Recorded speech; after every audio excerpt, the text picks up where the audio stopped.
Inside, Liao Fuzhen, who was asking about Qin Shui, saw Qiao Jiangxin and her uncle getting ready to leave and stomped her foot. You should realize that marrying is better than becoming a stepmother, right?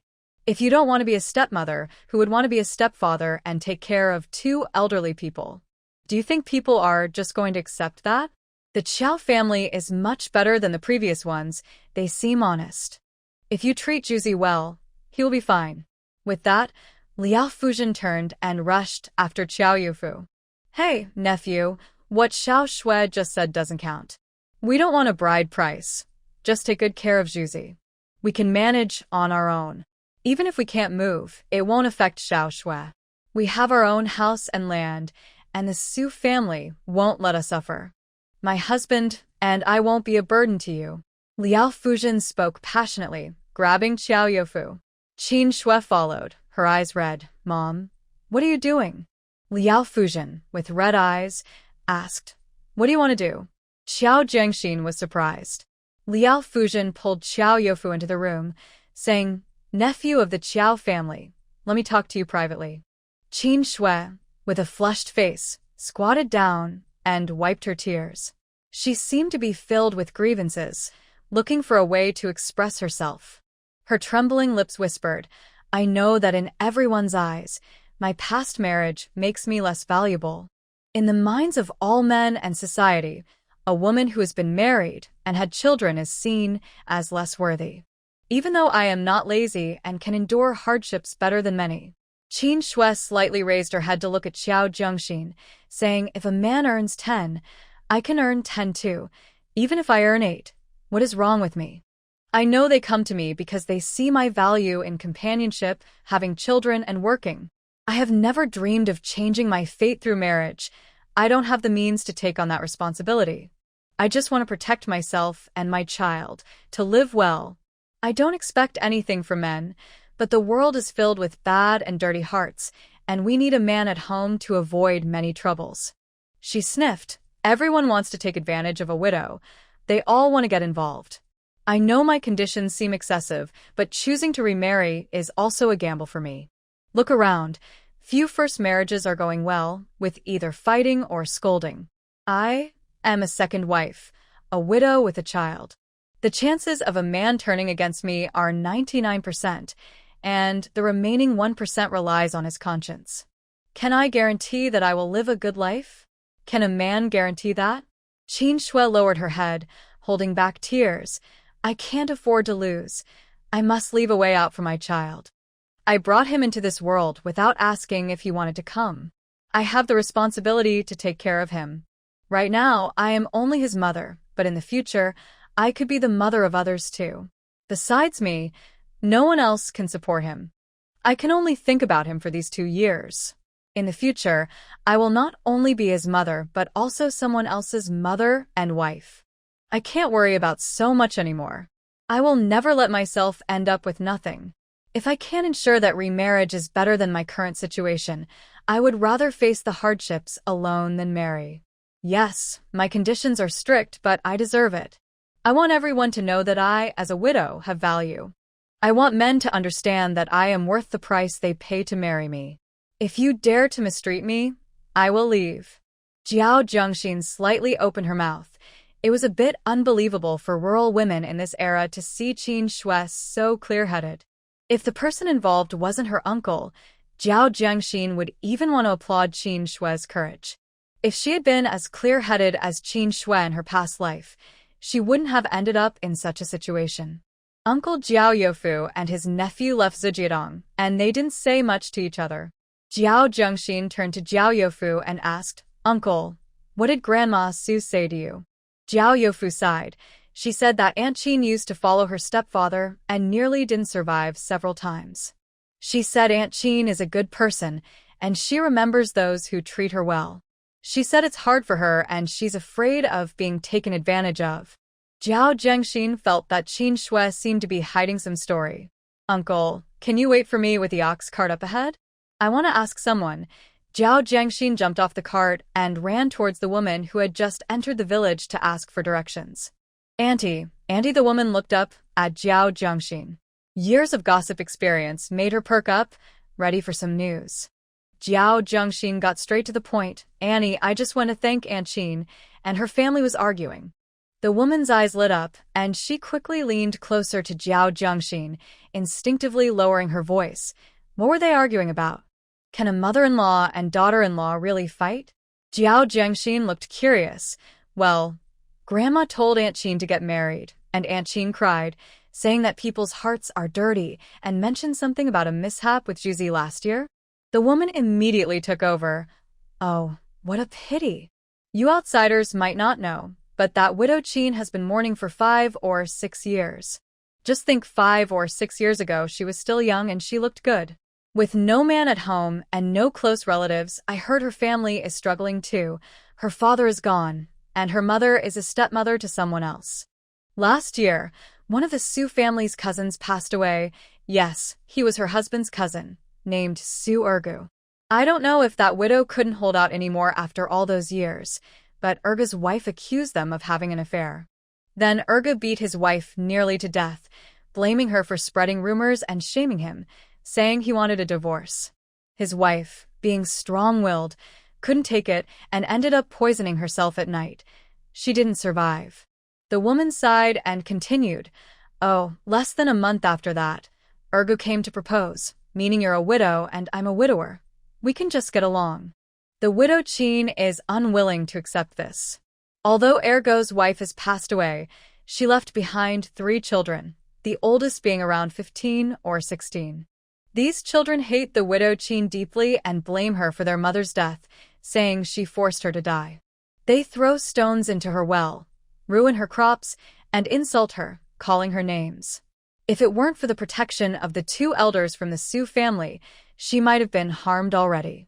Last year, during the grain collection, the elder from the Su family protected the widow Qin, but Ergu's eldest hit him with a shoulder pole, leaving him bedridden for a month. At the end of the year, her son was thrown into a pit on the mountain and left there overnight, getting very sick and almost not making it. Many people suspect it was the children from Ergu's family, but there is no evidence. Liao Fuzhen has been saying that the widow Qin is innocent, claiming that Ergu harassed her and was caught by his wife, which caused the trouble. However, with his wife gone and the 3 children filled with hatred, it seems that Ergu has always wanted to pursue the widow Qin. It's likely that the widow Qin has behaved inappropriately, doing something that led to misunderstandings with Ergu. Otherwise, why would he seek her out specifically? It's also possible that she couldn't resist trying to flirt with Ergu, which his wife discovered, leading to tragic consequences. Given the attitude of Ergu's 3 children, she might be too afraid to approach them now. Isn't this causing harm to others? With a little guidance from Jiao Zhengxin, the gossiping aunt eagerly pulled her outside to talk. Reflecting on Qin Shue's character and the things she expressed earlier, Jiao Zhengxin could discern which statements were genuine and which were not. It's no wonder she was in such a hurry to get married last year and urgently asked her uncle for 100 yuan. It must have been around the time when her son had troubles. The fact that the 2 elders from the Su family protect Qin Shue shows that she is not at fault. The issue lies with her cousin from the same clan. If that's the case, then her insistence on marrying off her son makes sense. With the Su family consisting only of the 2 elders and 1 child, and with Ergu's wife gone and Qin Shue not being able to secure a match, if she runs away, the anger might be directed at her son. If something happens to him, the Su elders might not survive either. No wonder she mentioned earlier that she couldn't understand the lives of those who married for the first time around her, and that for her second marriage, she needs to have an escape plan. Is it because of what happened to Ergu's wife? Having witnessed the pressure that led to the death of a mother of 3, she is understandably afraid. Jiao Zhengxin sighed quietly. As a woman herself, she understood Qin Shue's concerns. She was afraid that if she left the Su family, her situation might become worse than it is now. So, the 200 yuan bride price wasn't just for the Su couple's retirement. It was also a backup plan for her and Juzi. At least if a man turned against her, when it came time for Ergu's wife, she wouldn't need to take medicine. She could return to the Su family. A gossiping aunt said excitedly, anyway, she's not a good match. Many wives in this village keep a close watch on their husbands, afraid She might steal them away. Xiao Jiangxin looked surprised, responded briefly, and gave the gossiping aunt some emotional support before heading off to catch up with her uncle. Such matters depended on her uncle. There were many pitiful people in the world, and she felt sorry for them, but she couldn't save everyone. It's easy to talk when you're not in the situation yourself, but when it comes to your own life, few are willing to suffer losses. Xiao Jiangxin didn't hold back and shared everything she had learned with her uncle. Xiao Youfu was taken aback. No wonder the Su couple treats her so well. She has a son and hope for the future, and she's willing to support Juzi. After a moment of silence, Xiao Youfu took a deep breath and said, Jiangxin, I still want to marry her. Just now, Aunt Liao told me that they won't be a burden to Qin Shui. Their house and land can take care of their old age, and their only wish is to treat Juzi well. She also said they can still work and will try to live longer to support him until he gets married and his children.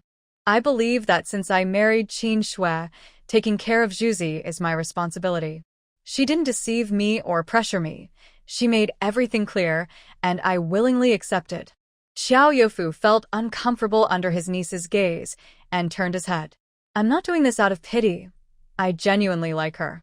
Last year, she didn't mind my shortcomings, and I don't mind her burdens. I'm still young and can work until I'm 60. When I get older and can't work anymore, we'll see then. Even if Juzi doesn't take my surname, he will still be like an older brother to my children.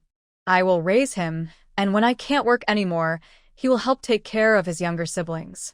Even if he goes back to the Su family and doesn't care for them, there are plenty of biological sons who neglect their parents. Besides, he's old enough now and can help with some work.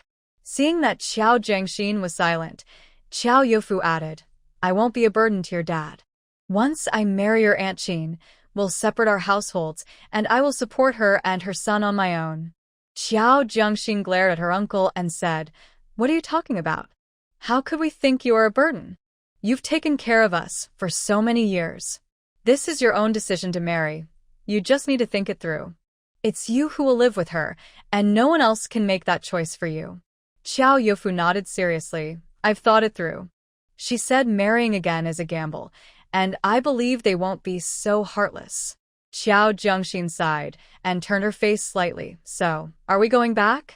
Yes, let's go back, Xiao Youfu replied, his tone filled with excitement like never before. Qin Shui didn't expect Xiao Youfu to return. She released the pillar in her arms and stood up in surprise. Xiao Youfu seemed to see Qin Shui again, shivering in the cold wind at the end of last year, full of hope waiting for him.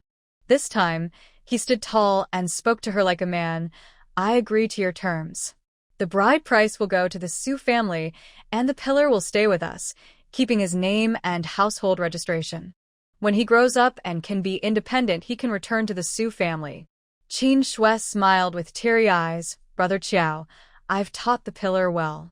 He's not ungrateful. Thank you for thinking so highly of us. As long as you treat us sincerely, we will never let you down. Xiao Youfu knew she had a hard life at Su family cave and said dryly, then it's settled. I'll go home and prepare, and tomorrow I'll invite a matchmaker to come get you. Qin Shui replied softly, I'm a widow marrying for the second time with a child. It doesn't need to be a big event. Just a simple meeting with family will do. On the way back from Su family cave, Xiao Youfu couldn't stop talking. Xiao Jiangxin felt her uncle's joy, and her lips couldn't help but curl up in a smile. No matter in this life or the last, it was the first time she saw her uncle so happy. It's hard to buy happiness, and since her uncle is willing, she wouldn't play the villain.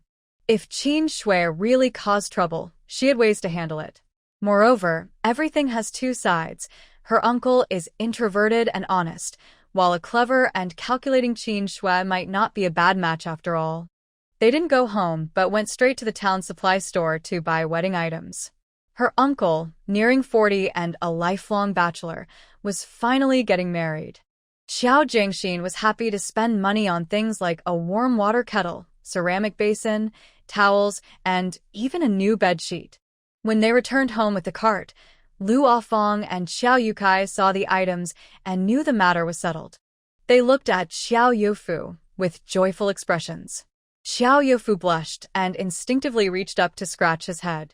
Xiao Zhengxin smiled and said, "Uncle, the doctor said not to scratch." Stop smiling foolishly and quickly move the things inside. We also need to tidy up the house to welcome Auntie in. Lu Afong stood at the door, smiling so much that her eyes were almost closed. We need to consult someone about the date. Let's ask Aunt Neo to be the matchmaker.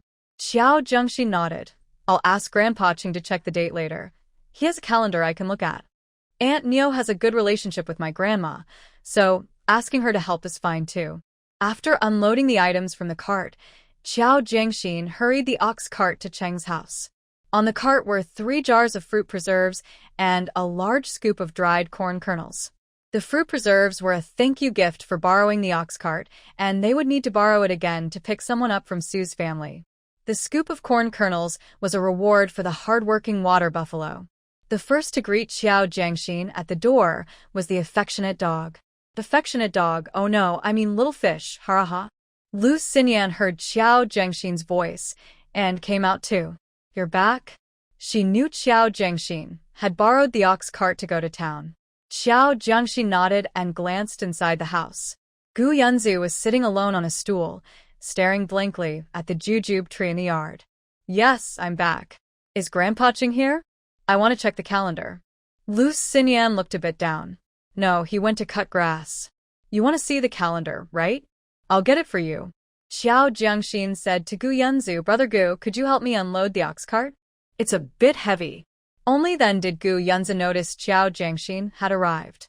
Hearing her call, he quickly stood up to help, even though he felt he didn't have much strength. The two unloaded the cart and leaned it against the wall. Thank you.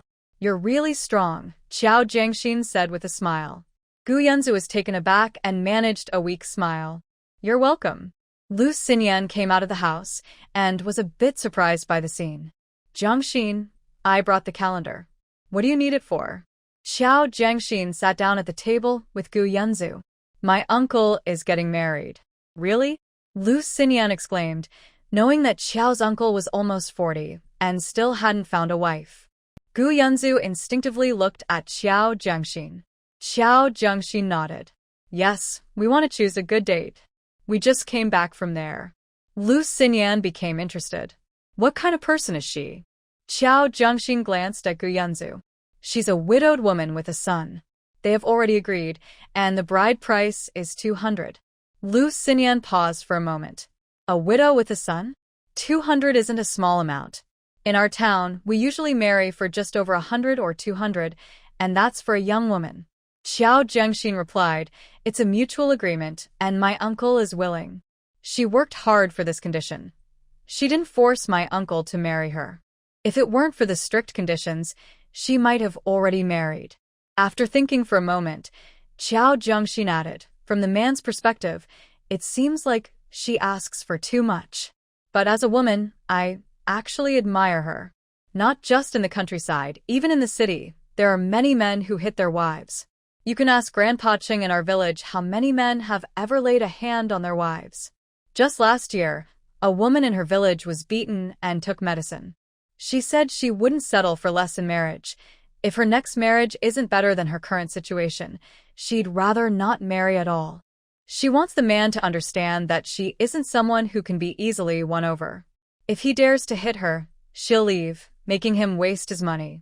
Lu Xinyan's eyes lit up. She has a strong personality. Xiao Zhengxin smiled. So she doesn't have family support, and her previous marriage was good. Her in-laws treated her well.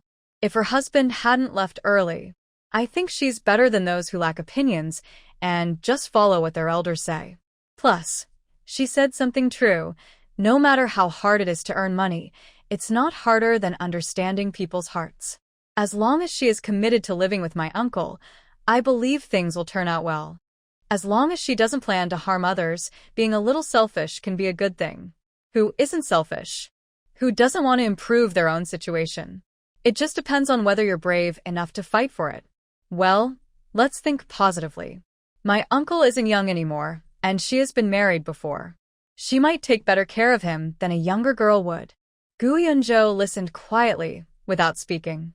Xiao Jiangxin placed a calendar on the table and flipped through it. After a while, she pushed the calendar toward Gu Yunzhou. Brother Gu, there are many words here that I don't recognize. You're the smartest person I know. Please help me find out which days are good for marriage lately. Gu Yunzhou was momentarily taken aback by Xiao Jiangxin's unexpected compliment. He looked down at the calendar, which was quite simple. It only had the Gregorian and lunar dates, along with information about seasonal crops and recipes, but it didn't indicate which days were good or bad for marriage. He thought about saying that this was superstitious and that every day is a good day with our party and organization. But seeing the eager and trusting look in Xiao Jiangxin's eyes, he instinctively straightened up. I think the best day is National Day. In 2 days, it will be National Day, a day for the country to celebrate. There is no better day than this. Xiao Jiangxin exclaimed dramatically. Wow, Brother Gu, you really know so much. You're amazing. You just helped me with the cart and you're so strong. You're a hero protecting the country. If only you were my brother, I would show off every day having such an excellent brother. TSK, TSK, TSK, not only are you talented, but you're also good-looking. Gu Yunzhou tried to keep a straight face, pressing his lips together to hide his smile, but his lips curved downwards, and his ears turned slightly pink. Lu Xinyan looked at Gu Yunzhou in confusion. Even though his lips were turned down, why did she feel like Brother Gu was smiling? Brother Gu, I want to ask you for a favor.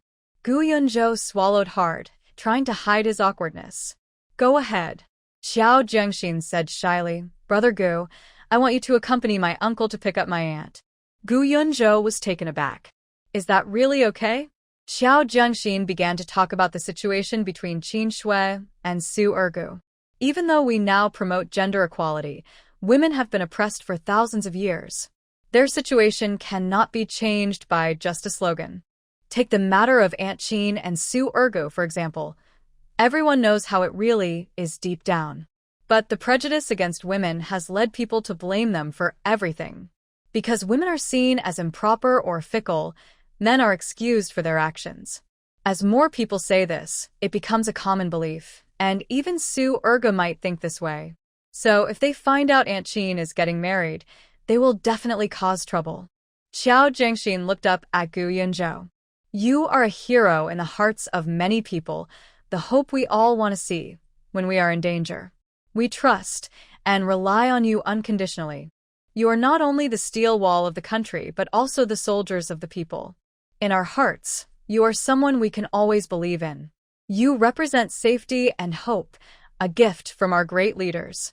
So, I believe if you are here. Gu Yunzhou felt as if a huge stone had been thrown into a still lake, creating waves. He could no longer hear what Xiao Jiangxin was saying. A warmth spread from his heart to his limbs. He stared into Xiao Jiangxin's eyes and hoarsely asked, Am I really that important?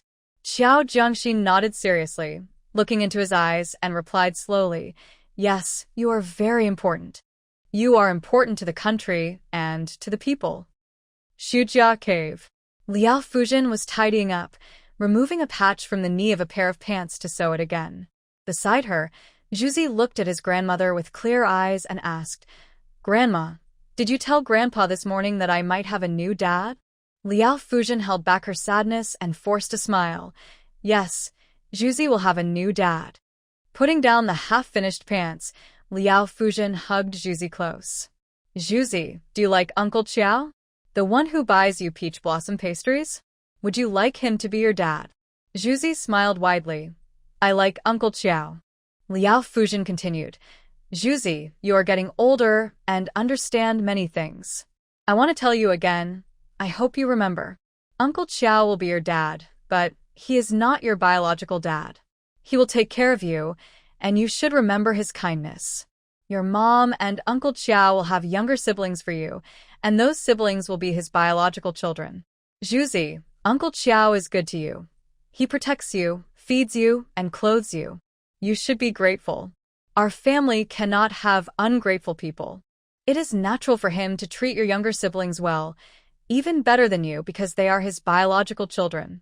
A biological father can love his children unconditionally, and you should not feel resentful.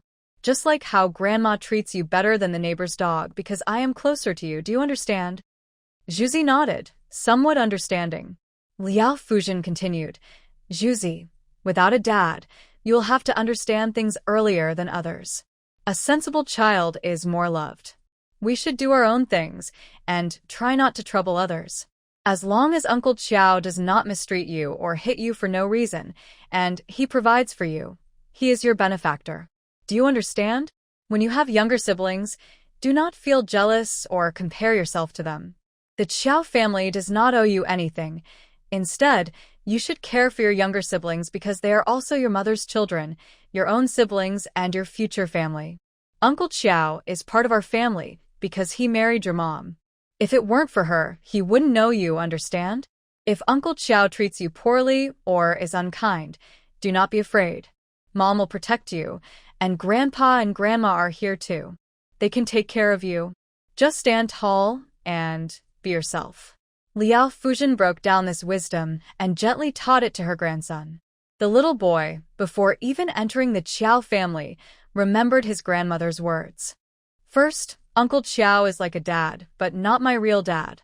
He doesn't hit or scold me, he gives me food and clothes, so I should be grateful and respect him when I grow up. Second, it's normal for Uncle Qiao to be good to my younger siblings. I am different from them, so I shouldn't feel jealous or compare myself. I shouldn't feel wronged because their real dad would treat them the same way. Third, my younger siblings are my own, and I need to take care of and love them, and learn to be humble. Fourth, if Uncle Qiao treats me and my siblings well, I should be even more respectful to him than to my real dad, and even more than my siblings. Fifth, I shouldn't be afraid. Mom will protect me. If she can't, Grandpa and Grandma will protect me.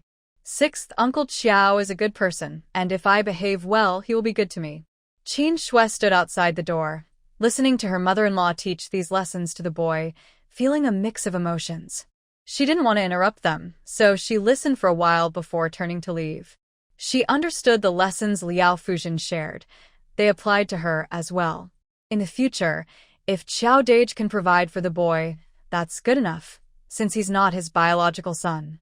It's normal for him to treat his own children better, and she must accept that without feeling unfair or resentful. If he treats the boy and his own children equally, he is a great benefactor to both her and the boy. The Qiao family was busy preparing for the wedding. When Qiao Zhengxin built the house, he had already thought about Qiao Youfu getting married. So, there were 2 equally sized rooms with a living area, which could also be called 2 small rooms. Qin Shui would definitely live with Qiao Youfu, and the other room would be for the boy. Since there wasn't enough time to make a proper bed, Qiao Youfu set up 2 long benches with wooden boards on top to create a temporary bed. He put a thick layer of straw on it and laid out a mat, making it a place for the boy to sleep. Word spread quickly through the village after Aunt Nio made a trip to Zujiadong, and soon most of the village knew that Qiao Youfu was getting married. Lei Honghua limped out to pick some vegetables and heard a few people by the roadside pointing at her. She listened closely. Look, they broke up. Everything is fine now. It was that heartless person who held them back. Their son, in his 20s, is already talking about getting a wife, while this guy is still single at his age. Yeah, it's good they broke up, otherwise, there would be no hope for him. If he waits a few more years, what will he have to look forward to? If this lay lady were decent, having a good child would be enough. But look at the situation now. Lei Honghua face tictenet. What are you gossiping about? What do you mean I held him back? With that appearance, which girl would want him? Would you want your daughter to marry someone like him? His inability to find a wife is his own problem. It's because he lacks skills and has health issues. What does that have to do with me? If you keep talking nonsense, I'll tear your mouths apart. Lei Honghua argued fiercely outside but lost the battle and returned home. Seeing her son Xiao Zhengwo lounging on the chair made her even angrier, and she slapped him on the back of the head. She didn't hit him hard. After all, he was her son and she didn't want to hurt him. She just felt frustrated with his lack of ambition. But Xiao Zhengwo, who was dozing off, nearly jumped up from the slap and turned to shout at her. What's wrong with you? You're scaring me. Do you want to send me to an early grave? Lei Honghua almost choked on her words. You dare shout at me? You useless thing. Do you know that guy already found a wife? And you don't even know where yours is. You're a grown man with no direction. When your brother was your age. Xiao Zhengwo was tired of hearing comparisons to his brother. Okay. I've heard enough. My brother is successful, the most successful. It's just about finding a wife, right? Tomorrow I'll go find one too. That evening, when Xiao Zhiwang returned, Lei Honghua's complaints didn't stop. We just built a new house, and now they're getting a new wife, spending all our money. They say we exploit them, and we get all the bad reputation while they enjoy the benefits. They're ungrateful. After raising them all this time, living in a new house, and marrying a new wife, they don't even think about their old father at home. Look at you. Always blaming me for being harsh on them. Do they even care about you? Xiao Zhiwang had a dark look in his eyes. Alright, enough of that. Why are you always watching them? If you have so much free time, come work in the field with me tomorrow. Let's see if you still have the energy to complain after a day of hard work. Lei Honghua straightened her neck. Am I the one who needs to watch them? Do you think I want to? The whole village is talking about me. When I go out to pick vegetables, people point and whisper. Tell me honestly, where have they been wronged? Now they have wives and houses, while Jianhua is still living under someone else's roof. If my two old ones had any ability, which man would want to suffer this kind of humiliation? Forget Jianhua. My Jiangua's wife isn't even in sight. What have I said? Who is really suffering in this family? I'm taking all this pressure, ruining our reputation. How will Jiangua find a wife in the future? The more Lei Honghua thought about it, the angrier she became. She slammed her chopsticks down and couldn't eat anymore. Xiao Zhengwo seemed to ignore Lei Honghua's complaints. He just wanted to eat and do nothing else. He picked at his food with his chopsticks, then tossed them aside, losing his appetite. What are we eating every day? I'm still a patient. It's sweet potato rice again. And look, most of it is just sweet potatoes. How long has it been since we had any meat? And you blame me for not being ambitious. Eating this every day is making me sick. How can I get better? Lei Honghua snatched his chopsticks away. If you don't want to eat, then don't. I think you're not really hungry. When you're starving, you'll eat anything. Xiao Zhengwo wasn't angry. He said to Lei Honghua, Mom, stop focusing on other people's business. We still have our own issues to sort out. If you have nothing to do, why not raise a few chickens or ducks? Even if it's not much, at least we can get some eggs. Lei Honghua glared at him. It's easy for you to say. What about the money? Are you going to pay?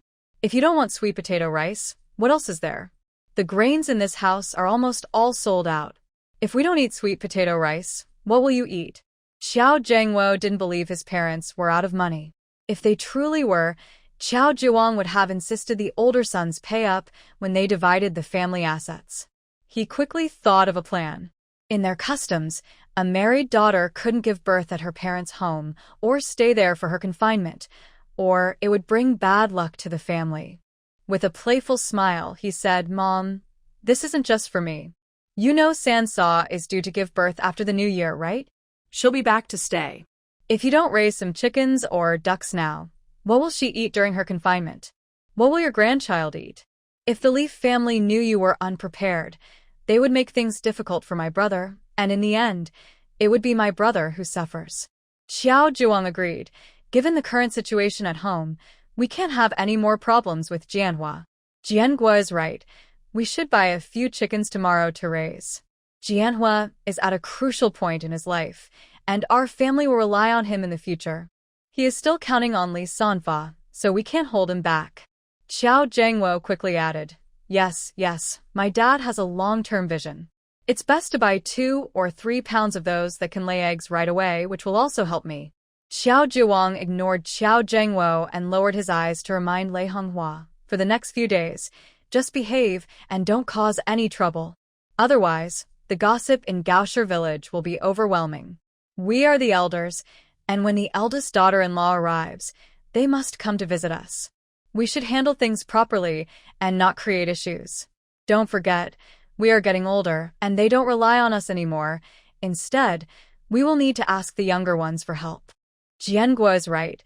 After all this fuss, what have you achieved? We need to put on a good front so that no one can criticize us. They need to give us what we deserve, otherwise, they will face the consequences. Lei Honghua felt frustrated.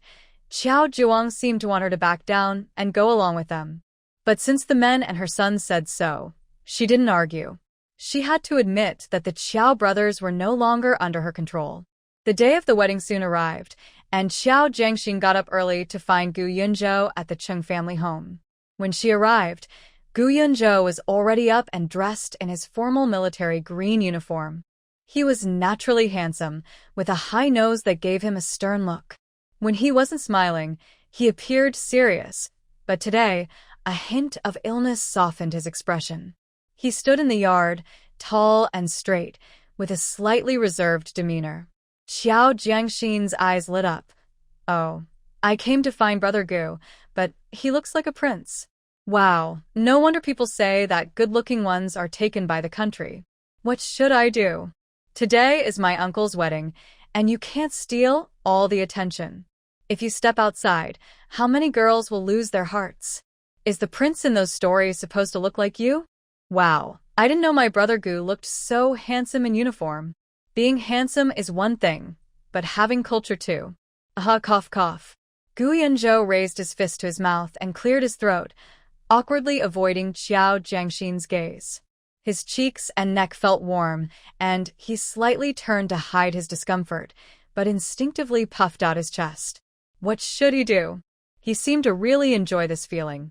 Lu Xinyan twitched her lips. Qiao Jiangxin's compliments were too direct. She made Gu Yunzhou sound like a heroic figure. But why did she feel like Gu Urge seemed more spirited? She looked at Gu Yunzhou in confusion. Usually, he acted so mature, like an old man, but it turned out she had misjudged him. He was actually a shy type who liked being complimented on his looks. Comrade Xiao, you want me to harness the ox cart, right? I'll get started on that, Gu Yunzhou said, awkwardly. After saying this, he lowered the cart that was leaning against the wall. Qiao Jiangxin clasped her hands at her chest. Wow. Who said Brother Gu is a patient? He can lower the cart with one hand. What's that saying, Xinyan? The one you taught me last time about strength? Lu Xinyan instinctively shouted, strong and powerful. Gu Yunzhou almost stumbled. He tried to suppress a smile but couldn't hold it back at all. He waved at Qiao Jiangxin, Comrade Qiao, step aside a bit. I'm going to let the ox out. Don't worry, I'll make sure to bring your aunt back safely today. Qiao Yufu drove the ox cart, personally taking Aunt Niu and Gu Yunzhou to the Su family cave. Others were at the entrance of Gaoshi village, stretching their necks to watch. Many knew that Qiao Yufu was fetching a new bride, and even villagers from the far end of the village came with their bowls to eat and enjoy the excitement. Lu Xinyan stood beside Qiao Jiangxin, watching the ox cart leave. She quietly said to Qiao Jiangxin, Jiangxin, next time you give compliments, could you make them more genuine? Honestly, your exaggerated praise is a bit hard to take. It feels too fake and overdone. As she spoke, she mimicked Qiao Jiangxin, placing her fists on her heart and sparkling with excitement. Wow, Brother Gu is so amazing. Yuck. It's so fake I could throw up, just like that annoying Yu Honghong. Yu Honghong was also a nurse at the military hospital and liked Ouyang Ruofei. She was a bit of a schemer and Lu Xinyan's rival. If I hadn't seen you take on 3 at once, I would have thought you were a sweet girl. Qiao Jiangxin remained unfazed. So what if it's overdone? Brother Gu likes to hear it. In this world, who doesn't like to hear nice things from others? I also enjoy being called beautiful and being praised for my looks and intelligence. Didn't you say that Brother Gu was raised in a strict environment by his elders? If that's true, he must have never received any affirmation, and he really needs recognition and compliments from others. As she spoke, Qiao Jiangxin turned to Lu Xinyan with an admiring smile. Sister Xinyan, your skin is so radiant, like silky tofu. You look beautiful, just like a fairy. You're so lively and cute. Not only are you pretty, but you're also cultured. It's clear you've seen a lot in life, and you have a great personality. Lu Xinyan couldn't help but smile widely, wrapping her arms around Qiao Jiangxin and pinching her cheek. Jiangxin, how can you be so lovable? Your words are so sweet, haraha. Xiao Jiangxin looked at her sideways. Do you like hearing this? Don't you think I'm being overly dramatic? Doesn't it sound fake? Lu Xinyan laughed like a silly person. No, not at all. It's just that I used the wrong words. It's completely genuine. I believe every word you say. It resonates with me. You think exactly what I think. You're truly my talent scout. Come on, Jiangxin, say a few more nice things. I love hearing it. Xiao Jiangxin rolled her eyes, thinking it was double standards. Meanwhile, a bullock cart decorated with red flowers entered the Su family's village, catching the attention of the villagers. Once the cart stopped at the Su family's door, many people understood what was happening. The crowd murmured, "Is this widow Qin getting married? Isn't it obvious? Didn't they start looking after Ergo's family lost their wife last year? This widow's bride price is higher than that of a young girl. Where did they find such a generous person? How come we didn't hear any rumors? They've come to pick her up without a word. They're keeping it very secret. Who are they hiding it from?" A young woman stared intently at Gu Yunzhou, who jumped off the cart. "I don't know. Do you recognize the person on the cart? He's so handsome. Widow Qin wouldn't marry that soldier in uniform, would she?" Her tone was quite sour. An older woman scoffed. "Are you blind? With her background, does she deserve him? Didn't you see the one with flowers on his head? This widow Qin, if she wants to remarry, why not just go back to Ergo? They were already involved, and now she's not with him anymore. Isn't that a mess?" Another woman said, "Yes, the daughter-in-law over there took her medicine, and now widow Qin is gone too. Isn't Ergo going to be upset? At his age, it's not easy to find someone new. By the way, does he know about this?" A nosy ant with shifty eyes looked around eagerly, excited to see the drama unfold. "Not sure, should we tell him quickly? Let him know widow Qin is secretly planning to get married." Someone nearby pushed her, sounding gleeful. "Hurry up, or she might leave, and you won't be able to catch her." The nosy ant stepped out of the crowd and hurried towards Ergo's house, looking as eager as if she were rushing to see her father one last time. "Ergo, Su Ergo, are you home?" the woman shouted as she approached, even before reaching his house. It was around 8 or 9 in the morning, and many families were returning from work to have breakfast. Su Ergo was no different. He peeked out the door barefoot with a bowl in his hands, asking what's going on. The woman, her face flushed with excitement, replied, "Widow Qin is getting married. She's been hiding it from everyone, and the groom's side has come to pick her up. If you wait any longer, she might vanish." Xu Ergo abruptly stopped chewing. Kin Xue? At the dining table, his 3 children also looked up from their bowls. 2 of them were home from school for the National Day holiday. They reacted faster than Su Ergo, quickly turning to look at the woman outside before standing up. How can this be? Previously, they had hated widow Qin for causing their mother's death and were furious that their father wanted to marry her. But later, Su Ergo had convinced them. Their mother was gone, and with no one to cook, wash clothes, or clean, widow Qin should come to their home to make amends. Shameless woman. She caused our mother's death and now wants to run away? What are we waiting for? Let's go find her. She made our mom suffer, and if she's getting married, it should be to our family to make up for it. Su Ergo threw down his bowl and ran after his 3 sons. Liao Fuzhen and her husband were sending off their daughter-in-law and grandson, but they looked anything but happy. They were cautiously glancing around and quietly urging Juzi to hurry up and get on the ox cart. Just as the cart moved a few steps, Su Ergo and his 3 sons came rushing from a distance. The onlookers immediately grew excited. They're coming, they're coming. Ergo is here. I told you they wouldn't just leave. They stirred up a big mess, and now they think they can just walk away? There's no way it's that easy. I'm telling you, that Ergo is such a coward. After all this time, he still lets Qin widow act all dramatic.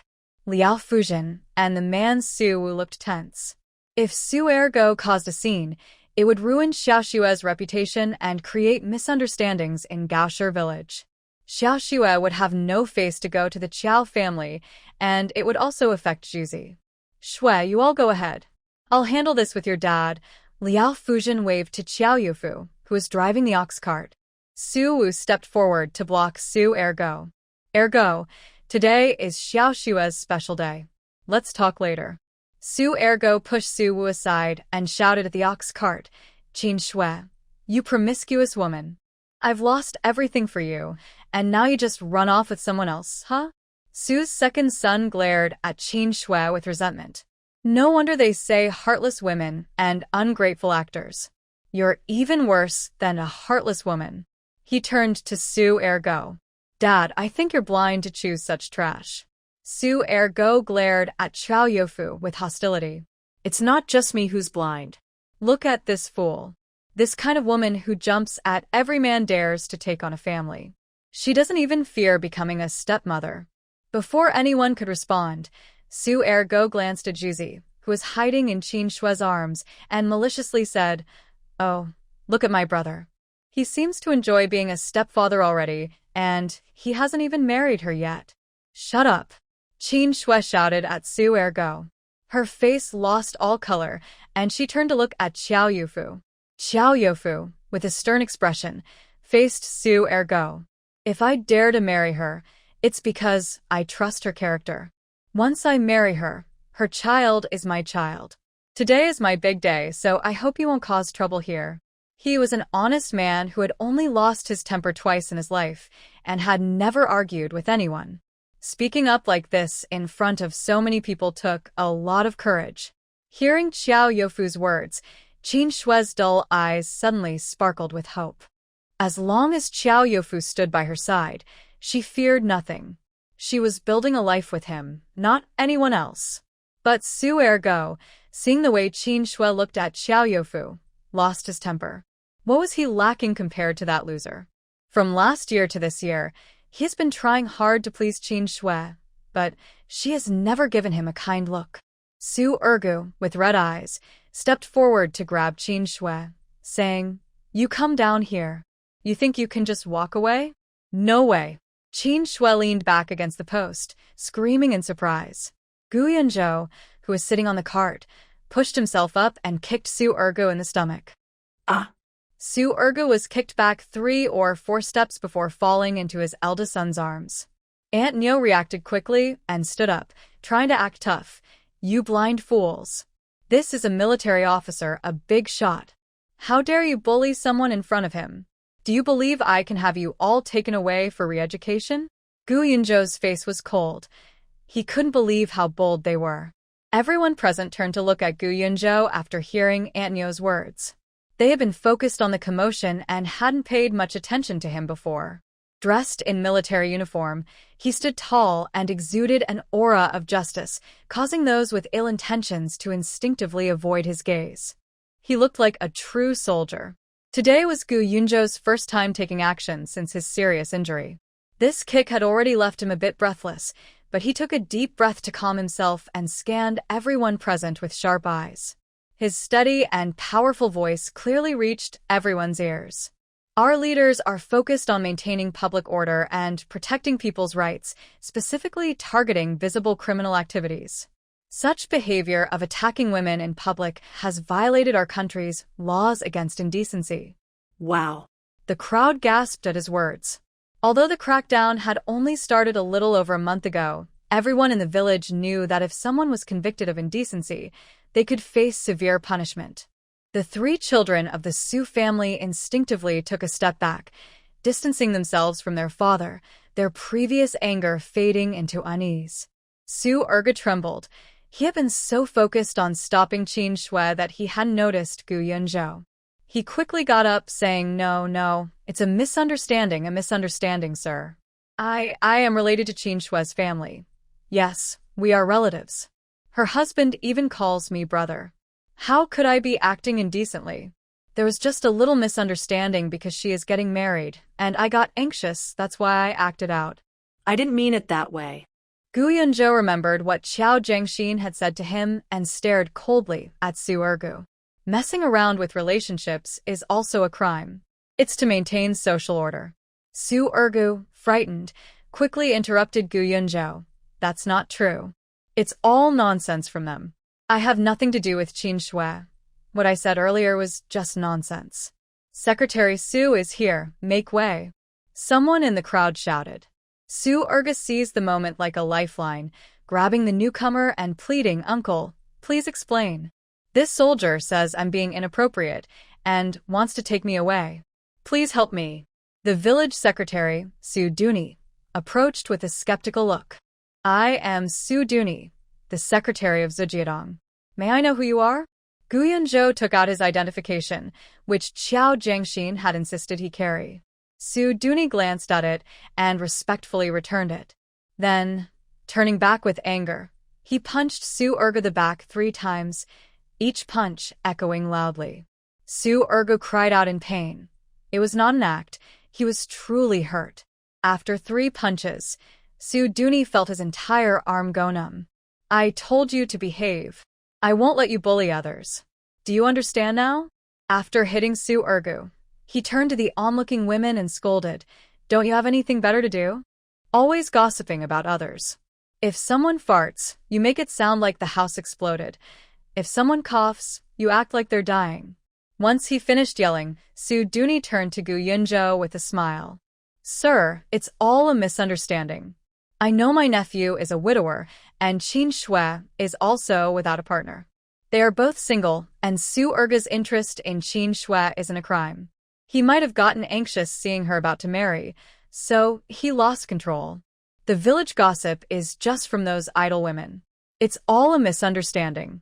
Qin Shui, don't you agree? Su Duni said, looking at her. Although he smiled, his gaze was unfriendly and even slightly threatening.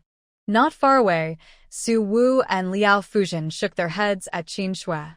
Thinking about how Liao Fuzhen and her husband still lived in Zhejiang and might need help from the clan in the future, Qin Shui held back her resentment and nodded. She just wants to quickly leave with the pillar, saying, Yes, it's all a misunderstanding. Su Duni and Su Urga both sighed in relief. Leader, see, it's all a misunderstanding. Qin Shui glanced at the crowd watching the excitement, most of whom were women. She slowly spoke. Everyone knows what is going on between Su Urgu and me. As a widow, my situation is already difficult, and now you are all pouring dirt on me, even linking me to the death of Sister Zhao. You spread rumors and insults about me, attack and isolate me, and even encourage Su Urgu and the Su brothers to trouble me. I have not offended any of you. As women, many of us are powerless at home or have suffered hardships we cannot bear to recall. I thought we should empathize with each other's vulnerabilities and help one another. I have never understood why you would harbor such malice towards your own kind. Qin Shui's questioning made many people lower their heads. Why? Because they had no outlet for the grievances they faced in a patriarchal world and could only vent their frustrations on other vulnerable women. They felt extreme imbalance. Why does Qin Shui have a caring husband and kind in-laws, while they do not? Why can she have what they cannot? Their emotional imbalance turned their feelings into a double-edged sword, hurting both themselves and others. From a young age, they were taught that love for men was the main way to find happiness and recognition. As children, it was their fathers, after marriage, their husbands, and in old age, their sons. Only these men could determine their quality of life and status in the family. They could not resist men. So, those around them were seen as competitors for attention in front of men, mothers-in-law, daughters-in-law, daughters, and even granddaughters. Thus, they valued sons over daughters even more than men did, oppressing those who had not been treated well, questioning why they deserved kindness. Qin Shui's gaze slowly swept over the crowd. Aunt Chun had the hardest to please mother-in-law in the village, spending every day in verbal and physical abuse. Sister Lian had a husband who drank too much, often seen with bruises on her face. Feng Chao lived with just her father and 2 brothers, being the oppressed one in her family. Even though they all lived such hard lives, submissively trying to survive under oppression, why could they turn against their own kind? Brother Qiao, let's go, Qin Shui said, her gaze filled with complex emotions as she looked at the familiar surroundings and faces. She was leaving, even though she liked this place. It was where she found happiness after leaving her original family, where she met a kind husband and gentle in-laws. But she had to escape this place, to flee from the dirty hearts of its people. Xiao Yofu nodded. Aunt Nyo, Comrade Gu, let's go. The ox cart slowly started moving. Liao Fujin waved tearfully at Juzi, saying, Juzi, remember what Grandma said. Be a good boy and listen to your parents. When your grandparents have time, they will come to see you. Su Wu clenched his fists in silence, but his reddened eyes revealed his emotions. He had lost his father at a young age and grew up under the care of his uncle. In middle age, he lost his eldest son, and in old age, he lost his youngest. Now even his only grandson had to leave him. No one could understand his helplessness. He hoped Juzi would be well after leaving this hostile environment. He hoped Juzi would not be bullied as a child, could stand on his own as an adult, have expectations for life, and dreams for the future. As the ox cart slowly backed away, Juzi, nestled in Qin Shue's arms, felt a sudden urge to cry. But Grandma said he was a boy now and shouldn't cry easily. Mom, will we come back here? He looked up at his mother. Qin Shue patted his head. Do you miss Grandpa and Grandma? Yes. Don't worry. When Grandpa and Grandma miss you, they will come to Gaoshi village to see you. When you grow up, you can come back to be with them. Gu Yunzhou glanced at Qin Shui and suddenly understood why Qiao Jiangxin and Lu Xinyan spoke of her with admiration. Everyone has their own story and struggles. Remembering Liao Fujin and Su Wu's restrained expressions made him feel a bit ashamed. What right did he have to feel sad? He had just never been loved. Despite trying to comfort himself, Gu Yunzhou still felt a wave of sadness. Aunt Nyo, on the other hand, was quite excited. In this day and age, there were still people trying to steal brides. Thankfully, she was quick-witted and managed to throw Comrade Gu out, instantly calming the crowd. Today, they successfully brought back Yufu's bride, and she felt proud to have played a part in it. Comrade Gu, you were amazing just now. With one kick, you sent that Su Erga flying. Ha, did you see? His 3 kids wanted to rush in, but when you shouted, they all shrank back, even forgetting about their dad. Aunt Nyo was animated, as if she was the one who had stunned everyone. Juzi temporarily forgot his sadness and looked at Gu Yunzhou with admiration. Uncle, you're so impressive. When I grow up, I want to be just like you. I want to be a soldier and protect my mom. If anyone bullies her, I'll fight back. Gu Yunzhou smiled. Sure, Juzi will definitely be even more impressive than Uncle.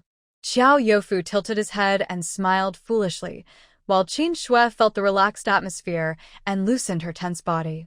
They instinctively looked at each other, and when their eyes met, they quickly looked away, both blushing. Hey. Look, it's coming. A woman at the village entrance pointed at the distant ox cart. Another girl stretched her neck and said, the bride is really coming. Where? Everyone wanted to see what kind of wife the old man could marry. Xiao Yotsai's spirits lifted as he saw the approaching ox cart, and he quickly spread out the firecrackers in the nearby bushes. When the ox cart was about 10 meters away, he lit the firecrackers. The sound of firecrackers crackled, releasing white smoke into the air, and many onlookers cheered. Xiao Yofu, beaming with joy, drove the ox cart toward the north of the village, while Qin Shui sat in the cart, covering Juzi's ears with her hand, shyly looking down and not daring to meet anyone's gaze. Xiao Yukai ran quickly, passing the ox cart to get home, where he laid out the prepared firecrackers at the doorstep. When the ox cart was about 10 meters away from the door, he lit the firecrackers. Another round of crackling firecracker sounds erupted, and after the smoke cleared, the entrance was covered with red paper scraps. Lu Haimao was genuinely happy for Xiao Yofu among the onlookers and shouted, the bride is getting off the cart. The women and children surrounding them shouted auspicious phrases. May you have a happy marriage. May you have a son soon, sharing joys and sorrows. Throw out the wedding candy. May you have a chubby baby next year. This is a local custom called seeking joy. Xiao Jiangxin came out holding a prepared tray filled with colorful fruit candies wrapped in shiny paper, slightly more expensive than the plain ones without wrappers. Listening to everyone's cheerful words, she grabbed a handful of candy and threw it into the crowd. The small candies scattered in the air and fell everywhere, followed by gasps and shouts from the crowd. Ha, primero tuan. This is mine. I grabbed it first.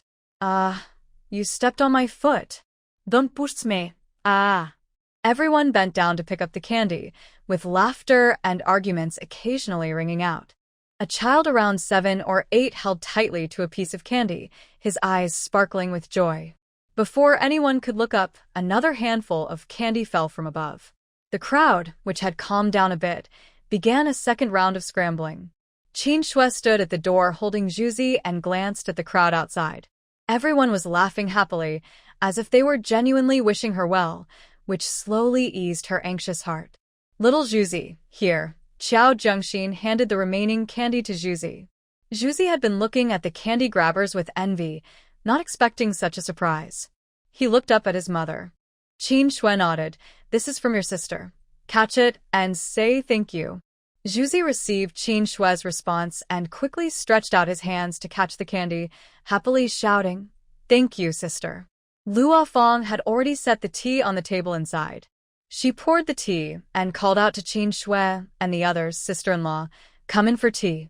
Aunt Niu, "Hi Mao, Brother Gao, where's Comrade Gu? Come on in." Lu Xinyan was helping to arrange the stools.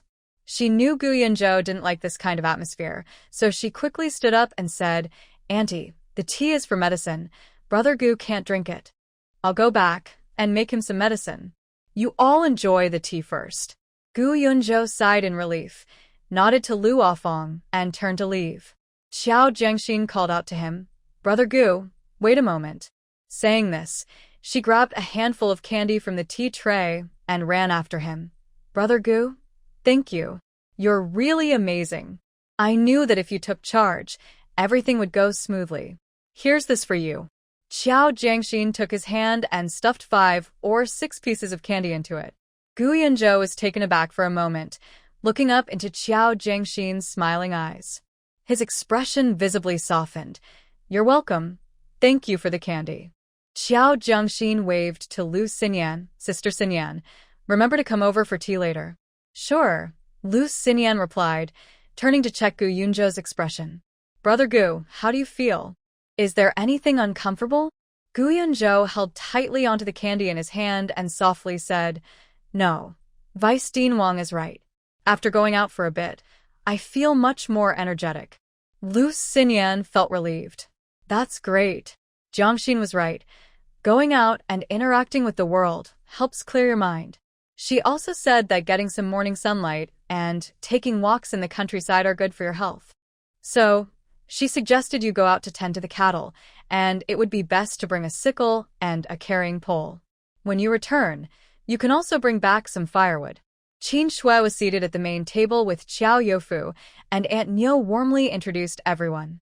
"This is Yukai, Youfu's brother, and this is his wife, Fong. She will be your sister-in-law. And this young lady, don't let her age fool you. Her husband, Qiao Jincheng, is your uncle, so you should call her aunt." Following Aunt Niu's guidance, Qin Shui greeted everyone one by one. By the end of the tea gathering, she had met most of the people. Since Qin Shui preferred a simple event, the Qiao family didn't prepare a feast. They set up 2 tables for tea inside, and friends came in to chat, share some kind words, and enjoy a few candies, which was enough to celebrate. After the tea was served, the other guests politely left. Feng, who was pregnant, showed Qin Shui around the house. "Sister-in-law, this is your and big brother's room, and the smaller room next door is for Juzi. The house is new, so we haven't had time to get everything yet, but the layout is the same on both sides, with the kitchen in the middle. It's not big, but it's enough for now. Yesterday, Yukai and Big Brother were discussing going up the mountain to chop some wood to build an extra room outside." Qin Shui nodded, helping her sit down. "I understand. We have plenty of time, so there's no rush. You're heavy with child and have been busy all morning. You should rest for a bit. Thank you for your hard work."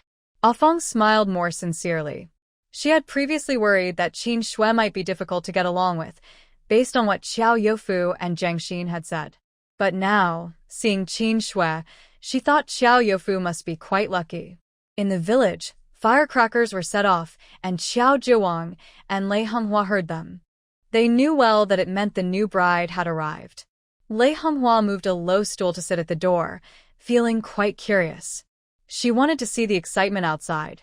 However, as a senior relative of the groom, she felt that going to watch would only bring honor to Qiao Youfu. She was fine with giving anyone else that honor, but not to those two ungrateful ones, so she held herself back and didn't go. Despite Qiao Jiwang's repeated warnings, Lei Honghua couldn't feel good thinking about how Qiao Youfu spent the family's money from selling pigs and grain to marry a wife. A few children ran past the door, chatting loudly. Ha ha ha, how many did you grab? I got 3. I got 2. When I went to pick this one up, Mao tried to kick it out of my hand. I had to push him down to get it back. Hee hee, that family is pretty generous. They all have wrappers. Last time at the Zhan family, they were all unwrapped and dirty on the ground. Yeah, these can last a long time. Even if they melt, they'll stay in the wrappers. Lei Honghua stretched her neck to see the candy in the children's hands, feeling frustrated. Xiao Zhengwo peeked over her shoulder. Mom, what are you looking at? With a frown, Lei Honghua replied, that greedy man. It's bad enough he used our money to marry a wife, but now he spends it carelessly on such fancy candy. It drives me crazy. Xiao Zhengwo seemed not to notice her anger and exclaimed, are they throwing candy? Did that man marry a widow? Why didn't anyone say anything earlier? Without waiting for a response, he turned and walked away. I want to see. Having been stuck at home due to an injury for a long time, he felt like a legend. Staying home all day was suffocating. He couldn't miss out on such excitement. Lei Honghua didn't expect Xiao Zhengwo to run off like that. Hey, Zhengwo, come back. Xiao Zhengwo didn't look back. I'll be right back. Lei Honghua was furious. You fool. What's so interesting? Don't go joining their fun. Xiao Zhengwo shouted. I want to see the bride. Lei Honghua's face turned pale. Your foot. Xiao Zhengwo left without a care. Mind your own business. Every response he gave only made her angrier.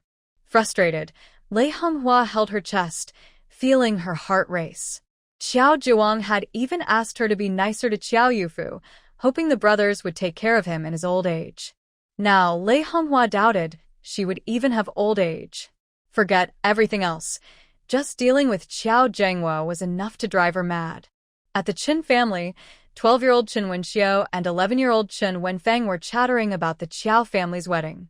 It's quite lively. When we marry our sister-in-law in the future, will we also throw this much candy at the entrance? Qin Wenxiu looked at his brother foolishly and said, Oh, come on. Why throw it for outsiders? Can't we just enjoy it ourselves? Qin Wenfeng disagreed. You women just don't understand. This is about face. Everyone is throwing candy. If our family doesn't, people will look down on us. Didn't you see how proud the Qiao family is today? Many people in the village say they are generous. In a small room, Qin Wendy crumpled a piece of paper and tossed it on the floor, scratching his head in frustration. The chatter outside kept bothering him. He slammed the door open and called out, It's so noisy. Be quiet. You're interrupting my work. Big brother, do you want some candy? Here, Qin Wenxiu said, holding out the candy proudly. Her brother was the only college student among the nearby villages, which made her feel confident, as many envied her for having a college-educated brother. Qin Wendy looked at the candy with irritation in his eyes and pushed Qin Wenxiu's hand away. You eat it. Keep the noise down.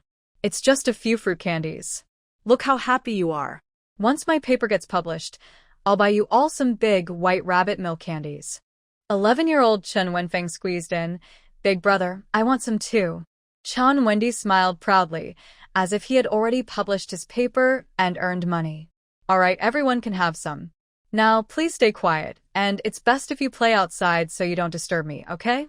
Qin Wendy was gentle and polite, and even though he felt very frustrated inside, his words sounded calm and warm. Qin Wenfeng and Qin Wenxiu nodded repeatedly. Okay. Big brother, we won't make noise. By the way, what do you want for lunch? I can cook. Mom is still in the fields. Once back in a room, Qin Wendy sat at the table, staring at the rejected manuscript. He knew he had written well, but he couldn't figure out what went wrong or why it was sent back. It was frustrating enough that it was returned without any explanation, leaving him unsure of how to revise it. Thinking about the situation at home, Chun Wendy furrowed his brow. They even asked him what he wanted to eat. Besides corn rice and sweet potato rice, it was either corn porridge or sweet potato porridge, and the vegetables were just what they had from the fields or from jars. Did he really have a choice? After much effort, he finally steamed an egg for him, but his father, who is weak, is also watching. His younger siblings are growing and watching too. Can he even eat it? And then there's his mother, who comes home from work every day sighing. He knows what she means, but he feels unwilling. Just a month after returning, Chinwendy already feels a heavy burden on his shoulders. In the room, he is pondering life. Outside, Che Jinmei puts down her and rubs her shoulders, also thinking about the new bride for the Chiao family.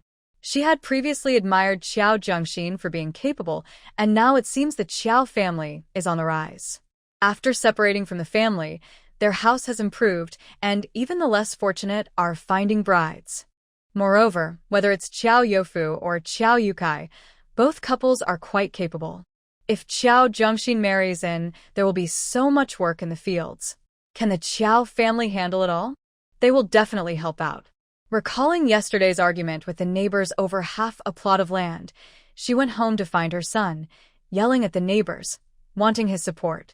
But Chun Wendy just quietly watched her lose her temper and casually said, "Why must we argue? Can't we just talk it out? It's just half a plot of land. Why be so picky over small matters?" Because of this one sentence, Che Jinmei couldn't eat dinner. He said she was being petty, but that half-plot could grow food to fill their stomachs. She tried to explain the importance of the situation to Chun Wendy, but he waved her off. "Mom, please go out for a moment. I know what you want to say. Half a plot can turn into a bowl of rice and a dish, right? I just think we shouldn't waste time on these small things. Once my paper is published, I can serve you all kinds of dishes, not just rice and vegetables." Che Jinmei, who never received an education, didn't understand Chun Wendy's perspective. She believes he will surely succeed in the future, but right now she desperately needs someone who shares her feelings, understands her, and helps her share the burden. After losing the argument yesterday, no one supported her. Even her family told her to talk it out, even though it was clear the other side was bullying them by taking more land. The more she thought about it, the more she felt that Chiao Zhengxin was great. Last time, she argued with the strongest women in the village and won. If she married in, there would be help in the fields, and anyone who dared to cause trouble would have to deal with her. But thinking about her son's attitude, she felt deflated again. Sighing, she comforted herself, it's okay. Wen said he will definitely be able to write about flour and rice, and about chicken, duck, and fish. Just hold on a little longer. Once Wen succeeds, let's see who dares to bully us. Thanks to the acceptance of the Chiao family, Qin Shui and Zhuzi quickly blended in. Xiao Youfu was in high spirits, often glancing over at Qin Shui, wanting to make her happy and truly caring for Zhuzi. Chiao Zhengxin watched as his uncle transformed from someone who was once hunched over and timid to someone who now stood tall with bright eyes. Regardless of their past lives, his uncle's lifelong wish was to have a family, to have someone warm by his side, and to have his own children. After his hopes for marriage in his previous life were dashed, his only wish became for his brother's family to be well. But Xiao Zhengxin knew there was always a regret in his uncle's heart. That regret was when Qin Shui came to find him at the end of 1982. It was the closest he had ever been to happiness, but he couldn't provide the 100 yuan she needed. For many years afterward, Chiao Youfu often wondered how his life would have been if he had given Qin Shui the 100 yuan at that time. Would he have had his own children? Would someone have been there with him? Lu Afong was heavy-set, and Qin Shui took the initiative to handle the cooking just 2 days after arriving. When Chiao Zhengxin returned from the Chung family with a book, Qin Shui was placing dishes on the table and said, "Zhengxin, it's time to eat. I was just about to ask your dad to call you." Zhuzi was setting the table, carefully counting the bowls and chopsticks after arranging them. The dining table had simple white rice, a stir-fried pumpkin dish, and a chive and egg pancake. After Lu Ofeng sat down, she thanked Qin Shui, saying, "Sister-in-law, thank you for your hard work." Qin Shui smiled brightly. "We're family, no need for formalities. Once I have a baby, it will be your turn to take care of me. Now sit down and eat." Saying this, she picked up a piece of chive pancake for Xiao Youfu. "Here, try this." Xiao Youfu laughed and returned the gesture, picking up a piece for Qin Shui. "You eat too." The couple served each other food, then simultaneously transferred what they had taken for each other into Zhuzi's bowl, their chopsticks clinking together. Xiao Jiangxin couldn't help but smile at how affectionate these middle-aged people were. Qin Shui then asked about her hometown. "Zhuzi and I have been here for 3 days, but we haven't visited Dad and Mom yet. Do we really not need to go see them? We shouldn't pretend to go. People will say we don't understand things." Xiao Youfu closed his wide mouth and turned to look at Xiao Jiangxin. Xiao Jiangxin said, "Everyone in the village knows our relationship with them. If they want to talk, let them. It doesn't affect us. I'm not worried about them trying to take advantage of us. Whatever, if we can stay away from them, let them say what they want." Qin Shui nodded.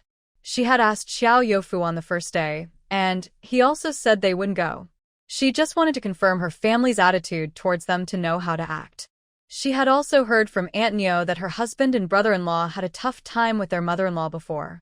That topic passed, and she brought up another matter. "Youfu, for the next few days, you and Yukai should go up the mountain to cut some wood to build the chicken coop and firewood shed. We need to get a few chickens to raise.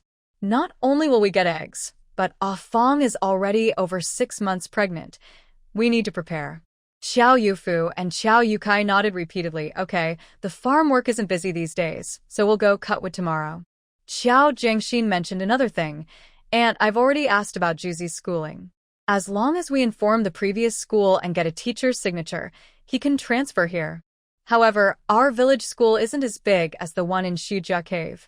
One classroom has students from 2 or 3 grades, and the teacher teaches 1 grade at a time. Gaoshir village isn't large, with only about 30 households. It forms a larger group with 2 nearby small villages. The school is in the nearby Gaoman village, which is less than a 10-minute walk away. There's only 1 classroom and 1 teacher. In the classroom, 1st, 2nd, and 3rd graders are taught by 1 teacher. At most, there are about 10 students in a grade, and at least 5 or 6. The teacher finishes 1 grade's lessons and assigns homework before moving on to the next grade. Qin Shui nodded. "That's fine. I've already talked to the teacher there, and the transfer papers are ready." After the National Day holiday, Zhuzi can start school directly. After finishing dinner, Xiao Jiangxin turned to go to the Chung family. Studying is one thing. She also accepted money from Peng Jihua, so she should visit and chat with her more often. With the money received, work needs to be done. Now, her teacher has changed from Lu Xinyan to Gu Yunzhou. Lu Xinyan isn't foolish. It's better for Gu Urge to talk more than to sit alone in silence. Gu Yunzhou spoke slowly, but was very patient. Xiao Jiangxin became a little fan, asking questions whenever she didn't understand, and if she still didn't get it, she would ask again. Occasionally, she would admire him and say, "Brother Gu, you're amazing." For the first time, Gu Yunzhou felt that the afternoon passed quickly. Lu Xinyan peeked out from the kitchen and called to them, "Jiangxin, Brother Gu, it's almost ready. We're making dumplings and the dough has risen." Gu Yunzhou used to be the second in line in the Gu family, with an older brother ahead of him. Lu Xinyan grew up in the same courtyard as him and used to call him Brother Gu.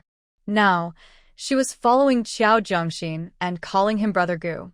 Xiao Jiangxin looked at the sky, put away her book, and said to Gu Yunzhou, "Brother Gu, I promised I would let you try our special dumplings today." Gu Yunzhou's mouth twitched. It was the first time he heard the term special dumplings. Xiao Jiangxin rushed to the kitchen, opened the pot, and saw that large pieces of pork belly had been stewed until tender, with a mix of fat and lean meat. She gently pressed down with a ladle, and the meat fell apart. She scooped it all out, diced it, and set it aside to cool. Then she stir-fried the pre-cut green beans with the leftover meat broth and spices, mixing it with the diced meat afterward. Lu Xinyan looked at the bowl of filling and swallowed. "Jiangxin, let me taste it. Is it salty?" She took a spoonful and reached for more. saying, I ate too quickly before. I want to try again. Xiao Jiangxin slapped her hand away, glaring. Wait until later to eat. Why are you in such a hurry? Lu Xinyan shrank back. If I can't eat, then I won't. You're so fierce. After scolding Lu Xinyan, Xiao Jiangxin turned and scooped a spoonful of tender meat to feed Gu Yunzhou, saying, Brother Gu, you should try this. Gu Yunzhou was taken aback, while Lu Xinyan had already plopped down on a stool, pouting. Xiao Jiangxin, that's unfair. I wanted to get my own, but you slapped my hand. You just give food to Brother Gu. You're biased, you favor boys over girls. Before Xiao Jiangxin could respond, Gu Yunzhou felt his cheeks heat up. He took the spoon from Xiao Jiangxin's hand, saying, Thank you, I'll give it a try. Lu Xinyan protested. If he gets to eat, I want another spoonful too. Xiao Jiangxin, feeling helpless, said, Fine, fine. The dumplings will taste even better once they're steamed. If you fill up now, you'll regret it later. Lu Xinyan argued, I can still eat later. This is just a little bit. It won't fill me up. Who do you look down on? It's barely a snack. Gu Yunzhou secretly glanced at Xiao Jiangxin. She always looked so full of energy, like a little sun shining on those around her. This warmth and encouragement made his weary body slowly regain strength. The soft, warm meat filling was so delicious that he hesitated to swallow it. He gently pressed and savored it with his tongue. Suddenly, it felt like something was awakening in his heart.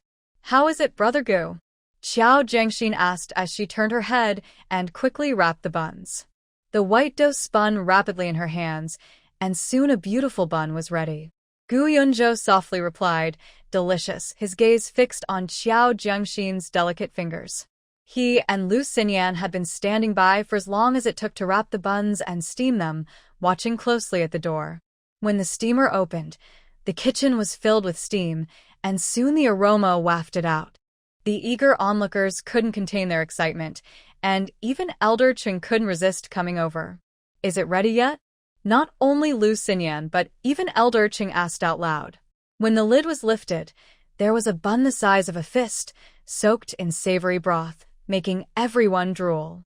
Xiao Jiangxin picked up a bun and handed it to Gu Yunzhou, adding some dried chili mixed with oil from the still-burning charcoal. Gu Yunzhou and the others imitated her, dipping the buns in sauce and eagerly taking bites, too hot to let go. Xiao Jiangxin had one but then stopped, scooping up two more with a bowl. All right, you guys enjoy, I'll take two, one for Zhuzi and one for my mom. As she stepped out of the Chung family's door, she saw a woman in a cotton dress, riding a bicycle. Xiao Jiangxin's smile slowly faded. Qi Suzhen, they met again. Qi Suzhen did not notice Xiao Jiangxin holding a bowl by the roadside. She rode her bicycle toward the Chen family. At 23, her life had not been easy since returning from school. Her family had high hopes for her before, but now they were filled with complaints. Recently, they had started looking for a match for her, and someone had already come to inquire. It was the eldest son of a manager from a shoe factory's logistics department in the city. He was said to be a bit simple and at 27, still unmarried.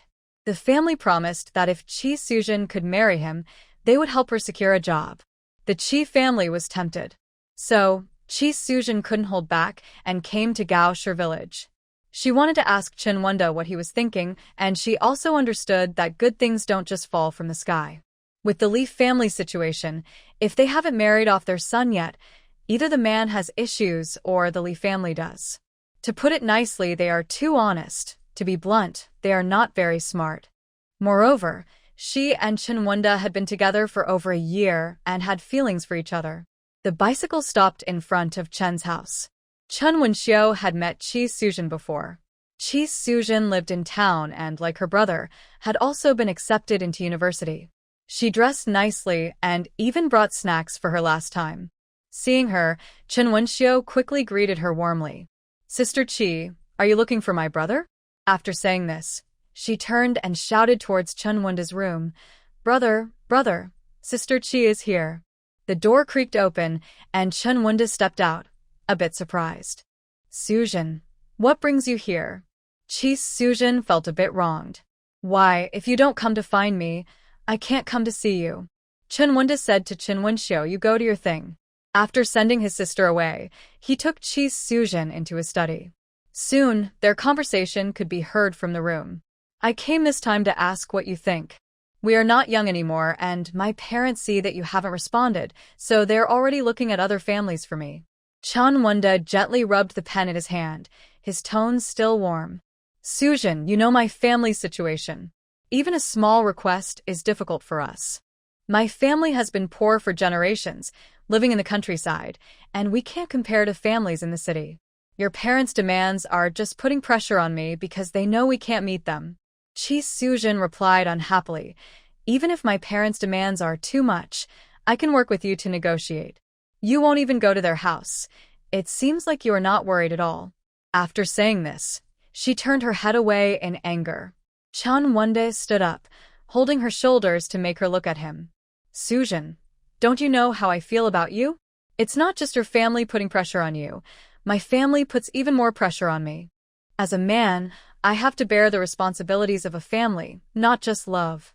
I am trying my best. Can you wait a little longer for me? Right now, I have nothing. How can I face your parents and risk being laughed at? Chi Sujin asked Chen Wenda to go to the Chi family with her to confront her parents. Chen Wenda suggested that Chi Sujin handle it alone for now, and he would face her parents once he achieved some success. Both of them stood firm in their positions, feeling that the other was not considering their feelings, and they ended up arguing.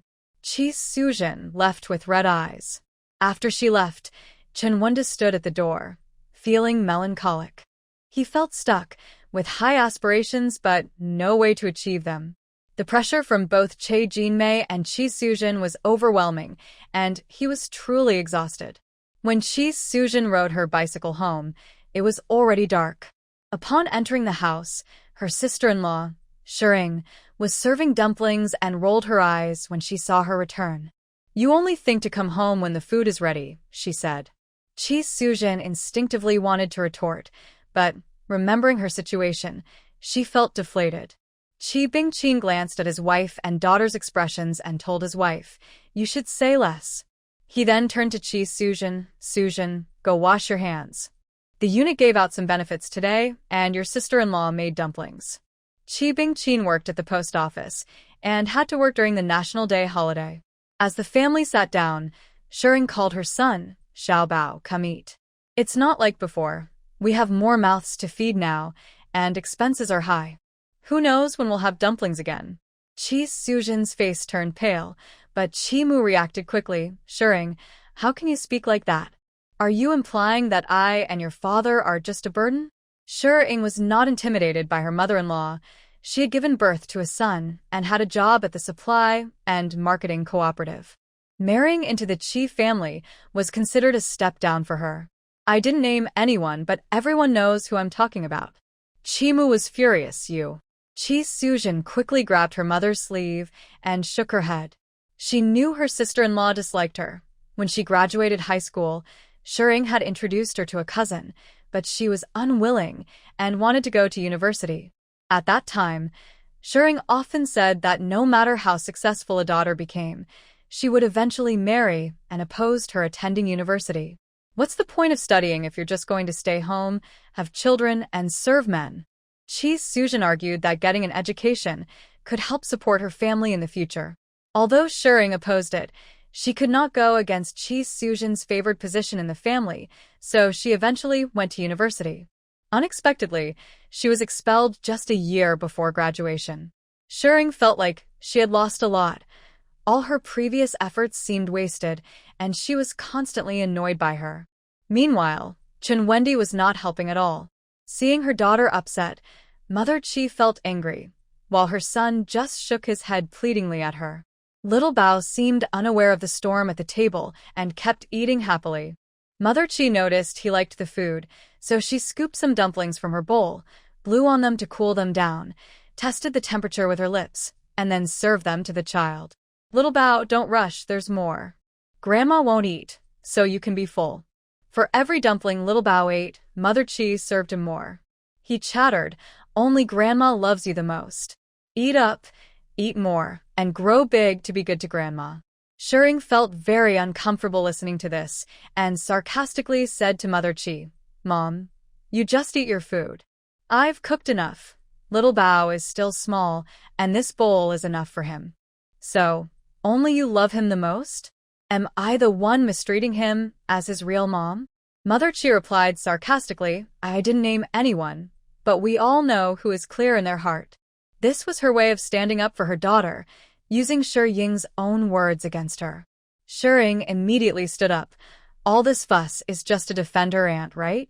Chi Sujin quickly said, "Sister-in-law, I know you don't like me, but it has nothing to do with Mom. Please don't make it hard for her."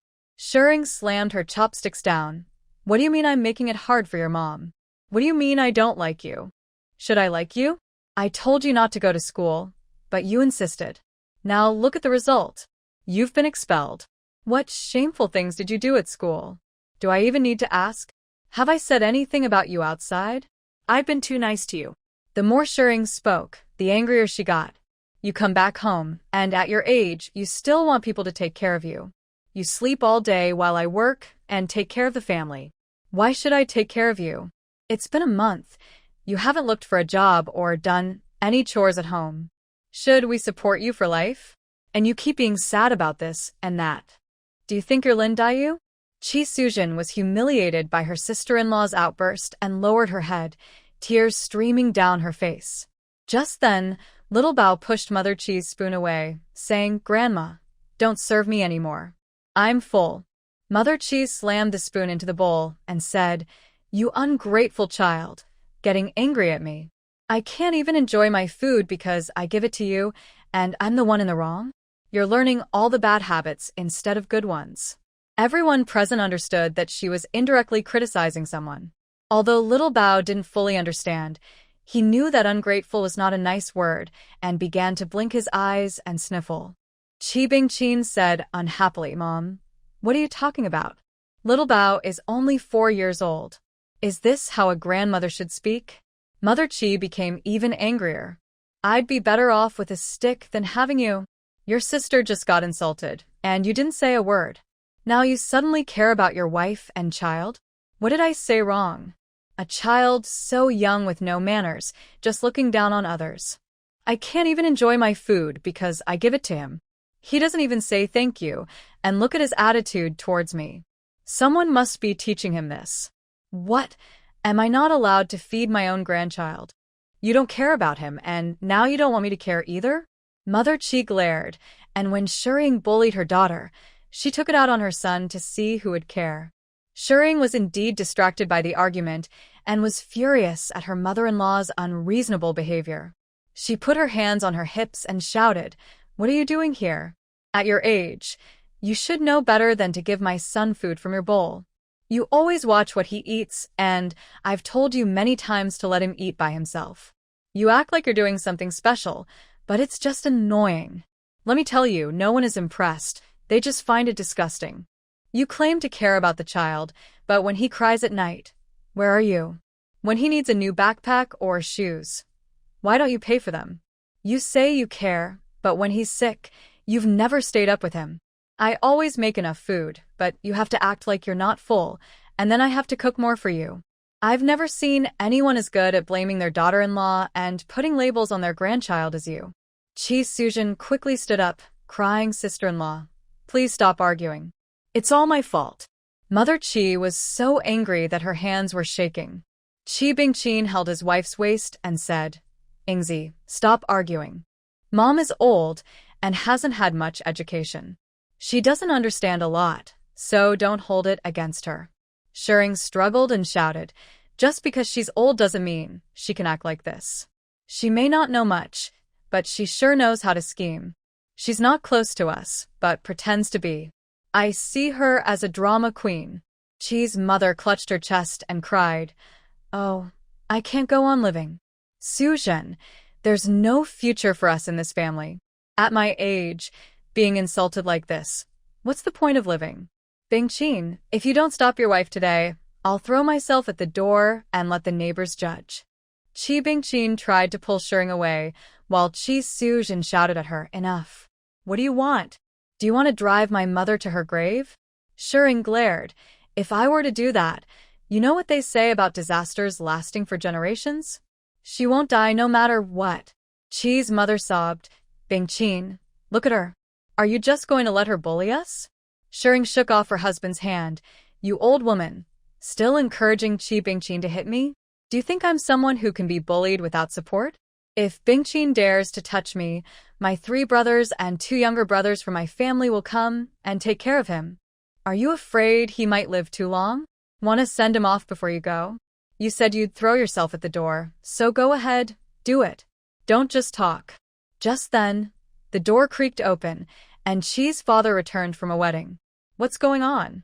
I can hear you all the way from outside. Do you want to keep living here? It's chaos every day, and you're not afraid of being laughed at. If you don't want to live here, just go back to your family. His words were directed at both Chi's mother and Shering. Chi's father still held authority in the house, and with that one statement, both Chi's mother and Shering quieted down.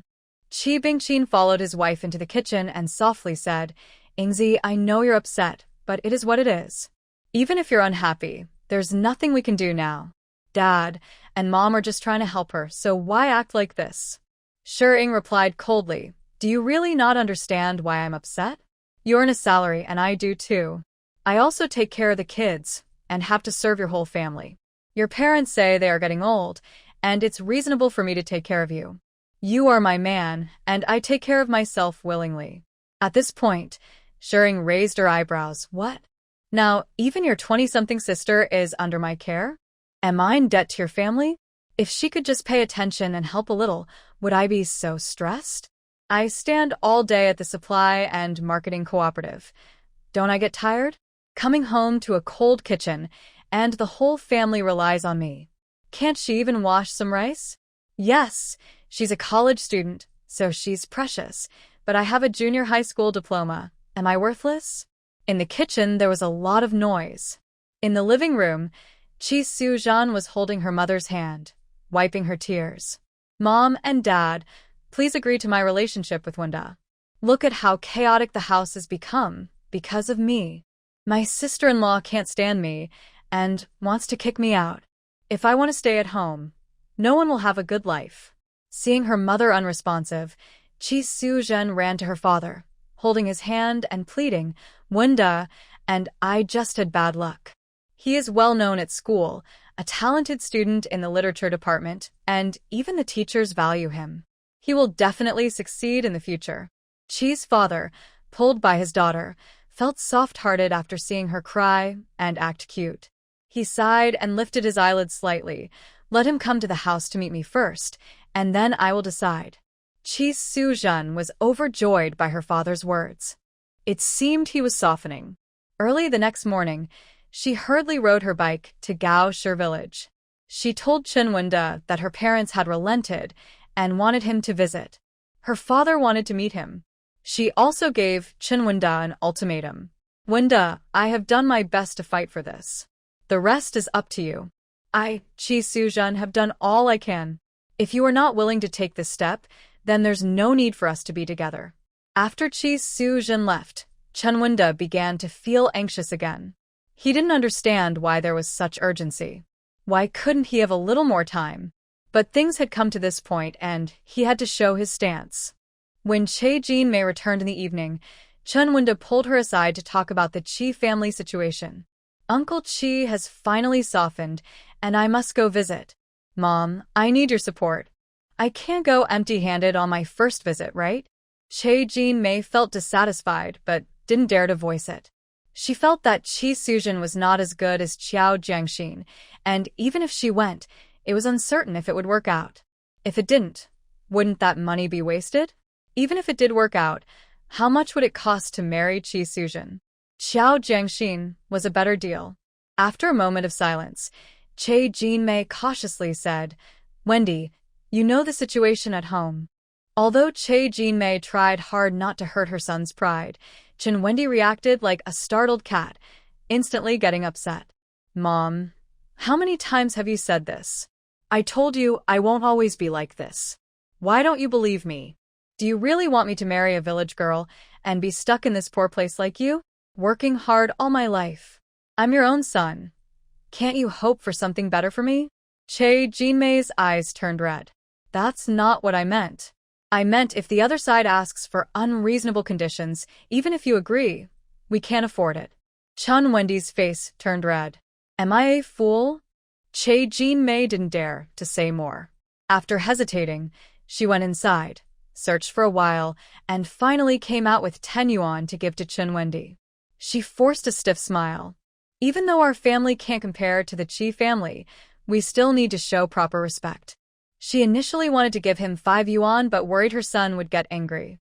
After thinking, Che Jinmei felt a bit sorry. 10 yuan back in our day could be enough to marry a wife. Even now, 10 yuan could support a family for quite a while and would be enough for a decent gift. Chun Wendy returned to his gentle demeanor.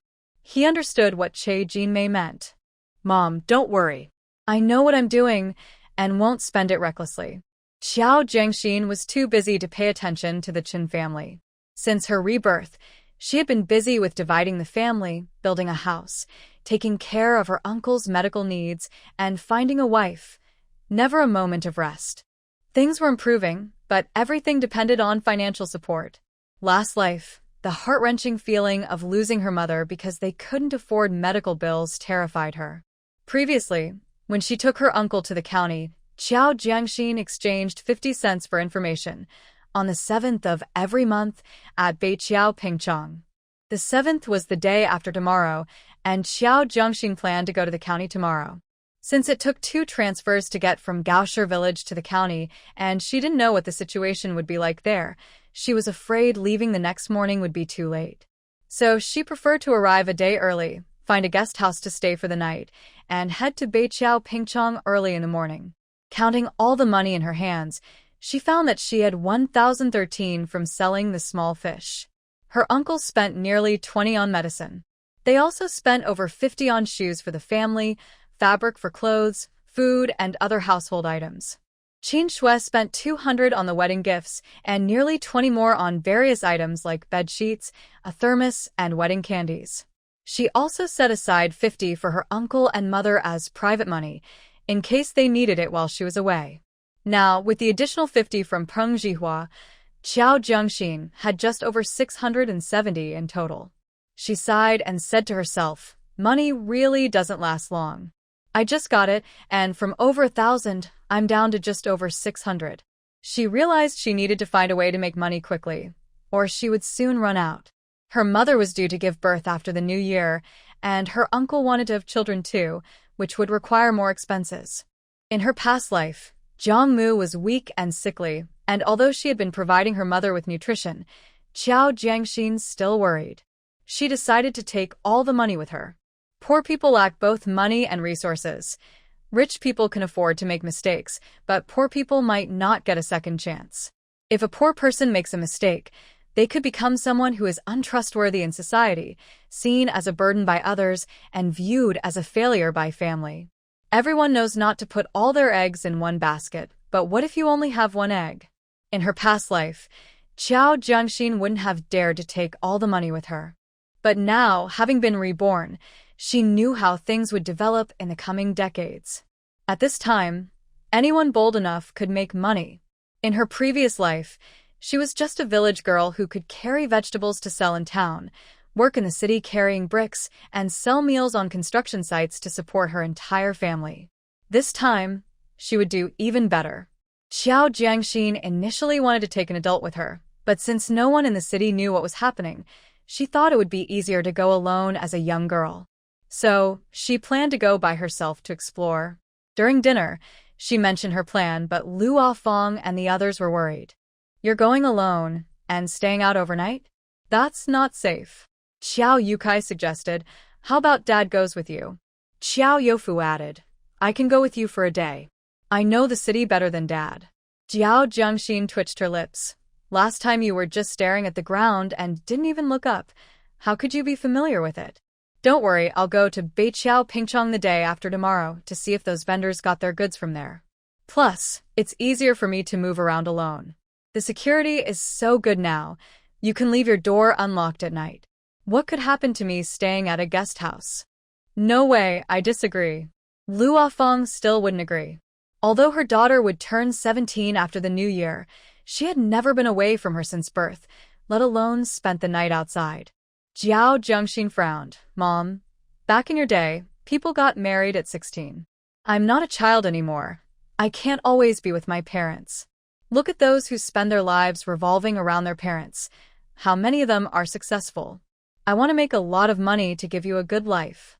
Jiao Zhengxin used both reasoning and a bit of charm, and finally, Lu Afeng relented. After lunch the next day, she grabbed a small bag and got ready to leave. Jiao Youfu had borrowed an ox cart from the Qing family, and Jiao Zhengxin waited by the roadside. She needed to go to the town first, then take a bus to the county city. Gaoshi village was over 8 miles from the town. Zhengxin, it was Lu Xinyan's voice. Jiao Zhengxin turned to see her uncle driving the ox cart out of the Qing family, with Lu Xinyan and Gu Yunzhao sitting on it. Are you going to the town to buy something? Jiao Zhengxin asked. Lu Xinyan chuckled. We're also going to the city. Staying at home every day is so boring. Since you're going, we can relax together. Jiao Zhengxin glanced at Gu Yunzhao and nodded knowingly. Rich people are lucky. They can easily go to the city for a break. With Lu Xinyan and Gu Yunzhao as company, Jiao Youfu felt much more at ease. He dropped the 3 off at the town and watched them board the bus to the city before turning to head back. When Jiao Zhengxin and the others got on the bus, there was only 1 empty seat scattered in the front, while the last row had 5 empty seats. Zhengxin, go to the back, Lu Xinyan called while walking forward, waving to Jiao Zhengxin and Gu Yunzhao. Once they reached their seats, she quickly claimed the spot by the window and curiously leaned out to look outside. Jiao Zhengxin sat next to Lu Xinyan and Gu Yunzhao paused for a moment, then quietly took a seat beside Jiao Zhengxin. All the windows were open, and the bus made stops along the way, with people getting on and off from time to time. After walking for a while, not only were the seats full, but there were also many people standing.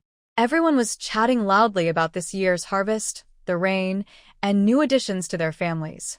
Lu Xinyan was also in high spirits, pointing out the window and asking Jiao Zhengxin many questions. However, Gu Yunzhou remained quiet, listening more than speaking. When they reached the bus station, the 3 of them got off and each bought a cup of bayberry juice at the entrance. Jiao Zhengxin and Lu Xinyan were not familiar with the county town, but Gu Yunzhou had been here several times before for tasks and to visit Elder Qing. He asked Jiao Zhengxin, "What are your plans, Comrade Qiao?" The question was a bit off, but Jiao Zhengxin understood. "I don't have any specific plans. I just want to stay at the county hotel for 1 night, and tomorrow morning I need to go to Beiqiao Pingchong. The rest of the time is flexible. Of course, if you have other things to do, we can part ways here." After Jiao Zhengxin finished speaking, Lu Xinyan looked at Gu Yunzhou. She was sent by the army to take care of Gu Yunzhou, so she would go wherever he went. Gu Yunzhou thought for a moment and said, "Then let's go to the county hotel first. If we wait too long, we might not get a room." The 3 of them found a pedicab to take them to the county hotel, where they rented a room. After Jiao Zhengxin dropped off her things and washed her face, she sat on the bed for a while when there was a knock at the door. When she opened it, she saw Lu Xinyan and Gu Yunzhou. "Zhengxin, let's go." Brother Gu said, "He wants to take us out for a walk." Jiao Zhengxin looked at Gu Yunzhou, who glanced at her damp bangs. His gaze dropped down, noticing that she was barefoot, having just gotten out of bed, and her toes were playfully arranged. It was somewhat cute. He slightly turned to the side to avoid staring and said, "There's a commercial center over on Wenchong Street, where the broadcasting station and the county normal school are located. It's quite lively. Want to check it out together?" Jiao Zhengxin's eyes lit up. "Sure. Wait for me a moment. It's still early, and I was just thinking of going out for a walk."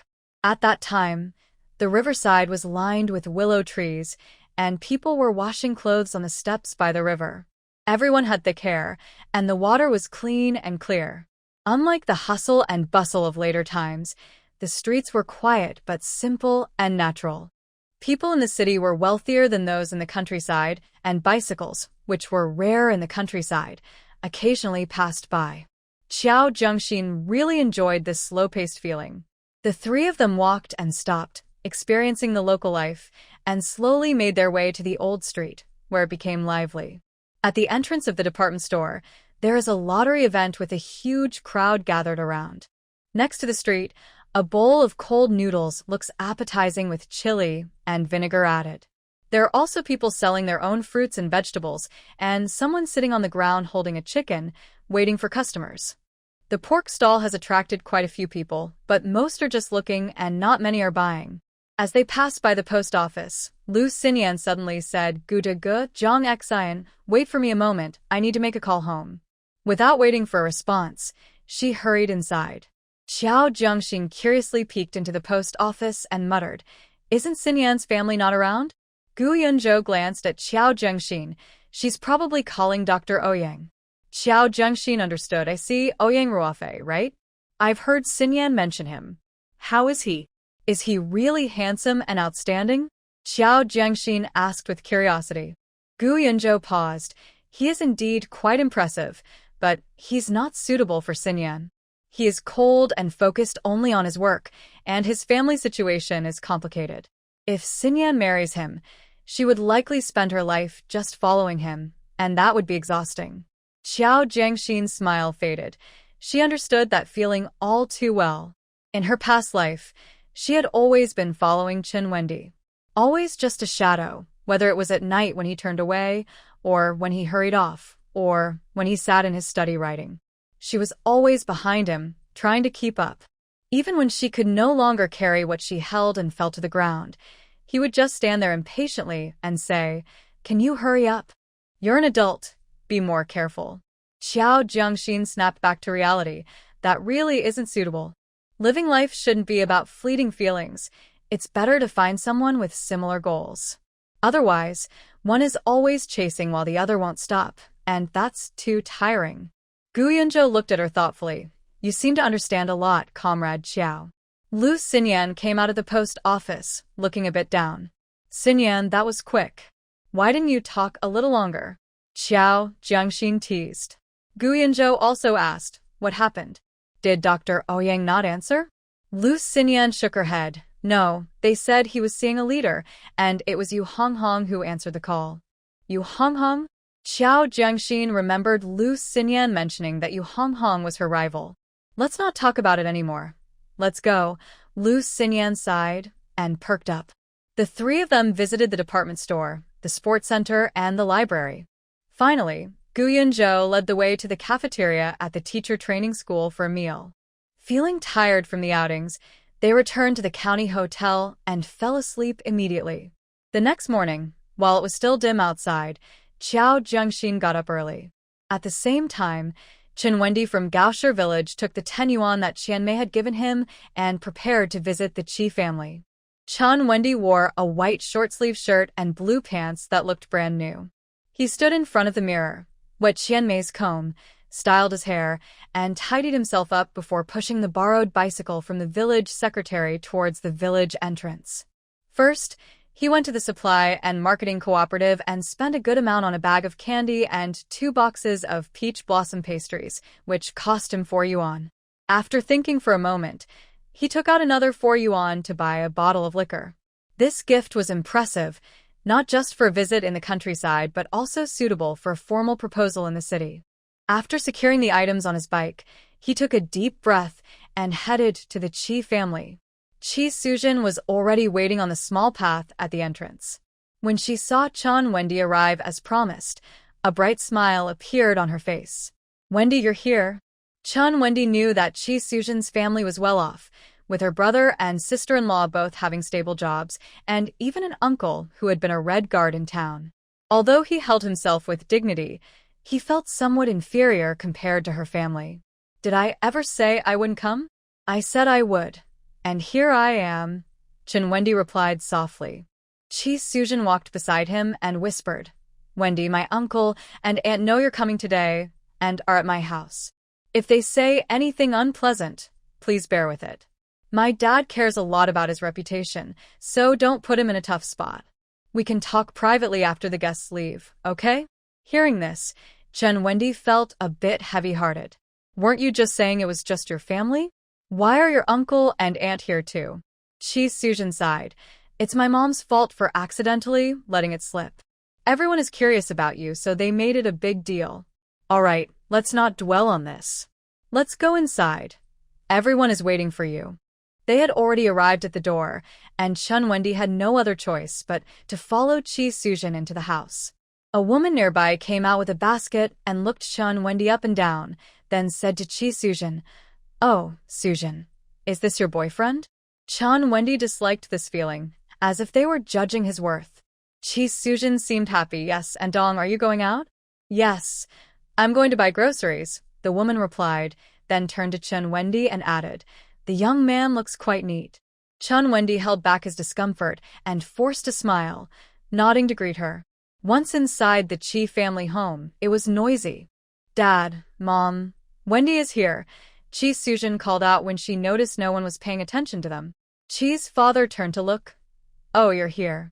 Chi's mother didn't get up, but waved to Chun Wendy and Chi Sujin from her seat. "Come and sit down." Chun Wendy awkwardly stepped forward with his things, placed them on the table, and forced a smile. "Hello, uncle and aunt. I should have come to visit you sooner." Just a small token of appreciation. Chi Sujin quickly introduced Uncle. "Aunt, this is Wendy, my boyfriend." "Wendy, this is my uncle and aunt, my dad and mom, and that's my uncle and aunt." Chi's aunt looked Chun Wendy over politely. "Please sit down and chat. You look like a spirited young man. I heard you're also a university student?" Chi's father scoffed. "What university student?" He was advised to leave halfway through. "You need to graduate and get a degree to be called a university student. Do you know how hard it is for ordinary families to support a university student? It's easy to go astray instead of studying." Seeing Chun Wendy's face turn sour, Chi Sujin quickly interrupted her father's words. "Dad, what are you saying? Didn't I tell you? Wendy came here because of me." He was fine before. Who knew this would happen now? Chi's father felt embarrassed in front of his younger siblings, and his expression darkened. Chi's mother quickly tried to smooth things over. All right, you should say less." Then she turned to Chun Wendy. "Don't mind him, Xiao Chun. Your uncle means well. He just speaks frankly because he cares about you." Chun Wendy forced a pained smile and sat down at Chi's mother's invitation, while Chi Sujin sat beside him and gently patted his leg to comfort him. There are so many guests at home, and Aunt Chi can't just stand around, so she went to the kitchen to help Shireen cook. Outside, Uncle Chi is bragging again about how, when he was young, he escaped from the war with his parents and how he dealt with the Red Army. He claims he was the first to rush into a landlord's house to smash things when the new China was founded. Those were really passionate times. When I walked down the street, people would call me leader. Others chime in, agreeing with him. Actually, Chun Wendy has heard from Chi Sujin that his dad used to follow her uncle around. He smiles but stays silent, secretly mocking Uncle Chi. "You're not even 50 yet. Were you born during the war? Even if you were just a tiny baby. Don't act like you fought on the battlefield with our country." As the eldest brother in the Chi family, Uncle Chi always takes the opportunity to share his stories during family gatherings. Noticing Chun Wendy's indifference, he turns to him and asks, "Xiao Chun, do you think what your uncle says is true?" Chun Wendy just smiles and remains quiet. Uncle Chi feels uncomfortable, thinking that Chun Wendy is not giving him respect in front of all the relatives. Just as he is about to say something, the dishes are served. At the dinner table, Uncle Chi takes the spotlight again, starting to reminisce about the hard times. "Compared to you all now, we had it so tough back then. Look at your generation. You have enough to eat, warm clothes, houses to live in, and books to read. For us, just surviving was not easy." Aunt Chi fills Chun Wendy's glass with wine. "Come on, Xiao Chun. Quickly raise a toast to your Uncle Chi." Chun Wendy repeatedly waves his hands, saying, No, I can't drink." Uncle Chi's expression turns serious. "It's just one glass of wine. This is a sign of respect for your future father-in-law. Can't you give me this little favor?" Aunt Chi nudges Chun Wendy's leg, giving him a look. Feeling helpless, Chun Wendy lifts his glass towards Uncle Chi and says, "Uncle, let me toast to you. I wish you good health and all the best." With that, he tilts his head back and downs the strong liquor. The spicy taste makes him cough, his face turns red, and tears come to his eyes. The Chi family relatives burst into laughter. Aunt Chi fills Chun Wendy's glass again. He waves his hands again, saying, "I really can't drink anymore." Uncle Chi said, "What's wrong? Only respecting your father-in-law? You don't care about us uncles and aunts? Come on, let's raise a glass together." Chun Wendy quickly apologized. "I really can't drink. I've never had alcohol before, and I might not be able to ride my bike later." Uncle Chi was unhappy and glanced at Chun Wendy. "Just raise a glass with everyone. Even if you can't drink, it won't hurt to have one more." Chun Wendy lowered his head and stayed silent, trying to suppress his displeasure. Uncle Chi joked, "Oh, big brother, your father-in-law isn't very convincing. Who's the father-in-law and who's the son-in-law here?" With things reaching this point, Chun Wendy had no choice but to stand up with his glass again. "Uncle, Aunt, I really can't drink. I raise this glass to everyone." After another drink, a pink hue appeared on Chun Wendy's fair face, and he felt uncomfortable, wanting to press on his chest. The Chi family probably found it dull and stopped urging him to drink. Uncle Chi then got to the main topic. "We're in town, and you're in the village. Our family has 2 formal workers, while your family relies on farming. The 2 families are not equal. Even though young people today talk about love freely, our older generation still values matching families. As parents, we want our children to have a better life and not suffer. To be honest, I don't think much of you, but I can't help it if my silly daughter wants to be with you." Chi Sujin felt both embarrassed and angry, and she playfully scolded her father. "Dad, are you drunk? You're talking nonsense after a little drink." Chun Wendy felt his face burning but managed to force a smile. "Uncle, don't worry. I will treat Sujin well and work hard to give her a good life." Uncle Chi didn't seem pleased. Instead, he felt embarrassed that his daughter was defending Chun Wendy in front of so many relatives. He stopped speaking grandly, and the atmosphere became heavy. Shirring rolled her eyes, thinking about the family. They looked down on him but still wanted to be close, trying to assert dominance. Inviting so many relatives under the guise of valuing the groom's family was really just to show off. They weren't even at the stage of discussing marriage yet. He was just a guest. Instead of showing him a good side, they were trying to intimidate him. Why not just say no if they didn't like him? They complained about him not understanding manners, but who was really lacking in manners? Calling someone father-in-law so soon in a relationship is unusual. Shouldn't the woman be a bit more reserved and let things develop first? Based on Shuring's understanding of her in-laws, she decided to retreat quickly and not get involved in their issues. She gathered her bowl and said to everyone, "You all eat first. I'll finish and head to work." Sure enough, after Shuring left, the Chi family finished their meal and put away the dishes, and then Chi mother started her antics. "Oh, dear, my hand. I haven't cooked in a long time, and I accidentally cut myself while chopping vegetables." When Chi father heard this, he replied, "If you cut yourself, don't get it wet. Just leave the bowl there. That won't do. It looks so messy just sitting there." Chi mother protested. Chi father turned to Chun Wendy, saying, "Young Chun, men should take care of women. At home, we never let Sujin do anything. If you two really get together, you'll need to share the chores." Chun Wendy nodded with a smile. Yes, uncle is right." But then Chi father asked Chun Wendy to wash the dishes, claiming it was a way for him to show he was responsible before they could trust him with their daughter. Chun Wendy was taken aback. Chi Sujin secretly nudged him. He was still in shock. "What's wrong? Am I not important enough for you to listen to me?" Chi father frowned again. Chi Sujin quickly pulled Chun Wendy toward the kitchen. She whispered, "Wendy, remember we agreed to endure this for me. My dad likes to show off in front of others. Just go along with it for now. Once my aunt and uncle leave, we can talk about us." Chun Wendy clenched his fists. "I'm a guest here for the first time. What does your dad mean by making me lower myself to boost his status?" In the kitchen, the young couple began to argue. Outside, Chi mother was boasting, "Look, my daughter is capable. She can handle that boy. He wouldn't come unless I asked him, and now he's rushing to wash the dishes. Even though we didn't assign tasks, he's smart and resourceful. He's writing an article to send to the newspaper. He's a talented student who's well regarded by teachers. He'll surely succeed in the future. My husband and I aren't the type to look down on others. Hearing the praises from their siblings, Chi-father called for his daughter, Sujun. Come and make some tea. Just let young Chun handle things inside. Chun Wendy's hands trembled as he held the cloth. He began to understand what Che Jinmei had told him. He and the Chi family were from different worlds. The Chi family was deliberately humiliating him. As a university student, he had never washed dishes at home. Yet, after bringing so many gifts as a guest, he was sent to the kitchen to wash dishes. But when he thought of Chi Sujin's pleading eyes, he forced himself to stay calm and suppress his anger while continuing to wash the dishes. Just then, his hand slipped, and with a loud crash, a greasy bowl fell to the floor.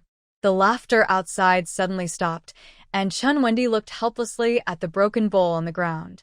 Mr. Chi's scolding voice came in. If you don't want to do it, then don't. There's no need to take it out on the bowl. They were trying to save face for him outside, and here he was breaking dishes in the kitchen. Chun Wendy held back his frustration, tossed the cloth into the sink, and strode outside. Uncle, I'm sorry, I didn't mean to break the bowl. My mom never made me do these things at home, so I'm not used to it. I have something to take care of at home, so I'll leave now. Without waiting for a response, he turned and walked away. Chi Sujin stomped her foot. Dad, what are you doing? You wanted to see him, he's a guest, and you. Before she could finish, she turned and chased after Chun Wendy. Downstairs, he was pushing his bicycle to leave when Chi Sujin ran out after him. Wendy, wait. What are you doing? Even if my dad spoke harshly, you shouldn't show a bad attitude in front of so many people. Chun Wendy forced a smile and replied, I came with candy, wine, and gifts. I didn't lack in manners. I even said goodbye when I left. I really have things to do at home. Chi Sujin sighed in relief. Phew, you scared me. I thought you were angry.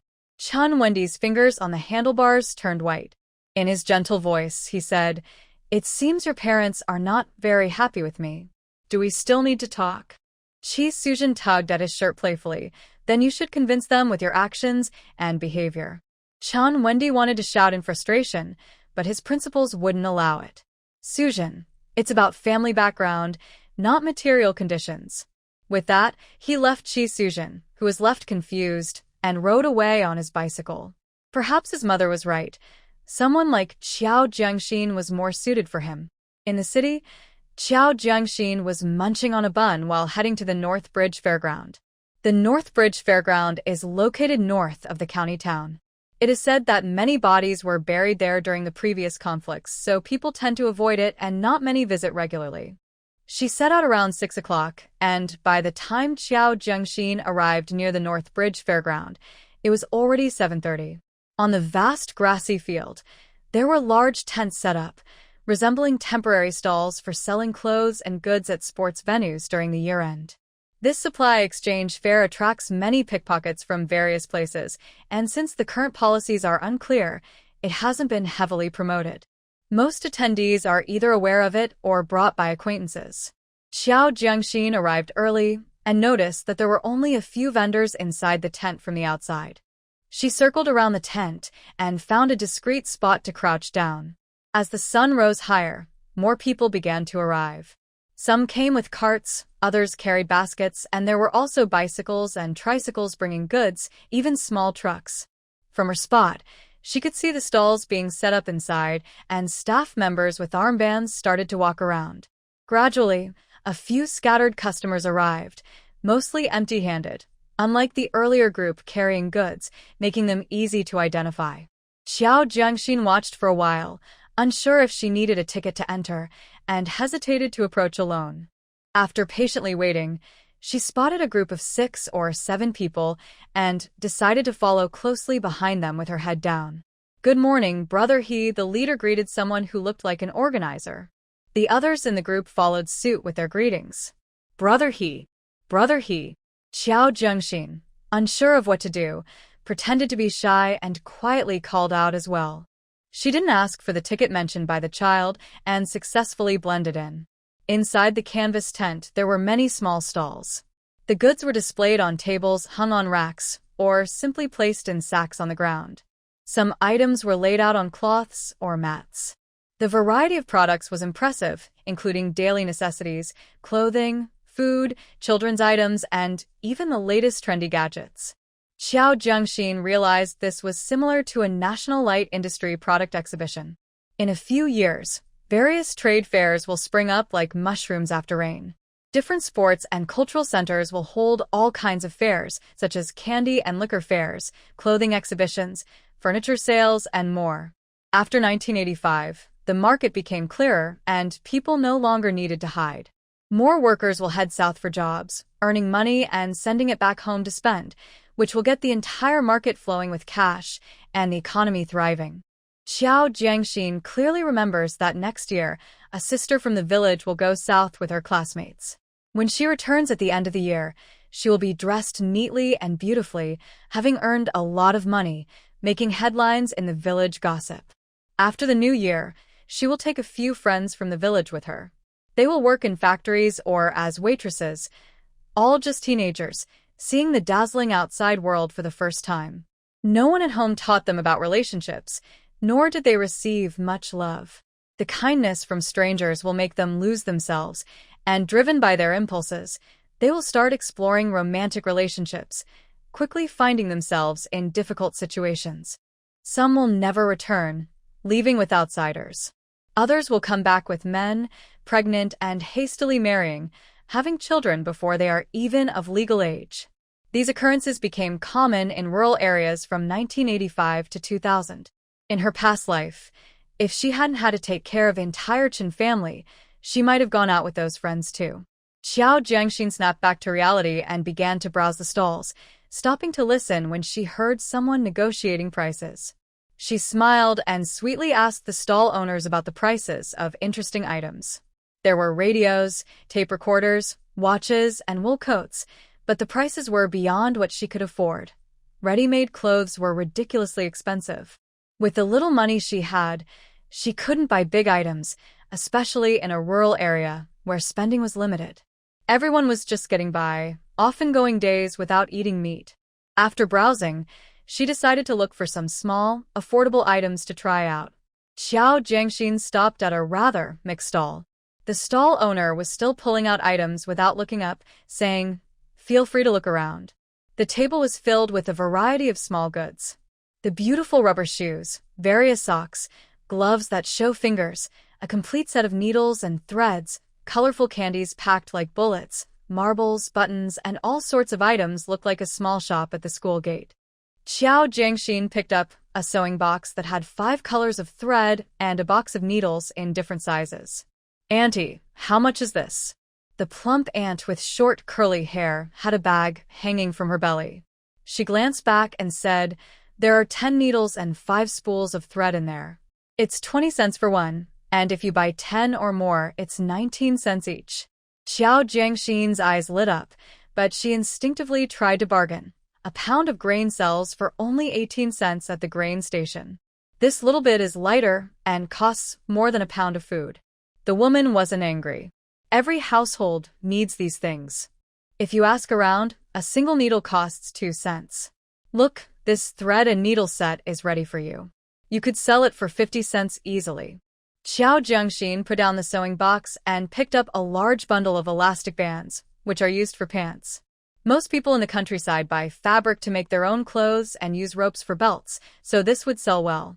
The candy that kids love comes in packs of 10 or so and costs just 12 cents. People in the countryside are poor, but they would be willing to spend 7 or 8 cents to please their children. There were yellow rubber hair ties in a big bundle of over 100 for just over 10 cents, a necessity for women to tie their hair. There were also various hair ties, clips, and pencil and pen refills. Xiao Jiangxin asked for the prices one by one, and then sweetly looked at the woman's sister. "Your hair looks really nice and trendy." The woman, who had shifted from being an aunt to a sister, instinctively touched her hair and smiled, "Right? I had it permed for 2 hours. I heard many movie stars are getting this hairstyle." Xiao Jiangxin looked at the woman with envy, calling her beautiful on one side and fashionable on the other, making the woman cover her mouth and laugh happily. All right, you little charmer. Tell me, what do you want with such sweet talk? I'll tell you, the prices I've given you are fair, so no more haggling. The woman, one of the first to start a business, was not only bold but also sharp-eyed. She saw through Xiao Jiangxin's little tricks immediately. However, she was genuinely happy because all women love compliments about being young and beautiful. Xiao Jiangxin smiled and said, "Sister, you are really amazing. Nothing escapes your notice. I see that your goods are quite good, and I want to take some back with me. I need quite a lot, and then we can exchange contact information so I can buy from you again in the future." About the prices. The woman replied directly, "How much money do you have?" Xiao Jiangxin thought for a moment, 5 or 600. The woman said, "Little sister, 5 or 600 isn't much. Look at that radio over there. It costs more than 600. Sister, this is my first time, so I have to be careful," Xiao Jiangxin said with a smile. The woman chuckled, all right. Since I just set up my stall, I'll give you a little discount for good luck on your first order. What do you want to take? By the way, where do you plan to sell these? Let me see what suits you." Xiao Jiangxin replied, "I'm not from the county.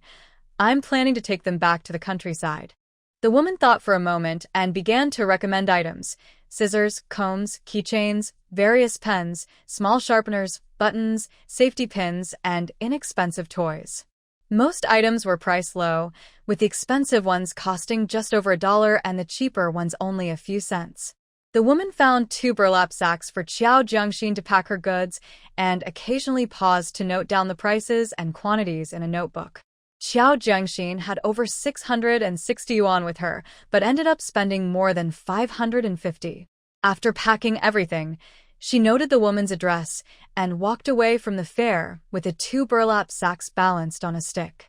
Just as she exited the North Bridge Fair, she ran into Gu Yunzhao and Lu Xinyan, who were walking slowly toward her. Lu Xinyan, with sharp eyes, spotted Xiao Jiangxin immediately. Jiangxin, over here. Wow. How did you get so much stuff? You didn't call us when you left this morning. We got up to invite you for breakfast and knocked on your door for a long time. It was the aunt who boiled water who finally told us you had already left." Xiao Jiangxin, slightly sweating, set down her load and smiled at them. "I woke up early to take care of some business." On her shoulder, the stick was bending under the weight of the 2 small burlap sacks, which kept slipping to the sides, requiring her to hold them steady. Gu Yunzhao quickly stepped in to help her set down the items. He and Lu Xinyan had heard Xiao Jiangxin mention wanting to buy supplies at the North Bridge Fair the day before. "Where are you headed next?" Gu Yunzhao asked after helping her with the goods. Xiao Jiangxin thought, "I haven't checked out of the county hotel yet. I'll put my things back and then go to the old market for a while. I'll head home later this afternoon. I told my uncle to come pick me up with the ox cart in the evening." After saying that, Xiao Jiangxin asked, "What about you guys?" Gu Yunzhou replied without hesitation, "Let's go together. We've already seen most of the places we wanted to visit yesterday." Lu Xinyan said, "Then let's head back to the county hotel first. Since we're here, Gugo, why not stop by the traditional medicine hospital on the way?" With some help, Xiao Jiangxin tossed aside the makeshift stick she had found. She carried one bag herself, while Gu Yunzhou and Lu Xinyan lifted another. After putting their things away and seeing that they still had time, the two accompanied Gu Yunzhou to the traditional medicine hospital. It was the same Vice Director Wang as last time. He was very pleased to see Gu Yunzhou's progress. He encouraged him, saying, "Captain Gu, you truly have a strong will. Your mindset is excellent. Let's stay calm and not overthink things. The medicine I prescribed before worked well, so I'll give you some more. Please keep up this good state." Lu Xinyan followed Vice Director Wang to get the medicine. Xiao Jiangxin stayed with Gu Yunzhou in the lobby, genuinely happy for him. Gu, compared to being healthy, everything else is just a bonus.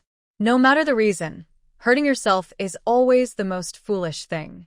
Regardless of our dreams or life pursuits, we must have a healthy body to achieve them.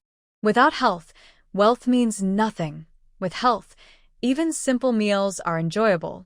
Gu Yunzhou nodded with a smile. Thank you for your kind words. You're young but very insightful. I admire that. After Lu Xinyan got the medicine, the three of them headed toward the old market. When Xiao Zhengxin came with her uncle last time, she saw some custom cabinets there, which could have glass tops. She planned to get a few to take home. She didn't intend to sell this batch herself. It was for her uncle and parents. She had other things to focus on. She hoped that while she worked hard, her family could also make progress. Teaching someone to fish is better than just giving them fish. Her parents raised her, and she was grateful. Although they struggled for most of their lives and couldn't provide her with a great life or guidance, they gave her everything they could, their kindness, love, and care. But it's undeniable that children supported by their parents are the truly fortunate ones. Jiao Jiangxin feels like she is living a second life. She is not ungrateful, but she also recognizes that part of the reason children may not succeed is due to their parents. It is true that a golden phoenix can fly out of a rural area, but the chances are extremely rare. Most successful people in society come from families that are not lacking in support. Without considering the level of education, children from poor families often take longer to mature in society compared to those from wealthy families. Most children from poor backgrounds enter society feeling lost because their parents provide little guidance and education. They cannot teach their children how to make money, lack strong connections to help them, and do not understand social norms. These skills are crucial for competing in society. Many parents from struggling families only shout at their children, pressuring them and questioning why others' children are so successful while their own seem to lack ambition. They do not realize that children from such families often feel insecure and struggle for years when they enter society, as they may lag behind in intelligence, emotional understanding, communication skills, courage, and mental resilience. This group of people must face many hardships and challenges to gain life experience. They also waste valuable time, making it difficult to compare themselves to those who have been supported. Next year, her brother Jiangmu will be born, and her uncle will also become a father. Jiao Jiangxin loves her family, but she does not want to bear the responsibility for her siblings' growth and everything else alone. In this life, she wants to live for herself as much as possible. Therefore, she needs her parents and uncle to grow alongside her. Even if they cannot help her directly, at least they can provide useful guidance, correct values, good material conditions, teach social skills, and offer proper support, rather than relying solely on her. On her way back to the town from the city, Jiao Zhengxin not only carried 2 bags of goods that were twice her size, but also brought back 5 cabinets. Yes, they were similar to the portable cabinets used by street vendors in the 1980s and 1990s. The glass top had wooden compartments inside, and there were 2 large drawers at the bottom. Thanks to Gu Yunzhou and Lu Xinyan accompanying her, Jiao Zhengxin would not have been able to manage it all by herself. The bus stopped and started, and by the time it reached the town, it was already past 5:40. Xiao Yukai was anxiously waiting with the ox cart near the bus stop for Grandpa Cheng's house. When he saw Xiao Jiangxin get off the bus, his worried heart finally relaxed. Jiangxin, you finally came back. I heard this was the last bus. I thought something had delayed you, Xiao Yukai said while loading things onto the ox cart. Xiao Jiangxin smiled and pointed at the boxes, saying, We really were delayed. I had to wait a while for the master to make these. Dad, be careful with the top. It's glass, so don't break it. Xiao Yukai was a bit surprised. I thought these things belonged to Comrade Gu, and the others. Are they ours? Xiao Zhengxin nodded. They're ours, Dad. Let's go home first. Everyone is tired. Once on the ox cart, Xiao Zhengxin turned to Gu Yunzhou and the others, saying, Thanks to you all today, or I wouldn't have been able to bring these back. Gu Yunzhou smiled gently. No need to be polite. We enjoyed a lot of good food from you. Lu Xinyan quickly jumped in. Jiangxin, if you really want to thank us, make those big buns for us 2 more times. Just thinking about them makes my mouth water. They're even better than the big meat buns from the state-run restaurant. Xiao Zhengxin looked at Gu Yunzhou. Do you like them too, Brother Gu? Before he could respond, Lu Xinyan added. How could he not? They were huge, and Brother Gu ate 4 in one go. He usually eats very little of my cooking, and I thought he was unwell. Later, I realized it was probably because my cooking wasn't good. Grandpa Ching even said my meals don't compare to your big buns. After saying this, Lu Xinyan turned to Gu Yunzhou. Isn't that right, Brother Gu? To enjoy Jiangxin's buns, she was willing to go all out. Gu Yunzhou nodded in agreement with Qiao Jiangxin. They are really delicious. Everyone loves them. After all, they're your special recipe. Feeling appreciated, Qiao Jiangxin was happy. It's too late today. I'll make sure you get some tomorrow. When they arrived home, the dim lights were already on. Although power outages were common, the village had gotten electricity at the beginning of the year from a small hydroelectric plant. Once home, Qiao Jiangxin's first task was to turn off the electricity and then replace the 15-watt bulb in the living room with a 60-watt one.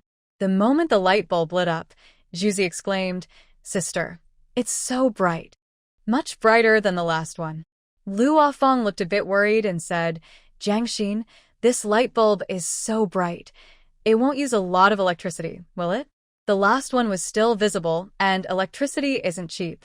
At that time, most people in the countryside used 15 to 25-watt bulbs, and they were often reluctant to turn them on, frequently stumbling around in the dark at night.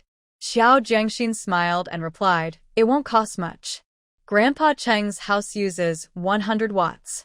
Besides, if the light is too dim, it's not good for eyes." "Enough about that. Come and see what I brought back," Qiao Jiangxin said as she began to unpack a burlap sack. Everyone gathered around as she cleared a space in the living room and laid out the sack to pull out items. Each item she took out drew a chorus of gasps from Zhuzi. Qiao Jiangxin handed Zhuzi 2 bags of candy, saying, "Zhuzi, this is for you." Zhuzi stepped back and looked up at Qin Shui. Qin Shui shook her head and said, "Jiangxin, the things you brought back are useful, but Zhuzi can skip this. He still has some candies from the last wedding that he hasn't eaten." Zhuzi looked at the small transparent bag in Qiao Jiangxin's hand, filled with red, white, and green candies, and said, "Right, sister, I still have candy." Qiao Jiangxin placed it in his hand and said, "It's not anything valuable. I brought back a lot, so just take it and have a taste." Zhuzi looked up at Qin Shui again, and she patted his head, saying, "Thank you, Sister Jiangxin." Zhuzi's eyes lit up, and he exclaimed loudly, "Thank you, Sister Jiangxin." Tonight's dinner was still made by Qin Shui, consisting of stir-fried eggplant and boiled winter melon. At the dinner table, Qiao Jiangxin discussed the arrangement of the goods, saying, "Last time, when Uncle went to the city with me, he probably saw that things aren't as strict as before. Many small vendors are openly setting up stalls in streets. In our countryside, it's a bit behind. Almost everyone has to go to the supply and marketing cooperative to buy anything." Qin Shui's eyes brightened. "Jiangxin, are you saying we can take the goods you brought back to the town to sell?" Lu Afong gasped, "Jiangxin, isn't that risky? It's considered speculation, and if we get caught, we could be taken to the commune for education." While eating, Qiao Jiangxin replied, "Yes, we can sell them, but not in the town. The town already has a supply and marketing cooperative, and people there have places to buy. They don't need these things." After answering Qin Shui's question, Qiao Jiangxin turned to Lu Afong. "Mom, there are no communes anymore. It's just that information doesn't flow well in our area. In other developed places, like along the southern coast, everything is completely open now. Haven't you noticed? You don't need an introduction letter to travel far anymore. The position of team leader has been removed, and the land is now assigned to households. Our lives are getting better, and the economy will only continue to grow. Times are changing, everything is improving and moving forward, economically, socially, and for everyone. We must not stop. Trust me, this is an opportunity, and nothing will go wrong. Otherwise, those big cities wouldn't be doing this. We need to take the first step before others realize what's happening and make some money." Lu Afong and Qiao Yukai exchanged glances. They lacked education and didn't understand complex ideas. Their lifelong pursuit was simply to have enough food, clothing, and good health. Qiao Jiangxin wasn't surprised by his parents' reactions. They had always been honest farmers, and due to past policies, they wouldn't dare to engage in anything illegal, even in their dreams. Qiao Jiangxin explained the current situation. When no one spoke, he asked, "Do you want to spend your whole life farming in the village? When my younger brother grows up, will he also go years without new clothes and have no chance to study?" Qin Shui was the first to respond, "Jiangxin, I'll join you. I'm not afraid. I've noticed that before, we could only sell our eggs and farm products at the buyback station, but now the black market is open, and people are trading freely at the market without anyone stopping them. I believe what you're saying is right, and I'm willing to try. If it works out, great. If not, I might just get a few days of education." Xiao Youfu had been to the county town before and had seen the street vendors. Although he felt nervous, seeing Qin Shui, a woman, being braver than him encouraged him to speak up. "I'll join you and your aunt." He then turned to Qin Shui, "If anything happens, you can take me instead. I'm a man." Qin Shui smiled. "What are you saying? We're doing this together, so we're in it together." Lu Afong stayed out of it, being pregnant. Seeing his brother and sister-in-law ready to join, Qiao Yukai quickly looked at Xiao Jiangxin. "Jiangxin, but I don't know how." Xiao Jiangxin reassured them, "Don't worry, I'll personally guide you for a day." The next day, before dawn, the whole family got up early. After breakfast, everyone gathered around Xiao Jiangxin to listen to her explanations. As she stuffed items into the small compartments of the cabinet, she announced the prices. "This sewing kit costs 18 cents, and we sell it for 50 cents. These large plastic buttons cost 2 cents each, and we sell them for 10 cents each." To help everyone remember, she labeled the small compartments and recorded the prices in a notebook, noting how much each item in each compartment would sell for. "The profit from sales is yours, but you will need to pay me back for the cost and the custom cabinet," she added. Qin Shui was already impressed by the high profits when she heard that the 18-cent sewing kit sold for 50 cents, and she felt even more excited when Jiangxin said the profits belonged to them. "Jiangxin, you shouldn't work for free. We are family, and no matter how much we sell, we will share it all." "You should get the biggest share," Qin Shui insisted. Xiao Youfu quickly agreed. "Yes, your aunt is right." Xiao Jiangxin smiled. "All right, we can discuss this later." They quickly organized the items. Xiao Youfu and Qin Shui carried 2 treasure chests in a basket. This was an early version of a traveling merchant's equipment, but Jiangxin's chests were a bit more advanced, with 2 extra drawers for more storage. Xiao Yukai used a cart to push 2 treasure chests as well. Jiangxin clearly remembered that even 10 years later, street vendors were treated like saviors when they arrived in a village, surrounded by eager crowds. Since there were no fancy malls nearby, everyone had to go to town for their needs, which was not easy for rural families. Many parents only went to the market every 10 days or so, and it was even harder for children, the elderly, and young wives. Thus, the vendors became mobile convenience stores. Whenever they appeared in a village, it was like sounding a battle horn, drawing half the village to see what was happening. Many people eagerly awaited the vendor's arrival, and as soon as they heard the sound of the clapper, everyone, young and old, would rush over. Qin Shui looked at Xiao Jiangxin. "Jiangxin, where do we start?" Jiangxin thought for a moment, not wanting to dampen anyone's enthusiasm on the first day. "We'll start at Cheijian Village." Cheijian Village is the largest village nearby, located just north of Gaoshi Village. It has over 200 households and was recognized as an advanced team in the commune every year, with a stronger economy than other villages. "Okay, let's go," Qin Shui said enthusiastically. Lu Afong stayed home to cook, while the other 3 followed Xiao Jiangxin as they set off.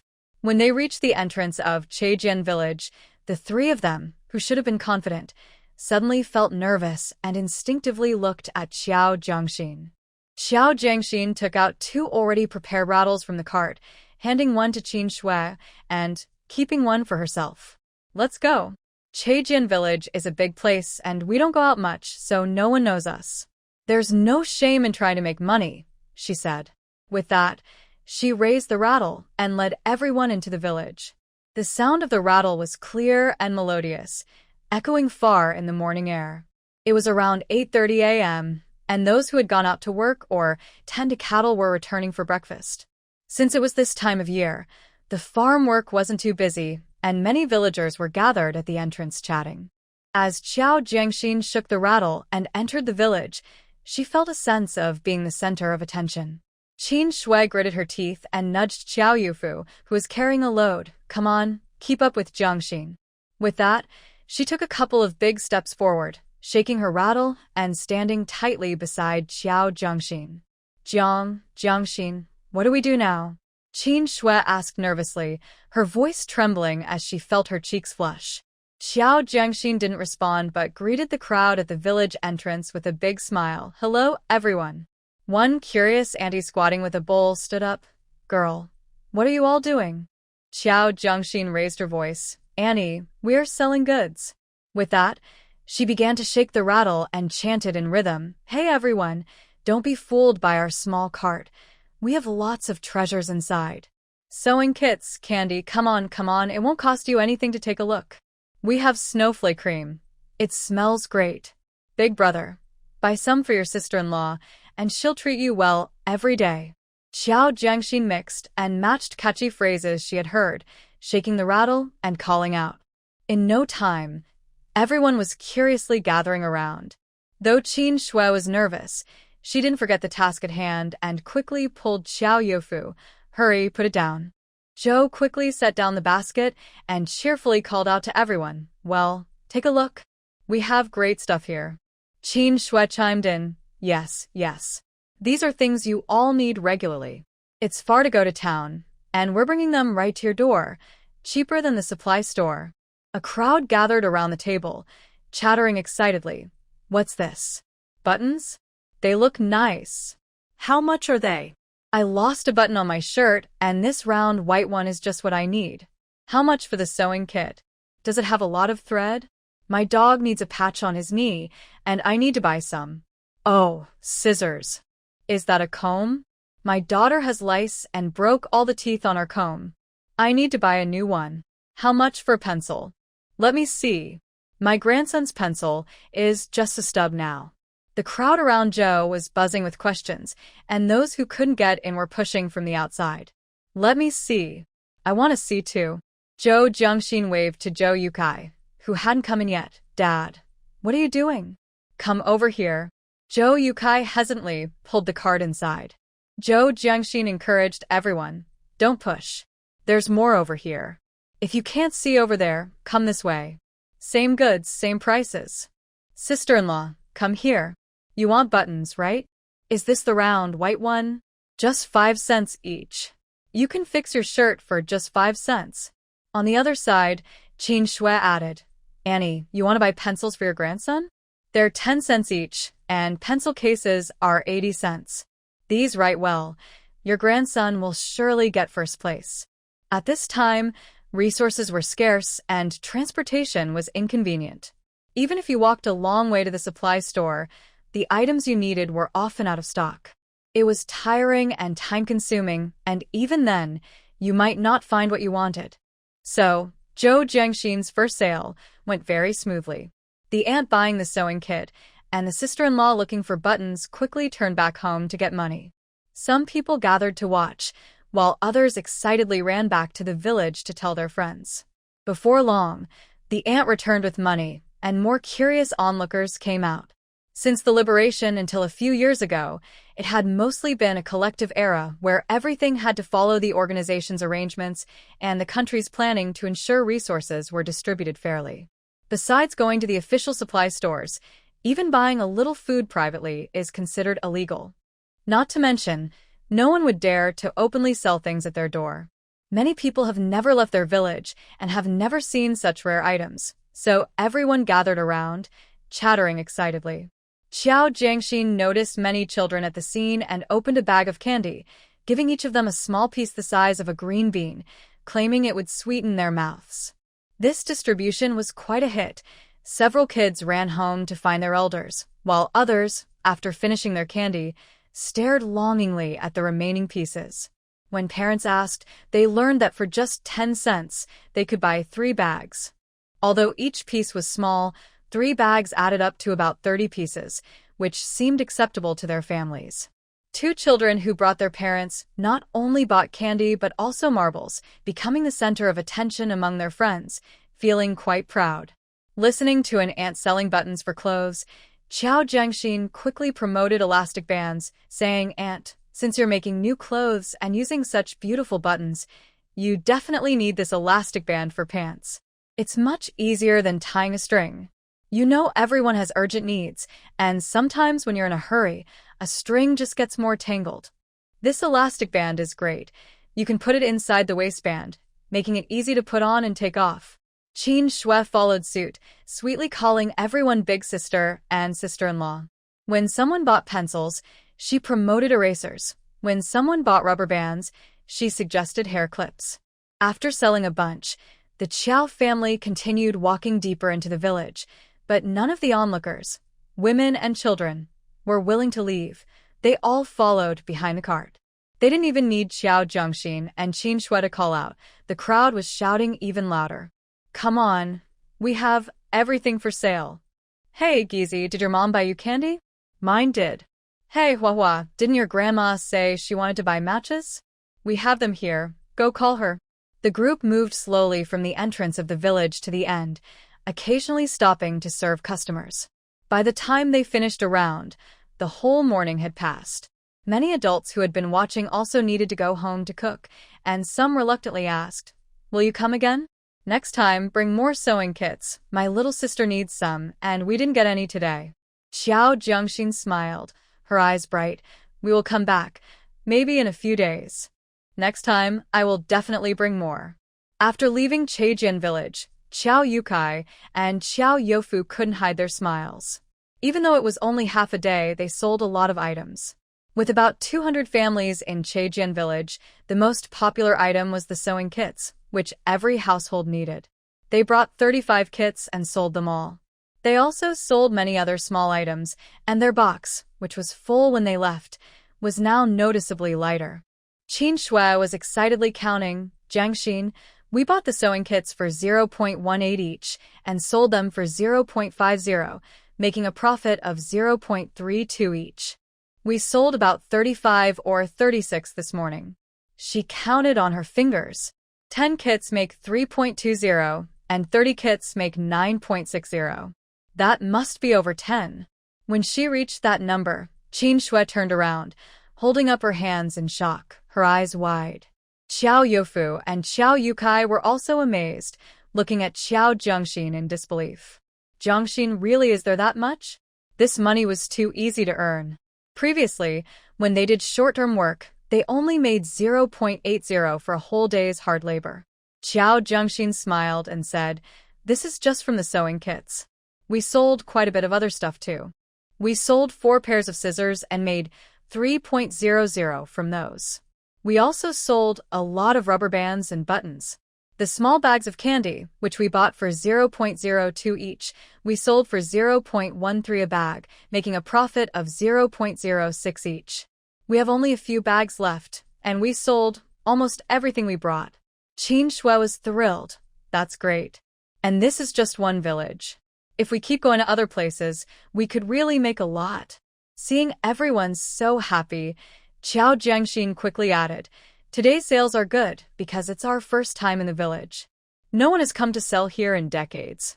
They don't know if we'll come back. So many people bought things even if they didn't urgently need them. Take the sewing kits, for example. They come with 5 spools of thread and can last a long time. After buying this time, they might not need to buy again for 2 years. It won't be this easy to sell next time." As the excitement on their faces began to fade a little, Qiao Jiangxin continued, "But that's okay. Many items are consumables. Take the candy. Once it's eaten, it's gone. The rubber bands, too. They can't last forever. As long as we're willing to work hard and keep moving around, being peddlers is definitely better than farming." In the northern part of Gaoshi village, Luo Fong looked at the sky and prepared the meal. She had already cooked the rice and chopped the vegetables. Little Zhu had returned from school for lunch, and now she was waiting for everyone to come back, so she could start cooking. She stood at the door with her belly showing, sweeping the ground with a bamboo broom, occasionally glancing down the road. At the Chung family's entrance, Lu Xinyan also stretched her neck to look down the street. Yesterday, Qiao Jiangxin promised to help make buns, and early in the morning, Uncle Chung went to town to buy meat. However, even though everything was ready, the cook had not arrived yet. They couldn't wait any longer and had already put the meat in the pot to simmer slowly, but Jiang Xin still hadn't returned. At the end of the road, a few figures slowly became clear to Lu Xinyan. Once she recognized them, she perked up. Jiang Xin, you're finally back. Only then did Xiao Jiangxin remember her promise to Gu Yunzhou and Lu Xinyan to steam the big buns. As she approached, she turned to Qiao Youfu and the others, saying, "Dad, you all go back first. I won't be home for lunch. I'll eat at Uncle Cheng's." Lu Xinyan impatiently pulled Xiao Jiangxin inside. "Where have you been all morning? You left early, and I went to your house several times, but you weren't there. Did you forget about our plans yesterday? Gugu and I talked to Uncle Cheng, and he went to town early to buy a lot of meat. And here you are, we couldn't find you, and we were so worried." Xiao Jiangxin apologized while explaining, "I'm sorry. I took my dad and uncle to Jianxiao village today, but I rushed back." Gu Yunzhou was sitting under a tree in the yard. When he saw Xiao Jiangxin come in, he looked up and greeted her. "Comrade Xiao, you're back. We're counting on you again." Xiao Jiangxin said to Lu Xinyan, "You should learn more from Gugu. Look how steady and likable he is when he speaks." Gu Yunzhou shyly lowered his head, a slight smile appearing on his face. Being praised made him happy, especially in front of Comrade Xiao. Lu Xinyan pulled Xiao Jiangxin, "Stop praising Gugu and get to work. We're all waiting." Okay, Xiao Jiangxin said, using chopsticks to poke the tender meat in the pot and then scooping it out to cool. She added the prepared green beans into the pot to stir-fry with the broth. After the meat cooled a bit, she cut it into bite-sized pieces and mixed it with the fragrant green beans. While working, she also guided Lu Xinyan. "Do you understand? Last time when you cooked meat, you didn't add salt, so I added some when I stir-fried the green beans. Next time, if you add a little salt when cooking meat, you won't need to add it when frying the beans." Lu Xinyan looked seriously at Xiao Jiangxin as she prepared the filling, while Grandpa Cheng and Gu Yunzhou gathered nearby to watch. The white dough seemed alive in Xiao Jiangxin's hands. She poured a large spoonful of filling in, and with a twist and a few flips, a beautiful big bun was formed. Lu Xinyan tried to imitate Xiao Jiangxin but ended up with uneven dough. When she stuffed the filling in, it either broke or leaked. She tore off a small piece of dough to fix the holes, but it only got bigger, resulting in a giant bun. The white dough was covered in filling, looking quite messy. Grandpa Cheng raised his eyebrows. "Can't you use less filling? The dough is about to burst." "What is that?" "It's worse than what I can make. Look at Jiangxin's buns. They're all neatly lined up like soldiers. And look at yours. I'll tell you. You'll have to eat that yourself." Lu Xinyan twitched her lips. "Grandpa Cheng, I want to make it well too. It just won't cooperate. I won't eat it. I'll give it to Little Fish later." The dog perked up its ears, glancing at the giant bun in Lu Xinyan's hands, then pulled its tongue back. Gu Yunzhou laughed. "Even Little Fish thinks it's ugly." Lu Xinyan shot a glare at the dog and said fiercely, "At least there's something to eat. You're just picky. I think you're not hungry. Don't eat today. Go on a hunger strike." The dog flattened its ears back, looking confused. What happened? What did it do? Whimper, Little Fish, feeling wronged, ran to Xiao Jiangxin's feet to cuddle. Xiao Jiangxin glanced at Lu Xinyan with exasperation. "You just bully the dog." The buns began steaming in the steamer, and everyone gathered outside the kitchen waiting. In less than 10 minutes, the steamer started releasing a delicious aroma, making Little Fish circle around eagerly. "Is it ready, Jiangxin?" This was Lu Xinyan's third time asking. Grandpa Cheng and Gu Yunzhou also looked at Xiao Jiangxin. "Just wait one more minute. We're so close now." As Xiao Jiangxin pulled the firewood out of the stove, both Lu Xinyan and the dog began to jump and shout. Grandpa Cheng and Gu Yunzhou placed a steaming steamer on the table in the yard, while Xiao Jiangxin squatted by the stove, roasting peppers over the charcoal fire. When she brought the sauce made with autumn oil to the table, Grandpa Cheng and Lu Xinyan were already enjoying the buns, making sounds of delight. Gu Yunzhou handed Xiao Jiangxin a bowl with a bun that had been taken out to cool. "Comrade Xiao, here, this is cooled for a bit. so it shouldn't be too hot now. Xiao Zhengxin smiled, not only handsome but also patient. Don't be fooled by how quiet Brother Gu is. He really knows how to take care of people when it matters. Gu Yunzhou appeared calm on the outside, but inside, he was overjoyed. He tore off a piece from the giant bun Lu Xinyan had made and tossed it to the dog, saying cheerfully, "Hey, little fish, come here." Xiao Zhengxin understood. Indeed, men also need emotional support. She dipped 2 buns in sauce and felt so full she didn't want to move. Lu Xinyan slumped back in her chair, looking content. "Jiangxin, with your cooking skills, you could sell food and make a lot of money. If you become the boss, I would definitely visit every day and give you my entire salary." I wish I could take you back to Jizhou with me," Xiao Zhengxin said. "Really? You'd come every day? Give me your salary?" "I actually have that idea. I want to open a restaurant in the city. Plus, my specialty isn't just these buns. My soup is truly exceptional." She planned to bring back goods to sell for her dad and uncle, and she was preparing to rent a shop in the city.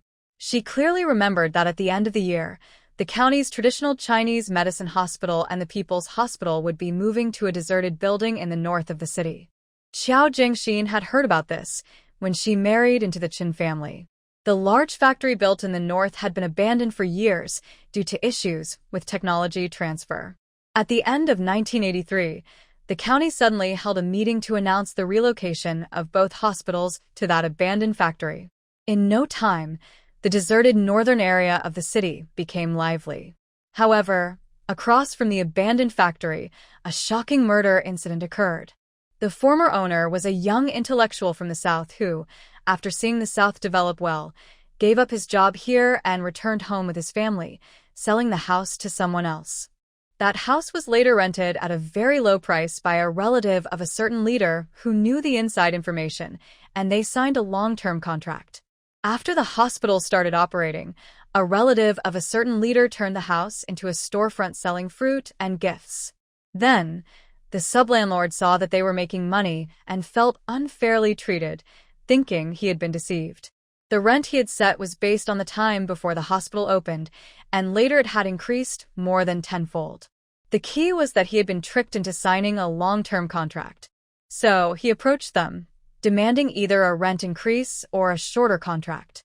The leader's relative, confident with the contract in hand and their connections, was not worried at all. In the end, somehow, it led to a situation with 1 dead and 2 injured. Now, Xiao Zhengxin had her eyes on that large courtyard. With her skills, opening a restaurant across from the hospital would surely be a success. When Xiao Zhengxin returned from the Chung family, her home was filled with laughter and joy. Even Lu Afeng, who usually spoke softly, was much louder. "Is everything really okay? Did no one ask you? That's great." When Xiao Zhengxin walked in, everyone was gathered around the table, which had 2 neat stacks of money. The largest bills were 2 5-yuan notes, with the rest being 2 and 1 yuan notes, and the stacks were thick. The first to see Xiao Zhengxin was Qin Shui, who excitedly said, "Zhengxin, you're back. Do you know how much we sold this morning? How much we made?" Qin Shui raised her hand excitedly. "The pure profit was over 50. Adding the money from your dad and me, it's almost 80. We just counted it several times, and it's correct. 51 yuan and 72 cents. Over 50. Oh my gosh, that's more than a regular worker makes." The more Qin Shui spoke, the more excited she became. A regular worker makes just over 30 a month, and that's for a whole month. We made this in just 1 morning. "Jiangxin, if we go again this afternoon, won't we make over 100 in a day? At this rate, our family will become one of the wealthy households in Ning County." As she spoke, Qin Shui suddenly realized her voice had gotten loud and quickly covered her mouth. She stepped forward and glanced outside, relieved that no one had heard her. Fortunately, in the village, there were only the Qiao, Gao, and Chung families, and the houses were not close together. Seeing that Xiao Zhengxin was not as excited as she expected, Qin Shui asked, "What's wrong, Zhengxin? Why aren't you surprised at all? Aren't you happy?" Xiao Zhengxin shook her head. "There's nothing surprising. I kind of expected it." She sat down at the table, We sold 35 sewing kits. At 50 cents each, that's over $17. Adding the scissors, those two items alone are over $20, and we sold a lot of other things too. We have 4 big cabinets, and we've almost emptied 2 of them. Not having over $80 in sales would be surprising. Xiao Yukai said carefully, Jiangxin, while everyone is having lunch, let's go to the center of the village and call out. There are definitely people in the village who want to buy. Xiao Jiangxin shook her head. Let's not sell in Gaoshi village for now. We should visit the surrounding villages first. Seeing everyone looking at her in confusion, Xiao Jiangxin explained, first, when we go to other villages, many people don't know us or how much we've made, which helps avoid jealousy. In our own village, everyone knows us. We were all poor together, and suddenly we're making money. How many will genuinely be happy for us? Some might come to borrow money today and ask where we got our goods tomorrow. Second, Gaoshi village is small, with only about 30 households, so we can't sell much here. Third, there's Lei Honghua's family in the village. She has lost a lot with us, and she might cause trouble. Even though the higher-ups are turning a blind eye, they still worry someone might misuse their power. We're not afraid of Lei Honghua, but if she decides to create problems, it could be a hassle, wasting our time and causing a scene. Once we've visited the surrounding areas, word will spread, and everyone will subconsciously accept the presence of the peddler, so she won't think of causing trouble. As soon as Xiao Jiangxin finished speaking, everyone looked enlightened. Xiao Youfu nodded. Jiangxin is right. We are busy now and don't have time to deal with Lei Honghua, so we won't sell in the village for now. Qin Shui, a bit impatient, said, then let's not rest. Let's quickly check and restock our goods. We need to get out while it's still early. It's just past 1, and everyone is inside eating. She turned to Xiao Jiangxin and asked, Jiangxin, shall we go to Matu Ridge this afternoon? Matu Ridge is also a decent-sized village and right next to Cheijian village. Seeing everyone full of energy, Xiao Jiangxin felt motivated too. All right, let's restock everything we sold this morning, and then we'll head to Matu Ridge. Lu Afong stood up, holding her stomach. Jiangxin, what about me? Can I go? Xiao Jiangxin shook her head. Mom, you stay home for now. We don't know when we'll be back tonight. Also, it's not good for you to be home alone after school, so you should stay and cook. Lu Afong felt a bit down. Everyone else was earning money, and she felt useless. Xiao Jiangxin thought, Mom, for decades we didn't have any vendors. Every time we went to a village, we were surrounded, and it was hard for you to move with your big belly. Now, with nothing to worry about, the baby in your belly is the most important. With support at home, we can focus on selling. Even though you're at home, your contribution is just as important as ours. Qin Shui quickly agreed. Yes, yes. Afeng, you don't know how nice it was to come home to a hot meal today. After a long day, it would be tough to come back to a cold house. Plus, you need to help look after Zhuzi. Without you, I wouldn't be able to focus on selling. This is teamwork, and your efforts at home are just as valuable. Lu Afeng relaxed, sister-in-law. You can focus on selling. Don't worry about home. I'll take care of Zhuzi. The group set off, bypassing the village and heading north. It was another busy afternoon, and by the time they returned home, it was already dark. Zhuzi had been waiting at the door, and when he saw Xiao Youfu and Qin Shui, he ran out to greet them. Dad, Mom, you're back? Xiao Youfu smiled, his eyes crinkling into a small fan shape. He had been weathered by the sun and wind, looking older than his peers. Lu Afeng heard the voices outside and came out. You must be tired. Come inside. After a short rest, they quickly got busy again. Lu Afeng was 7 months pregnant, and Xiao Jiangxin and Xiao Yukai wouldn't let her do heavy work. At that time, there was no running water, so they had to fetch water from the well.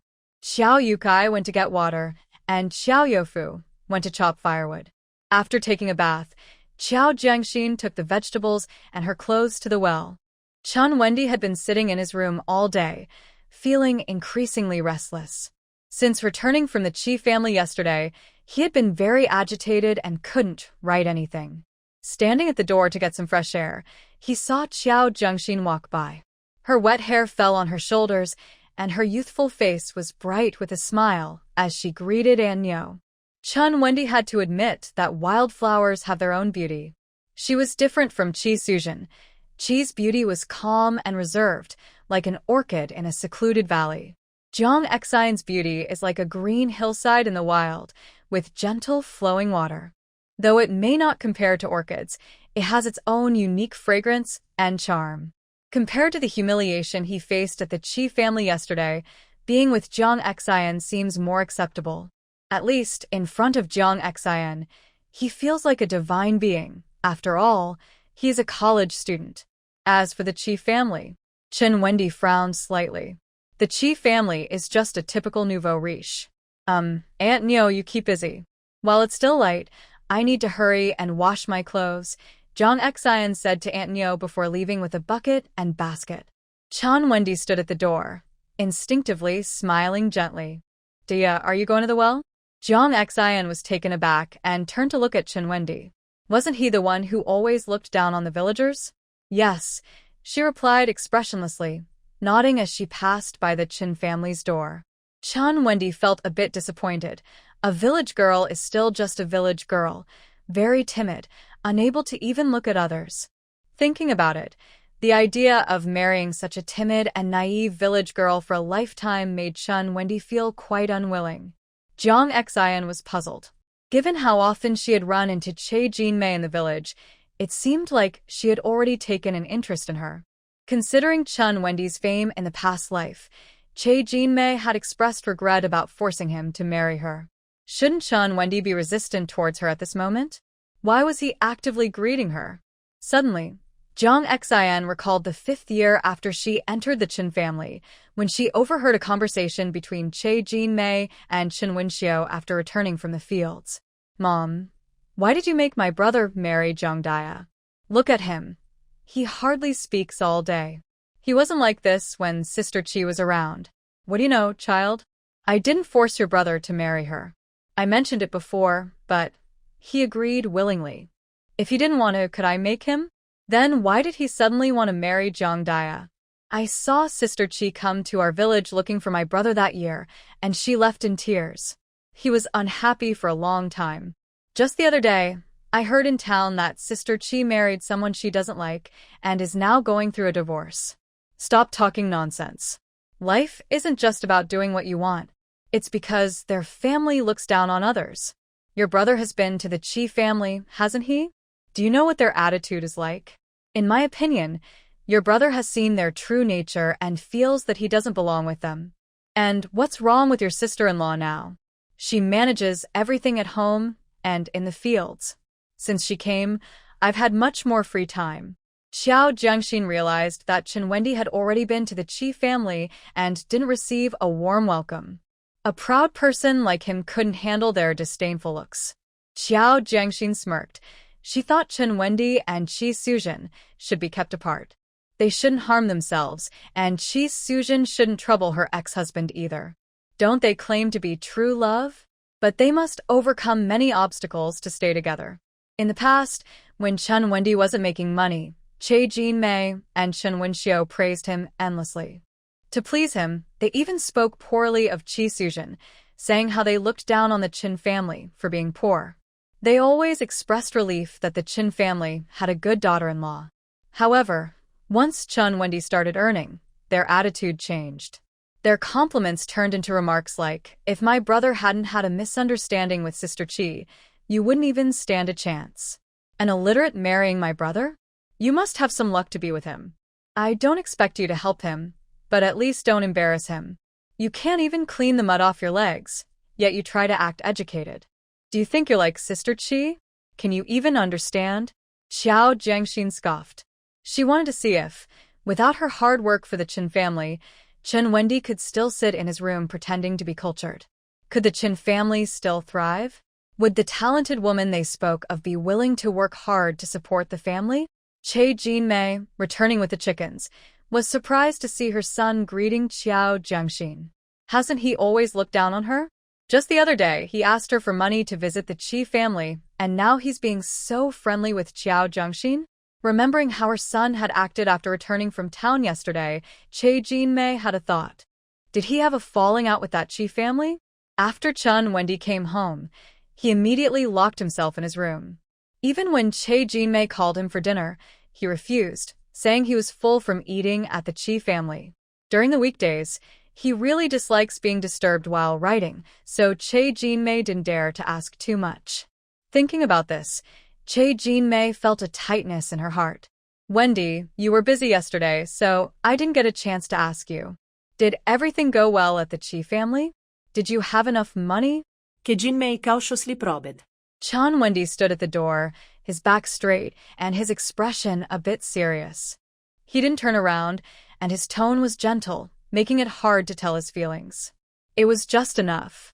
It didn't go very smoothly. They don't think highly of me. Che Jinmei pressed on. Why don't they think highly of you? They probably just made some unreasonable demands that we can't meet. You're so outstanding, good-looking, and educated. What could they possibly find wrong? We brought gifts, and they just said they didn't want you? If they didn't want you, why did they even call us? Are they playing with us? At this point, Che Jinmei asked again, did you buy the wrong things? What did you get? Tell me. She was worried that her son might have bought the wrong gifts and lost face. Chun Wendy replied quietly, a bag of candy, 2 boxes of peach pastries, and a pair of drinks that cost $4. Che Jinmei's forced smile froze on her face. At that moment, she could only think of one thing. It was all gone. $10 wasted. $10. How many eggs could that buy? How much meat? This is already quite a generous gift. Even for a bride visiting her family, a generous family would only give 8 taels of bulk candy at the cheapest. You brought 4 different gifts. Why wouldn't they appreciate it? I've said before that the Chi family isn't good. They look down on others just because they have a little money, treating their daughter like a commodity.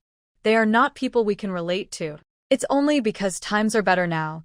Before, families like the Chis were definitely capitalists. Che Jinmei felt a pang in her heart thinking about that $10, and she began to resent Chi Sujin. She worked hard for a year, and by the end, she might not even have $10 left, and now it was all wasted on the Chi family snobbery. Chun Wendy sighed, his tone filled with a hint of helplessness. Mom, I think you're right. Maybe Xiao Dia is more suitable for me. Che Jinmei quickly replied, how could I harm you? Even though you have more education, you might not be better at judging people than I am. I'm an experienced person. If you end up with that girl from the Chi family, you don't know how much you might suffer. Dia is different. She can handle things better than a man. Once she joins our family, she can take on the responsibilities. You need to find her before you can feel at ease doing what you want to do. Wendy, how about this? I'll first try to get a sense of what Xiao Yukai and his wife are thinking. Chun Wendy's eyes showed reluctance, but he nodded. Okay. Xiao Jiangxin started by taking Xiao Youfu and the others out for a day. But the next day, she still followed them, just not saying much and letting them take the lead. Qin Shui was very clever and could mostly manage things on her own. She was sweet-tongued and warm-hearted. Although Xiao Youfu was honest and simple, he could still say a few words. However, Xiao Yukai remained very shy and didn't dare to speak. In the afternoon, Xiao Jiangxin didn't go with them. Originally, she planned for her dad and uncle to sell separately. But seeing the current situation, her dad needed to stick with her uncle and his wife first, and once he got the hang of it, he could go off on his own. Xiao Jiangxin took her books and went to Cheng's house as usual, just in time to meet Grandpa Cheng and Lu Xinyan loading a bullock cart. Sister Xinyan, are you going to town? Xiao Jiangxin asked curiously. Lu Xinyan looked a bit distracted. She pulled the corner of her mouth and led Xiao Jiangxin aside. Jiangxin, I need to go back to Jizhou. Something happened at home, and I left in a hurry. I'll be back in 3 days at the earliest, or a week at the latest. No matter what, I will definitely be back in a week. Could you please help me keep an eye on things here with Brother Gu? Xiao Jiangxin was a bit surprised, but seeing Lu Xinyan didn't want to say more, she didn't ask further. Okay, I need to find Brother Gu for some extra lessons anyway. I'll do my best. Lu Xinyan quickly thanked her.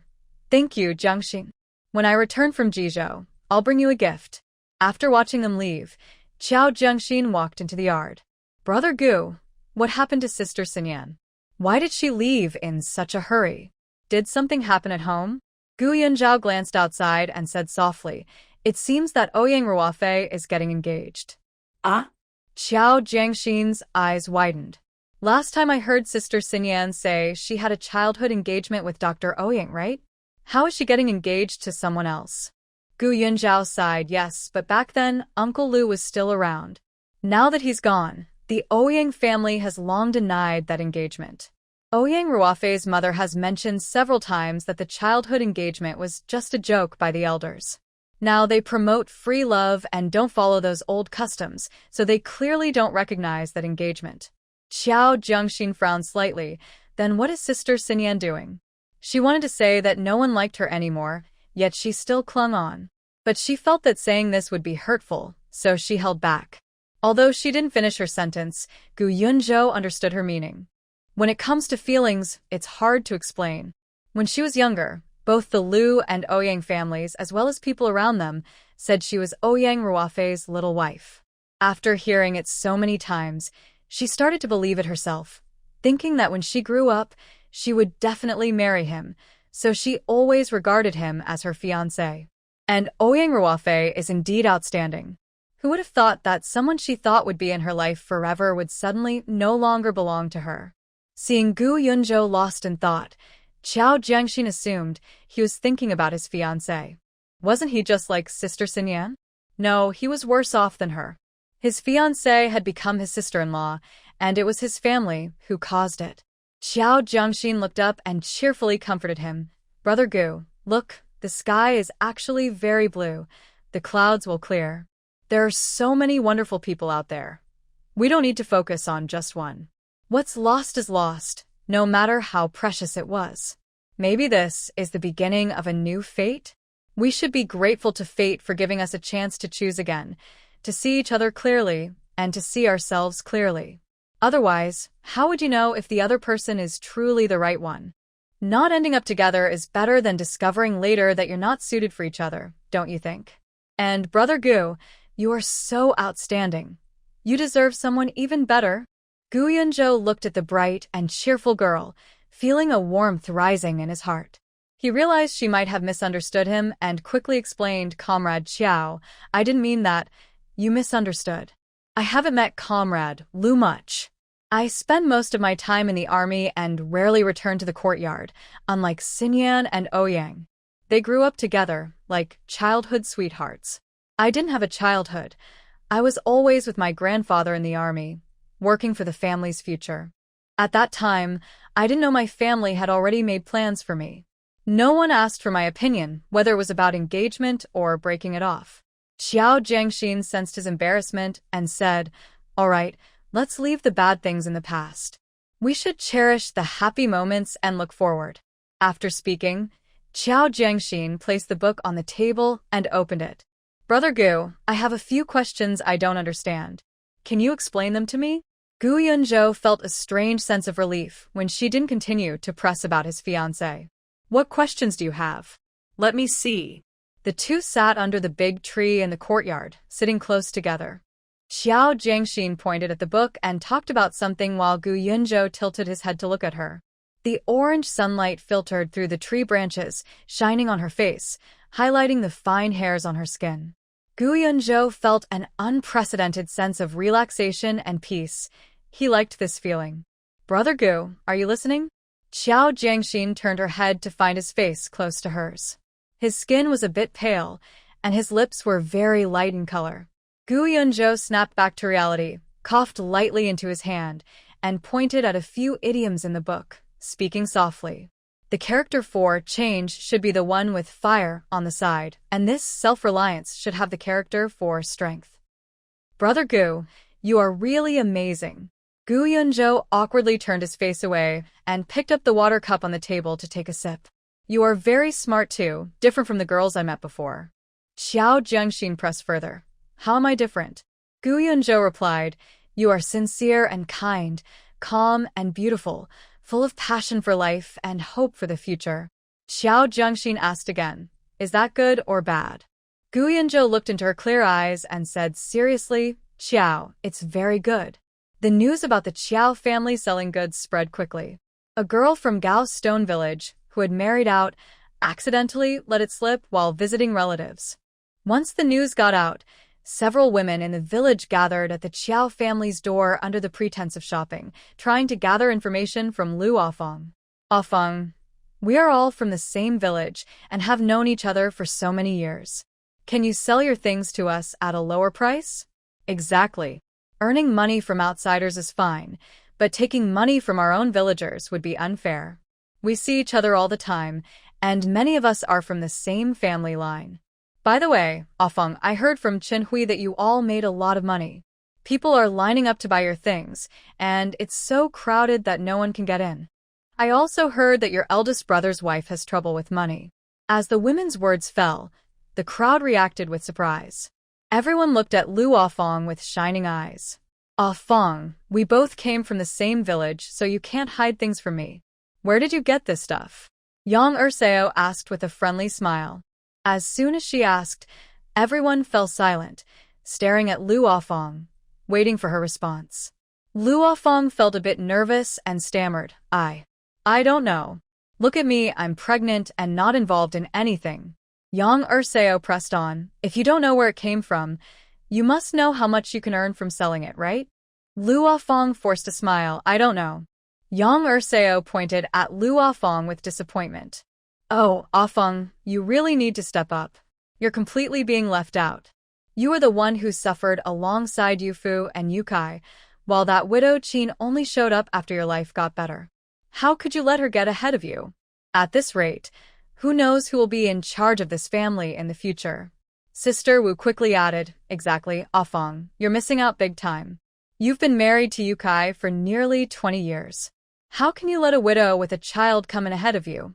The others chimed in, right? They promised you a comfortable life at home, but it sounds like all the money is going to someone else.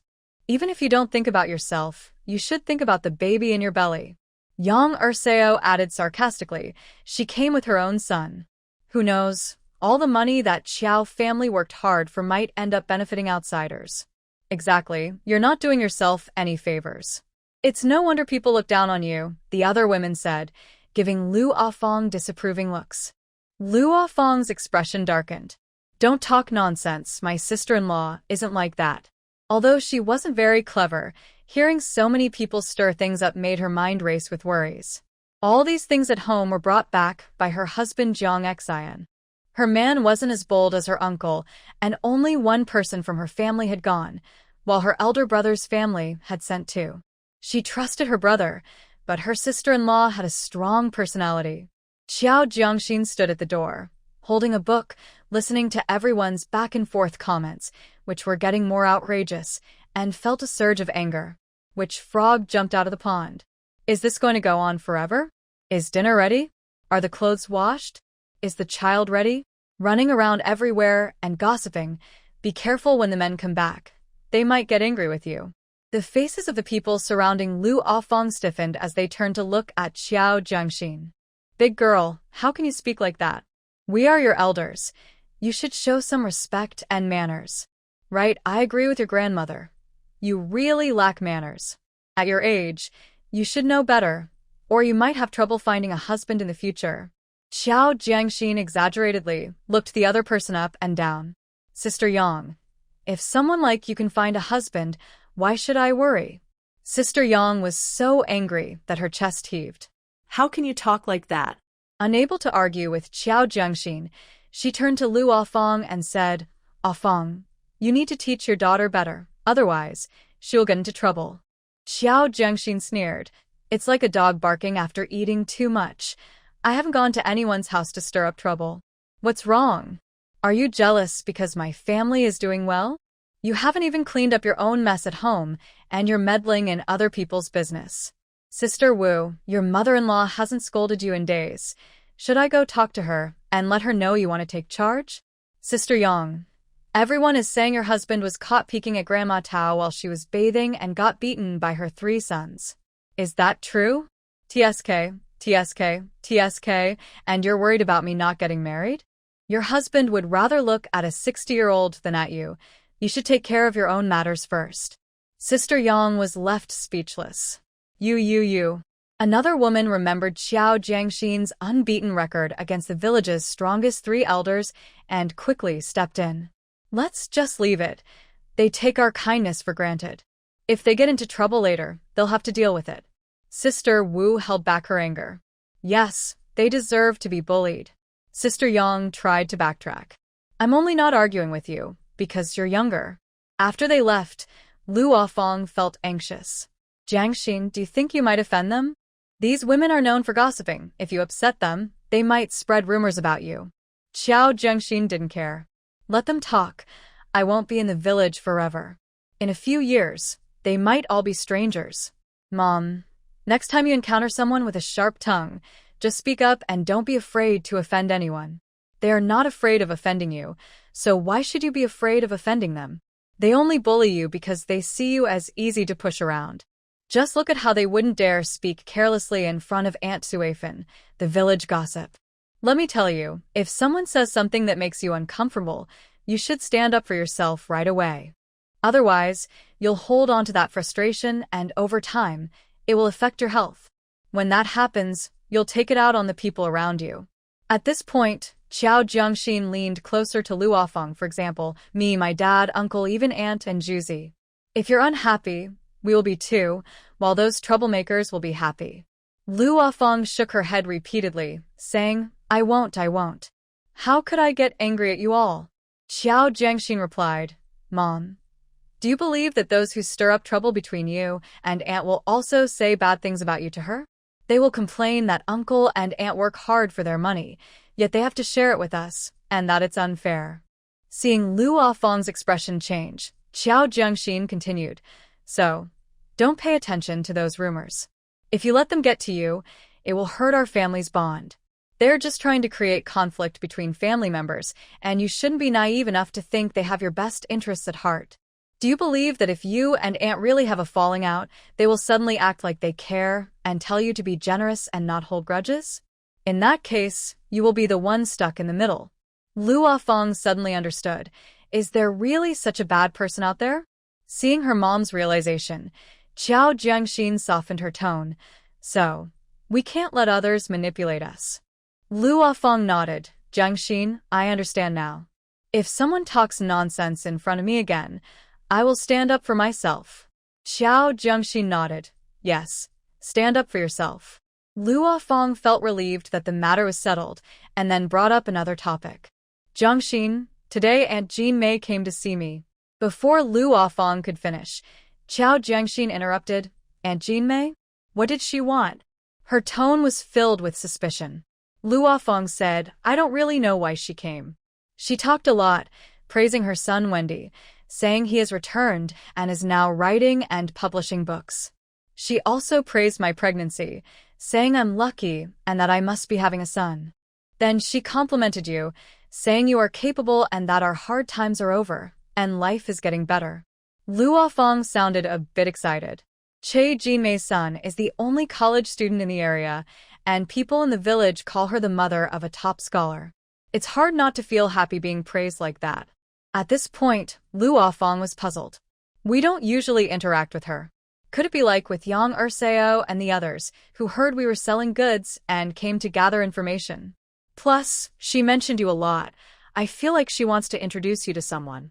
Xiao Jiangxin's expression turned cold. Yesterday, Chan Wendy spoke to a village girl he didn't care for, and today Che Jinmei came to their home. Was this like in the past, where he was humiliated and now wanted to marry someone uneducated just to support his family?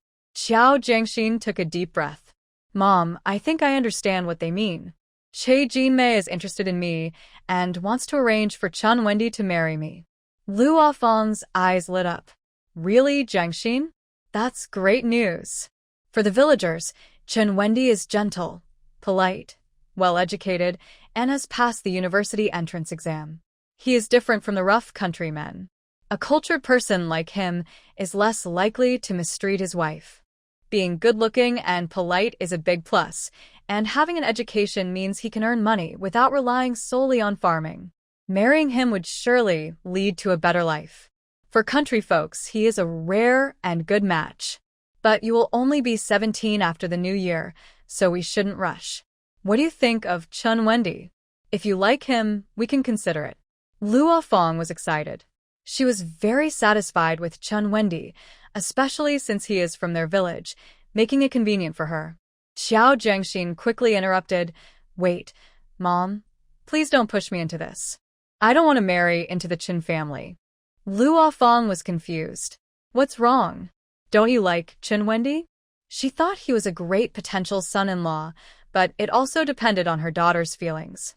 Xiao Zhengxin thought you shouldn't listen to what Che Jinmei says. When she talks to you, she only shows you the good side and hides the bad side. You think the Chin family is good? Tell me, what's good about them? Che Jinmei only mentioned that her son is writing books now. Did she tell you he was expelled from school? Did she say how much he can earn in a month? He needs a college degree to get a job, and he doesn't even have that. What kind of college student is he? Lu Alfong gasped. He was expelled from school? But Che Jinmei said he wants to study literature and aims to be like Lu Sun, not wanting to be a worker. Do you know who Lu Sun is? She said he was a very famous cultural figure, known by many and able to earn a lot of money. Xiao Zhengxin's mouth twitched. Is that what Che Jinmei told you? Lu Afong nodded, her eyes showing a naive innocence. Xiao Zhengxin sighed, sat Lu Afong down, and explained everything clearly. Mom, Chen Wendy is a college student. His family has always been proud of him because they have such a son. They look down on others. Do you think they want to marry me because of that? Lu Afong asked cautiously. Could it be because they heard our family is making money? Xiao Zhengxin shook her head. Even if that rumor spread, it's just a rumor. They are coming to check without knowing the truth. Don't you think that's a bit too eager? Mom, everyone says Chun Wendy is good, but you only see the surface and not what's underneath. Chun Wendy's siblings, Chen Wenxiu and Chen Wenfeng, are still in school. Chun Wendy wants to pursue a literary career, and his father is not in good health. The whole family relies on Che Jinmei. Look at how tired she is. She's not even 50 and already hunched over. Her health won't last much longer. If Chun Wendy can make money, that's fine, but if it takes him 10 or 8 years to earn anything, with 2 elderly people above and 2 younger ones below to support, who will bear that pressure? Lu Afong suddenly realized, oh no, if I marry into that family, it would be exhausting. Xiao Zhengxin said, they want to marry a rural woman because they need someone to help support their family.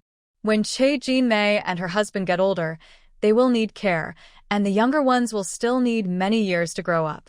They will have to pay for tuition and other expenses every year, and they won't even have time to work. Then Chun Wendy spent all day studying his literature. If someone wanted to marry into his family, they would have to take care of the elderly above and the young below, while also supporting his struggling scholar lifestyle, exhausting themselves to provide for their family of 5. Mom, if you want me to marry into such a family, you are really pushing me into a fire pit. You say Chun Wendy is a cultured person, but even though he seems polite, he looks down on us country folks. Would he really want to marry a village girl like me? Even if he bends down to marry me now, once he becomes successful, he will think I'm not good enough for him and will abandon me. Lu Afong quickly shook her head, her tone firm. The Chin family is not a good match. We cannot go there. They are even more intimidating than your Chiao family. When I married your dad, it was tough, but your grandpa, dad, and uncle all worked in the fields. In the Chin family, they all depend on the new bride. No marriage, no marriage. We are still young, and we can talk about it in a few years. That Jinmei has a dark heart and wants to harm us. Xiao Zhengxin felt relieved that her mother understood. So if she tries to get close to you again, don't pay her any mind. Talk to Dad about it tonight. Don't rush into my marriage. You are too honest and don't have as much cunning as they do. I'm also young, and I know my own matters. Regarding the Chiao family's business, Sister Yang didn't gather any useful information, so she encouraged Aunt Nyo, who was friendly with the Chiao family, to visit. Xiao Zhengxin didn't hide anything. Everyone would find out sooner or later. They had ordered 5 cabinets, and 1 was left. She filled it with items and displayed it at home for Lu Afong to see. Lu Afong was already anxious about not being able to help with the family business, but now she felt balanced. Xiao Jiangxin also announced that they would earn some travel money and would negotiate prices or offer credit. If someone thought the price was fair, they could buy it. If not, they could go to the town's supply and marketing cooperative. It was a mutual agreement. No one would be forced to buy or sell. After Aunt Nyo spread the word, the whole village became lively, with everyone talking about how the Chiao family was opening a supply and marketing cooperative, with stories becoming more exaggerated. Many people came around, saying they were visiting the cooperative or buying things. Several families looked at the items in the cabinets, found things they needed, and bought them if the price was right. However, there were even more people who came just to watch the excitement. Seeing Lu Afong collect money made many feel envious. Oh, Afong is so lucky. From now on, she just has to watch this one stall and doesn't need to work in the fields anymore. Yeah, the money just comes to her. Why didn't we think of such a good idea? Someone else chimed in. Afong, isn't this just taking advantage of the situation? You're exploiting us farmers. Lu Afong replied, following Xiao Jiangxin's instructions. What do you mean taking advantage? The policy has changed. The government supports us farmers starting our own businesses. Our family checked with the relevant authorities this morning. You haven't been to the city, have you? Jiangxin and her uncle went, and there are stalls everywhere selling drinks and food, and they aren't all collective. The government calls us individual businesses.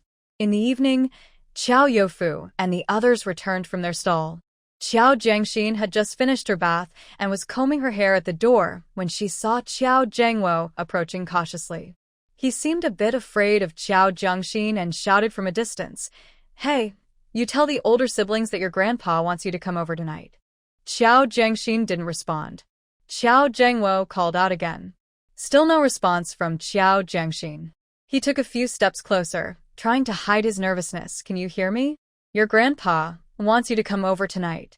Qiao Jiangxin suddenly looked up, making Qiao Jiangwo instinctively take a step back. What are you doing? I'm just here to deliver a message. Qiao Jiangxin replied flatly. Are we that close? Why would we be scared of you? We wouldn't lay a hand on those old folks, but we can handle you.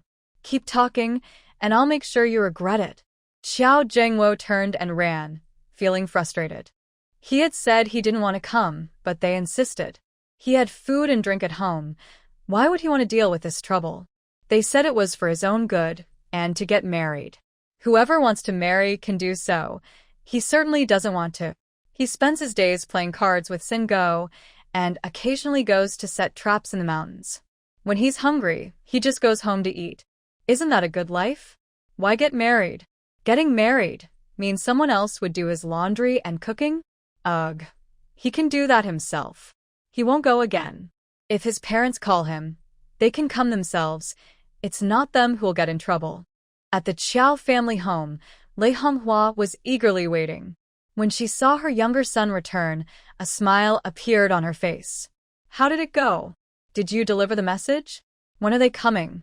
Without waiting for Qiao Jiangwo to respond, Lei Honghua started to scold him. You ungrateful person, marrying a widow and thinking you're above everyone. Your new wife didn't even bring tea to her in-laws when she came in. Someone who doesn't understand manners like this would have been looked down upon in the past. If it weren't for needing them to help you with that business, I wouldn't let them in. Qiao Jiangwo sat down heavily on a stool, panting from the effort of running, as he was not used to working hard. After catching his breath, he snapped back at Lei Honghua, Dream on. I told you I'm not going, but you insist.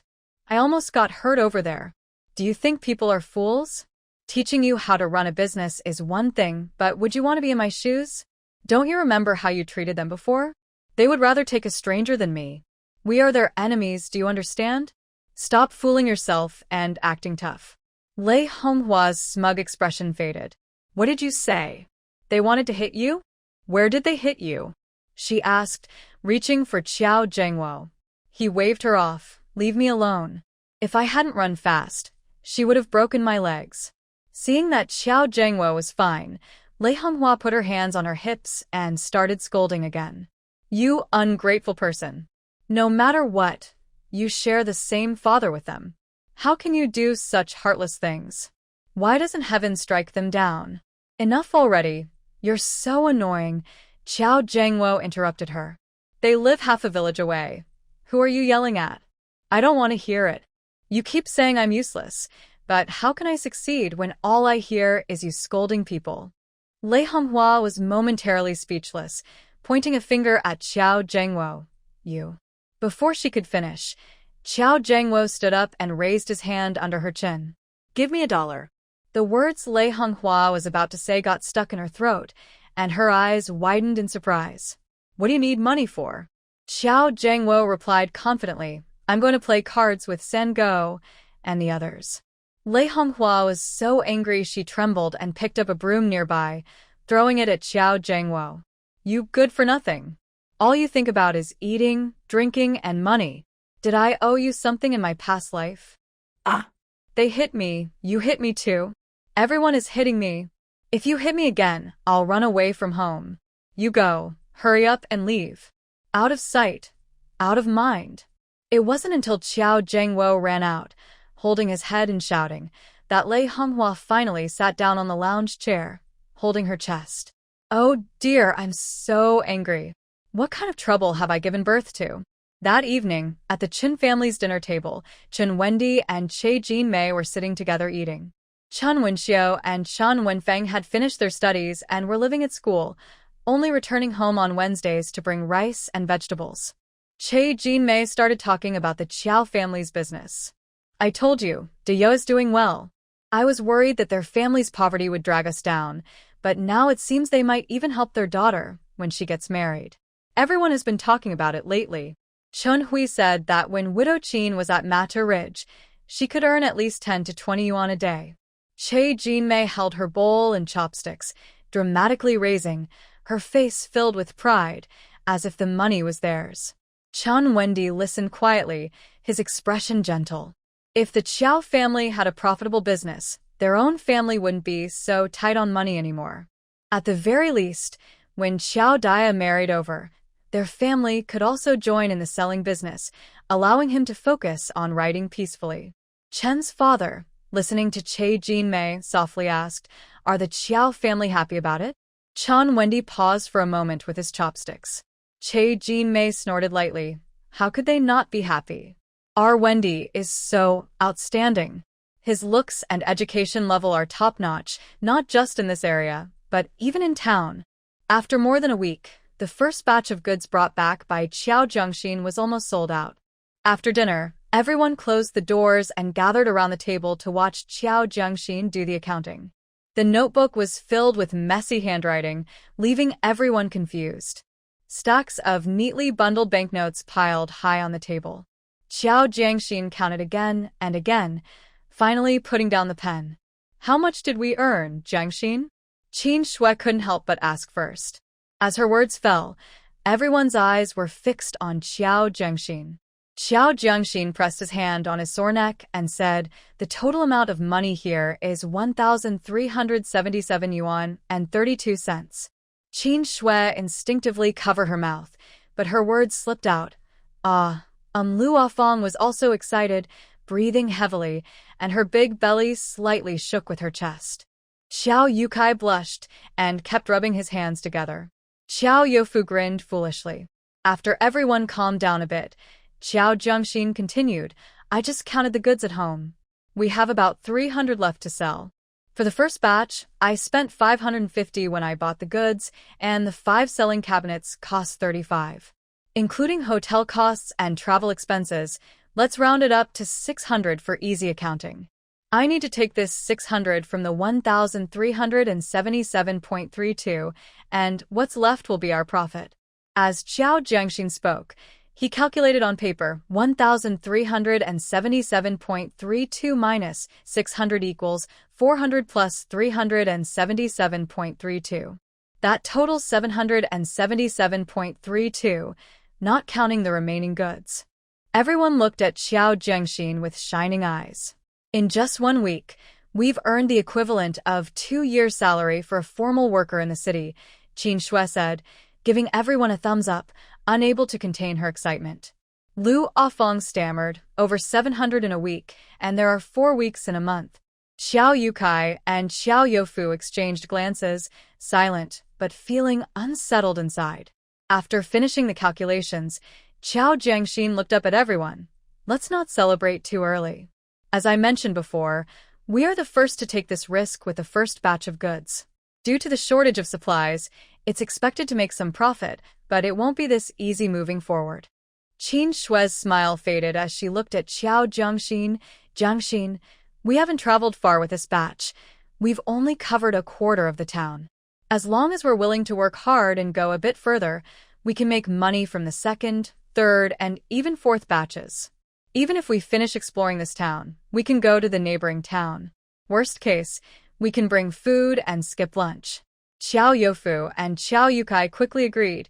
Yes, Jiangxin, we're not afraid of hard work. Qiao Jiangxin nodded. All right, let's move on to the next topic. The remaining goods won't last long. I need to go to the city tomorrow, or the day after, to withdraw the principal I invested. We still have 777.32 in profit and about 300 worth of goods, which should total around 1,000. I'll take out another 200 from this for myself, and I won't take any more in the future. Everything will go to the family. After covering necessary expenses, the remaining money will be split into two parts, one for my parents and one for my uncle and aunt. Qiao Youfu quickly said, No, Jiangxin, we agreed before that the money earned by the family would be divided into three parts, and you would take one part separately from now on. He then looked at Qin Shui. This is also your aunt's opinion. Qin Shui replied, Yes, without you, this wouldn't work. If we talk about it further, you should get the larger share. Qiao Jiangxin shook her head. We are family, so let's do it my way. All right, we've settled this issue. Now let's move on to the next topic. Qin Shui and Qiao Youfu were immediately distracted. Qiao Jiangxin said, The first batch of goods I brought back was from the resource exchange meeting, which only happens on the 7th of each month. When I got the goods, I also asked the owner for the address, so tomorrow when I go to the city, I will find her using that address. I'm not sure about the situation yet, so it's better not to bring strangers. Qiao Jiangxin had her reasons for saying this. The lady initially didn't want to give her the address, and although she eventually did, she warned her not to make it public. Even if she went to find her, she should say she was looking for her aunt. Moreover, the lady seemed very knowledgeable about the prices at the department store, which made Qiao Jiangxin suspect that she might have a connection working there, possibly even as a purchasing manager. The lady seemed to be using that connection to get goods and compete with the department store. If I manage to get the goods this time, I'll take you all with me next time, and from then on, the family can handle this line of business. I won't be involved anymore. After Qiao Jiangxin finished speaking, everyone fell silent. After a while, Qin Shui asked, Jiangxin, what do you mean by not being involved anymore? Qiao Jiangxin replied, I have other things to do. After thinking for a moment, she added, I see that many businesses in the city are already operating openly, and I believe there are more opportunities than in the countryside, so I want to try and see if I can do something in the city. Hearing Qiao Jiangxin say she wouldn't be managing the family business anymore, Qiao Yukai and Qiao Youfu felt a heavier burden on their shoulders. All right, we've moved past this topic. Now let's continue to the next one. Qiao Jiangxin continued, Before, my aunt hadn't come to our house, so my uncle was with us. Now, my uncle has his own family. My grandmother left my dad and my uncle, and for many years, they have supported each other. I hope this bond will never change throughout our lives. There wasn't enough before, but now there is, and it may continue in the future, so we can't treat the financial situation the same way as before. Jiao Youfu and Jiao Yukai wanted to say something, but they held back their words. Jiao Jiangxin said, A few days ago, when my mom was at home, some people in the village with bad intentions came to stir up trouble, but we chased them away. Although we know they are spreading rumors, sometimes even the best of friends can have disagreements. Our ancestors taught us for thousands of years that as trees grow, branches spread, and as children grow, they establish their own families. At this point, Jiao Jiangxin's words made Jiao Yukai and Jiao Youfu unable to sit still. The two brothers stood up at the same time, excitedly saying, We won't split up. Let them say what they want. We won't separate. Yes, I feel the same way. We've lived like this for so many years. Now that life is finally getting better, we should split up? The brothers had been together since birth, growing up together, losing their mother together, working under Lei Honghua, laboring together and living in the same house, sharing meals from the same pot. For nearly 40 years, they had never been apart. Before this, both brothers were certain they would always be together. But now, Jiao Zhengxin wanted to separate them. They felt extremely upset. Jiao Yukai and Jiao Youfu were very emotional, but Lu Afong and Qin Shui remained silent. In this world, every woman wants to start her own life after getting married. Lu Afong felt this way, and so did Qin Shui. Seeing her husband react so strongly, Qin Shui started to feel uneasy. After all, she had just joined the family. Even if she had thoughts about separation, it shouldn't be rushed. At least there were no conflicts in the family yet, and her brother-in-law and sister-in-law were easy to get along with. As long as everyone behaved well, didn't bully others, and worked together, even if they didn't separate, she could accept it. Of course, if they could separate, that would be even better. Who wouldn't want to live independently? Qin Shui secretly glanced at everyone's expressions and cautiously said, Zhang Xian, let's talk about the separation later. Look, I just got here, and if someone didn't know better, they might think I'm really important. Besides, aren't we doing well right now? Since Qin Shui had expressed her stance, if Lu Afong didn't say anything, it would seem like she really wanted to separate. So Lu Afong stammered, yes, Zhang Xian. Why don't we discuss this later? Xiao Jiangxin understood that separation couldn't happen just like that. Today, she only wanted to bring up the topic so everyone would be aware of it. All right, we'll talk about this later. Now, let's discuss the money we made from selling goods. At the mention of money, everyone perked up. Xiao Jiangxin looked around at everyone. After I take out my share, I will use the remaining money to buy more goods, so there won't be any profit sharing this time. Next time we sell the goods, we'll take out the cost of the inventory, keep some for daily expenses, and split the rest equally between my dad and my uncle. Every time we clear out goods, we will settle the accounts, which seems fair. When Xiao Yukai and Xiao Youfu heard Xiao Zhengxin say two families, they felt a lump in their throats. Lu Afong and Qin Shui, however, felt a different emotion, joy. Who wouldn't be happy to have the profits in their hands? After Xiao Zhengxin said she wouldn't get involved in the business anymore, both of them had some worries about who would manage the family's finances. Now that it was clear they would each manage half, it was the best outcome. Seeing that no one opposed, Xiao Zhengxin continued, Dad, Uncle, I know you two have never been apart since you were born, but separation is inevitable. I brought it up this time to give you both a heads up. After the new year, my dad will have another child, and Uncle, you have Xiaozhu now, and there will be more siblings in the future. We will still live together and help each other out. Clarifying many things will actually strengthen our bond. Just because we separate doesn't mean we're not family anymore. Our houses are still together, and we still share meals. Even if we completely separate in the future, does that mean you won't be brothers anymore? Xiao Yukai and Xiao Youfu remained silent. Qin Shui looked at Xiao Zhengxin in surprise. This niece, only about 16 or 17, spoke like an elder. The key was that her reasoning made sense and she thought ahead, and the adults in the family were willing to listen. In such a family, there was no worry about not having a good life. In the end, I'm just a later addition to the family, and being able to earn this money is thanks to my uncle's family. Even if I can't split the earnings with them, I would still be very happy if they gave my husband and me a small salary of 20 or 30 a month. When Zhang Xian suggested splitting it evenly, my uncle and his wife didn't show any signs of disagreement, which shows they truly see us as family. I'm not the kind of person who forgets kindness. I remember it well.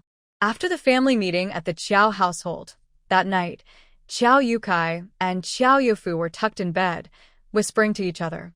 Both women couldn't hide their joy. Lu Afong said, Hey dear, don't think I'm being petty. I've been worried these past few days. I was concerned that since I didn't sell as much as my sister-in-law, and you're not as strong as her husband, would she have an issue with us taking advantage? Now that everything is settled, I feel relieved. Qin Shui added, Yofu, this business is thanks to my uncle's family. I hope you don't laugh at me, but I've been thinking about what would happen if I needed money one day and had to ask Afong for it. Would she make it difficult for me? If we ever had a disagreement with my uncle's family and they controlled all the profits, wouldn't we be in a tough spot? Now it's good. We can manage our own households. Xiao Yofu and Xiao Yukai suddenly understood why Jiang Xian was so quick to clearly separate the financial profits. The next morning, Jiang Xian went to the Chung family to find Gu Yunzhou. This time, besides picking up goods, she had something important to do. Considering the time, the large courtyard outside the unfinished building in the north of the city had been on sale for quite a while. She wanted to check on the property and, before the traditional Chinese medicine hospital and the county hospital moved, transfer the courtyard into her name. Brother Gu Yunzhou was brushing his teeth by the water channel. Hearing Jiang Xian's call, he quickly rinsed his mouth, wiped his face with a cloth, and hurriedly ran his fingers through his hair. Turning around, he showed a warm smile. Comrade Xiao, good morning. Brother Gu, good morning. You haven't had breakfast yet, right? Yeah, I'm already cooking, Gu Yunzhou pointed to the stove. Jiang Xian smiled and said, Brother Gu, I have something I need your help with. I sold all the goods I brought last time, and I need to restock. I heard someone say there's a courtyard for sale in the north of the city, and I want to check it out. I don't understand many things, and I'm afraid people might take advantage of me because I'm young. If you have time, could you come with me for support? Gu Yunzhou looked at her bright smile and nodded instinctively. Sure, I was just thinking of going out for a walk. After breakfast, Qiao Zhengxin took all the cash from home and a small yellow fish. Grandpa Chung drove them to town in his ox cart. Be careful on the way. I'll wait for you in front in the evening. Qiao Zhengxin waved to Grandpa Chung. Thank you, Grandpa Chung. I'll bring you some roast chicken when I come back this afternoon. The two walked towards the bus stop, and at that moment, Qiao Zhengxin noticed someone by the roadside picking oranges. It was Qi Suzhen, wearing a warm yellow short-sleeved shirt and a matching long skirt. Thinking about Chen Wendy and Che Jinmei's recent actions, Qiao Zhengxin turned and walked towards Qi Suzhen. Brother Gu, wait for me here. I want to talk to someone I know. Sir, how much are the oranges per pound? Qiao Zhengxin approached the orange seller and then turned to Qi Suzhen, as if just recognizing her. Oh, aren't you Wendy's girlfriend? Qi Suzhen was taken aback for a moment and then shyly replied, Are you a relative of the Chen family? Qiao Zhengxin shook her head. No, I'm from Gaoshi village. I used to play with Wenxiu, and I saw you at the Chen family. Chen Wenxiu said you are her sister-in-law. Qi Suzhen's face turned red. She took 2 oranges from the ones she had just weighed and handed them to Qiao Zhengxin. Do you want to eat oranges? I'll treat you. Qiao Zhengxin accepted happily. Thank you, pretty sister. She looked at the 2 big oranges in her hands and then glanced at Qi Suzhen, hesitating for a moment before making an important decision. Pretty sister, did you have a fight with Wendy? Qi Suzhen remembered the unpleasant events when Chen Wendy followed her home last time and felt a pang in her heart. She pulled Qiao Zhengxin aside. What's your name? My surname is Qi. You can call me Sister Qi. You just asked me if I had a fight with Wendy. What do you mean by that? Qiao Zhengxin pretended to think for a moment and said, Wenxiu mentioned that Wendy really wants to marry you, but your family can't provide the betrothal gifts, so Wendy has been feeling down. For this reason, Wendegeo and Aunt Jinmei even had a fight. By the way, it seems they argued again recently. I heard from people in the village that Aunt Jinmei is pressuring Wendegeo to meet someone, but he refuses. Qi Suzhen suddenly felt confused. Chen Wendy was her first love, and many girls at school admired him. When she was with Chen Wendy, several of her friends envied her. She had not faced much hardship. Her family was well off from the start, and she did not care about material things. She believed in true love. What was wrong with loving someone? She simply liked Chen Wendy. She admired his talent, his gentle demeanor, and he was also handsome, like a prince in her heart. He was far better than the rough men her family wanted her to meet. Qiao Zhengxin hinted, Sister Qi, if you had a fight with Wendegeo, you should explain things quickly. I heard his father is not well and wants him to marry soon. Qi Suzhen took 2 oranges from her pocket and handed them to Qiao Jiangxin. Thank you for telling me this. I have to go now. We can talk more later. After saying that, Qi Suzhen hurried home. It was all her parents' fault. When Daegeo, such a proud person, even came to their house with gifts and was willing to help in the kitchen, yet her parents made things difficult for him. In Qi Suzhen's eyes, her parents were biased against the poor and were the ones breaking her and Wendaegeo apart. Wendaegeo was fighting for her at home, so she would fight too. She didn't care about wealth or good days. She just wanted to be with Wendaegeo, even if it meant living simply. Qiao Jiangxin watched Qi Suzhen leave and smirked. In her past life, after Chun Wendy got married, Qi Suzhen had to wait a long time to marry, and after a few years, they started to argue about divorce. Eventually, the man couldn't take it anymore and agreed to divorce, and she disappeared for several years. When Chun Wendy became successful, they met again. One was his ideal, and the other was Qi Suzhen, who held a special place in his heart. And Qiao Jiangxin became the villain standing in their way. In this life, she was determined to keep them together.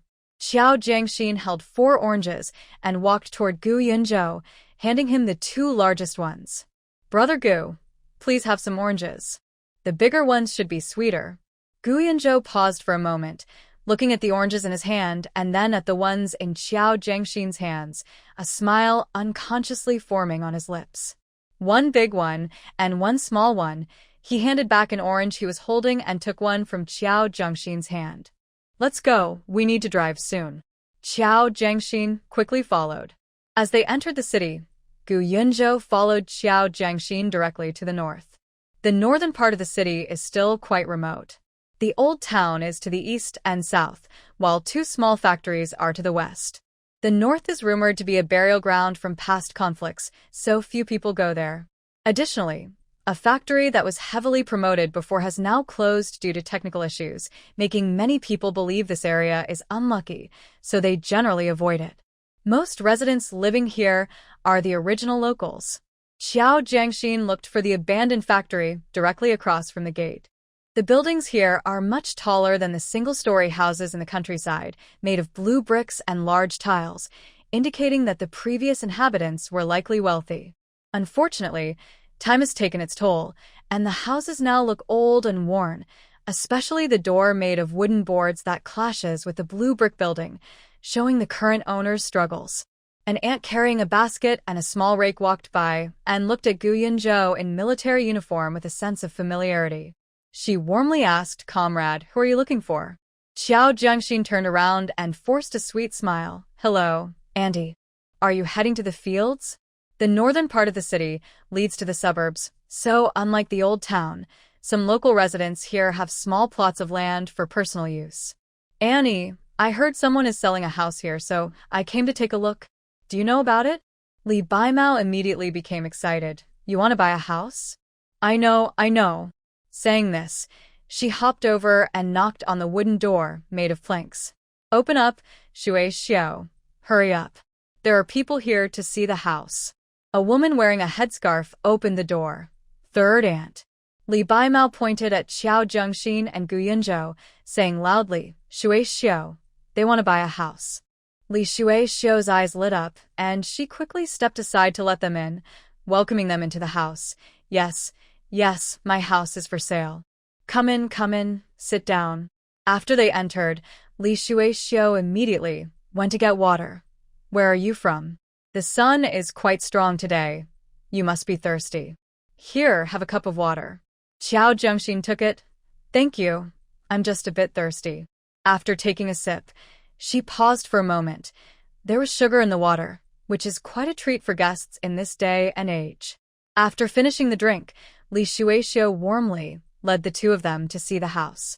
"This is my ancestral home. It was confiscated before, but later, for some reasons, it was returned to our family. However, I am the only direct descendant left, so this house is now mine." Her tone was a bit sad. Upon hearing this, Qiao Jiangxin began to understand the situation. It seemed to be related to a group of people who were persecuted during a turbulent time. Moreover, this was one of the first houses to be returned, indicating that the Li family was either highly educated or involved in democracy. Because of the land, wealth, and the negative perceptions associated with certain groups, it hasn't been easy for others to reclaim their properties in recent years. The house has been around for some time. It was built by my grandfather's generation. Many areas need repairs. I've only had it for less than 3 years, and we haven't been able to do anything because we don't have much money, Li Shuexiu explained a bit shyly. Xiao Jiangxin looked around. It was quite a large courtyard. The house had a building area of about 120 square meters, plus a backyard, not included in the 120 square meters. There were 4 livable rooms, 2 storage rooms, and a kitchen. The highlight was the backyard, which was about 60 to 70 square meters, with a small vegetable patch of 6 to 7 square meters in the corner by the west wall, where green onions and other small vegetables were planted, along with a water well.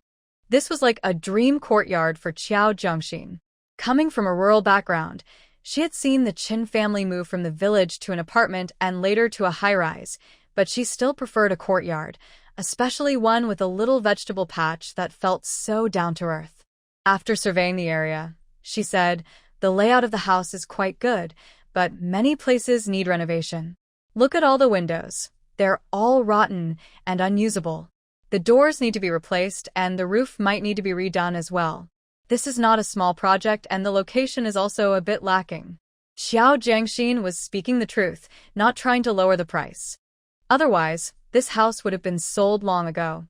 Li Shuexiu knew that Xiao Jiangxin was being honest. She felt a bit anxious and stammered as she introduced, "You're right. Many places do need repairs, but the layout of our house is good, and the size is large enough." She reached out and tapped the wall. You can see that the materials used before were all good quality. And look at the floor. It's paved with bluestone, which was all carried down from the mountain piece by piece. Even if it gets stepped on for decades, it won't wear out. If it weren't for my husband wanting to return to his hometown to develop, and us not having much money, we really wouldn't want to sell. As she spoke, a tall man with an artistic vibe walked in, carrying a little girl. "Shuexiu, who are you talking to?" the man asked. Li Shuexiu felt relieved.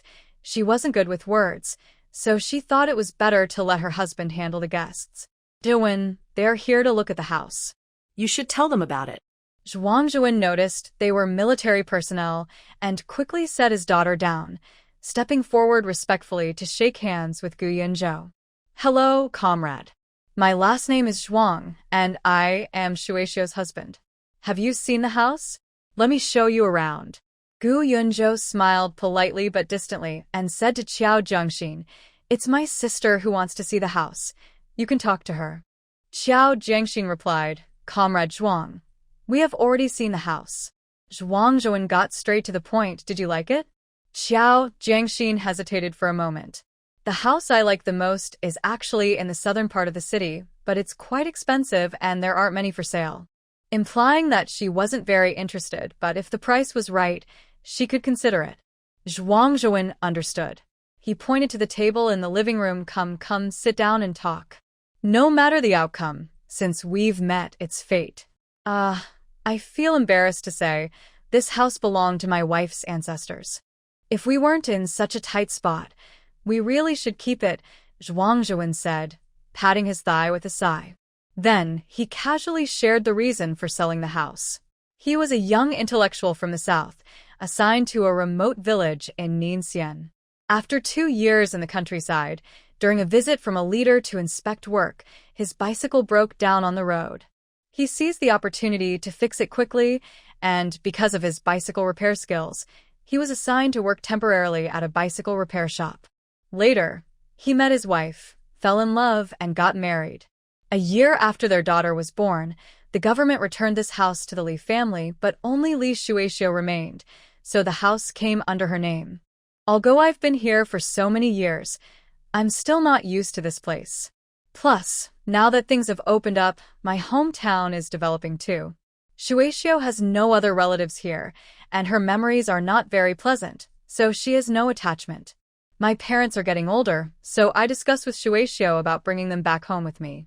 Zhuang Zhuwen said this, while looking at his wife with a gentle gaze. Xiao Zhengxin had been thinking that the son-in-law was selling his father-in-law's house to go back home, and that Li Shuexiu was a bit too romantic. But now, she realized she might have misunderstood. Before the Li family was cleared of their name, the two of them were already together, and at that time, Li Shuexiu's situation was a bit sensitive. Zhuang Zuan's didn't mind, which showed their true feelings for each other. Brother Zhuang, how much do you want for this house? To be honest, aside from the location and its old condition, I really like it, especially the backyard. If the price is right. Zhuang Zuan's eyes lit up. He turned to look at his wife, wanting to know her thoughts. Although the house had been on the market for 2 months, very few people had come to see it. Those who could afford the price preferred to look in the southern and eastern parts of the city. Many who couldn't afford it had their concerns. First, there were the unfinished buildings across the street, overgrown with weeds and a bit unsettling. Second, renovating the house would be quite an expense, and with the reputation of the northern part of the city, people without money would rather rent. To pay for the house and the renovation costs, they could almost buy a similar house in the southern part of the city. There was an uncle on the same street who wanted to buy it for 680, but they couldn't bear to sell it. Li Shuexiu gritted her teeth and said, "If you are serious about buying, offer me 1,100. There are many usable items in the house that we can't take with us, so you can have them all." Xiao Zhengxin fell silent. She knew that the county hospital and the people's hospital were going to move here, which would change things, but there hadn't been any news yet. Although this location is in the city, to put it bluntly, it's not as good as some spots in their town. It's more like suburban housing. With a formal job, the monthly salary is only 30 yuan, and 1,100 would mean not eating or drinking for nearly 4 years. Moreover, Xiao Zhengxin looked around the house. The amount of money needed for renovations would be significant. It wouldn't be easy to fix everything without spending a few hundred. Seeing that Xiao Zhengxin was silent, Li Shuexiu started to feel anxious. "The lowest I can go is 1,000. She lowered the price. Xiao Zhengxin remained silent. She had 600 yuan in capital and a 200 yuan commission, leaving the rest for purchasing goods. If it exceeded 800, she would have to sell another small goldfish at the jewelry store. "It can't go any lower," Li Shuexiu said again. Xiao Zhengxin paused, her gaze shifting to an old bicycle parked in the corner. 1,000 yuan, and let me keep that old bicycle. If that's possible, I can pay today and handle the paperwork." Zhuang Zhuang and Li Shuexiu stepped aside to discuss for a while. In the end, they agreed to Xiao Zhengxin's price. First, the bicycle was something Zhuang Zhuang had pieced together himself, costing him very little, and he couldn't take it with him. Selling it to someone else would only fetch around 100 yuan at most. Second, the couple was in a hurry. Waiting for another suitable buyer might take too long. They had already discussed this yesterday. If they couldn't find a buyer, they would ask a neighbor who had a shop to add another 100 and settle it. This price was much better than before. Once everything was settled, Xiao Zhengxin put down a 100 yuan deposit. "I'm going to get the money now. I have the necessary documents with me. Please check your documents, and in an hour, we can meet at the housing authority to complete the paperwork." At that time, there was no property transaction office, only a unified housing authority. After leaving the Li family, Xiao Zhengxin went straight to the Tsuehua jewelry store. The price of gold had dropped significantly since the last time she brought her uncle. For the same weight, it was 9.2 yuan less than before. She received a total of 1,299.24 yuan. On the way, Gu Yunju asked Xiao Zhengxin how much more she needed. If it was close, he could lend her the money, so she wouldn't have to sell the small goldfish. But Xiao Zhengxin thought about the large courtyard, which would require a lot of investment later, so she decided to sell it. When they arrived at the housing authority, Zhuang Zhuang and Li Shuexiu were already waiting at the entrance. Gu Yunju's military uniform served as the best pass. The staff noticed the insignia on his shoulder and were very enthusiastic. Seeing the treatment given to the person in front of them, Xiao Zhengxin felt grateful for bringing Gu Yunju along. The staff not only had a good attitude but also worked quickly. After Xiao Zhengxin and Li Shuexiu presented their documents and household registration book, The staff took out a notebook and began to register. After completing the paperwork and double-checking it several times for accuracy, they stamped it and handed the documents to Jiao Jiangxin. Xiao Jiangxin looked at the two booklets.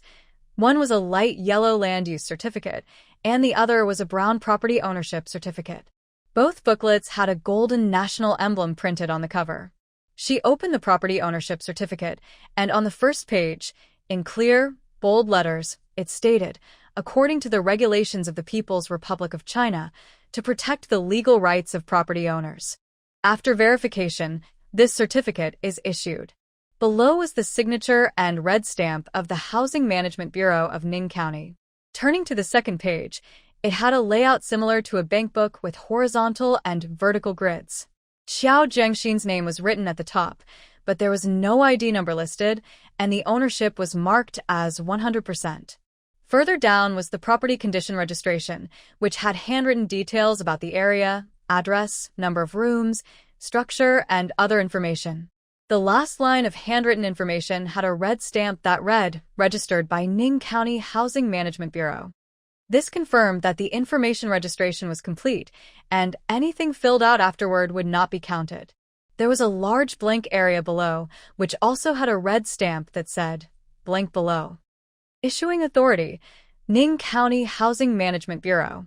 Xiao Jiangxin held the two booklets tightly in her arms, feeling a bit emotional. This house was the only one she had ever owned in her life, a home that belonged solely to her. From now on, no one would dare to shout at her to leave. "Comrade Xiao, is everything okay?" Zhuang Zhuang asked with a forced smile. Xiao Jiangxin snapped back to reality and quickly took out the money from her bag. She hadn't paid yet. "I'm sorry, I got distracted," she said, handing a stack of cash directly to Li Shuexiu. "Sister-in-law, please count it." This was the 900 yuan she had already prepared at the jewelry store, with a 100 yuan deposit paid earlier.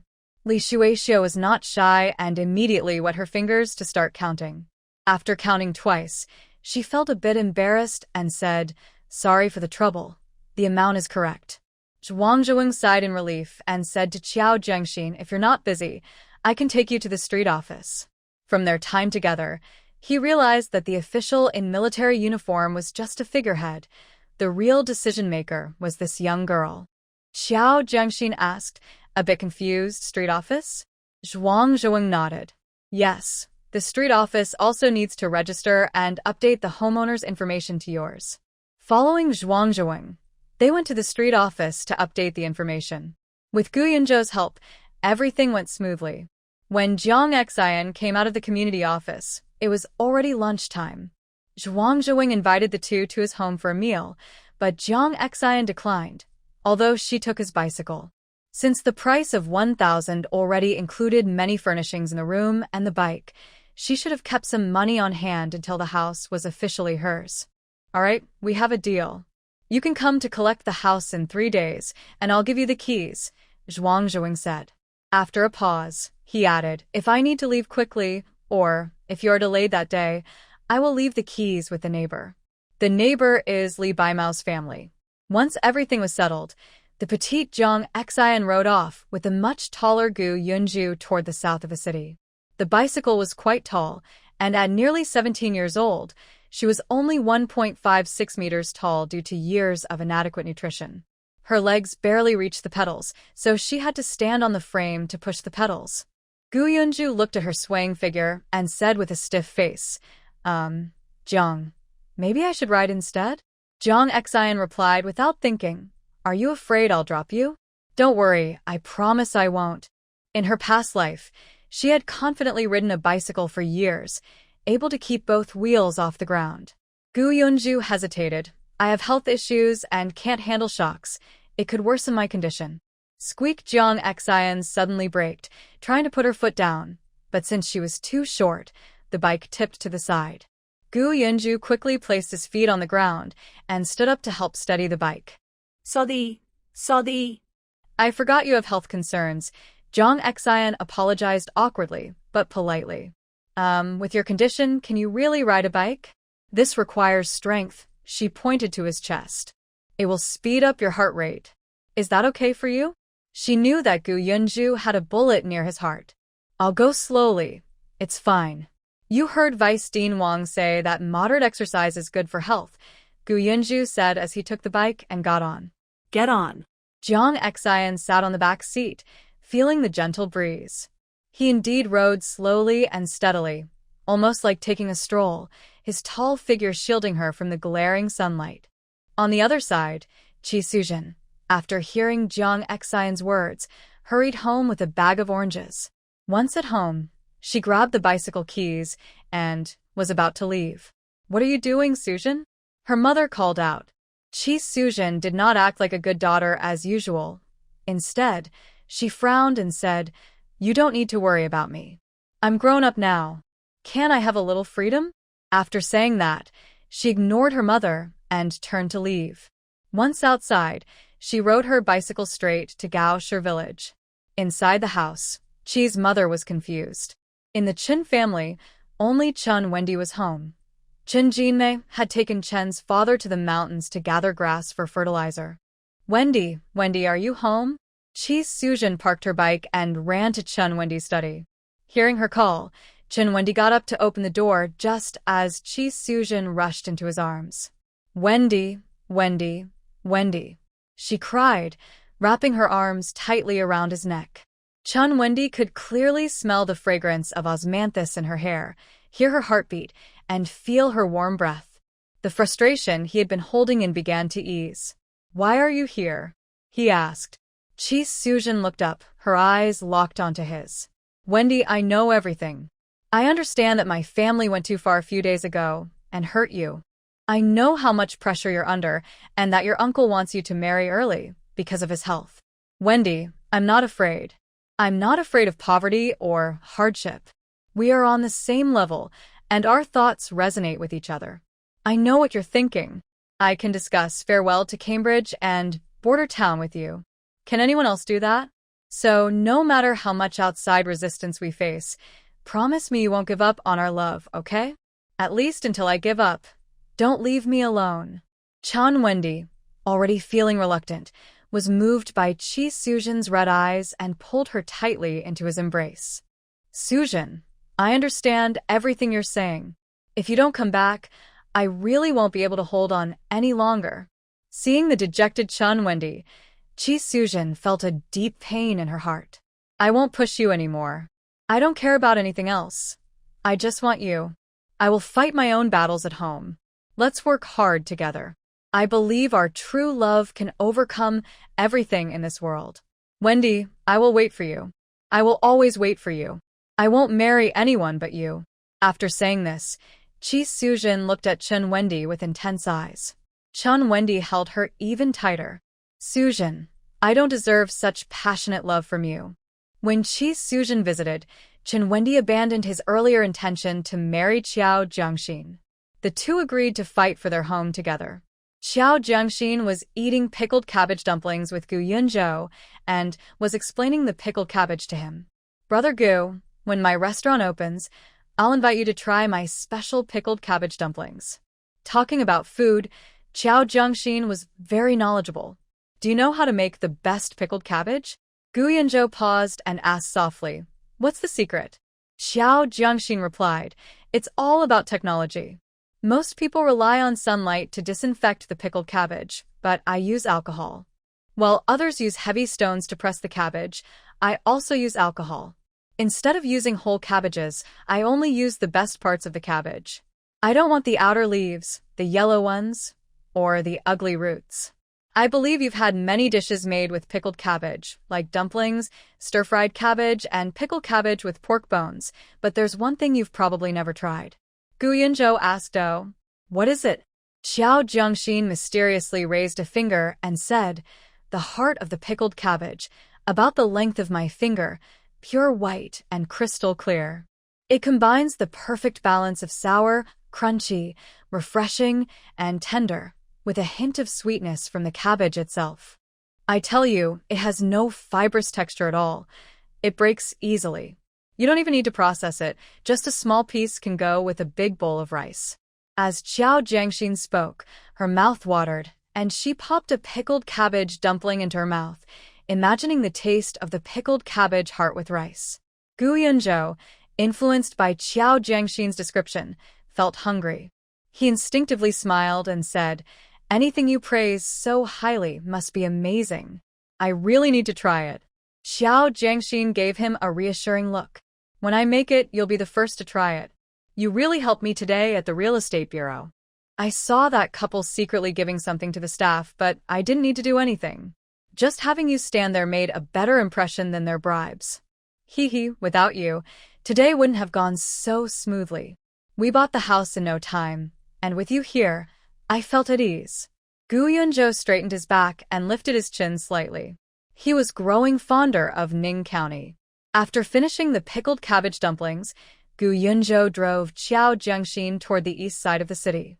At the last materials exchange meeting, the address given by the older sister was Number 17, Tianma Street, East City, looking for Aunt Lu Tsueyun. Seeing that the house numbers on the roadside had reached 15, Qiao Jiangxin quickly asked Gu Yunzhou to stop. "Brother Gu, you wait here for me. I promised that aunt not to bring strangers." Gu Yunzhou got off his bicycle. 17, right? That's just the 2 houses ahead. I'll move forward towards 18 and 19. If you need anything, just call me. Okay. As Qiao Jiangxin walked to number 17, she heard shouting from inside. Turning around, she saw a large crowd gathered to watch. Upon closer inspection, 2 strong women were pulling each other's hair, and one of them was the Lu Tsueyun she was looking for. Qiao Jiangxin's eyes lit up as she waved to Gu Yunzhou outside. "Come quickly. There's something exciting happening." In the fight, Lu Tsueyun clearly had the upper hand, pressing the other woman down and making her scream. Nearby, an elderly lady sat on the ground crying and her hands on the floor, while a man wanted to intervene but hesitated. Seeing her daughter being beaten, the elderly lady quickly urged her son, "Wujing, why aren't you pulling them apart? Your sister is about to be beaten to death by that woman." "Oh, what sin have we committed?" The man gritted his teeth and was about to step in when Lu Tsueyun turned and slapped him against the wall. With her wild, curly hair, Lu Tsueyun looked fierce, like a lioness. She glared at the mother and son, embodying strength. The woman being held down finally got up, nervously backing away from Lu Tsueyun. With a shaky voice, she said, "Lu Tsun, you will have your day too, just wait." Before she could finish, a bundle of clothes hit her in the face. "Take your mother and get lost." The woman's insults were suddenly silenced. The elderly lady's cries stopped as well. The man covering his face softened his tone. "Soon, how can you?" Before he could finish, a shoe hit him in the face. He yelped, just as more clothes were thrown over him. "You can go with them too." Hearing whispers from the crowd that the 3 were Lu Tsueyun's husband, mother-in-law, and sister-in-law, Qiao Jiangxin's eyes widened in shock. These were not just merchants selling goods. This was an unstoppable woman, a fierce warrior. Lu Tsueyun saw her husband and mother-in-law still chattering in front of her, so without thinking, she bent down to pick up a brick. The 3 of them were so scared that they turned and ran away. Once they were gone, Lu Tsueyun let out a long sigh and put her hands on her hips, starting to shout at the onlookers who were pointing and whispering. "What are you looking at? Are you looking at your mother? A bunch of people who have never seen a fight before, right? If you come in front of me again with your chatter, be careful. I might just lose my temper and deal with you." "Paying for damages? Sure, I can pay. I have enough money to bury you 800 times. Now get lost, you nosy people." The crowd quickly dispersed, murmuring about Lu Tsueyun but not daring to speak loudly for fear she would hear and cause trouble. Qiao Jiangxin had already waved to Gu Yunzhou to leave while Lu Tsueyun was scolding. Now that everyone had left, only Qiao Jiangxin stood nearby, making it hard for Lu Tsueyun to ignore her. "Is that you?" It had been less than half a month since their last meeting, so Lu Tsueyun recognized Qiao Jiangxin. Qiao Jiangxin smiled and called out, "Auntie." Lu Tsueyun's anger slowly faded as she glanced around and invited Qiao Jiangxin inside. "Come on, let's talk inside." She walked ahead, asking, "Have you sold all the goods from last time?" Qiao Jiangxin replied with a smile, "Not yet, but it's almost gone. Several people in my family are selling, so there's not much left. I came to you because I'm worried we won't have enough stock later. Lu Tsueyun had Xiao Jiangxin sit down and poured her a cup of tea. After sitting, she suddenly asked, "You were watching for quite a while, weren't you?" Ah. Xiao Jiangxin felt a bit embarrassed. Lu Tsueyun didn't mind and asked, "Aren't you afraid of me? You just followed me in like that?" The neighbors around here say I'm a fierce woman who can't even tolerate the elderly. Xiao Jiangxin smiled. There shouldn't be any woman in this world who gets married just to make a stranger's life difficult. Lu Tsueyun suddenly burst out laughing. "Last time we met, I thought you were quite interesting, just like I was when I was young, bold." After saying that, she teasingly looked at Xiao Jiangxin. "Aren't you curious?" Xiao Jiangxin's face lit up with curiosity. "I am a bit curious, but I don't know how to ask." Lu Tsueyun laughed heartily. Once she calmed down, she said, "That was my husband, his sister, and his old mother. My husband has a job, but I don't. We got married 2 years ago, and as soon as he gets his paycheck, he gives it all to his mother. I can't even touch a penny. I had a difficult childbirth that lasted a whole day. Not only did they refuse to take me to the hospital, but they also said hurtful things in front of me. Do you know what that old woman sitting on the floor, throwing a tantrum, said? I was close to death, begging them to take me to the hospital, and she stood by my bed criticizing me, saying that all women have to give birth eventually, so why was I making it such a big deal? She told me to just endure it. In the end, it was my cousin who heard about my situation and rushed to take me to the hospital. But it was too late. My baby girl was born lifeless, so tiny and bruised. Those people even felt relieved, saying at least it was a girl. Exhales deeply. Since that time, I vowed that the Fong family would have no more children. I won't get a divorce, and I won't have any more kids. I will stay in this family just to make them uncomfortable, to keep the title of Fong Wujing's wife, so he can't find another woman. If he does, he would be a scoundrel and deserve punishment. I won't let the Fong family wear me down. No one should tell me that the past is the past. I won't be generous. My daughter, whom I carried for 10 months, almost cost both our lives. There's nothing more to say." At this point, Lu Tsueyun raised an eyebrow with a hint of a smile. "They told me every woman has to give birth eventually, and that I was making it harder than it needed to be. I will remember that for the rest of their lives. Last year, I got my hands on Fong Wujing's salary. When that old woman wanted to go to the hospital, I told her, 'Why waste the money? Everyone has to die eventually. Why is it such a hassle for you? Just endure it, and it will pass.' Ha ha ha, those were their words, and now they're facing the same situation, acting like the sky is falling. And then there's Fong Wujing. I went to his workplace and cried to his boss about our difficulties, asking them to transfer him to a dusty position. When he came back, he complained that the last person in that position got sick from all the dust and passed away. I comforted him, saying everyone has to die. Usually, men die earlier than women. It's just a matter of time. I told him to overcome his fear. If others can do it, why is it so difficult for him? Just endure it, and it will pass." As she spoke, Lu Tsueyun burst into laughter, her laughter full of joy. Jiao Jiangxin couldn't help but laugh when she thought of Lu Tsueyun seriously comforting her husband and mother-in-law. "Auntie, I don't think you're bad. I actually think you're amazing. Many women who are bullied just endure it. Even when they rise to a higher position, they often forget the past and feel overly compassionate. You're right. Why should we let the past go? They should also experience the pain you went through." The more Lu Tsueyun looked at Jiao Jiangxin, the more she liked her. "You girl have a personality that I really like, haha." Seeing Jiao Jiangxin take a couple of sips of water and not touch her cup again, Lu Tsueyun stood up. "Let's go. You wanted to pick up the goods, right?" Maybe because they had this conversation, she spoke to Jiao Jiangxin in a friendlier way. As they walked, she said, "The place to pick up the goods is a bit far. Are you okay with that? You know my situation. I can't leave my goods nearby, and this isn't just my business." Jiao Jiangxin understood. She had already guessed that Lu Tsueyun had partners, likely connected to the department store.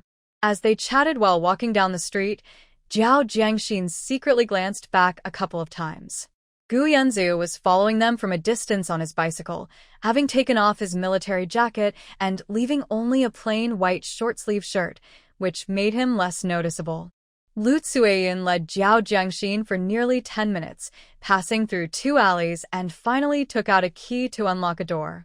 Suddenly, she said, "Let that kid come over.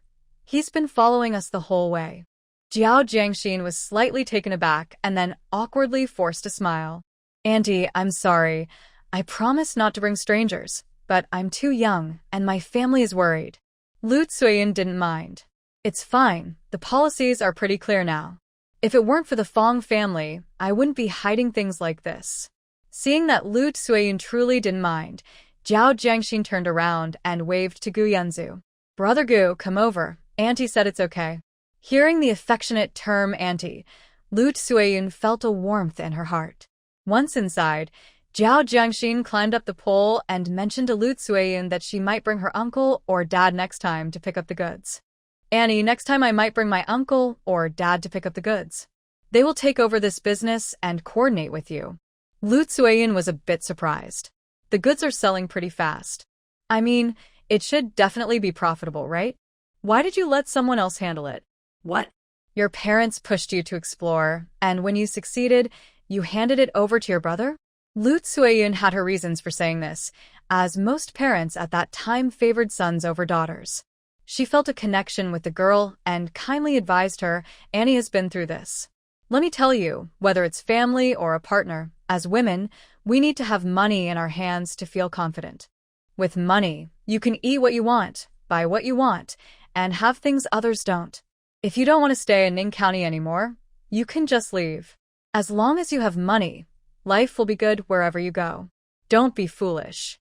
Xiao Jiangxin sincerely thanked Lu Tsueyin. "Auntie, thank you for sharing this with me, but you misunderstood. I handed the business over to my family because I found another opportunity and want to pursue a different business." After thinking for a moment, Xiao Jiangxin revealed a bit, "I want to open a restaurant, and I'm currently looking for a location. Once it's up and running, I'll treat you to drinks." Lu Tsueyin looked at Xiao Jiangxin with admiration. This girl is quite impressive, thinking ahead like this.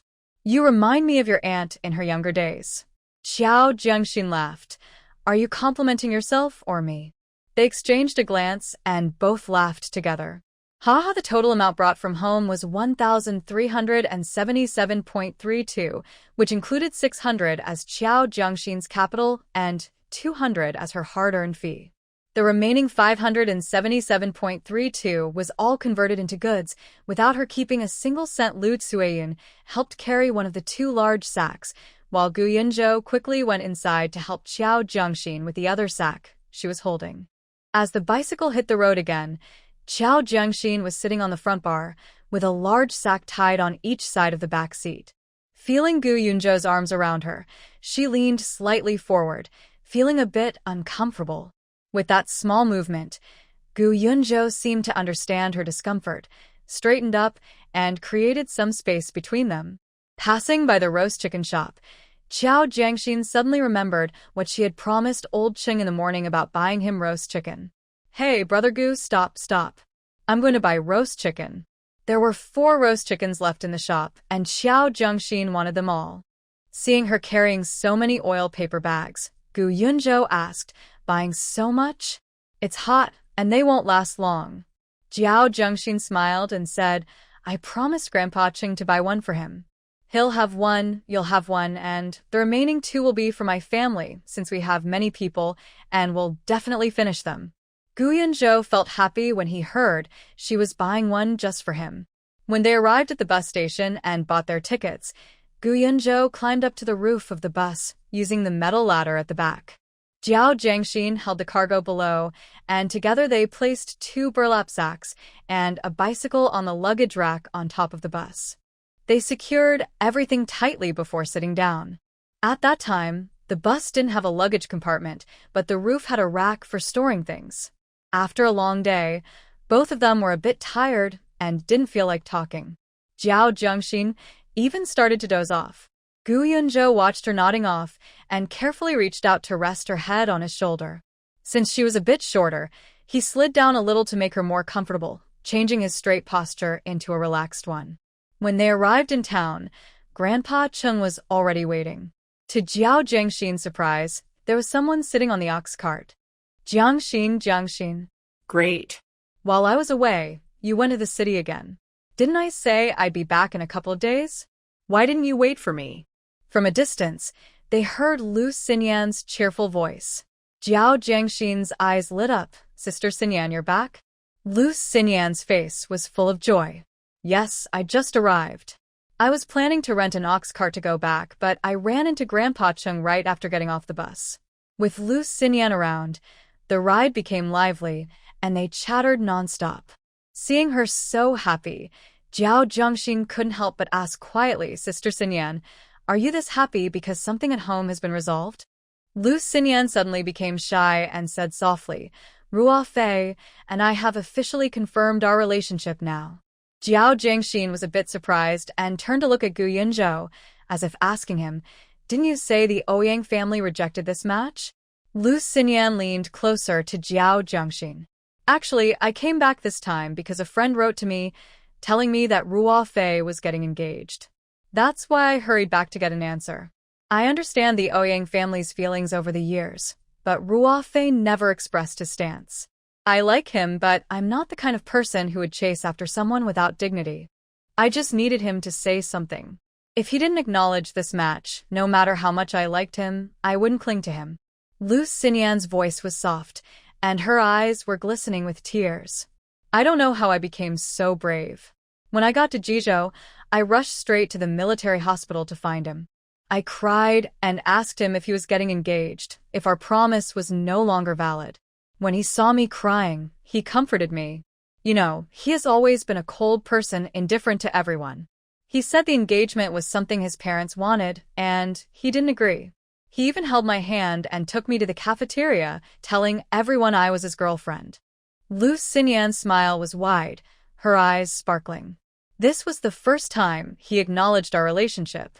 The next day, his parents came to see me, and when Ruo Fei found out, he immediately took his parents away. Unfortunately, he is too busy and doesn't like anyone interrupting his work. I wanted to spend more time with him, but he didn't even see me off when I came back. Lu Xinyan's tone carried a hint of disappointment. Xiao Jiang felt a heaviness in her heart. Despite Lu Xinyan's sweet and happy demeanor, she shared the same concerns as Gu Yinzhou. Sister Xinyan's future in love might be quite challenging. Early in the morning, around 5, Xiao Jiang was awakened by the sound of roosters crowing. After getting up, she noticed that besides her and Xiao Zhuzhu, everyone else was already awake. Uncle, Aunt, Mom, why are you all up so early? It's not even light out yet. Qin Shui was full of energy. It's not too early. After breakfast, it will be 6 o'clock. We want to leave early. Yesterday, your dad, your uncle, and I discussed going to Manhwa. We'll prepare some things to take with us, and we won't be back for lunch. Ever since Xiao Zheng announced at the last meeting that they would share profits after selling out their goods, everyone in the family was full of enthusiasm, eager to sell products 24/7. Xiao Zheng whispered, Manhwa? That's about 12 or 13 miles from our village. Manhwa is also a large village, but it's located on the west side of town, while Gaoshi village is on the east. Xiao Youfu chimed in while putting on his shoes. It's not far. If we leave at 6:30 and walk quickly, we should arrive by 8. That's when people are finishing their work and heading home for breakfast. Xiao Yukai agreed.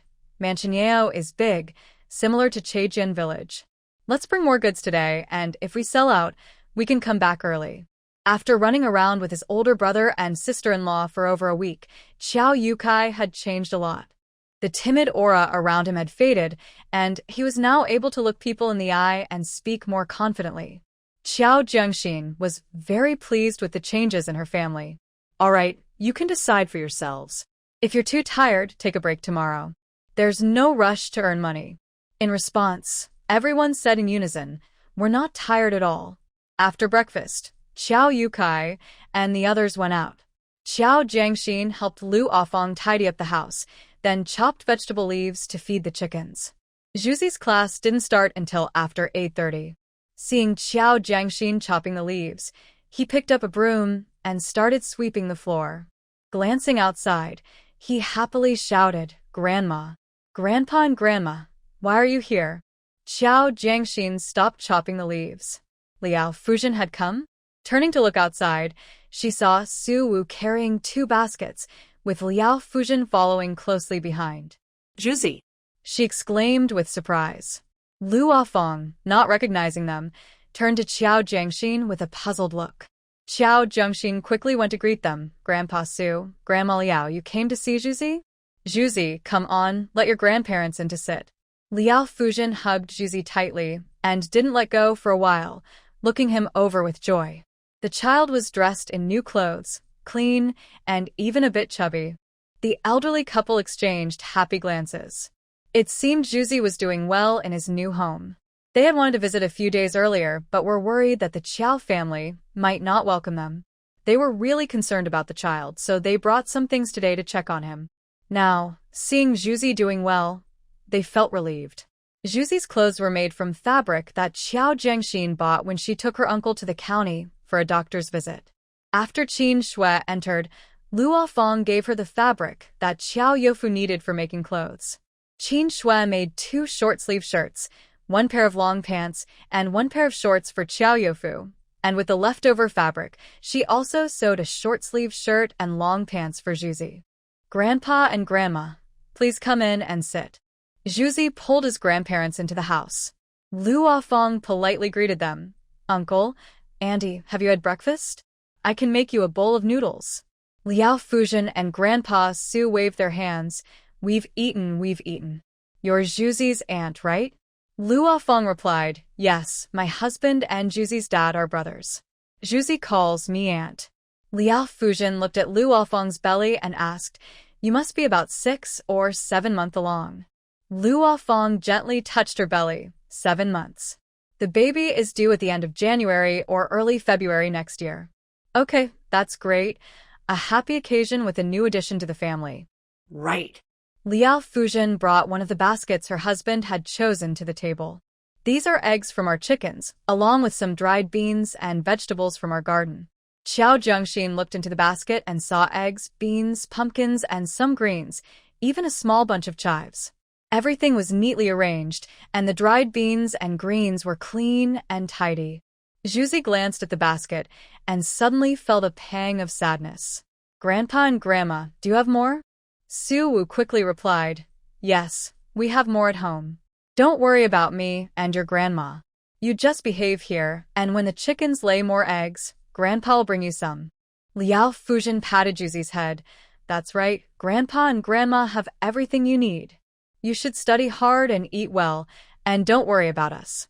Worried about taking up too much time, the couple hesitated to stay longer. They looked at Juzi and prepared to leave. "Well, Juzi's aunt, we have things to do at home. We just came to see the child, and we'll head back now." Qiao Jiangxin said, "Su Grandpa and Liao Grandma, you haven't seen Juzi's school, have you? If you're not in a hurry, why not take Juzi to school? It would be good for you to know where he studies." "My dad, uncle, and aunt left early for work and won't be back for lunch. You see, my mom is also pregnant and I don't know how to cook the dried beans Juzi likes. How about you stay for lunch and teach me how to cook them?" The couple exchanged glances, wanting to stay a little longer to spend time with their grandson. But they didn't want to impose on others, feeling it would be rude to take advantage of their kindness. They knew Juzi was already a bit of a burden, and they wanted to be considerate. Seeing this, Juzi pulled Liao Fuzhen's hand, shaking it eagerly. "Grandma, just listen to my sister. You and Grandpa come with me to see my school. I did my homework really well, and the teacher praised me." Liao Fuzhen hesitated for a moment, then smiled politely. "Okay, we'll take Juzi to school, and then I'll come back and talk to my daughter about how to cook the dried beans. As for lunch, we'll skip it. We have quite a bit to do at home. I'm really sorry, but next time, when we have more time, we'll definitely stay longer." Juzi was very happy that his grandparents were taking him to school. He walked joyfully, even showing off the 2 bags of candy Qiao Jiangxin had given him to his grandparents. "Grandpa, Grandma, look. This is what my sister gave me." Mom said it's really valuable. 3 packs cost a dime. My sister gave me 2 packs all at once, and everyone at school is so jealous of me. Grandma, here's a pack for you and Grandpa to try. I heard it's really sweet. Liao Fujin looked lovingly at her grandson. Heard? Juzi hasn't even tasted it yet, and you saved some for Grandpa and Grandma? Juzi replied, It's not that I don't want to eat it. I have other candies too which my sister gave me.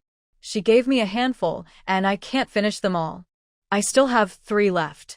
I'll eat this one after I finish the other candy. The weather was getting colder. The night before Qiao Jiangxin was to pick up the keys in the county town, the family had a small distribution of profits. Just a few days had passed, and there was still a lot of stock left unsold, with only a little over 700 in cash. After taking out 500 for the goods, Qiao Yukai and Qiao Youfu each received a little over 100. They had to distribute it. The cold had set in, especially at night when it was so chilly that people could shiver. The Qiao family didn't even have a decent cotton coat to wear. Previously, while working under Lei Honghua, the old clothes that Qiao Zhengwo and Qiao Jianhua discarded were not even good enough for Qiao Youfu and Qiao Yukai. The brothers' worn-out cotton coats could easily be mistaken for beggars' clothes. They were tattered and thin, with a yellow and hard lining that provided no warmth. The family's work involved going from street to street, facing all kinds of customers in the wind and rain. So, Qiao Jiangxin decided to distribute the profits early and went to the city with her uncle and father. First, she needed to collect the house. Second, she wanted to buy cotton fabric for winter clothes and quilts. Third, she wanted everyone to meet Lu Tsueyun, to bring back the goods early since it would get colder and it would be harder to travel to the city later. Lu Tsueyun would hand over the goods to the family, and after that, she would no longer be involved. In a few days, the notice about the relocation of the Chinese Medicine Hospital and the People's Hospital would come out, and after the new year, the north side of the city would become lively. She needed to focus her energy on the courtyard and quickly renovate the house. Early in the morning, while it was still dim, the family set out. By the time they arrived in the city, it was almost 8:40. Qiao Jiangxin first took everyone to find Lu Tsueyun at 17 Matian Street in the east of the city. Uncle, you all wait for me at the road ahead. I'll go call someone, Qiao Jiangxin said, pointing towards the warehouse entrance, and then walked into the alley at 17. Before they reached Lu Tsueyun's door, a man ran out, looking terrified and holding his head. Something brown flew out behind him. Thud! A wooden ladle grazed the man's scalp and hit the wall. The man stumbled in fear, his face twisted in panic as he rushed outside. It was only when Lu Tsueyun's loud shouting echoed from the alley that Qiao Jiangxin remembered the fleeing man was Lu Tsueyun's husband. What a useless coward, daring to come back to me. Oh, it's you, little girl? Lu Tsueyun shouted as she came out to pick up the ladle, and she faced Qiao Jiangxin directly. Qiao Jiangxin smiled awkwardly. Annie, your life is really colorful. Lu Tsueyun didn't mind the teasing and asked in surprise, Did the goods sell out so quickly?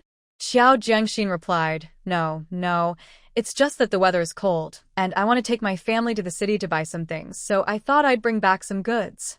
Besides, Annie's products are always in demand, so we don't worry about them not selling. Lu Tsueyun waved the ladle in her hand. Do you want to come in and sit for a while? Qiao Jiangxin said, No sitting, I have other things to do. Then wait for me, Lu Tsueyun said as she went inside with the ladle. In a moment, she came out with a bag and keys. Let's go. Weren't you going to bring your family here a few days ago? Changed your mind? Qiao Jiangxin followed closely behind her. I told them to wait at the intersection ahead. Bringing them all here would be too noticeable. From a distance, Qin Shui saw Qiao Jiangxin coming with a strong woman and realized this must be the source of the goods. Qiao Jiangxin introduced, Annie, this is my dad, my uncle, and my aunt. This is Comrade Lu Tsueyun. Qin Shui, being polite, immediately called her sister. Sister, what a coincidence.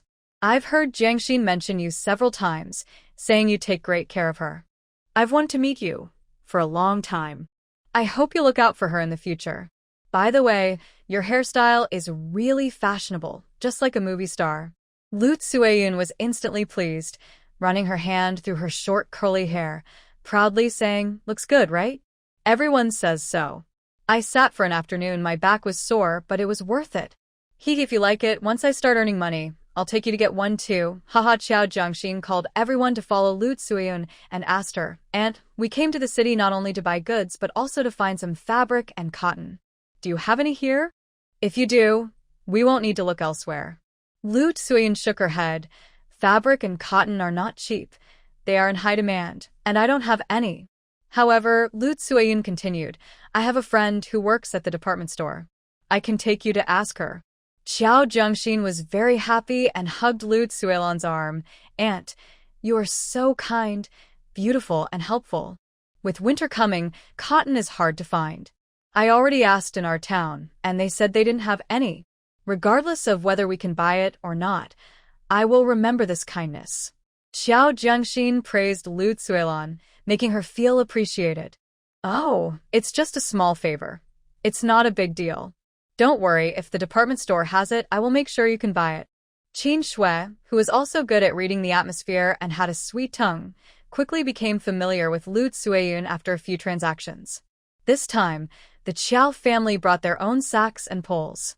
After packing their goods and settling the bill, Lu Tsuyun took everyone to the department store to find someone. Xiao Youfu and his brother waited outside while Xiao Jiangxin and Qin Shui followed Lu Tsuyun into the department store. Inside, Lu Tsuyun led them to the back office and asked them to wait at the door while she went in. After a while, Lu Tsuyun came out with a short-haired woman in her 40s. "This is Director Tan," she said to Xiao Jiangxin and Qin Shui. Xiao Jiangxin and Qin Shui quickly greeted her. "Hello, Director Tan." Director Tan smiled warmly at them. "I've heard from Tsuyun. Since you are her friends, you are my friends too. As for the fabric, we have a few pieces of defective items in our warehouse. They're only slightly off due to dyeing issues. To be honest, these items sell easily, and the price is just 1/3 of the regular ones. We can handle it internally, and selling to acquaintances helps me too. Since I'm helping Tsuyun, I won't charge you the full price. I will charge you half of the regular price, and I won't issue a receipt. Once the goods are moved out from here, I won't recognize them anymore."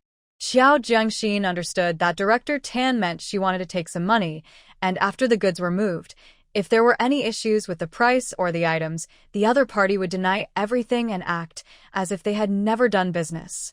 Qin Shui was a bit confused and turned to look at Xiao Jiangxin. Seeing Lu Tsuyun giving her a signal, Xiao Jiangxin quickly nodded. "Okay, but we need to check the items first. If there are no issues, we will follow Director Tan's instructions for everything else." Xiao Jiangxin and Qin Shui followed Director Tan to the warehouse to look at the fabrics. Director Tan pointed to several pieces of fabric on the shelves for them to see. One piece was a deep muddy color, with several areas unevenly dyed, resembling a child having spilled something on it that hadn't dried yet. Two pieces had large floral patterns, with peonies and other flowers blooming prominently.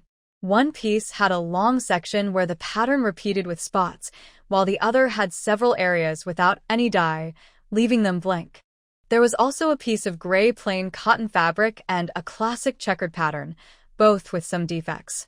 Qin Shui pulled Xiao Jiangxin aside and whispered, "Jiangxin, this deep muddy color can be used to make clothes for your dad and uncle. The rest with issues, we can use for bed sheets. The gray and checkered ones are also fine. The defects aren't too bad." As she spoke, her eyes were fixed on the two floral fabric batches, as no woman dislikes beautiful things. "If we make flower jackets from this fabric, they will definitely look great. Each piece of fabric is 20 meters long, which is the most basic type. The price per meter is about 1.2 yuan, making a total of 24 yuan per piece. Even if we consider them as defective and apply a 50% discount, each piece would cost 12 yuan. Xiao Jiangxin calculated the prices and found it very reasonable. They needed to make winter clothes and were also short on bed sheets and covers, with quite a few people in the household. Bed covers require a lot of fabric. A two-sided cover needs at least 5 meters. Adding bed sheets, they would need to use up at least one piece for just those. They needed to make outerwear and inner garments since the previous ones were already worn out. So, The plain cotton fabric was essential for making inner garments. The deep muddy color was suitable for her dad and uncle, so that was a must as well. They also needed the floral fabric, and the checkered one could be used for light spring and autumn jackets. They might as well take them all. Aunt, you and my parents have received a little over 100 in dividends. This fabric is only 12 yuan per piece, and 5 pieces would only cost 60. Although they are defective, the price is cheap. It's not easy to find this kind of fabric. Since we like it, let's take it home. If we can't use it all, we can sell it to others. With the new year approaching, even if there are some dyeing issues, it's still new fabric, so it will definitely sell. Qin Shui agreed, and they both took the fabric. After sorting out the fabric, they asked about cotton. Director Tan noticed they were paying quickly, which improved her mood. Selling 5 pieces of fabric meant she would earn a good amount, aside from what was recorded in the accounts. We just received a lot of new cotton. If you want some, the price will be the same as the market, and there are no defective products. However, cotton has become less scarce in the last couple of years, so you can buy more if you wish. In recent years, after the household production responsibility system was implemented, the yield of food crops has increased significantly. Cotton is valuable for making fabric and can also be sold for money, so the northern Hunan area is promoting it heavily. Now, growing cotton has become a task for every household, and each family must submit a certain amount of cotton seeds, just like paying taxes in other areas. Director Tan explained, it won't be long before every household can afford cotton. Xiao Zhengxin and Qin Shui felt relieved and happy. That's great. But we owe it to Director Tan. Our town doesn't have new cotton yet. Director Tan smiled.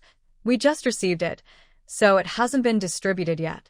Xiao Zhengxin and Qin Shui followed Director Tan to weigh the cotton. Even though the price was fair, it was still 4 yuan per pound.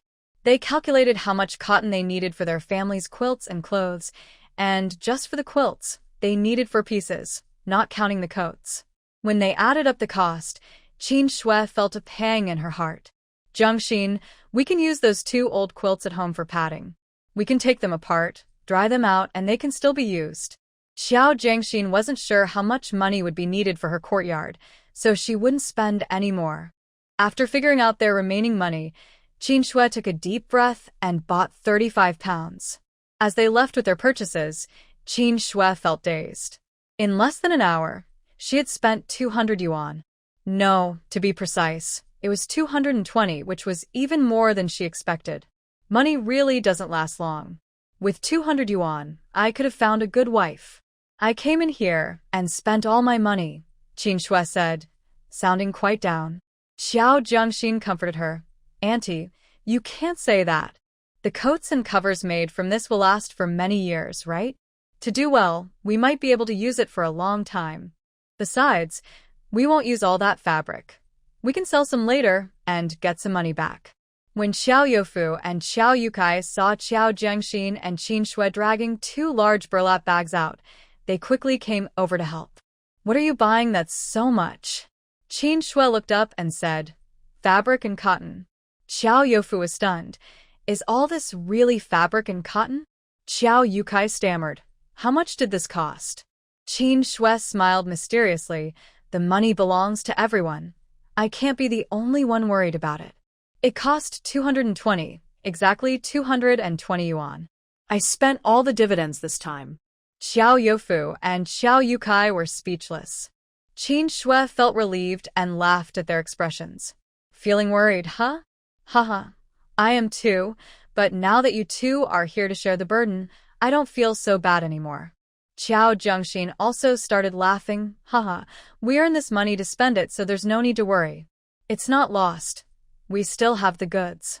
Besides, we got a great deal today. All this fabric is defective, but it's half the market price. We can cut out the good parts and sell them as new. While they were talking, Lu Tsuyin also said goodbye to Director Tan and came out from the back door of the department store. Xiao Zhengxin quickly approached her. Auntie, thank you so much today for helping us. I feel bad for troubling you. Now that it's about time, shall we go to the state-run restaurant for a meal together? Qin Shui realized and quickly added, Yes, Lu sister, we have plenty of time to spend together. Let's have a meal. You've helped us so much, so please let us show our gratitude. Earlier, when they were getting the goods, she found out Lu Tsueyun was 3 months older than her, so she called her sister more affectionately. Seeing the Chiao family being so warm, Lu Tsueyun felt they were sincere and said, "All right, the state-run restaurant is just ahead. I had a bit of a commotion at home this morning, and I haven't had breakfast yet. I'll order for us, so don't worry about the cost." Qin Shui laughed, "Haha, do as you like. To be honest, this is my first time in the city. I don't know what good food there is or what the rules are. Sister Lu, you are experienced, so if I do something wrong, please let me know to avoid embarrassing myself as a country girl in the city." Lu Tsueyun warmly followed the Chiao family to the state-run restaurant. "Oh, you are lucky today with so many delicious dishes. What do you want to eat?" Lu Tsueyun politely asked. Qiao Zheng thought, "Aunt, we don't know what's good or not. You order, and we'll follow your lead." Lu Tsueyun looked at the menu hanging in the window. "Then I won't hold back. I'll have the stewed pig trotters, stewed fish with tofu, a mixed platter, and a big cabbage." She ordered 4 dishes and then turned to the Chiao family. "All right, this is plenty for us 5. 4 dishes will be enough." Qin Shui wisely stepped forward to pay the bill. The 4 dishes, 3 meat and 1 vegetable, totaled about 6.30 yuan. After paying, she had less than 5 yuan left. The over 100 yuan was what Lu Afong had given her the day before to help buy fabric and cotton after the profit sharing. Although they talked about profit sharing, it felt like they hadn't gained anything as it all went back into spending. They sat down after ordering, and since it was only 11:30, they arrived quite early. The restaurant was mostly empty, so the food came out quickly. Before long, all 4 dishes were served. The cooking was excellent. The pig trotters were tender, the stewed fish with tofu was fresh and smooth, and the mixed platter was colorful and flavorful. Xiao Youfu and Xiao Yukai were a bit hesitant at first, thinking they should let the guests eat first before they dug in. Lu Tsueyun seemed to sense their thoughts and kindly pointed at the dishes. "With such large portions, if you don't eat freely, there will be a lot left over. Hurry up, or it will get cold and won't taste as good." Okay. Thank you." The Chiao brothers finally picked up their chopsticks, nervously serving themselves. This was their first time eating at a restaurant, and they were worried about looking unrefined, so despite being very hungry, they tried to maintain their manners. Lu Tsueyun glanced at them and understood the Chiao family's situation. Xiao Jiang was clever and bold, and Qin Shui was no different, with a smooth personality and sweet words. However, the men of the Chiao family were a bit too honest. Lu Tsueyun has completely handed over the hosting to Qin Shui.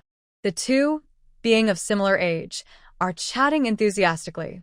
Xiao Jiangxin quickly finishes her meal in just a few minutes. "Aunt Andy, you keep eating. I'm going to check out a house in the north of the city. I'll be back soon."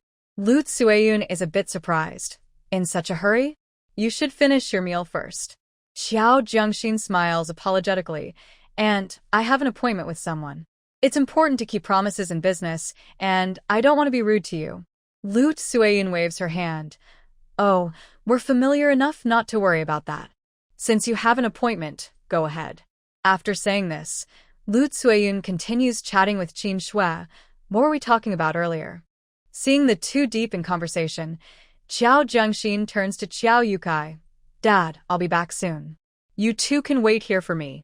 If you're in a hurry, we can meet at the station." Xiao Yukai asks, "What house are you going to see? Do you want me to go with you? You're just a young girl. It might be scary." "What's there to be scared of? It's broad daylight. Besides, I made this appointment with Comrade Gu last time. He's a soldier, so there's no way he would trick us. You can trust me." Xiao Jiangxin acts carefree. "Are you sure you don't want me to go?" Xiao Yukai still seems a bit worried. "Really, I don't need you. I'll be late if I don't go now. We can talk more when I get back." Xiao Jiangxin waves her hand and runs off. When she arrives in the north of the city, she finds the main door is indeed locked. Remembering her agreement with the couple, she knocks on the neighbor's door. Li Baimao is happy to see Xiao Jiangxin. "Oh, you're here." Shui Xiao and the others left. Their train is at 12:40, and they've already gone to the station. "I have the key here. Wait a moment while I get it." By the way, they asked me to say sorry to you. After Li Baimao finishes speaking, Qiao Zhengxin finally gets a chance to respond. Thank you, Aunt Li. I'm late because I had some things to take care of. Qiao Zhengxin takes the key from Li Baimao and opens the adjacent house. Li Baimao follows her inside. This yard is nice. We'll be neighbors now. If you need anything, just call out to me. By the way, have you eaten? I'm cooking at home. If you haven't eaten yet, feel free to join us. Qiao Zhengxin feels a bit shy from Aunt Li's warm hospitality. Thank you, Aunt Li, but I've already eaten. Li Baimao was still full of enthusiasm, following Qiao Zhengxin and chatting. This front door doesn't look good. It should be replaced. Also, the kitchen and the room on the north side are leaking. It's not nice to have pots and buckets everywhere on rainy days. Li Baimao seemed even more familiar with the place than Qiao Zhengxin, pointing out all the areas that needed fixing as they walked through each room. And your stove, since you're going to fix it, you should rebuild it properly. If you do it right the first time, it will save you trouble later. Don't you think? As Li Baimao spoke, she closely watched Qiao Zhengxin. Even if Qiao Zhengxin was slow, she understood what was happening. She cautiously asked, Aunt Li, do you have a good worker to recommend? Li Baimao's eyes lit up. They were finally getting to the main point. Little Qiao, I actually have a good recommendation. My brother from my family does this work, and my eldest son is learning from him. The windows and several doors in my house were made by my brother and my son. Come on, let's go to my house and take a look. My brother can handle roofing and everything. He's an experienced craftsman and a neighbor, so the price will be fair, and I guarantee the work will be excellent. Qiao Zhengxin decided to follow Aunt Li to her house. If the skills were good and the price fair, there was no need to look elsewhere. Aunt Li was eager to secure this business, offering sweet tea and enthusiastically pointing out the doors, windows, and cabinets in her home. Qiao Zhengxin observed, and the craftsmanship was indeed impressive. Seeing that Qiao Zhengxin was interested, Aunt Li quickly called for her brother, who lived in the same village. Soon, a dark, lean man appeared behind Li Baimao. When he saw Qiao Zhengxin, he paused for a moment and asked, Little girl, can you make decisions about this house? Qiao Zhengxin was also assessing him. He had wood shavings on his shoulders and calloused hands, looking quite sharp. Yes, I can make decisions. Besides renovating the house, do you also do carpentry? Can you make furniture? Li Baishui's eyes brightened. I can do it all. You can ask around about my reputation. I'm known for my fair prices, and the quality of my work is worth it. Just 2 years ago, I renovated my sister's house, and all the work was done by me. Just look at this roofing and the carpentry. Qiao Zhengxin quickly finalized the labor agreement with Li Baishui and followed him around the room, discussing what needed to be changed and how to make those changes. Then I asked about the price for the complete set of custom furniture. I neither accepted nor rejected it. In the end, I requested a total quote for the house renovation package from Li Baishui. After the discussion, Li Baishui became more serious in his attitude towards Qiao Zhengxin. This young girl, surprisingly clever for her age, lowered the renovation price a bit to secure future orders. If he could get these 2 jobs, he and his 2 apprentices wouldn't need to look for work elsewhere this year. They could just work on this project nearby and return home to their families every day, which was quite appealing. Plus, working on furniture is indoors, and with the cold weather coming, outdoor jobs would be hard to find and difficult to do. So he really wanted to secure this deal. Qiao Zhengxin carefully asked about the materials and the timeline, and then she confidently left a key and a deposit of 160 yuan. After spending 2 hours at the house in the north of the city, when Qiao Zhengxin rushed back to the state-run restaurant, Qin Shui and the others were already waiting outside on a stone platform. Dad. Qiao Zhengxin called out. Seeing Qiao Zhengxin, Qin Shui stood up from the stone platform. Zhengxin, you're finally back. Your dad has been saying he wants to find you. How did it go? Did you rent the house? Qiao Zhengxin hadn't told her family about buying a house. She only mentioned renting a place for cooking. Yeah, I rented it. It's all set up, and I hired workers to renovate it, so it took a bit longer. Let's go to the station. Qiao Zhengxin picked up a bundle of cotton from the ground. Qin Shui grabbed another bundle of cotton and held 2 oil paper bags, one shaped like a cylinder and the other like a small basket. Xiao Youfu carried the goods they brought in, while Xiao Yukai carried the other fabric. By the time the 4 of them returned to Gaoshi village, it was completely dark. Lu Xinyan saw the ox cart return and immediately ran to the Qiao family to see what was happening. Gu Yunzhou came out to take a look, waiting until the Qiao family was inside. Unlike Lu Xinyan, he didn't have the boldness to follow them in, so he turned around and went home alone. But soon, Qiao Jiangxin entered with Grandpa Cheng, who was bringing the ox home, and Qiao Jiangxin had come specifically to call him. Brother Gu, come to my house for dinner later. Xinyan and Grandpa Cheng have already agreed, so I wanted to let you know. Gu Yunzhou was surprised. Us? Eating at your house? Qiao Jiangxin nodded. Yes, come to my house for dinner. My aunt brought back 2 dishes from the state-run restaurant in town. Lately, we've been relying on Grandpa Cheng to drive us around, and he's been a big help. Plus, last time you accompanied me to the city, my aunt suggested we all have a meal together to thank you. At this point, Qiao Jiangxin added, Grandpa Cheng and Sister Xinyan have already agreed. If you don't want to come to my house, I can bring the food to you. Gu Yunzhou snapped back to attention. No, it's fine. I can just come over. Qiao Jiangxin smiled. Great. Thank you, Brother Gu, for coming. I'll cook tonight. Gu Yunzhou watched Qiao Jiangxin leave, a smile forming on his lips. That evening, the Jiao family was very lively. With 6 family members plus Grandpa Cheng, the table was full. The platter of marinated dishes and pig's trotters were brought back by Qin Shui from the state-run restaurant. She wanted to make sure Lu Afong and Xiao Zhuji at home got to enjoy them, and she also wanted to invite Grandpa Cheng for dinner. So, she checked with Jiao Youfu and Jiao Yukai before bringing the 2 dishes home. In addition to those 2 dishes, Qiao Jiangxin also made scrambled eggs with chives, pumpkin soup, and braised winter melon. Because she used lard, even the vegetarian dishes were well received by everyone. Little fish, eat up, Qiao Jiangxin said as she poured the pig's trotters into Little Fish's bowl. Lu Xinyan walked around, holding her stomach. Jiangxin, your cooking is amazing. I could eat your food forever. Qiao Jiangxin replied without turning around, then you should break up with Dr. Ouyang. I'll be with you forever and cook for you. Lu Xinyan paused. I think it's fine to eat other food most of the time, but occasionally coming over to your place for a meal is also nice. Seeing that Qiao Jiangxin wasn't responding, she continued, but what if your future partner doesn't let me come over, or is stingy? Then I won't be able to eat. She squatted in front of Qiao Jiangxin, looking at her face. Jiangxin, what kind of person do you like? Let me tell you, if you're looking for someone, you should come to our Jizhou. There are plenty of good men here, especially in the army. They all stand tall like young poplar trees.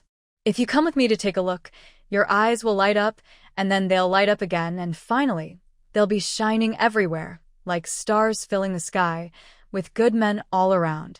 You should be able to marry in Jizhou in the future, and then we can be together forever. Qiao Jiangxin didn't raise her head. I don't want to marry. There aren't many good men. Lu Xinyan was surprised. That means you haven't met many men. Qiao Jiangxin thought, why do you think a good man would like me? Even if someone marries me, how can you be sure it's because they like me? Sister Xinyan, many men marry their wives not because of love, but because they have no other choice. It's like when a person is hungry. To survive, they will eat food they don't like. Just because they eat it doesn't mean they enjoy it. It's just that at that moment, they have no other options. Once they get past that point, the food that saved their life is still something they dislike. In fact, that food might even become something they hate because they were forced to eat it. Qiao Jiangxin continued, regardless of whether Lu Xinyan understood in your cultural terms, it's like being desperate for food, clothing, a path, or a wife. I don't want to marry because there are too many women who become wives out of desperation. They think men feel the same way they do, but that's not true. At first, they might pretend, but once they can choose what they like to eat, they will toss aside the food that once saved them. Lu Xinyan was confused. Then why should we wait for someone to choose us out of desperation? We can find what we like ourselves, just like you said about food. Qiao Jiangxin looked up. How do you know the one you find isn't the type I mentioned? Maybe he accepts me because he has no other choice? Lu Xinyan was astonished. How could that be? You can't be that unlucky. Qiao Zhengxin replied, I've always been quite unlucky. Seeing that Qiao Zhengxin was serious, Lu Xinyan asked, Are you really saying that? Qiao Zhengxin replied earnestly, Do I look like I'm joking? Then, aren't you afraid of what people will say? You know there are many who love to gossip. When you reach a certain age, people will say you can't get married, and even your parents will be talked about. That's not a pressure everyone can handle. Are you really that strong? Lu Xinyan asked. Not far away, Gu Yunzhou also perked up his ears, waiting seriously for Qiao Zhengxin's reply. Qiao Zhengxin took a deep breath and said, I don't mind, but I don't want my family to worry about me. After a pause, she continued, It would be nice if someone who is about to die would marry me. I could become a widow and pretend to love him deeply, keeping his memory alive for a lifetime. Maybe I could even gain a good reputation. Lu Xinyan twitched her lips. Widows have their share of troubles. Just look at what your aunt went through. You're pretty and capable. If that time really comes, you'll definitely face many issues. Qiao Zhengxin stood up and said, All right, let's not talk about it anymore. It's still early. We can discuss it later. By the way, you should get up early tomorrow, Qiao Zhengxin said while looking Lu Xinyan up and down in her winter dress. Wear pants and comfortable shoes. If you can't keep up, I won't wait for you. Lu Xinyan's eyes lit up, instantly forgetting the previous conversation. Did you promise me? Great. I'll definitely get up early tomorrow. Hee. After Qiao Zhengxin left, Gu Yunzhou turned to Lu Xinyan and asked, What are you two doing tomorrow morning? Lu Xinyan replied, I'm going into the mountains with Jiangxin to look for mushrooms and August melons. I heard they ripen a lot this season. I'll bring some back for you to try. They're really delicious. Is that so? Then I'll go with you, Gu Yunzhou said casually, as if discussing the weather. Lu Xinyan widened her eyes in surprise. You're going too? But that's the mountain. Gu Yunzhou looked up and said, Didn't you say I should go out more, see the mountains and rivers, and experience life? Lu Xinyan paused. I think I did suggest that, but didn't you say you weren't interested? Gu Yunzhou replied, I'm interested now. Are you trying to stop me? Are you here to take care of me, or? Lu Xinyan quickly responded, Welcome. That night, Gu Yunzhou lay in bed, recalling Qiao Zhengxin's words. It would be nice if someone who is about to die would marry me. I could become a widow and pretend to love him deeply. How could a girl like someone who is about to die and want to marry him just to be a widow? What if he doesn't want to die? The next day, while Qiao Zhengxin was brushing her teeth at the door, Lu Xinyan brought Gu Yunzhou to find her. Qiao Zhengxin had bubbles at the corner of her mouth and asked, Is Brother Gu going too? Gu Yunzhou stood with his hands behind his back, gazing at the distant mountains, looking as if he was enjoying the scenery. Look at the mountains and water in the countryside. Feel the warmth of life. While taking care of the cows, I can also bring back a bundle of firewood. My cousin took the cow away, so I'll just enjoy the scenery and gather firewood. Qiao Zhengxin felt a sense of familiarity with this phrase. It seemed like something she had said before. Have you eaten yet? She changed the subject. I was just about to say. Before Qiao Zhengxin could finish, Lu Xinyan quickly replied, Not yet. She then gave Gu Yunzhou a meaningful look, Right, Brother Gu? Gu Yunzhou nodded, Not yet, but I'm not very hungry today, so I can only eat a little. Qiao Zhengxin turned and went to get the noodles. 10 minutes later, the three of them squatted at the door, each holding a rough porcelain bowl. Lu Xinyan slurped her noodles. Zhengxin, what did you put in this? It's better than what I cooked. Qiao Zhengxin replied while eating, I added lard and salt. Lu Xinyan said, I did the same, but why does it taste different? Yours is especially delicious. Qiao Zhengxin didn't even look up. I know, that's why I want to open a restaurant. Lu Xinyan tilted her head back and finished her soup. When do you open? Can I work for you? You can feed me. Seeing Lu Xinyan acting like a foodie, Qiao Zhengxin rolled her eyes. Comrade Lu, don't forget your mission. You're here to take care of Brother Gu, not to be a waitress at a small restaurant. In the mountains, Xiao Jiangxin walked ahead with a basket, while Lu Xinyan struggled to keep up behind her. Gu Yunzhao walked leisurely at the back, unlike Lu Xinyan, who was out of breath.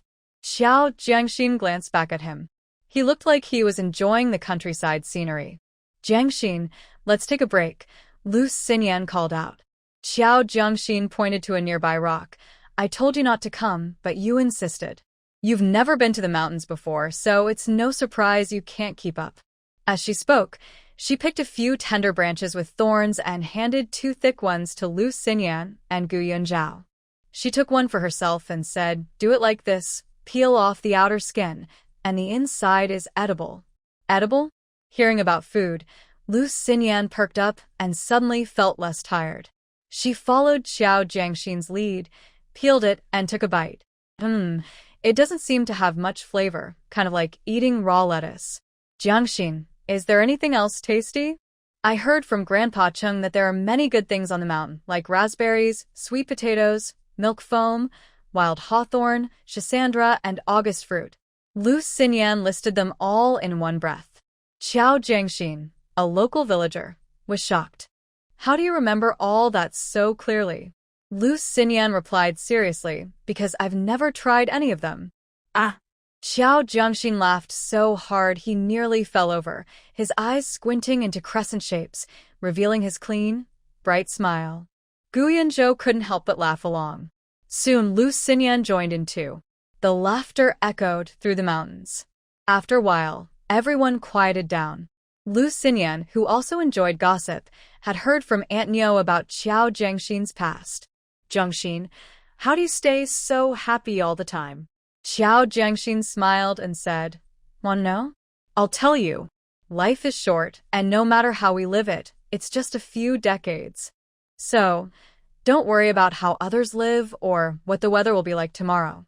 That's their business. We must have sunshine in our hearts. The weather grew colder day by day, and Xiao Jianhua and his wife finally returned to Lijiago. First, it was nearing the end of the year, and Li Sanfa had stopped taking jobs. Second, Li Xiaoping needed to return to give birth. In Ning County, the custom is that if a married daughter returns to her family to have a baby, it will affect her family's fortune. So even though Li Xiaoping was favored in the Li family, she had to go back to the Qiao family to give birth and rest. Recently, Lei Honghua had been feeling very frustrated. Xiao Zhiwang often gave her the cold shoulder, sometimes not speaking to her for days. And Xiao Zhengwo was a troublemaker. Every time she tried to talk to him, he would get her so upset. Now that Xiao Jianhua and his wife were back, Lei Honghua felt like she had found a confidant.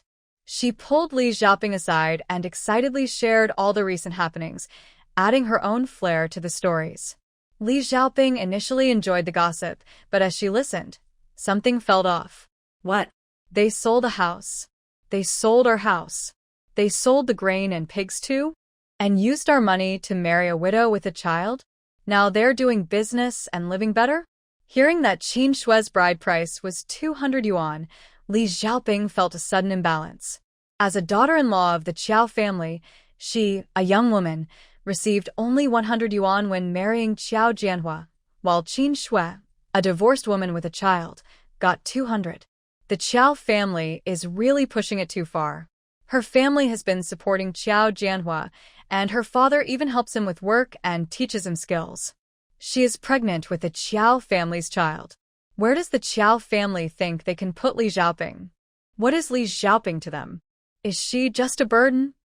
Li Xiaoping slammed the teacup down on the table. Mom, I'm not feeling well. I'm going to rest in my room. Lei Honghua looked at Li Xiaoping, who was holding her belly as she turned to leave, and quickly said, Not feeling well? Are you tired? Go lie down, and I'll call you when it's time for dinner. Xiao Zhengwo came in from outside, glanced at his sister-in-law, and turned to Lei Honghua to ask, Mom, Lei Honghua's expression changed. Mom, all day long with Mom. It's so annoying. Need money? Ask Mom. Need food? Ask Mom. Cold or hungry? Always Mom. Is your dad dead? These past few months have been suffocating for her. Before, she could vent her frustrations on Qiao Youfu and Qiao Youcai's family. Now that they're separated, Lei Honghua doesn't know where to direct her anger. Xiao Zhiwang often gives her a hard time, thinking that the two older sons are distracted because of her. So, with no outlet for her anger, Lei Honghua even scolded her precious son, Qiao Zhengwo, whom she used to hold dear. As soon as Qiao Zhengwo entered, he called out Mom and was immediately met with a barrage of scolding. Mom, what are you doing? If I don't call you Mom, what should I call you? Stepmom? Aunt? Biased uncle? My brother just came back, and you're treating me like this. After saying that, he turned to Qiao Zhiwang behind him and said, Dad, Mom is asking if you're dead. Have you two been arguing? Now I'm caught in the middle. Can't you two, as an old couple, just live peacefully and let us have a happy family? Lei Honghua looked past Qiao Zhengwo and met Qiao Zhiwang's dark expression. Hearing her silly son's words made her even angrier. Qiao Zhiwang walked past Qiao Zhengwo without even looking at Lei Honghua. Don't mind her. I think she's just bored. Lei Honghua didn't dare to say anything. Qiao Zhengwo continued, Mom, I think you're bored too. What were you talking about with my sister-in-law? Why do I feel like she's upset? Upset? Lei Honghua felt much better. Li Xiaoping must be unhappy after hearing how well Chao Youfu is doing, right? Finally, she had someone on her side. Li Xiaoping was sulking in her room when Qiao Jianhua came in. Wife, did you give my mom the 20 yuan I asked for? Li Xiaoping slammed the half-sewn baby outfit onto the bed. Take. What do you want me to take? Is it easy for you to earn money? The elders don't help us, but expect us to give them money. I'm pregnant. Xiao Jianhua was taken aback and sat down beside Li Xiaoping, wrapping his arms around her. What's wrong? Are you in a bad mood? Didn't we agree to give 20 yuan for the new year? You know my parents are old, and Zhengwo isn't doing anything useful. The other two have moved out and we need to buy some things for the new year. Plus, with your belly getting bigger, my mom needs to prepare some things. Li Xiaoping replied unhappily, should we bear the burden because Zhengwo isn't responsible? Other daughters-in-law have their in-laws prepare everything for childbirth. Why am I, Li Xiaoping, the only one suffering? Boo-hoo. The more she thought about it, the angrier she got, and she started to cry. Aren't you the son of the family? They didn't even inform us about the separation. It's such a short distance, and if it weren't for others telling us, we wouldn't have known until we got home. We gave everything to them, and now they expect us to give them money? So, the Leaf family should raise your child, take care of your married sister, and now support your parents and your irresponsible brother? Other daughters-in-law from the Qiao family are treated better than me. They paid 100 yuan to marry me, while that other guy married a divorced woman with a child for 200 yuan. You still want me to give you money? Dream on. Qiao Jianhua was stunned. Earlier, when they were at Li's family, Li Xiaoping seemed happy when she heard that Qiao Youfu and Qiao Yukai had moved out. How did she change so quickly after just one day? Seeing Qiao Jianhua come out of the room with a dark expression, Qiao Zhengwo quickly approached him. Brother, did sister-in-law scold you? Are you angry? Qiao Jianhua didn't want to respond to his younger brother, but he was surprised and asked, how did you know? Qiao Zhengwo grinned and extended his hand towards Qiao Jianhua. Give me a yuan, and I'll tell you. Qiao Jianhua turned to leave. Qiao Zhengwo grabbed him. Hey, you really won't listen? Sister-in-law is pregnant, and being upset can harm the baby. Plus, you don't even know what she's upset about. How will you comfort her? How about 50 cents? Qiao Jianhua gritted his teeth and pulled out 20 cents from his pocket. Here, take it or leave it. I'll take it. Zhou Zhengwo snatched it away. What's going on? Zhou Jianhua asked. Zhou Zhengwo pointed towards the main house. It's your mom's doing. Your wife is upset because of her. Zhou Jianhua didn't believe it. Stop talking nonsense and give me back my 2 dimes. My grandson is about to be born, and Mom treats Xiaoping like a treasure. How could she intentionally upset her? Zhou Zhengwo held his pocket.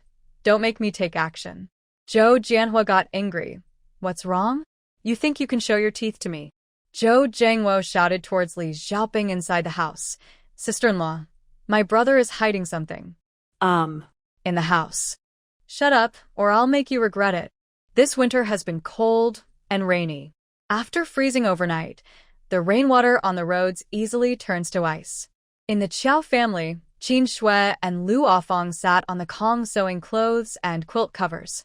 Oh, I wish it would either rain heavily or stop soon.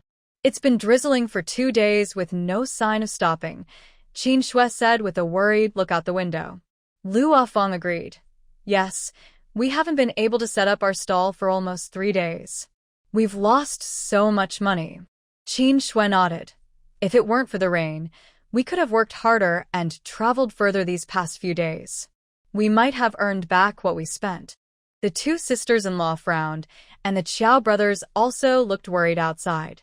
Even if the rain stops, it's winter now and many people will stay home. It will definitely affect our business. Exactly. Why does it have to be winter for so many months? In summer, it stays light longer. In winter, it's not fully bright until 8 in the morning, and it gets dark by 6 in the afternoon. The whole Qiao family looked worried, but it didn't affect Qiao Zhengxin. During these rainy days, Qiao Zhengxin took the opportunity to experiment with food with her foodie friend Lu Xinyan. They made steaming hot buns, but this time it wasn't her family's secret recipe. It was water-filled buns. Qiao Zhengxin prepared the broth outside to freeze, then wrapped the frozen broth and the filling together in the buns. After steaming, she took a bite of the warm bun, and Lu Xinyan felt like her soul was lifted by the rich broth inside. It was so rich, fragrant, and satisfying. Usually chatty, Lu Xinyan didn't say a word and quickly devoured 2 large buns. Even Grandpa Yen was munching away, his cheeks full, with the soup from the buns dripping onto his palm, quickly forming a layer of grease that softened his rough skin. Gu Yunzhou kept eating one bun after another. Comrade Qiao, your cooking skills are amazing. You should open a restaurant. You'd definitely make money, he praised with a bun in his mouth. Lu Xinyan swallowed her food before saying, Zhengxin, what restaurant are you thinking of? Come back to Jizhou with me. I'll recommend you as a private chef for a leader with a weak stomach. Work for a few years, and you could get a 3rd-class merit and retire. That's a much better future than running a restaurant. Qiao Zhengxin didn't need to ask. Seeing everyone devour the food made it clear that these buns would sell well. This was an upgraded version of the most authentic soup dumplings, with a flavor much richer than the original. To learn this secret recipe, Qiao Zhengxin had paid a hefty price. I can't stand being restricted. I don't want to just serve one person, whether they are a leader or not, she said. In her past life, she had served enough and didn't want to revolve around others. She would open her own restaurant, and with her skills, she wouldn't worry about business. She wasn't selling service. She was selling her craft. If someone didn't want to buy, that was fine. If she wasn't happy, even money wouldn't make her sell. Come, come, come. Try this lamb soup. I simmered it for 4 whole hours. It's perfect for warming up in this weather. Qiao Zhengxin served a bowl of soup to each of the 3. Grandpa Chen looked down at the large, coarse porcelain bowl, which had a big piece of lamb in it, with just broth around it. Smelling the aroma, he used his chopsticks to pull up the lamb, took a bite, and it was tender and delicious. He swallowed it whole without even chewing. Grandpa Chung smacked his lips. What had he just swallowed? Looking down, he saw only broth left in the bowl. In an instant, Grandpa Chung felt like he was 20 again, springing up from his seat and rushing toward the soup pot. But Lu Xinyan was faster, darting out like a cheetah behind him. Just as Grandpa Chung lifted the pot lid, she quickly pressed it down. But before Lu Xinyan could celebrate, the pot suddenly lifted off and vanished from their sight. Both turned to see Gu Yunzhou running toward the table with the pot, looking nothing like a sick person anymore. Brother Gu, you can't eat all of it by yourself. Lu Xinyan shouted. Grandpa Chung hurriedly ran towards Gu Yunzhou, saying, You little rascal, don't you understand respect for the elderly and love for the young? Gu Yunzhou opened the lid and scooped soup and lamb into his bowl, not forgetting to give Lu Xinyan a warning look. Nurse Lu, as a nurse at the military hospital, are you really trying to steal food from your patient? Lu Xinyan was taken aback, her eyes wide as if to say, Wow, I misjudged you all these years, Gu Dage. Xiao Jiangxin ignored the childish behavior of the three and sipped her lamb soup slowly. This lamb soup was Chun-Ji's favorite from his past life. To make sure Chun-Ji could enjoy this soup, she had to take 2 bus rides early in the morning to buy fresh lamb, then marinate it for an hour and simmer the soup for 4 hours. Chun-Ji only knew the soup tasted good. He had no idea how much effort Xiao Jiangxin put into making it. Before long, it was the 12th month of the lunar calendar. The notice about the relocation of the People's Hospital and the traditional Chinese medicine hospital finally came out. The entire northern part of the city became lively, with many people arriving at the factory that had been abandoned for years, quickly clearing away the dry weeds and branches at the entrance. The rusty chain on the factory gate was removed, and trucks, tricycles, and bicycles were coming and going. Even at night, the factory was brightly lit. Everyone knew they were working overtime to get things done. Xiao Jiangxin went back to the city, where Li Baiqiao pulled her aside and said, "Xiao Qiao, several groups of people have come asking if you're selling or renting your house." The price even reached this amount, Li Baiqiao said mysteriously, holding up. Xiao Jiangxin asked, 200? Li Baiqiao shook his head. If you sell, they say 2,600. If you rent, they offer 20 a month. Oh my goodness. 20. That's like having someone support you while you stay at home. In a year, that's 240, which is more than enough, and you wouldn't have to do anything to save a lot. Xiao Jiangxin rolled her eyes. I thought it was 200 a month. 20 a month? You should see what kind of area this is. Li Baiqiao looked at the neighboring house, feeling envious. If only he had known that the County People's Hospital and traditional Chinese medicine hospital were moving over, he would have made sure to buy it himself. Previously, Li Shui's uncle had already been trying to get a piece of the action. Li Baishui, along with 2 apprentices, spent about 10 days fixing up the necessary areas. The entire roof of the house has been redone. All the damaged and cracked tiles were replaced with new ones, and many broken pieces were found under the eaves. The rotten windows have all been replaced with new frames, and glass was added as requested by Xiao Jiangxin. The temporary door has been taken down and replaced with a new one. The old door frames in each room have also been replaced, and new doors were installed and painted uniformly. Hearing the sound of nails in the kitchen, Xiao Jiangxin walked in to find Li Baishui with 2 apprentices building the stove. Following Xiao Jiangxin's request, there are 3 large stoves connected, with a few smaller openings on top for a steel mesh to be placed later, allowing for simmering soups and porridge. Master Li, are you busy? Xiao Jiangxin greeted as he entered. Thank you for your hard work, Li Baishui replied, turning around and standing up, clearly happy to see Xiao Jiangxin. Comrade Xiao, you arrived just in time. This will be finished by this afternoon. We just have the stove left to complete. Would you like me to show you around? Xiao Jiangxin shook his head. I saw it when I came in. It looks great. Master Li is indeed a skilled craftsman. Li Baishui felt relieved and smiled broadly. With the new year approaching, he was worried the homeowner might find faults and delay payment. Seeing Comrade Xiao's straightforwardness made him think payment would be settled on time. Comrade Xiao, since you're satisfied with the work, what about the furniture you mentioned earlier? Li Baishui asked cautiously. Xiao Jiangxin replied, yes, that's why I'm here. First, to check on your work and settle the payment, and second, about the furniture. I believe you know that the abandoned factory across the street will become our county's People's Hospital and traditional Chinese medicine hospital next year, and my house faces the hospital entrance. I initially bought this house to live in and sell buns in the southern part of the city, but now I plan to open a small restaurant. I need to order bed frames and wardrobes, as well as several sets of tables and chairs. You know the hospital will be moving in after the new year, so time is tight.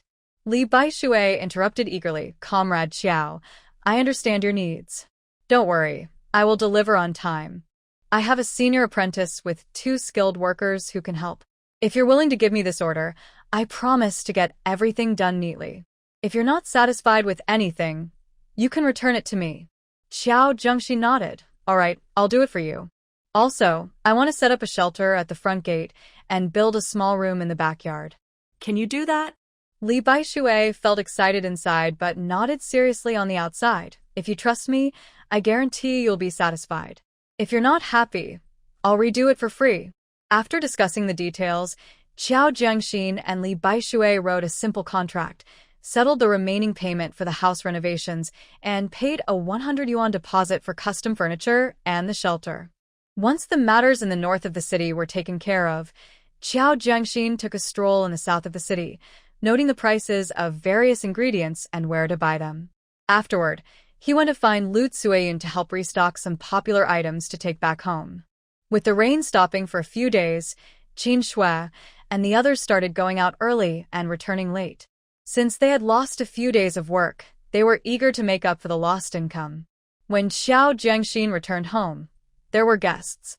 It was the couple Liao Fuzhen and his wife. They brought some grain to see their grandson, and, seeing Lu Afong working with her big belly, they offered to help.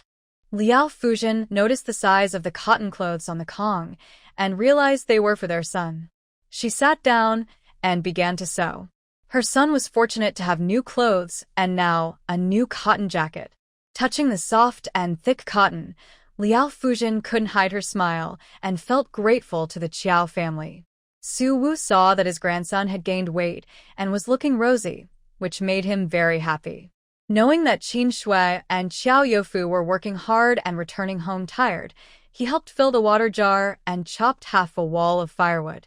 When the grandson saw his grandparents, he was very happy, squatting beside them to share fun stories from school and showing off the new notebook, pencil, and eraser that Qiao Youfu had given him.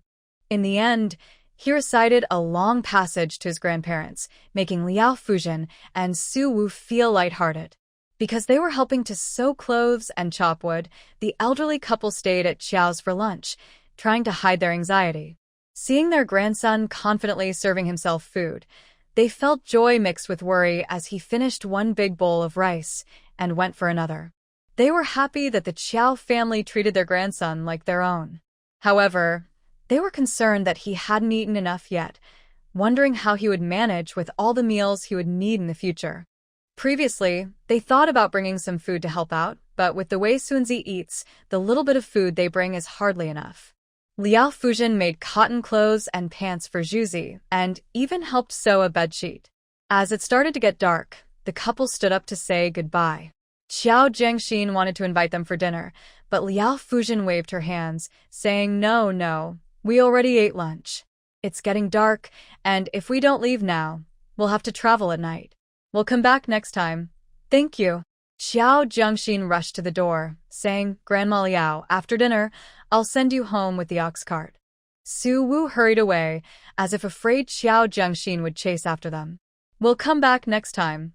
We really have things to do at home, he said, his voice filled with unhidden joy. Zhuzi stood at the door waving to his grandparents. Grandpa, Grandma, be careful. It's cold outside, and if the roads are bad, don't come to see me. Wait until the roads are better. I'll study hard and eat well, and grow up quickly. All right, Zhuzi, it's cold outside. Hurry and go in. Su Wu waved to his grandson as the couple disappeared into the dim night. In late December, Peng Zhihua arrived, driving a big truck to take Grandpa Cheng and Gu Yunzhou with Lu Xinyan to Jizhou for the new year.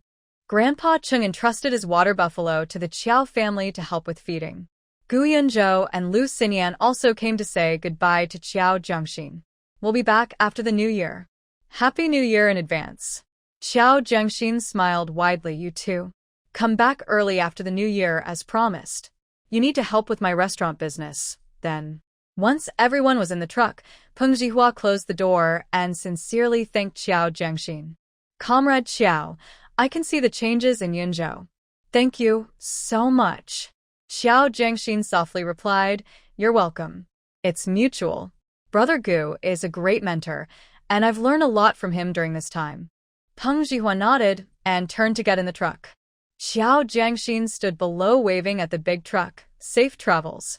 Lu Xinyan, bundled up like a bear, struggled to stick her head out of the window. Jiangxin, if you have any good food, remember to save some for me. When I come back, I'll bring you a gift. With no one left at Grandpa Cheng's house, Qiao Jiangxin not only lost 2 companions, but also a place to move around. Every day spent at home made her feel like something was missing.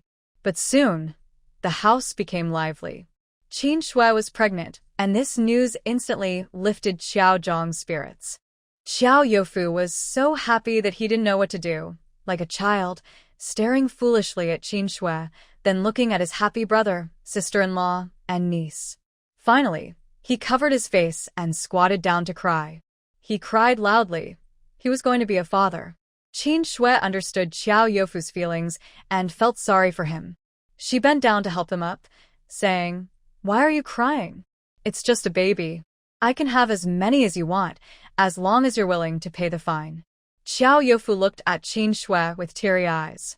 Qin Shui playfully said, "If you keep crying, the baby might think you don't like him.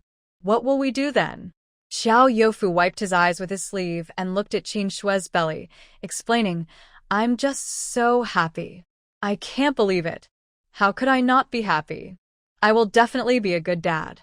That night, the Qiao family killed chickens and ducks, celebrating like it was the new year. Little Juzi knew that his mom was having a brother or sister and was excitedly running around the house. Originally, Qin Shui and the others wanted to take advantage of the pre-New Year spending to sell more goods and earn extra money for a prosperous year. But now, Xiao Youfu firmly disagreed with Qin Shui going out again. "Shui, it's cold and slippery outside. Money can always be made, but you should stay home with Juzi. Leave the rest to me and Yukai. Don't worry, we'll sell well. Move quickly, shout louder, and be quick with your hands and feet to earn your share too." Lu Afeng and Xiao Yukai also persuaded her, "Yes, big sister-in-law, your baby is the most important thing right now. We have enough food, so there's no need for you to take this risk. Big brother is already at this age, and it's not easy to have a child. If you go out, he might cry again." Qin Shui chuckled. All right, I'll listen to you all. I'll stay home, so you can go out without worrying about the house. Jiangxin said that we are the first in this business, but others might start selling too, so I'm reluctant to let go. However, I know what's important. You all too. Making money is important, but health is more important. Our family is already doing much better than others. Xiao Youfu and Xiao Yukai nodded in agreement on the surface, but inside, they were thinking about adding more children next year, and the expenses would surely increase. They needed to work harder. The brothers' motivation reached its peak at that moment. When Xiao Jiangxin first started going into the city, her family was worried, but after a while, they got used to it. The house in the north of the city has been renovated, and the keys have been returned. Taking advantage of the time before the new year, Xiao Jiangxin gradually bought many things for her family. She even stocked up on a good amount of food.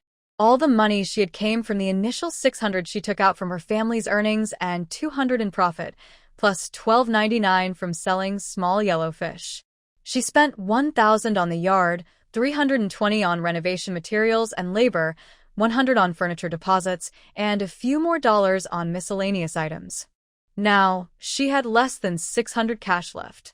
She still needed to pay the final furniture bill and buy pots, bowls, and other tools, so Xiao Jiangxin had to be very careful with her spending, worried that her funds would run out before the restaurant even opened.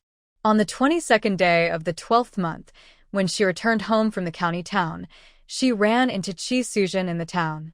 Qi Suzhen looked much more haggard than before, her little face pale and tired.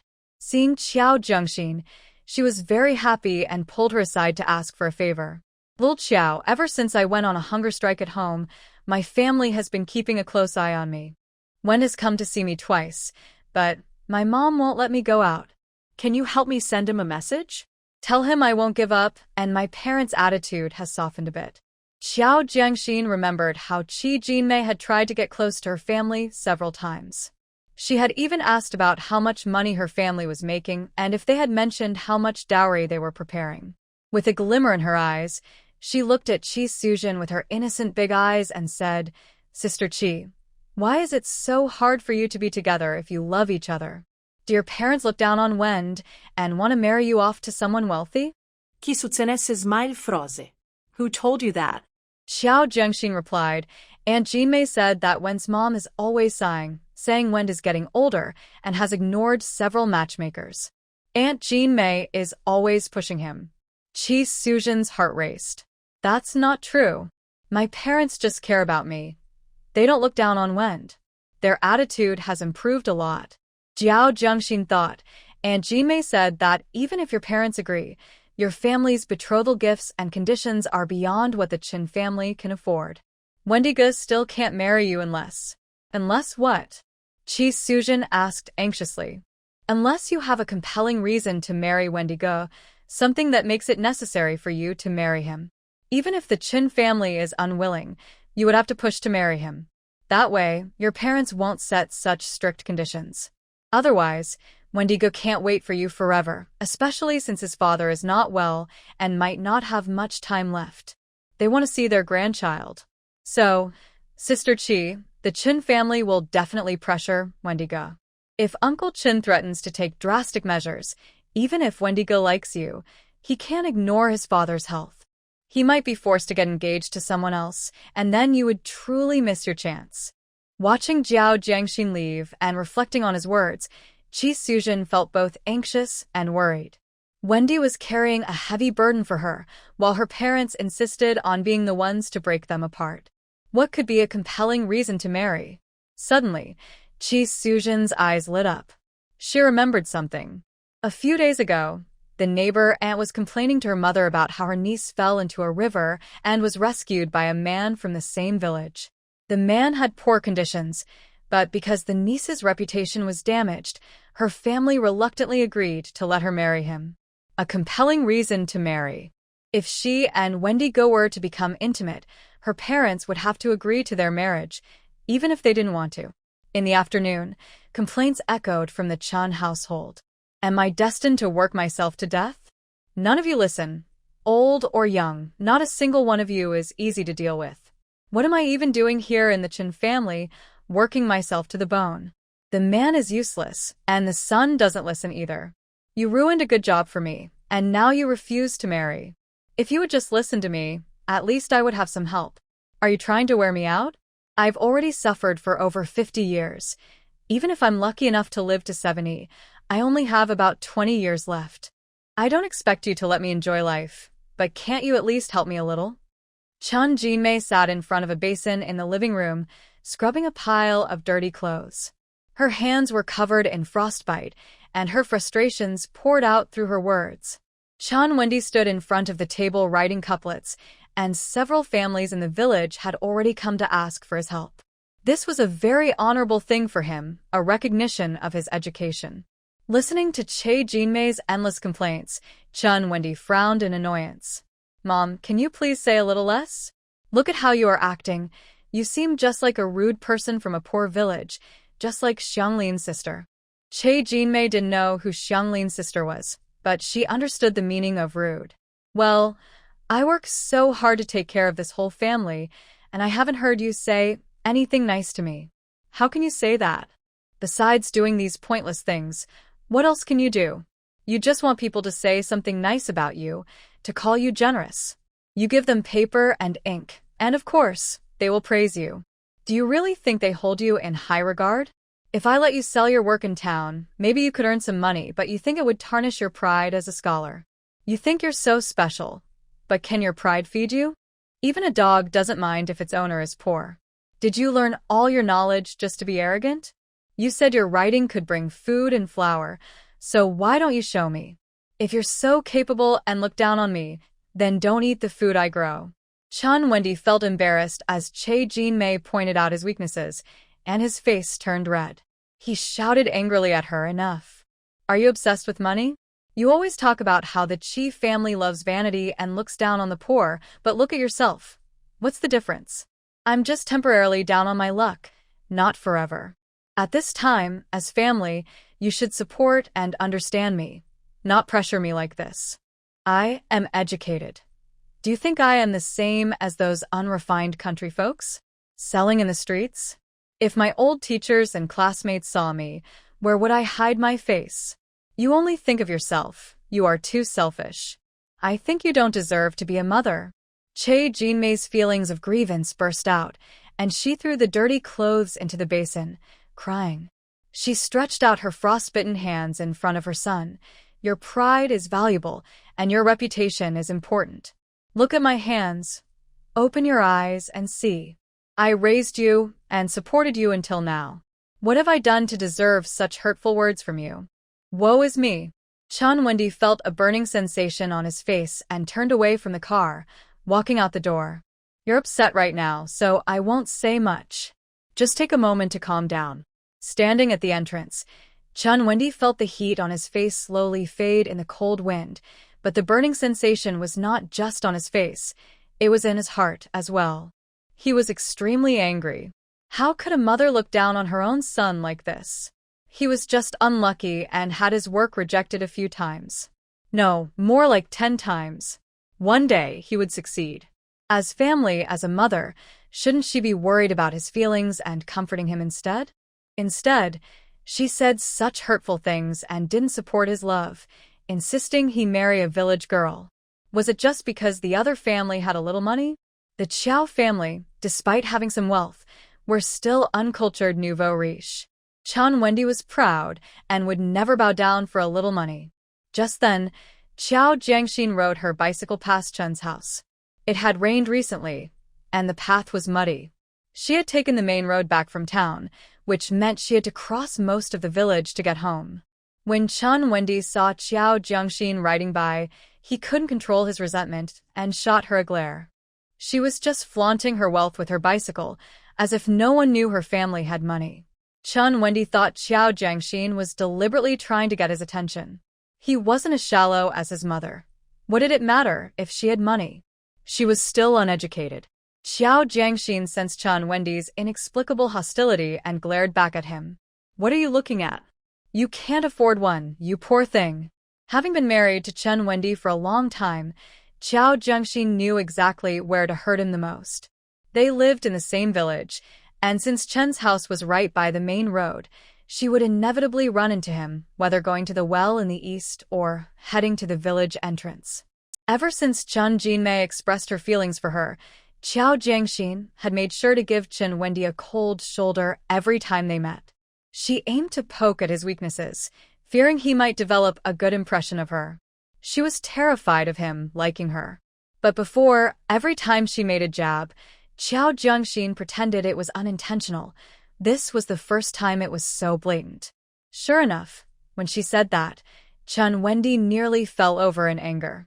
A country bumpkin, an illiterate who couldn't read a word, how could she look down on him? You. Chun Wendy, who considered himself educated, found it hard to say those rude words. Xiao Jiangxin tossed him 2 sanitary balls and said, You what? Stuttering, I didn't say anything wrong. You're a college student, but just a useless person living off others.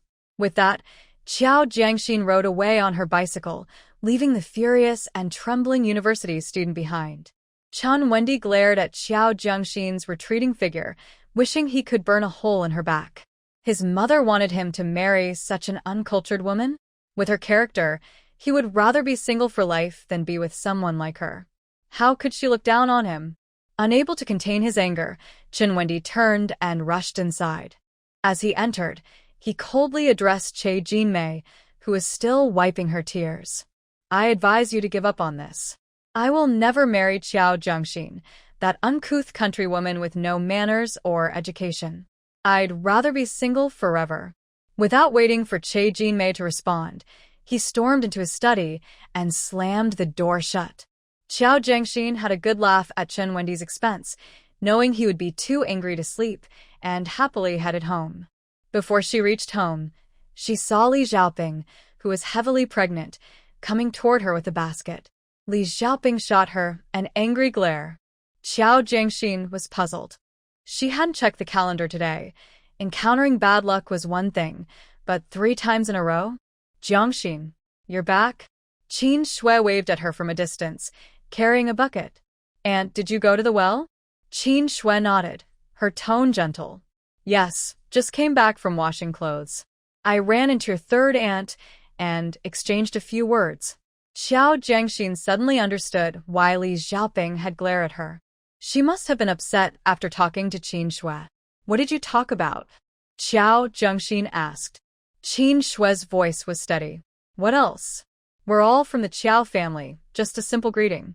Xiao Jiangxin didn't believe it. How did you greet each other? She saw me and took the initiative to say hello, Qin Shui replied, mimicking Li Xiaoping's tone. Oh, you're the second marriage widow who brought home a child after spending 200 on a dowry? I looked down at her with a sneer, showing my disdain, and said, Oh, I've heard that the third one married a worthless wife. So it's you? Qiao Jiangxin couldn't help but laugh. What's wrong? Am I being too harsh? Qin Shui asked. Qiao Jiangxin replied, Harsh? No way.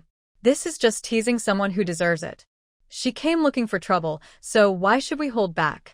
It's better for her to be unhappy than for us to be unhappy.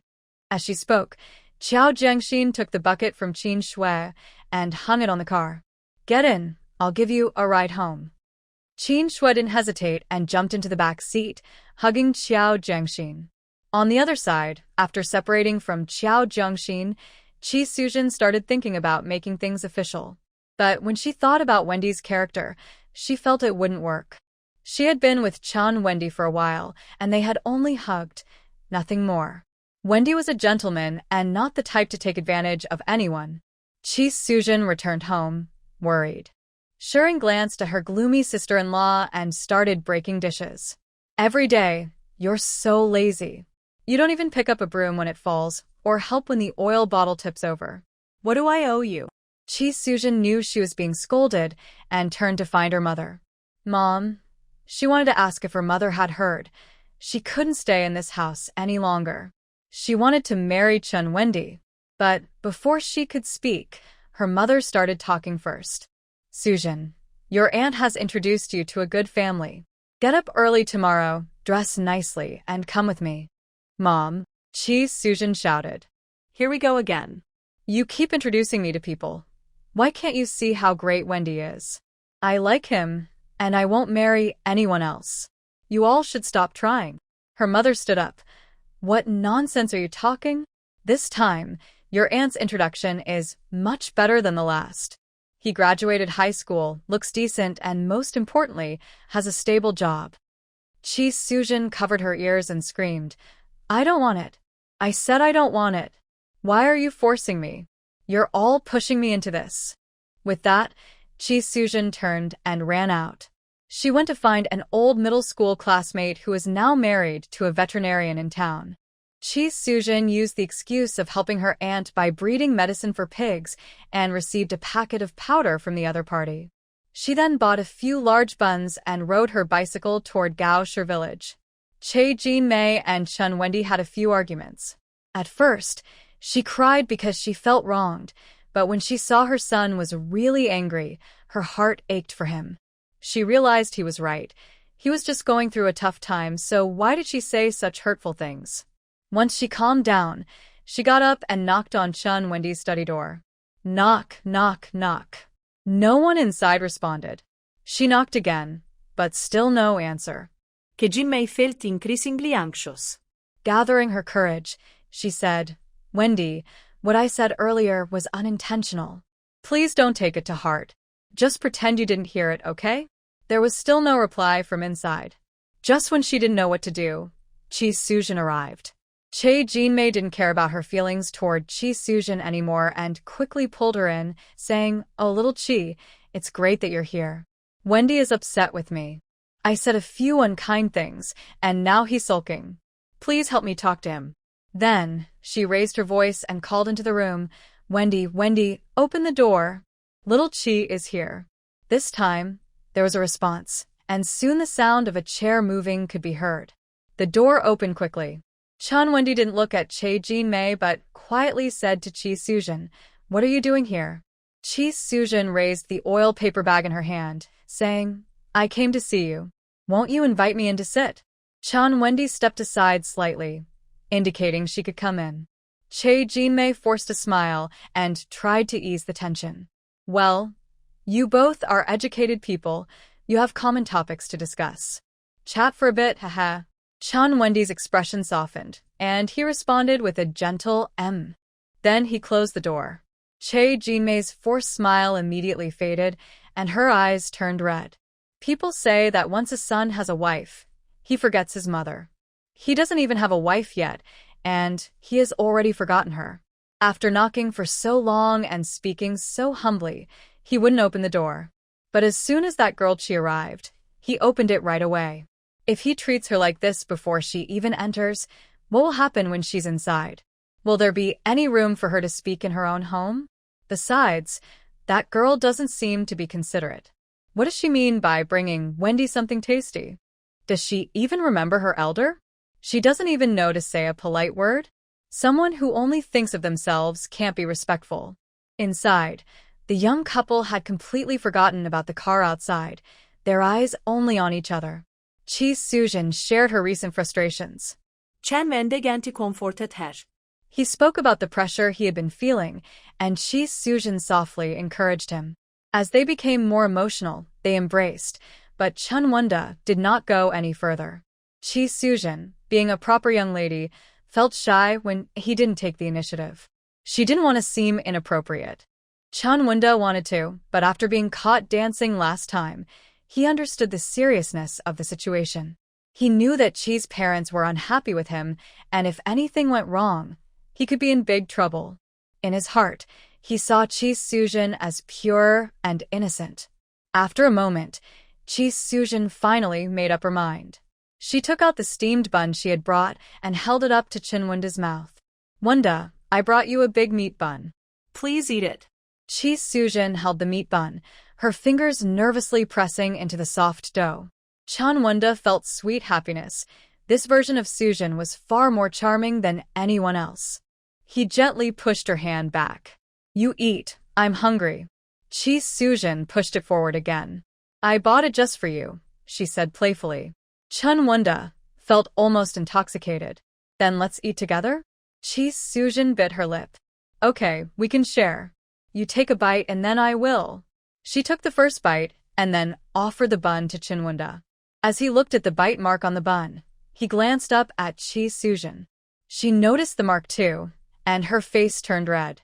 Chan Wenda found her honesty and cuteness irresistible, and he leaned down to take a bite from the same spot. An intimate atmosphere filled the air, and both of them felt their hearts race, their faces flushed.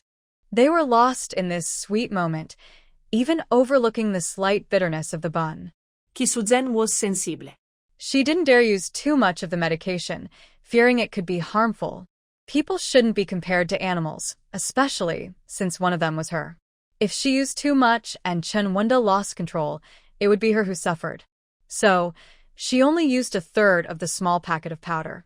She thought that would be enough, but now she worried it might not be sufficient for both of them. Wenda, is the bun good? She stared at Chun Wendy's face, trying to see if he felt uncomfortable. Chun Wendy smiled, looking directly at Chi Sujin, his breathing becoming heavier. You fed me yourself. Not even a meat bun could compare. Even if it were poison, it would taste good. Chi Sujin felt a warmth rising within her. She tugged at her scarf, trying to avoid Chun Wendy's intense gaze. Do you have any water? I feel a bit thirsty. Yes, Chun Wendy said, standing up to pour her some water. His study had a kettle specifically for convenience, so it wouldn't disrupt his work. Why do I feel a bit stuffy? He said, loosening his collar. After drinking the water, Chi Sujin still couldn't shake off the warmth. Feeling uncomfortable, she removed her scarf, knowing it was the effect of the medicine. Chun Wendy was already feeling hot, and his gaze unintentionally landed on Chi Sujin's exposed neck, making it hard for him to look away. He swallowed hard, feeling the heat in his breath, his eyes moving up from her neck. Her beautiful chin, soft lips, delicate nose, rosy cheeks, and sparkling eyes. Sujin, you are truly beautiful. He couldn't help but stand up and walk toward her. Chi Sujin tried to maintain some rationality. In this cold weather, being alone with Wendy in the study, they would both end up in the hospital tomorrow. Wendy, we've known each other for so long. I've never seen your room. Can you take me to see it? Sure, whatever you say. Chun Wendy thought Chi Sujin looked dazzling today. He wished he could hold her close, cuddle her, kiss her. No, he was a gentleman.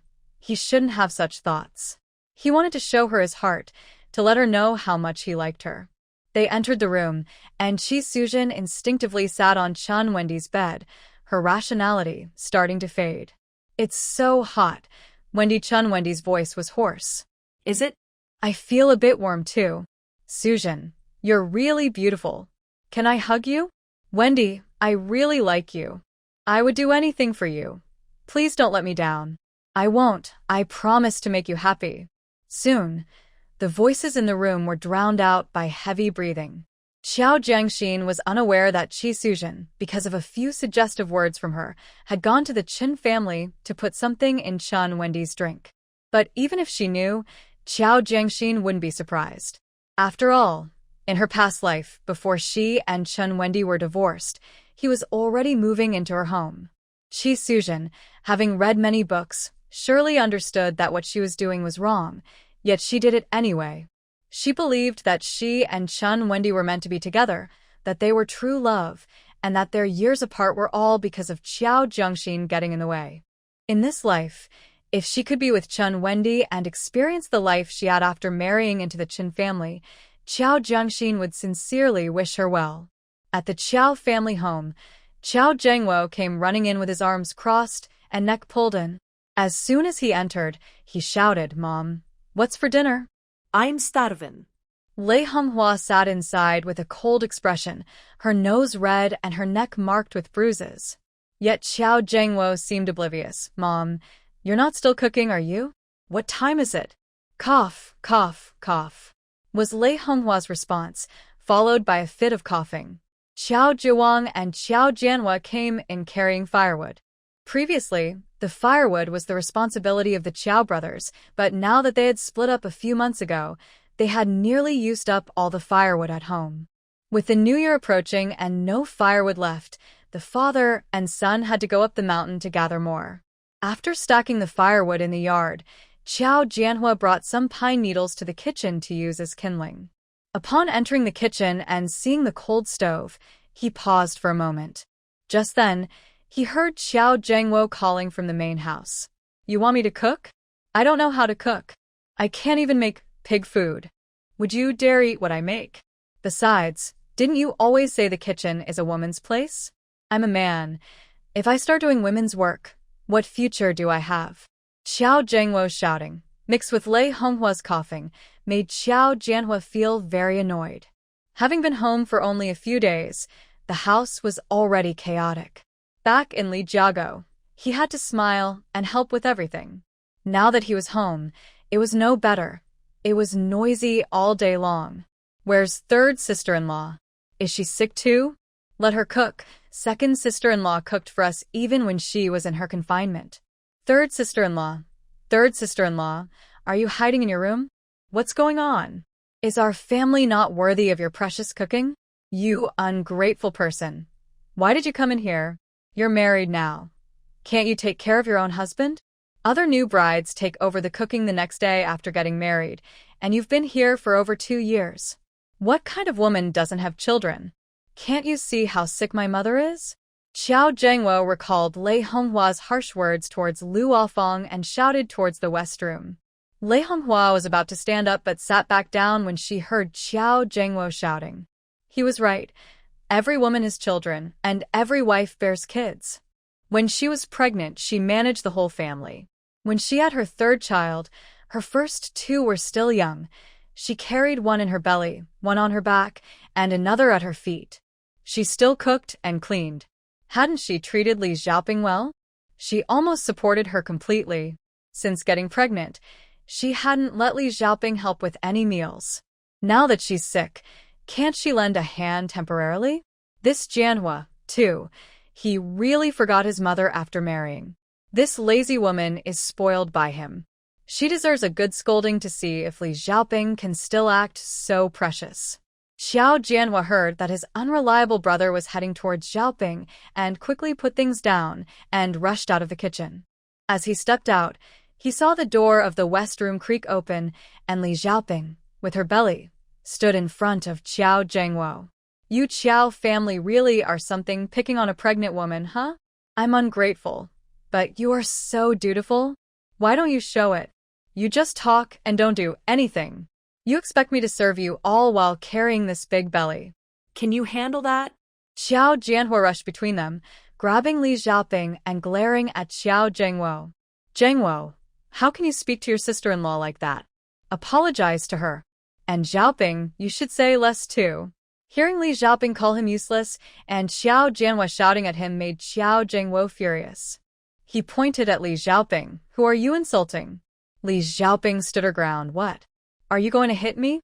Go ahead, hit me in the belly. Did I say anything wrong calling you useless? What's the difference between you and a baby who hasn't been weaned yet? Before, those two took care of you.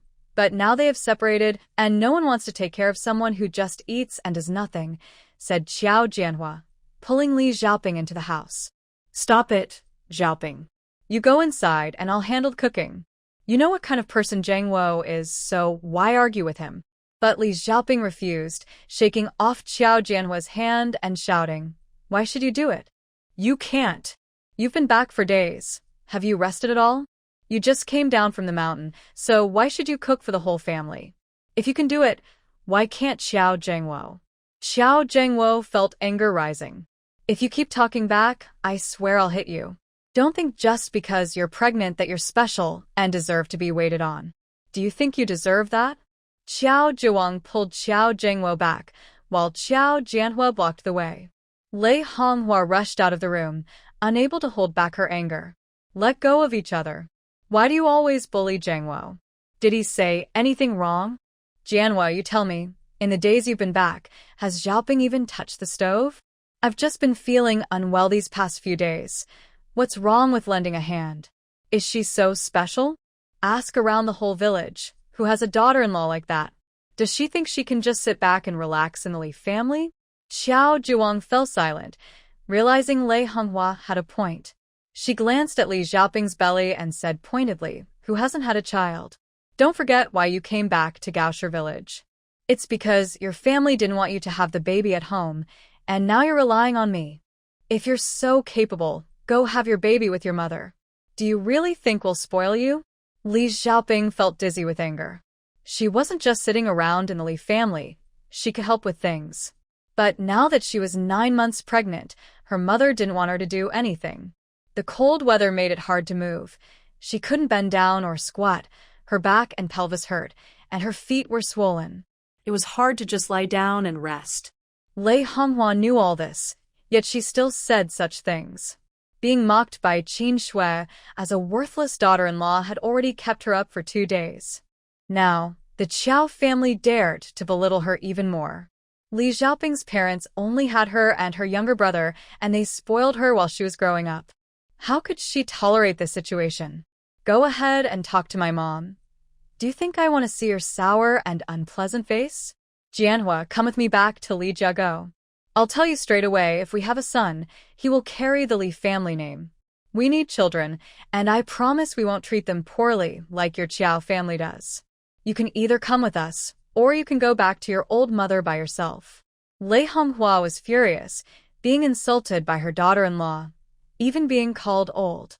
She was so angry that she forgot Li Xiaoping was pregnant. Cough, cough, Jianhua, get out of my way. I'm going to tear this rude girl's mouth apart. Li Xiaoping, standing behind Xiao Jianhua and holding her belly, shouted, Come on, you old woman. You treat me like this now, but one day the tables will turn and you will be in my hands. If you think you can live forever, think again. When you can't move anymore, I'll make you eat something terrible. Mom, calm down. Xiaoping, stop shouting. Xiao Jianhua was very anxious. Get out of my way. Didn't you hear what she called me? Move. Lei Honghua yelled. Xiao Zhuang stood silently nearby, his face serious. Li Xiaoping's words were indeed too much. He was also an elder. Were Li Xiaoping's threats meant for Lei Honghua or for herself? In the past few days, Li Xiaoping had caused several scenes, often claiming that her in-laws favored their own children. She was trying to drive a wedge between Jianhua and his brother, and also between Jianhua and his father. With her pregnancy, she felt untouchable and needed to be put in her place. Qiao Zhuang didn't move, while Qiao Zhengwo continued to stir the pot. Li Xiaoping was hiding behind Xiao Jianhua, hurling insults, and he was still protecting his wife and child. Lei Honghua, losing her cool, suddenly charged at Xiao Jianhua. I'll knock you down for forgetting your mother after marrying. Ouch. Xiao Jianhua was caught off guard and stumbled back several steps, crashing into Li Xiaoping, who fell down as well. Ah. Li Xiaoping gaspat. As she fell, her instinct was to reach out and brace herself against the ground to protect her belly. But before she could even cry out in pain, Xiao Jianhua had already fallen on top of her. The pressure almost made her lose her breath. Xiao Zhengwo, who was responsible for stirring things up, was stunned by the scene before him. Although he was lazy and greedy, he wasn't a fool. Mom, please stop scolding something. Something happened. Li Xiaoping fell and went into early labor after being knocked down. Lei Honghua was startled and shouted, "It's not my fault. You all saw it. I was just arguing with my own son." She was the one who stood in the wrong place, right behind Jianhua. Xiao Zhengwo didn't dare to speak and turned to look at Xiao Zhuang's expression. Xiao Zhuang had been enjoying the show, but now that it had turned into this, thinking of the Li family and his eldest grandson, he looked at Xiao Jianhua's face and slapped Lei Honghua. "You fool! Look at what you've done! Why aren't you sick instead? Why are you still standing there? Go boil some water and call for Grandma Tao to help with the delivery." Lei Honghua, already a bit clumsy, fell to the ground after being slapped by Xiao Zhuang. "Xiao Zhuang, how could you?" She turned over, ready to curse, but met Xiao Jianhua's cold gaze as he carried Li Xiaoping into the room. In that moment, Lei Honghua snapped back to reality. "Oh, my poor life. I was just sick and couldn't cook. Who can say they never get sick in their life?" She tried to justify herself, crying as she got up to boil water. Her words hinted at her struggles throughout her life, raising several children, and now, in her old age, being sick and scolded for not cooking. In her mind, she was not at fault. It was Xiao Zhengwo stirring trouble and Li Xiaoping taking advantage of her. She was just angry with her son and accidentally bumped into him. It was Li Xiaoping who stood behind Xiao Jianhua, so it wasn't her fault. Now she felt like her life had lost its meaning. Grandma Tao was hurriedly called over, and Xiao Jianhua was sent out of the west room. Hearing Li Xiaoping's sharp cries, his hands trembled uncontrollably. Xiao Zhuang awkwardly tried to comfort him. "Jianhua, don't worry. Women have a tough time giving birth. Your mom was in labor for a whole day and night." Xiao Youfu's brothers had already distanced themselves from him, and Xiao Zhengwo was unreliable, so he couldn't let this third son drift away from the family. Xiao Jianhua clenched his fists and remained silent. Creek Grandma Tao opened the door and said, "Quick, get a bowl of noodles for the mother and add a few more eggs. How can she have the strength to give birth on an empty stomach?" Okay. Xiao Jianhua turned to head to the kitchen. Xiao Zhuang grabbed him. "Xiaoping is having your baby. You need to stay with her to make her feel more secure. Let your mom handle the noodles. I'll go talk to her." Xiao Jianhua finally spoke. Thank you, Dad. His voice was heavy. Xiao Zhuang felt relieved. "I'll keep an eye on her while you stay here. If Grandma Tao needs help with water or anything, you can lend a hand." Turning his head, Xiao Zhuang's eyes darkened. His lips instinctively pressed together. This was his way of showing he was unhappy. At this moment, he suddenly realized he was afraid of Xiao Jianhua being upset, worried that if things went too far, Xiao Jianhua might not care about him anymore. He raised his child, and now that the child hadn't repaid his care, he was already worried about the child's feelings. For a moment, Xiao Zhuang felt mixed emotions. He was scared that Xiao Jianhua might not care for him, even worried. In that instant, he found himself thinking about Xiao Youfu and Xiao Yukai. If he had treated Xiao Youfu and Xiao Yukai as well as he treated Xiao Jianhua, he believed the older brothers would definitely care for him. At this moment, Xiao Zhuang had to admit that his two younger sons were not as filial as the older two. But does he regret it? No, he doesn't regret it. He still likes the younger two. He just regrets not being more diplomatic and letting things get to this point. But he still has a chance. Li Xiaoping was in so much pain she could hardly eat, sweat soaking her hair and back. Grandma Tao advised gently, "Eat. You need strength to give birth. Otherwise, You and the baby will suffer.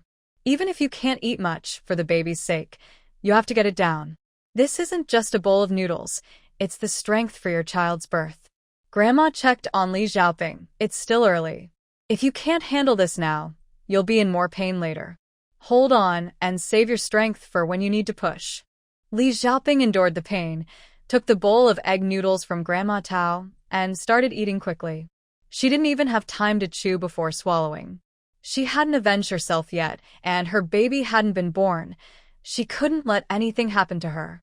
A bowl of noodles with 2 fried eggs gave Li Xiaoping some strength. With love for her child and anger towards Lei Honghua, she tried to stay awake and cooperate with Grandma Tao. In the vast world, nothing is more important than food. While Lei Honghua was cooking noodles for Li Xiaoping, Qiao Zhengwo secretly added more water and threw in extra noodles. He even tried to take Li Xiaoping's eggs, but Lei Honghua hit his hand with chopsticks. After finishing the noodles, Qiao Zhengwo sneaked out. He didn't do anything and didn't want to do anything. Let them fuss. He was already full. Li Xiaoping called out for help inside the house but couldn't give birth before dark. Xiao Jianhua was anxious. Mom and Dad, we can't wait any longer. We need to take Xiaoping to the clinic. Xiao Zhiwang remained silent. Xiao Jianhua said, I'll borrow a tractor. Mom, please pack Xiaoping's things. Lei Honghua was very unwilling. What's the big deal about having a baby? Everyone has kids. I've had 4 myself, all born at home. Going to the hospital costs money and is inconvenient. Who will stay at the hospital in this cold weather? If I don't go, people will talk. If I do go, I'll suffer and won't even have a place to sleep at night. Before, Fangfang's family was nearby, but now it's a mess. Going to the Deng family would just cause trouble for Fangfang. Besides, they don't welcome us, and we have no face to show up. Lei Honghua was unhappy, but given the situation, she couldn't say much. She thought carefully about what to say, and finally spoke cautiously. Jianhua, going to the hospital isn't a good idea. It's better to have the baby at home. You're too anxious. I have experience. Trust me, it will be fine.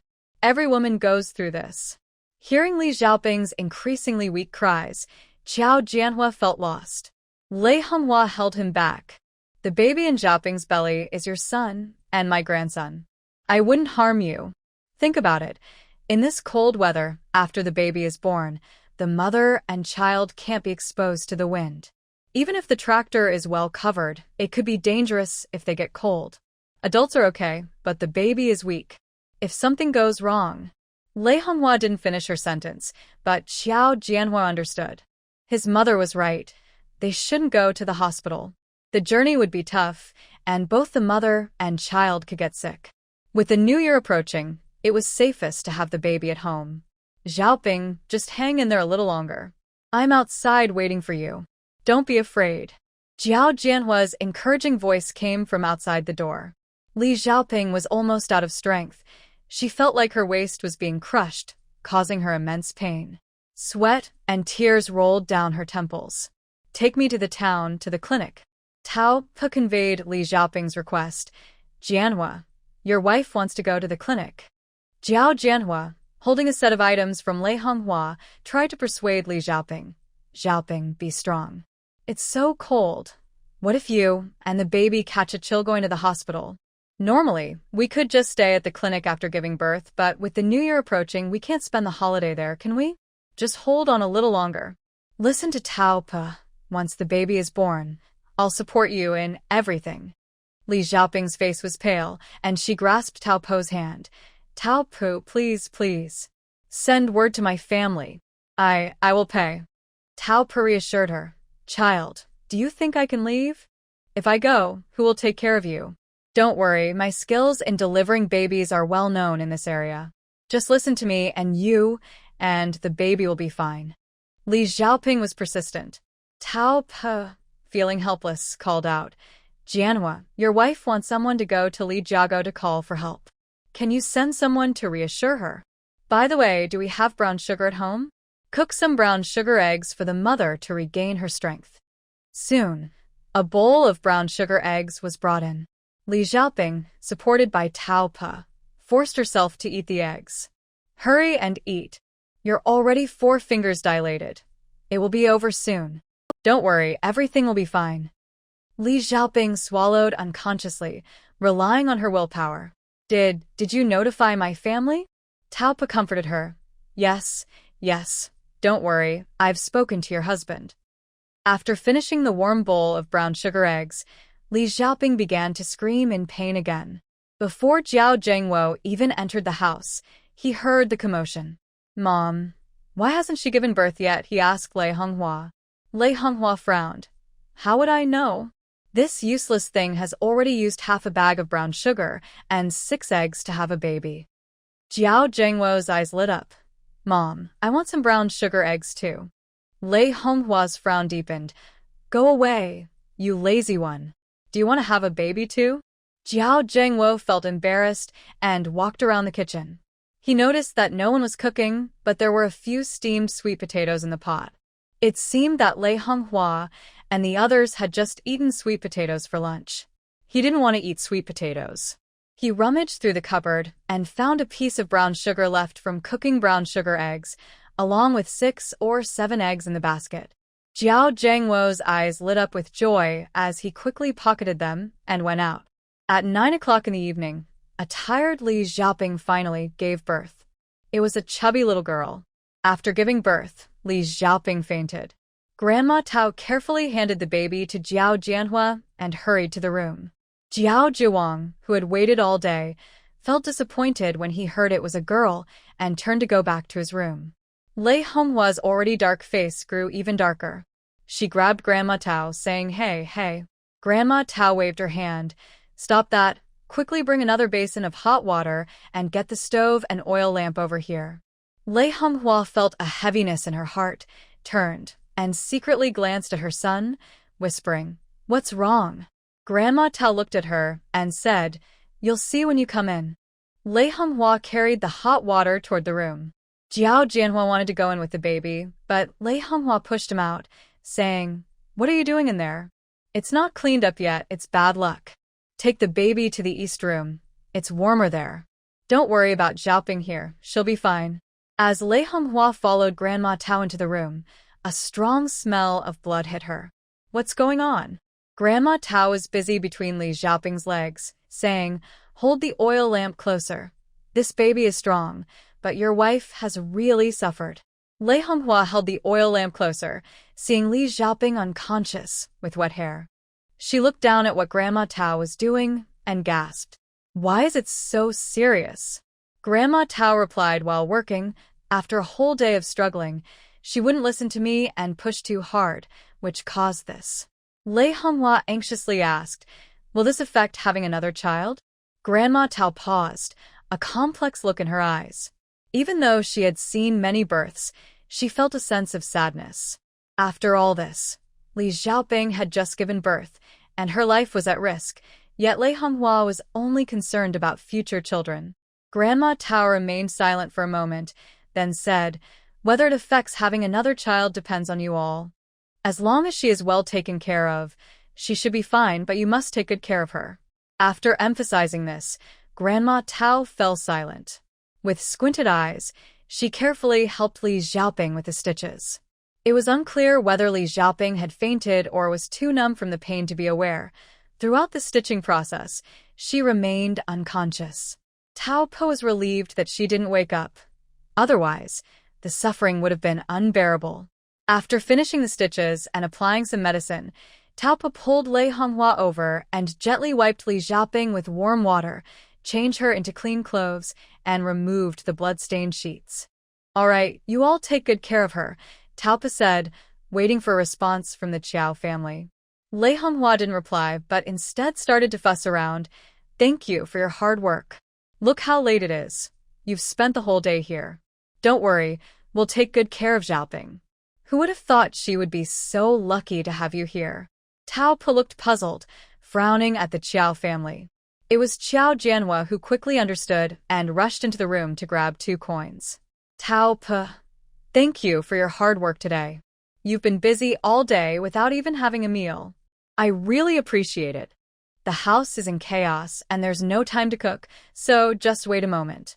Xiao Jianhua pressed the 2 coins into Tao Po's hand and then dashed to the chicken coop to catch a chicken. Lei Honghua was startled and hurried to stop him. What are you doing, Jianhua? Why are you grabbing a chicken? Tao Po opened her palm to see the 2 1 yuan bills. All right, I appreciate your kindness, but let's skip the chicken. Save it for the new mother. After a moment, she glanced at Lei Honghua and added, your wife really went through a lot this time. She faced danger to bring your child into the world, so you must take good care of her. As her husband, no one can do it better than you. After Tao Po left, Lei Honghua complained to Xiao Jianhua. Why did you give Tao Po 2 yuan? Do you have extra money? 2 yuan could buy 3 pounds of meat. Usually for a delivery, people give 50 or 80 cents or maybe 7 or 8 eggs, which is already generous. The family of Eru at the east end of the village only gave 2 handfuls of dried vegetables. If I hadn't stopped you, you would have grabbed a chicken. What were you thinking? Is this how you want to live? It's just a girl. It's not like we need it. Xiao Jianhua interrupted her loudly. Of course it matters. What's wrong with having a daughter? I like daughters. Didn't you give birth to a daughter? Aren't you someone's daughter too? Don't forget, just 2 months ago, you came to me for money to take care of your daughter. Lei Honghua retorted, that's not the same. Fong Fong is your own sister. Xiao Jianhua argued back, just because she's my sister doesn't mean I gave birth to her.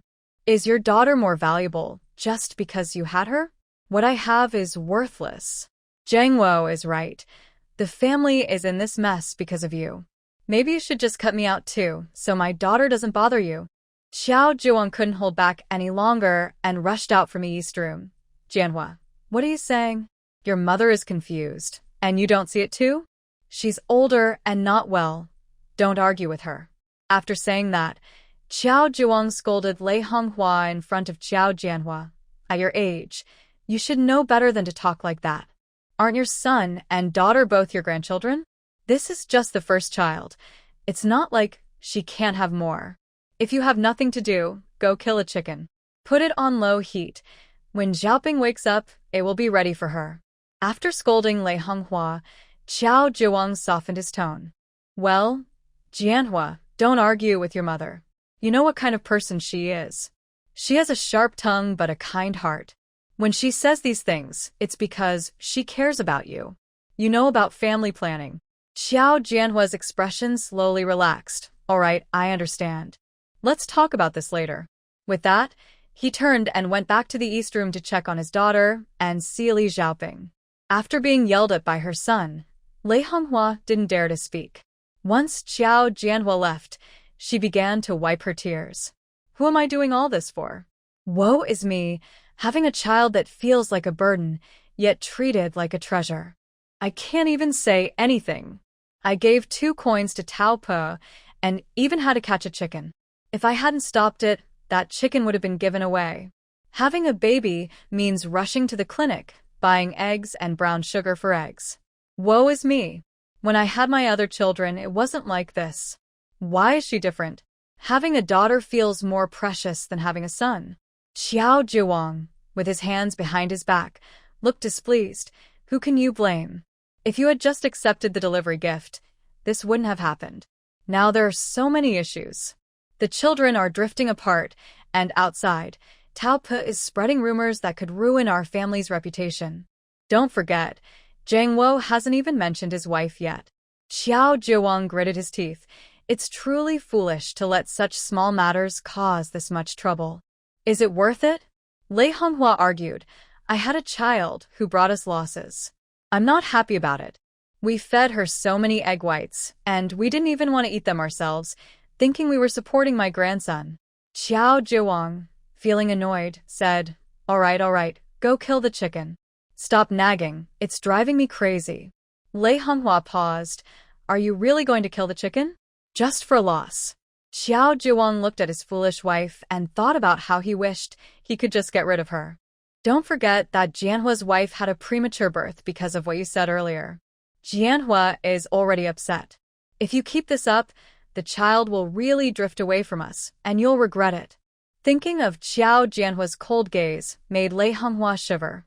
She stopped talking and went to kill the chicken obediently. Xiao Jiwang returned to the main house, lowered his head, and quietly tore up some newspaper to roll his own cigarettes, feeling complicated and worried. With Jianhua's wife's temperament, this incident could really cause a rift in the family. Jianhua clearly sided with his wife, and his wife was still being unreasonable. Xiao Jiwang felt troubled. Just one meal not being made caused so much trouble. If they hadn't split the family, when would his wife need to cook? At home and outside, Lu Afong and the eldest daughter managed everything efficiently. He regretted listening to Lei Honghua. He should have just taken out the 200 yuan when his eldest son was getting married last year. The family had the money. If his eldest son had married last year, there wouldn't have been a split this year. He wouldn't have to worry about firewood, cooking, or the fields. Xiao Jiwang sighed, lifting his drooping eyelids.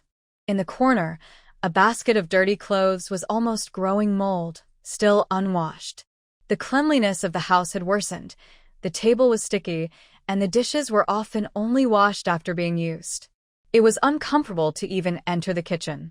Moreover, now that the eldest and second sons had moved out, they were doing well. If they hadn't moved out, all the money they earned would have gone to the family. The eldest and second sons had distanced themselves, and chaos reigned at home. Thinking about the current situation, it truly felt like losing a lot over something small. The next day, 2 explosions rocked Gaoshi village. The entire village became lively, and even the people who were hibernating at home came out, gossiping and sharing news. Xiao Jiangxin's family didn't even need to step outside. Many visitors came to their door. Lu Afong, guarding the cupboard, listened with wide eyes. What? Is that true? Did the college student sleep with the girl from the Qi family in town? The woman spoke loudly. There's no doubt about it. Hua from the Qin family saw it. That car with Jean Mei screamed so loud it startled everyone, thinking something serious had happened. When they rushed over, they found 2 bodies tangled together. As she got excited, the woman slapped her thigh. Oh my, a college student. This is just shameless. Before, Jean Mei said that girl was a classmate of her son, Wend. Now that this has happened, she quickly changed her story, saying they are a couple who have been together for years and are planning to get married. Another woman chimed in, raising her eyebrows at Lu Afong, right? I heard her say, while washing things in the well, that her eldest son didn't have a partner yet and seemed to have some interest in your daughter. Lu Afong quickly replied, my Jiangxin is only 17, still young. I want to keep her around for a few more years. I never thought about matchmaking. If we were to consider that, it would be at least 3 to 5 years later. After saying this, Lu Afong felt a bit uneasy. Last time when Jean Mei came to test the waters, she was pleased, thinking Chen Wend was a good match. Thankfully, Jiangxin is smart and sees things clearly. Otherwise, she might have fallen into a trap. During lunch, Lu Afong brought up the old Xiao family. The third family had a premature baby, a girl. Xiao Yukai, who was eating, paused and looked up at Lu Afong. Isn't the third family due around the same time as you? Xiao Yukai asked. Lu Afong replied, yes, under normal circumstances, they should have another month. This morning, your third aunt was out spreading the news. Uncle and aunt are furious with Lei Honghua. They probably exaggerated things. She said after we separated, no one did the household chores, and with the cold weather, Lei Honghua, who was used to being waited on, didn't want to move. She used her cold as an excuse to avoid work, making her pregnant daughter-in-law do everything. I heard this from Aunt Neo. Apparently, they had a fight yesterday afternoon because Lei Honghua bumped into someone.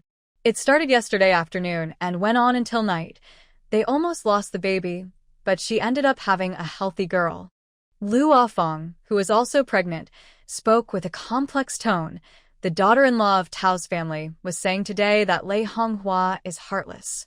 Even though she is her own daughter-in-law, when she wanted to go to the clinic, they insisted she stay home. When they found out it was a girl, her face fell immediately.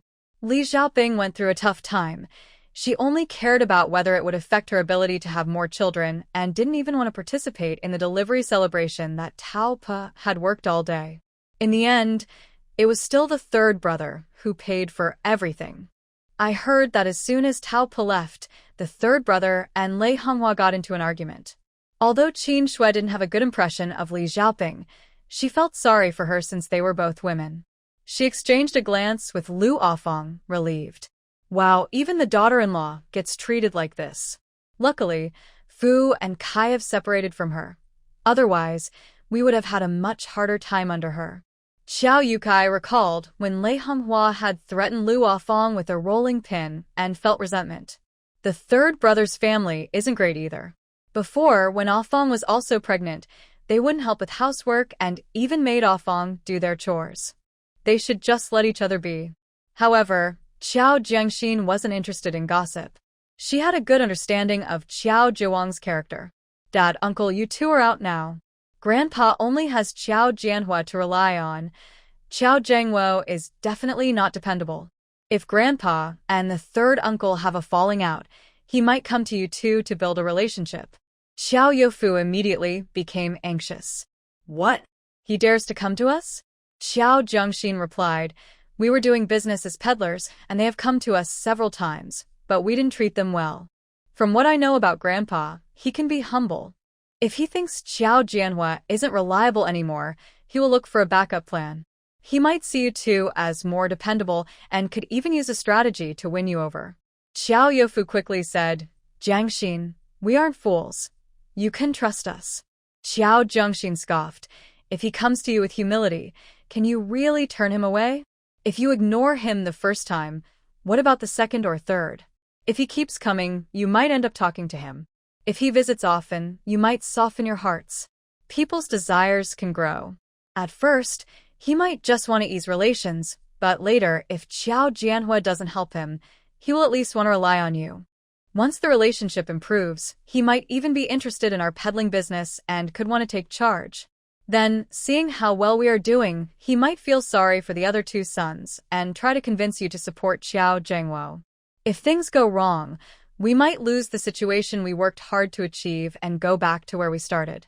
Xiao Yukai shook his head. That won't happen. He made it clear during the division that when he can no longer act, we will give the same amount to Qiao Jianhua and Qiao Zhengwo as they give. Xiao Youfu, a bit quicker in thought than Xiao Yukai, turned to Qiao Zhengxin and asked, Zhengxin, what do you think we should do? Xiao Zhengxin paused for a moment. He feels more wronged than you do. If he regrets it and wants to apologize, you can ask him for compensation. Just like the conditions I suggested during the division. He should help Qiao Jianhua get married and Qiao Zhengwo find a job, and each of you should ask him for 200 in compensation. You helped build the house, so if he wants your forgiveness, he should let Qiao Jianhua and Qiao Zhengwo leave and give us the house as compensation. Tell him that you brothers have worked hard for that family your whole lives. If he truly feels sorry, he should not come to you two when he gets old, but go to Qiao Jianhua instead. If that's not enough, he should ask Qiao Jianhua to give you monthly support since they were raised by you two. Qin Shui couldn't hold back and laughed out loud. Ha ha ha, Jiangxin, that's brilliant. He comes for profit and you want him to give up something first. He won't do that. Xiao Jiangxin replied, it's about blocking his escape route, so he doesn't shamelessly try to stick to us. If he can meet these conditions, we could support him, but can he really do it? Just then, as if summoned, Qiao Zhuang quietly walked in after the family finished eating. He knew that Xiao Youfu and his brothers would be out visiting nearby villages after lunch, so he timed his visit carefully. Xiao Yukai and Xiao Youfu's couples both looked at Xiao Zhengxin, as if to say, you were right. He came just as you said. Xiao Zhuang stood at the door, pretending to look around, inspecting the house. Xiao Zhengxin and the others remained silent, staring at him intently, as if to say, let's see what you're up to. Xiao Zhuang began to feel uneasy. He cleared his throat and glanced at the eaves. The house looks nice. Xiao Youfu and his brothers still didn't speak, and Lu Afong and Qin Shui also stayed quiet. Xiao Zhengxin continued to remain silent. Xiao Zhuang felt increasingly uncomfortable. Aren't you going to invite me in to sit? The child, confused, turned to Qin Shui and asked, Mom, who is this? Qin Shui smiled awkwardly. This is. Xiao Zhuang quickly interjected, what's your name? I'm your dad's dad, so you should call me Grandpa. The child opened his big eyes. Dad's dad? My grandpa? But I already have a grandpa. Are you also my grandpa? Yes, I am also your grandpa. Xiao Yofu stepped in front of the child. Dad, what are you doing here? Xiao Zhuang's expression changed. What? Can't I come here? After the family split, you didn't invite me to the new house or to the wedding. Now, as an elder, I come to see you, and you won't even let me in? Is this really how it is after the split? Do you want to cut ties with me, your father? Don't forget, you carry my blood. I brought you into this world, and you owe me for life. Xiao Youfu and Xiao Yukai were stunned by Xiao Zhuang's words. Xiao Zhengxin quickly stepped forward. Grandpa, what you said isn't right. My dad and my uncle are your and grandma's children. No one is denying that. Besides, we didn't have a banquet at the new house. Aunt Nio, the village secretary, and Uncle Qiao all came on their own. After all, when we built our house, Lei Honghua even buried things in our foundation. You didn't come on your own, so we thought you didn't want to see us, and we didn't dare to invite you. My uncle's wife also faced the same situation. Last year, when my uncle mentioned my aunt, you said you had no money, but then you helped Xiao Zhengwo get a job. Even if my aunt wanted to come, she wouldn't dare. As a new bride, she's shy and worries you might not welcome her. Xiao Zhengxin's meaning was clear. It was almost like he was saying directly, Aunt Nio, the village secretary, and Uncle Qiao all came on their own, yet you, a biological father, don't even show up for your own son's new house? Your son is grown up and finally married, and you, as an elder, don't even make an appearance, but still have the nerve to criticize their gifts? Xiao Zhuang was momentarily speechless. After a long pause, he looked at Qin Shui and said dryly, I heard you're expecting a child, so I came to see. Youfu isn't young anymore. Xiao Zhengxin's eyes lit up. I was surprised to see you suddenly come to our house, Grandpa.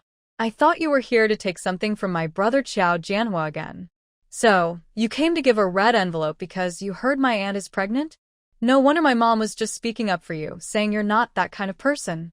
Qin Shui looked at Xiao Zhuang and said, Really? I thought Dad didn't like me. Xiao Zhengxin replied, How could he not like you? He came to see you, didn't he? My uncle is quite old and finally has a wife and kids. Any normal father would be happy for him. After saying this, Xiao Zhengxin turned to Xiao Zhuang and asked, Grandpa, don't you agree? Xiao Zhuang felt stuck, unable to move up or down. With everyone looking at him, he hesitated and slowly pulled out 2 coins from his pocket. He had prepared these in advance, not as a gift, but just in case. He thought if someone from the village was around and Xiao Youfu wouldn't let him in, he could say he was buying something. Otherwise, as an elder, if he couldn't even enter the door, it would be embarrassing. When he discussed the money with Lei Honghua, he mentioned he would say it was for buying things. As an elder, if he had something, could Xiao Youfu really take his money? Normally, they would just push it back and forth a bit, and he would take the money back home along with the items. When Lei Honghua heard this, she happily gave him the money. Now. He thought about how he was putting on a brave face to build a relationship with Xiao Youfu. He gritted his teeth and handed the 2 coins to Qin Shui. Dad doesn't know what you like to eat, so buy something you enjoy. I'm getting old and don't have much to give, so don't think it's too little. Qin Shui placed a hand on her belly and smiled sincerely. I'll thank Dad for the child.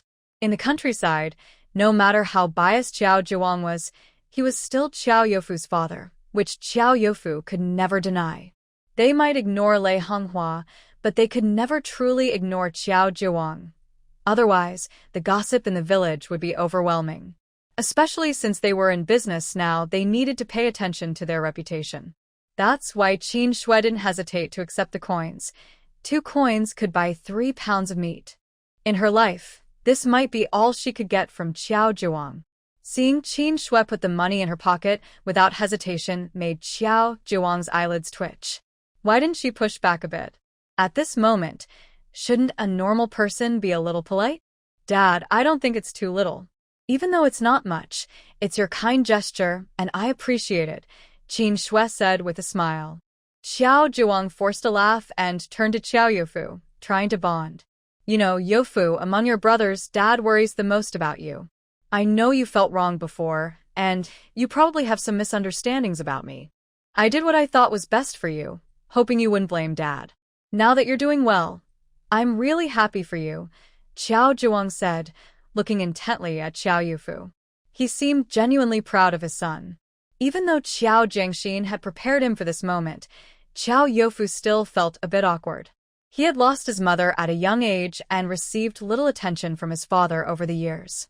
Things were okay until Lei Honghua had Xiao Jianhua. After that, conversations between Xiao Zhuang and his two sons were limited to work-related topics. Xiao Zhuang noticed Xiao Youfu's discomfort and felt a mix of emotions. When did their father-son relationship become so distant? Even simple heartfelt conversations made his son uneasy. He stepped closer and patted Xiao Youfu's shoulder. I'm sorry for how I treated you before. With so many kids at home, I couldn't manage everything and overlooked you. But now that you're doing well, I feel relieved. Xiao Youfu looked to his brother Xiao Yukai for help. Xiao Yukai turned away, unsure of what to do. Xiao Jiangxin remained silent. They needed to handle this themselves. Youfu, can you forgive Dad? Xiao Youfu took a deep breath and followed Xiao Jiangxin's advice. Dad, if you really feel sorry for me, you should send Jianhua and Zhengwo away. That house was built with the bricks that Yukai and I worked on. Xiao Zhuang's smile froze. Xiao Youfu continued, if you truly feel guilty, you should compensate us. We're willing to accept your compensation. You helped Jianhua find a wife, got Zhengwo a job, and gave Fangfang a dowry. How about giving Yukai and me 200 yuan each? Xiao Zhuang could no longer smile, his voice filled with disappointment. Youfu, Yukai, you still blame me? I'm already this old, unlike you two, who are still young. It's not that I don't want to help you. It's that I can't. If I could, it would be easy. Where do you think I can earn another 400 bucks? You all said that most of the money in the family was earned by you, and I've done well just raising you all. Seeing that his older brother was struggling, Xiao Yukai stepped in to help. Dad, since you have no money and won't give us the house, why not let the third and fourth brothers support us? Just like you said when we divided the family, let them give us 150 pounds of grain and 20 bucks each year. Xiao Zhuang stood there in shock. Xiao Yukai continued, we worked hard in the first half of our lives. Now it's time for the third and fourth brothers to step up. If you really think we've been treated unfairly, let them handle your retirement. You know, we just started our families and have a lot of pressure. We're older now and can't match the energy of the younger brothers. We worked hard to support the family, but ended up with health issues. If you truly care for us, let the third and fourth brothers help out. After saying this, Xiao Yukai cautiously looked at Xiao Zhuang and softly asked, Dad, is that okay? Didn't you want us to forgive you? Didn't you want to make it up to us? If you treat us as well as you treat Jianhua, Zhengwo, and Fangfang, we will be even more filial than them. Xiao Youfu also looked seriously at Xiao Zhuang. Dad, what Yukai said is what I was thinking too. Xiao Zhuang stared at the brothers in disbelief. He had come to discuss retirement support, but now they wanted to take more from him? He thought to himself, are you out of your minds? You want to drive the third and fourth brothers out and take the house for yourselves? That's impossible. And now you want them to support you? I came to you two to ease the situation because I don't trust the younger brothers to help. You really expect them to take care of you? I'm not even sure I can rely on them for my own retirement. Taking a deep breath, Xiao Zhuang forced a strained smile. Youfu, Yukai, let's leave the past behind and look forward. The third and fourth brothers are over 10 years younger than you. Why compete with them? You're doing much better than them now, so why dwell on past grievances? Xiao Youfu said, yes, he is about 10 years younger than us, strong and healthy since childhood, unlike us. At this point, Xiao Yukai coughed in agreement.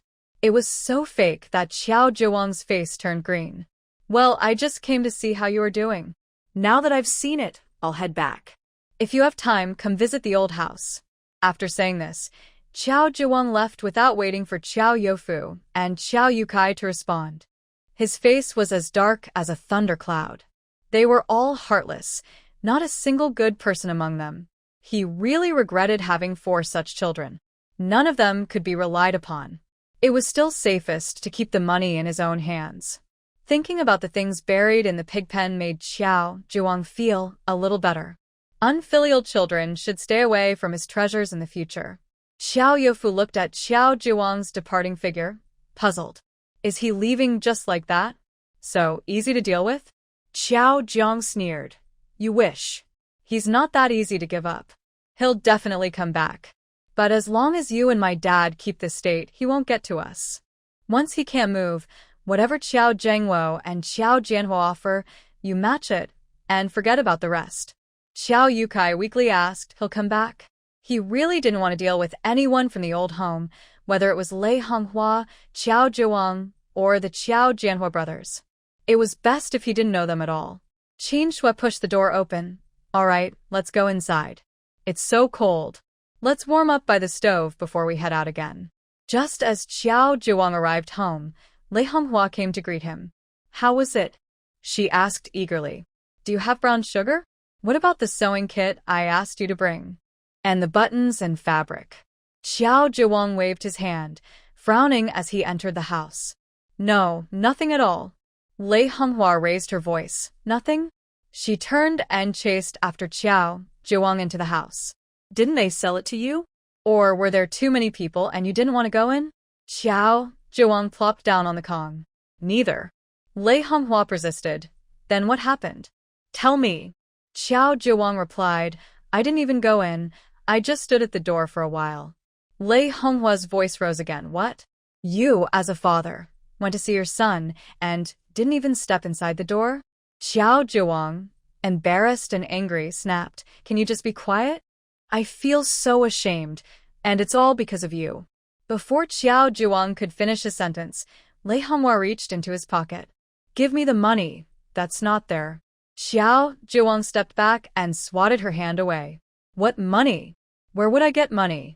Lei Honghua insisted. The $2. You asked me for it before you went out. It's gone. Qiao Zhuang turned his head away. Gone? Lei Honghua nearly shouted. You didn't bring back your things, and now the money is gone? Are you lying to me? Did you use my money to support your 2 ungrateful sons? That money was earned by Jianhua with hard work. He gave it to us for the new year. Where did you put it? Hurry up and get it back for me. Go, you need to get it back. As Lei Honghua yelled, she pushed Xiao Zhuang toward the door. Xiao Zhuang was already upset from his encounter with his brother Qiao Youfu. Now, being scolded and pushed by Lei Honghua made him furious, and he pushed her down. Hearing Lei Honghua's cries from the main room, Qiao Jianhua, looking tired, walked over. What's going on? It's almost New Year. Can't you all be a little more peaceful? Qiao Jianhua's tone was filled with impatience. Every day was stressful for him. Li Xiaoping couldn't move, needing help for everything, and he was alone with the child. He barely slept last night, and instead of helping, his family was causing him more trouble. Lei Honghua didn't notice Qiao Jianhua's frustration. She felt relieved that her son was there to support her. With tears in her eyes, she cried out to Qiao Jianhua. Jianhua, sob, your dad is terrible. He tricked me out of money to support. Before Lei Honghua could finish, Qiao Zhuang kicked her in the stomach. Fool. I told you to stop talking nonsense and stirring up trouble. As Qiao Zhuang moved closer, Qiao Jianhua quickly held him back. Enough. Can you both let me have a peaceful couple of days? Xiaoping just fell asleep. If this family can't accept me, I'll take Xiaoping back to Li Jiago. Even though married daughters aren't supposed to return to their parents' home to give birth, since she already has, she just needs to rest. I believe the Li family isn't the kind to neglect their daughter. Once Qiao Jianhua said this, Qiao Zhuang stopped struggling, and Lei Honghua's cries gradually quieted down.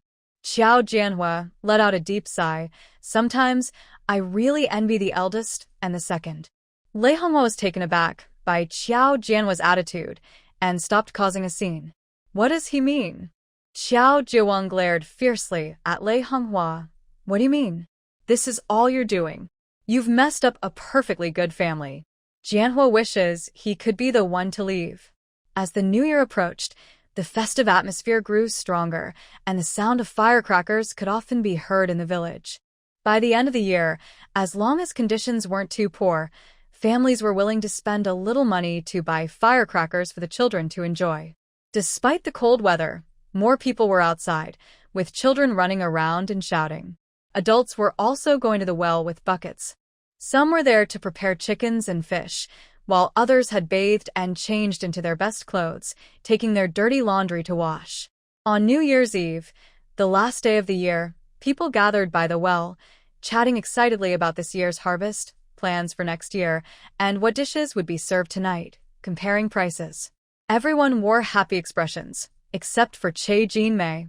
She had noticeable dark circles under her eyes and kept her head down while washing her vegetables. Compared to others in the village, her family situation was decent, but not the best, just average. They had planned to buy a chicken and a big fish for the new year, but after the recent troubles with Chun Wendy and Chi Sujin, they needed to marry someone quickly. The Chi family was causing a scene, threatening to report to the police and accusing Wendy of misbehavior, making things difficult for him. Now, they were unsure of what to do and were hesitant to spend money, even being stingy on New Year's Eve. If the Chi family demanded unreasonable conditions that they couldn't meet, it would put Wendy in a tough spot. After packing the cleaned cabbage, Chae Jin-mei hunched over and carried her basket away. As she left, people by the well began to gossip, exchanging glances and lowering their voices. Did you see that? On New Year's Eve, she's eating cabbage. Oh, you don't understand. The girls from town are different from us country folks. They expect a lot for marriage, which costs a fortune. I heard that the other day, Wendy was sent back home and got beaten by the girl's family. He came back with a bruise on his mouth and was too embarrassed to go out. Yes. Yesterday Erhua said he heard Chae Jin-mei crying in the house, saying that the dowry for the wedding would be over 1,000. When this was said, everyone gasped. Over 1,000? My goodness, which family can afford such a precious bride? Exactly, both Jin-mei and her husband are really worried. But Chun Wendy has been to university, he's educated, so it's normal for him to have high standards when marrying a girl from town. TSK, a university student? I think we country folks understand manners better. They haven't even had the wedding yet, and they're already together. In the past, they would have been in serious trouble for that. A woman lowered her voice and said, "What do you know? Do you really think he's foolish? After all, he's a university student, much more calculating than us.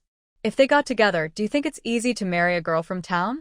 Now, the girl has already been with him, and it's the girl's family that's worried. If the Chin family doesn't allow them to marry, who would want that girl? Who knows, in a month or so, she might be pregnant. Then we'll see who's worried, the boy or the girl. Now they're demanding a high dowry, but when the time comes, they might not even want anything and will have to offer a dowry instead." The people around listened with wide eyes. Wow, so it seems the eldest Chun is quite clever. Isn't that right? At the Chin family, Chae Jin-mei returned home with a basket and took out a small piece of meat she bought in the morning, chopping it loudly. Chun Wenxiu came out of the room with dirty clothes. "Mom, what are we eating today?" Chae Jin-mei didn't look up. "Today is New Year's Eve. We're making dumplings with cabbage and meat filling." Chun Wenxiu glanced at the 3 or 4 ounces of meat on the cutting board and complained, "Is that all? This isn't enough meat for everyone. Mao Mao and Chui Fin's families have already killed chickens. Don't we have several chickens at home?" Chae Jin-mei couldn't hold back her anger anymore and slammed the knife down on the cutting board. Eat. All you think about is food. Am I sacrificing my life to feed you? Those chickens are for important reasons, so don't even think about it. Dumplings with cabbage and pork filling are enough. How much do you want? Chun Wenxiu felt very wronged. You said we would kill chickens for the new year, but we didn't buy any fish and only got this little bit of meat. This isn't a proper celebration. If Mao Mao and Chui Fin find out, they will laugh at me. Hearing the argument in the kitchen, Chen father coughed and came out of the room. What's all the noise about? It's New Year's Eve, and you don't care if people laugh at us? Chun Wenxiu stomped her foot and picked up her bucket.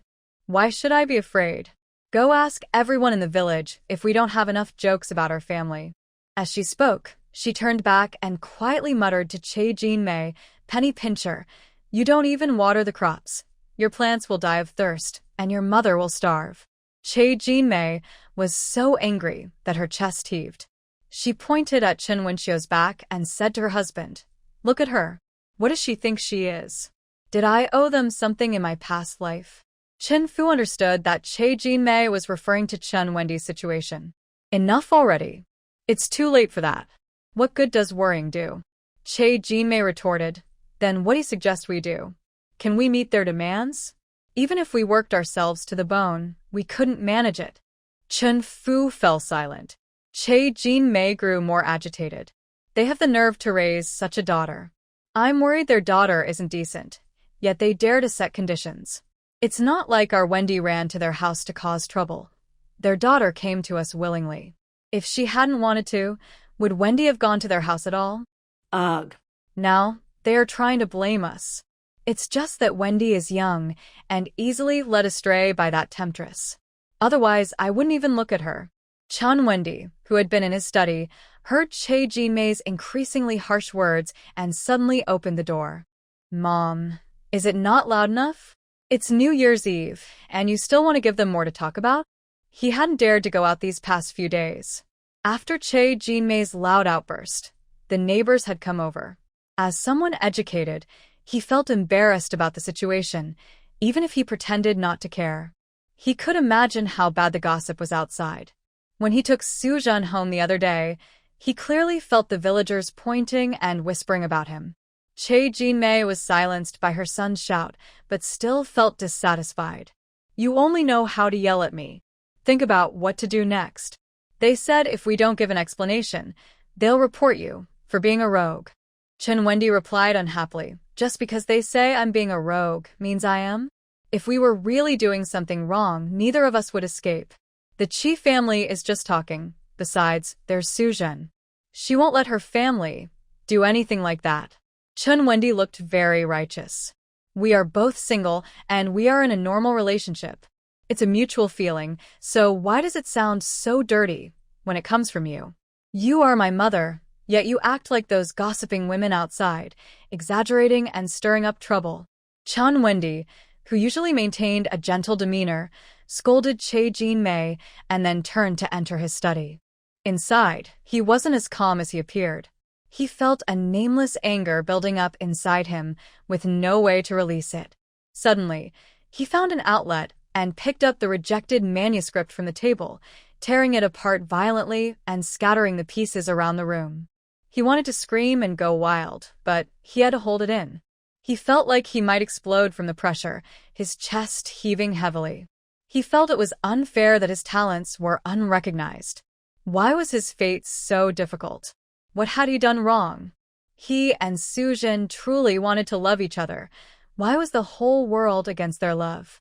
In the end, it all came down to the fact that people thought he wasn't making money. He wasn't going to be poor forever.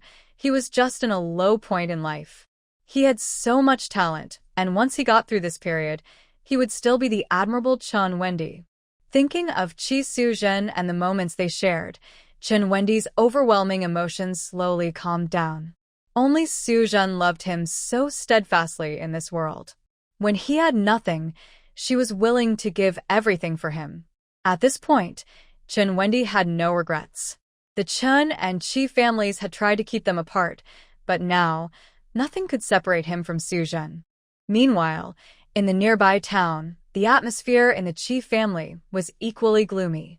Since returning from Gaoshi village, Chi Su-jun had not stepped outside.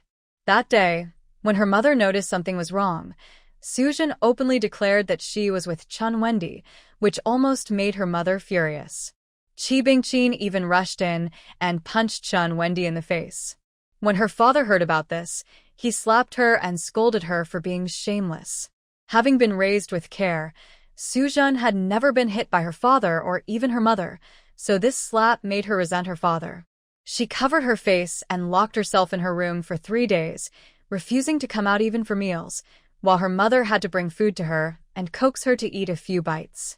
In the kitchen, Shering and Chi Bingqin were busy preparing food. In the living room, Mother Chi was also scolding Father Chi, Sujun is already a grown girl. I have never hit her. So how can you, as her father, do that? She is a young lady now and cares about her dignity. If you slap her, where will she put her face? Not wanting to stay quiet, Father Chi's anger flared up again. She cares about her face? If she did, she wouldn't have gone to someone else's house and done such things. She has no shame. I have a daughter who is shameless. Mother Chi, feeling impatient, said, "All right, enough already. It's already like this, and our daughter is the one suffering. Do you really want to push her to the brink?"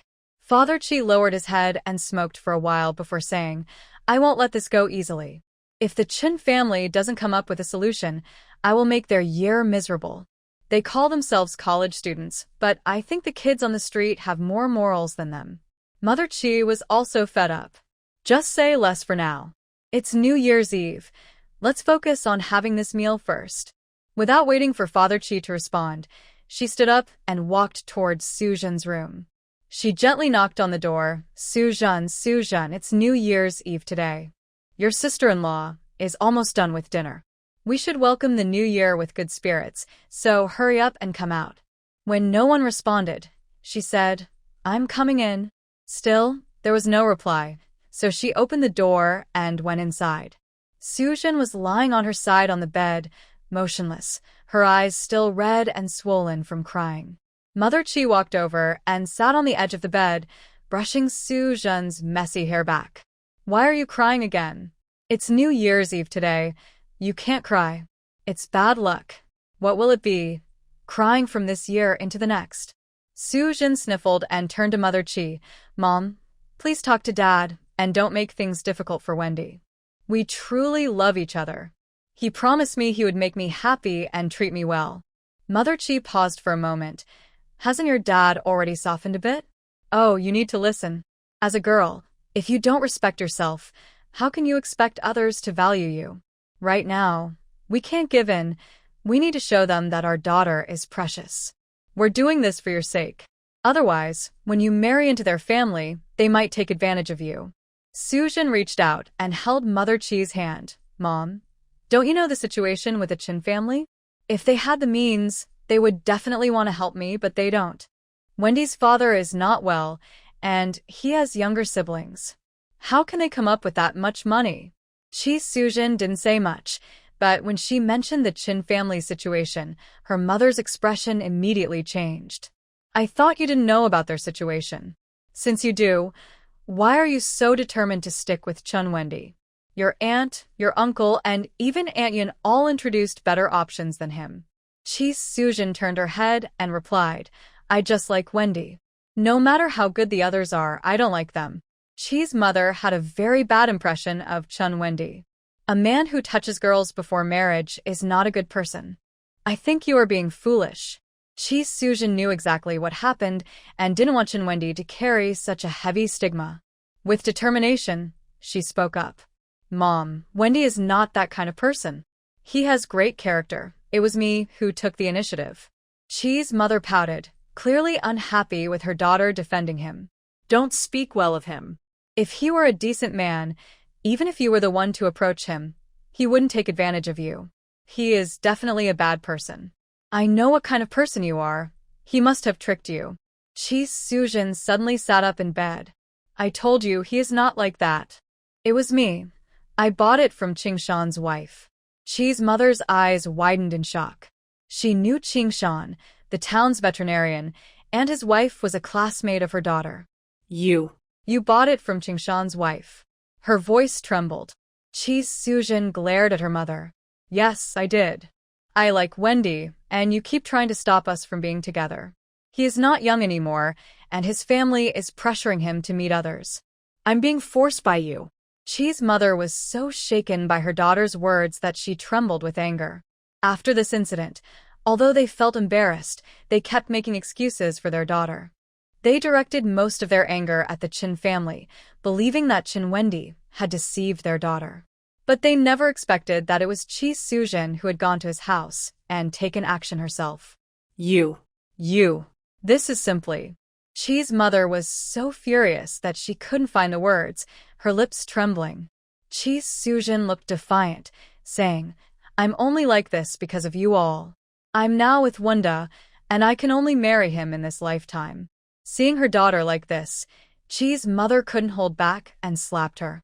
Smack. Ah! Chi Sujin cried out in pain, falling to the side. Chi's mother, with red eyes, exclaimed, How did I end up with a daughter like you? You're just making things worse for yourself. If you don't value yourself, how can we support you? This is the path you chose, so don't come back crying. Didn't you say you'd give up everything for Chinwunda? Didn't you say you'd ignore his parents too? Taking a deep breath, Chi's mother gritted her teeth. You think we're trying to stop your so-called love? Can that love feed you? Your father and I have done everything for you, and you still think we care only about money. Go ahead and marry him. I'll tell your father we don't want anything from the Chin family. Just hurry and marry your love. Everything we've done for you seems to go unappreciated, and you hold it against us. Chi's mother was fuming, her face turning red. Surprisingly, Chi Sujin stopped crying. She turned to look at her mother, her eyes shining with hope. Was her mother finally agreeing to her and Wunda? Mom, are you saying yes? That's wonderful. I knew you cared about me. Don't worry, when Wunda and I get married, we will be happy. He promised to treat me well. We will take good care of you and Dad. Chi's mother walked out, clutching her chest, feeling overwhelmed by the daughter she once loved. No wonder people say daughters can be a burden. She didn't know about other families, but in her case, it certainly felt true. The New Year's Eve at the Chiao family was lively because Lu Eifong was about to give birth, and Qin Shui was just over a month pregnant. Xiao Yufu was finally having a child, and the whole family was worried about the baby being stable. So, the New Year's dinner was prepared by Qiao Zhengxin, with Qiao Yufu and Qiao Yukai helping out. At the end of the year, Qiao Yufu and Qiao Yukai worked hard to clear out the family's goods, and the brothers received a good bonus. The New Year's dishes were bought by the two brothers, and compared to before, their living situation had improved significantly. Qiao Yufu waved his hand and bought a lot of good food. With the cured meat and sausages made by Qin Shui, along with the free-range chicken from home, there were 8 big dishes on the table. Zhuzi looked at the food on the table, his eyes squinting with joy. Children don't understand much. Many people had told him before that having a stepdad would mean having a stepmom, and he would be a poor little thing. But he didn't feel like a poor child at all. With so much delicious food, he felt like a king. Qin Shui set the bowls and chopsticks, pushed the stove for heating closer, and invited everyone to sit down. Yufu, set off the firecrackers, it's time to eat. Xiao Yufu heard his wife's call, grinned widely, lit the firecrackers at the door, and quickly pulled his hand back to close the door. Outside, the sound of firecrackers crackled, bringing a warm, festive spirit. Sit down and eat. Zhuzi, do you want to drink something? Xiao Yukai asked Qin Shui while holding a bottle of plum wine.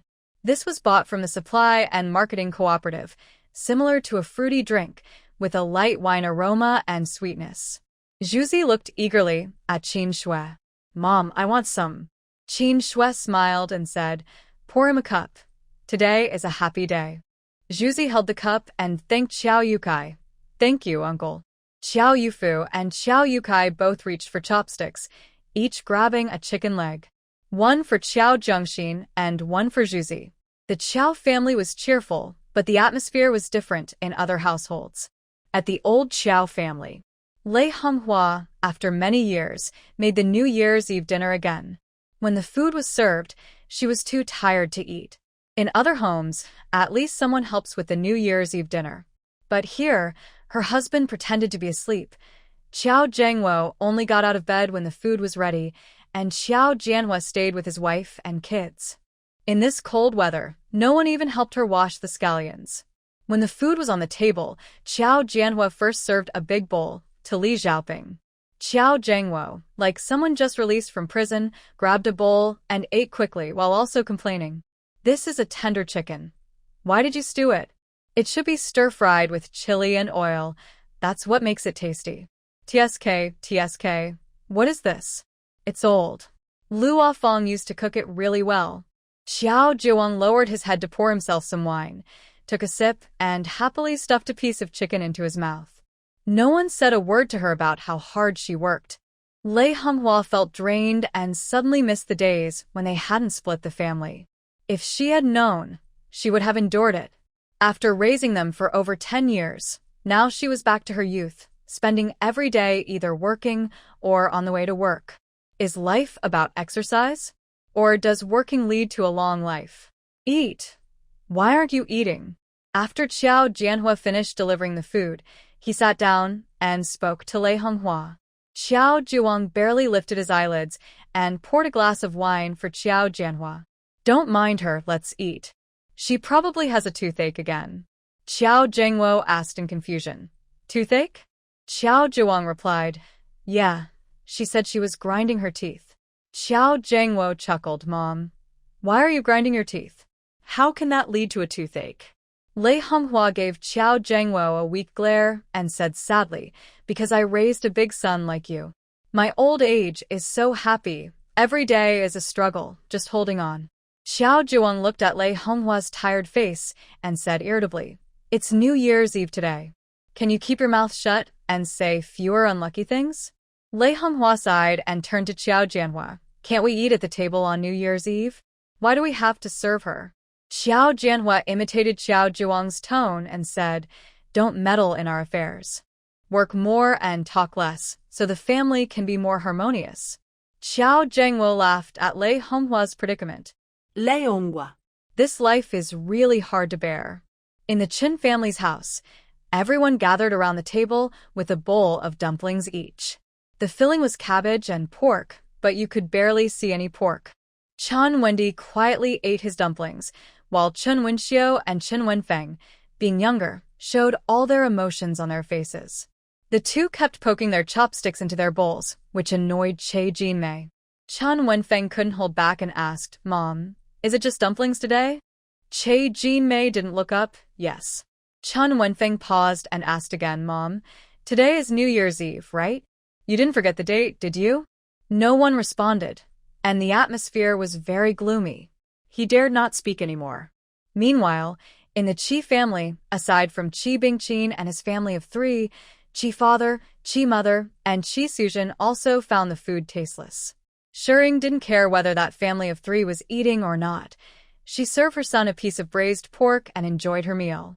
Marrying into such a family, if she weren't broad-minded, she would have been sick long ago. At that moment, in the Gu family in Jizhou, Gu Yunzhou looked at the warm and happy family in front of him, lost in thought. He wondered if Qiao Zhengxin had eaten. She must be cooking today, and would definitely make a lot of delicious food. Yunzhou, your Uncle Gu said there's a famous doctor in Kyoto. Yunzhou? Yunzhou, are you listening to me? Gu Yunzhou came back to his senses and forced a polite smile. Auntie, I'm sorry. What did you say? Auntie Gu looked at Gu Yunzhou, and then at Lu Xinyue, her eyes sparkling with curiosity. I said your Uncle Gu mentioned that there is a famous doctor in Kyoto who could really help with your condition, but it's hard to get an appointment. I heard his surgeries are booked for a year in advance. You're not young anymore, so you should take care of your health. When you're better, I'll introduce you to a nice girl. As soon as Auntie Gu finished speaking, the atmosphere froze, and even the sound of chewing seemed to stop. Several people instinctively glanced at Gu Yunzhou. Gu Yunzhou nodded calmly and thanked Auntie Gu. Thank you, Auntie. His mother, Wang Luo, shot a disapproving look at Auntie Gu and quickly tried to lighten the mood by serving Lu Xinyue some food. Xinyue, come on, eat this. It's your favorite braised pork ribs.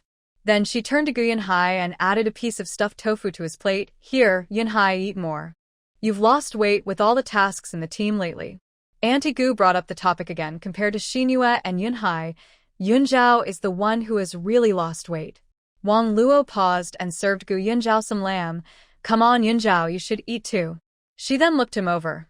You are a bit thin, but you look much better than 6 months ago. It seems the environment in Ning County is good for you. As for the famous doctor in Kyoto, I'll ask your dad to keep an eye out. Gu Yunzhao glanced at the lamb in his bowl and said softly, Mom, I don't like lamb. It's my older brother who likes it. Wang Luo's expression stiffened, feeling frustrated that Gu Yunzhao was being difficult in this situation. She forced a smile. Oh, I remembered wrong. You like this instead. She picked up a piece of stuffed tofu to give to him. Remembering what Xiao Zhengxin had once advised him, Gu Yunzhao thought that if someone was upset with him, he should comfort himself even more. He shouldn't compromise his own feelings for others. He pulled his bowl back to avoid Wang Luo's chopsticks, causing the piece of tofu to fall onto the table and roll to the floor. The sauce splashed onto Auntie Gu's daughter, Gu Yunyun's cream-colored coat, prompting a gasp from her. Suddenly, all eyes turned to Gu Yunzhao. This is also something my brother likes, Gu Yunzhao said, his voice still calm and warm, without any sign of emotion. Gu Hu and Gu Hongbin's faces looked bad, and Wang Luo's smile faded. She tried to explain, hey, you've never been picky with food. Even in the army, whenever you came back, you ate everything. I thought you liked lamb and stuffed tofu like your brother. Why do you suddenly dislike them now? Wang Luo almost said directly that Gu Yunzhou was upset. Gu Yunzhou looked straight at Wang Luo, because every time I come back, the table is filled with lamb and stuffed tofu. If I don't eat that, there's nothing else. Gu Hongbin pointed his chopsticks at the table. Your mom is forgetful. There are so many dishes here. Just take what you like. We're family, no need to be so polite. This helped Wang Luo a bit. Just as Wang Luo felt relieved, Gu Yunzhou said, none of the dishes on the table are what I like. I'm full, you all eat. With that, he stood up and left the dining room. Gu Yunzhou's departure made the already awkward atmosphere even colder. Grandpa Gu shouted at Wang Luo, who was preparing the New Year's dinner, you're a terrible mother. After all these years, you don't even know what your child likes to eat. He finally comes home, and he can't even enjoy a meal. Although Grandpa Gu shifted his focus to Gu Yunhai, he still cared for Gu Yunzhou. Gu Yunzhou was the child he raised himself. How could he not care? But he had to think about the family's future, so he had to prioritize that over his grandson's feelings. After Grandpa Gu left the table, everyone felt uncomfortable and started to leave. Wang Luo looked at the messy table and wiped her tears towards Gu Hongbin. He did it on purpose. He's holding a grudge against us. Wah, I'm not a good mother. Is he a good child? In front of so many people, he made me lose face. That child has never been close to us. The marriage between Xinyue and Yunhai wasn't our choice. It was Dad's idea. He's just not trying hard enough. Our family has invested so much in him, yet he still can't compare to Yunhai. Gu Yunzhou stood outside in the yard, watching the fireworks in the sky. He really didn't want to stay in this family. Footsteps sounded behind him, and Lu Xinyue's voice came from behind. Her expression was complicated.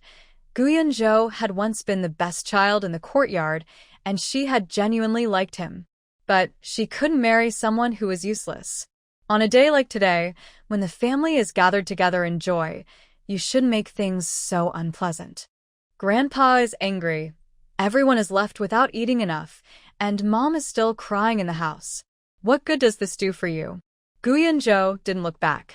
I don't have the patience to play along with their act, and I don't want to force myself to portray a picture of a dutiful son. Besides, I don't think I did anything wrong. Before Lu Xinyue could respond, Gu Yunzhou continued, also, please keep your distance. You are my sister-in-law now, and since we were once engaged, it's better to avoid misunderstandings. Lu Xinyue spoke with a hint of sadness. Yunzhou, are you blaming me? You are blaming me? Lu Xinyue's words surprised Gu Yunzhou, and he turned around. Blame you for what? Although we were engaged, it was decided by our elders without asking for my opinion, and we hardly spent any time together. How can I blame you? However, Lu Xinyue disagreed. Her tone was soft. We may not have spent much time together, but I know you. You've always been calm and stable, and it's the first time I've seen you lose control like this. Even if you don't admit it, I know it's because of my issues. But now I am your sister-in-law, and I hope you can accept this fact. After saying this, Lu Xinyue didn't wait for Gu Yunzhou to reply and turned to leave with determination. Gu Yunzhou thought, is she out of her mind? But as he stood there, confused, he caught the attention of Gu Yunhai nearby. Gu Yunhai walked over to his younger brother, whom he had always envied. Yunjo, no matter what you're thinking, I want you to understand that Shinue is now my wife. She is your sister-in-law. We are happy together, and I hope you can recognize your place and avoid unnecessary misunderstandings. Gu Yunhai paused only briefly to say this before quickly following Lu Xinhua. Gu Yunzhou. Seriously, are you all crazy? His already uncomfortable mood grew heavier. Just then, a thought crossed his mind. If others make us unhappy, it's their fault. They are completely wrong, and we shouldn't take it. If I'm not happy, no one should be happy. Let's drive the whole family crazy while I stay perfectly fine. Gu Yunzhao hurriedly chased ahead. He grabbed Gu Yunhai and shouted, Lu Xinyu, wait a moment. His loud voice attracted the attention of Gu Er Aunt and her family, who had just stepped outside. Gu Er Aunt was energized and pushed her daughter, Yunyun, hurry and find your uncle and aunt. There's something exciting happening. Gu Yunyun quickly ran inside. Lu Xinyu paused at Gu Yunzhao's call, a complex smile appearing on her face. He really couldn't let go of her. Let go. Why are you holding me? Came Gu Yunhai's voice. Lu Xinyue's smile faded as she turned around. She knew Gu Yunzhao couldn't forget her, but she was also aware that she was now married to Gu Yunhai. If any rumors started, it wouldn't be good. Gu Yunzhao, what are you doing? Let go of your brother, Lu Xinyu thought to herself, feeling mixed emotions as the Gu brothers were fighting over her. Gu Yunzhao pulled Gu Yunhai in front of Lu Xinyu and quickly said, Lu Xinyu, I want to make this clear in front of my brother. You better stay away from me. Do you know how happy I am to have broken off our engagement? I don't know where you get your confidence, thinking I would still care about you now that you're married. If it weren't for your good family background, you wouldn't even be worth my time. Gu Yunzhao looked her up and down with disdain. Any member of the arts troupe would be better than you. You didn't listen to a word I just said, did you? Do you think you're someone special? You need to have the looks to pull off those tricks. Do you know why my family hid our engagement from me? Because everyone knew I wouldn't agree if they told me directly. His blunt remarks made Lu Xinyu feel embarrassed. Before she could respond, Gu Yunzhao turned to Gu Yunhai and said, See? I made it clear to your wife in front of you. You should keep an eye on her and not think of coming after me even after getting married. And thank you for taking this woman away from me. Otherwise, I would be tied to her for life, and that's a scary thought. Shut up, shouted Wang Luo, who had rushed out of the house. Gu Yunzhao ignored Wang Luo and sincerely addressed Gu Yunhai and Lu Xinyu. Even though you both settled for each other, you are already married. Even if you are not satisfied with each other, just bear with it. Life is only a few decades long, and it will pass quickly. You must love each other and not bother me. I am not well and want to live a few more years. Gu Hongbin said with a dark expression. Yunzhou, what nonsense are you talking about? They are your older brother and sister-in-law. Gu Yunzhou turned to Gu Hongbin and replied, I know they are my older brother and sister-in-law, and because we are family, some things need to be made clear. I treat them as family, so I want them to understand their place and hope they live well. Otherwise, my sister-in-law keeps thinking I am still infatuated with her, even though she has a man and expects me to return feelings that she imagined. And my brother keeps coming to threaten me, telling me not to bother his wife. Honestly, I have no interest in Lu Xinyu. You. Gu Yunzhou, don't go too far, Lu Xinyu said, looking like a flower battered by rain, feeling both embarrassed and ashamed, trying to hold back tears as her lips trembled. Wang Luo looked at her eldest son with concern and explained to Gu Yunzhou, Yunzhou, you must have misunderstood something.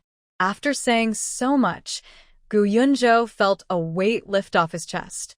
He took a deep breath and realized that since everyone was unhappy, he felt much better.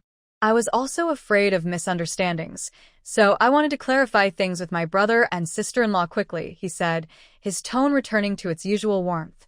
Brother, don't worry. I have no intentions toward your wife. To reassure you, I will leave Jizhou tonight and stay far away from your wife. You must love each other and be happy together.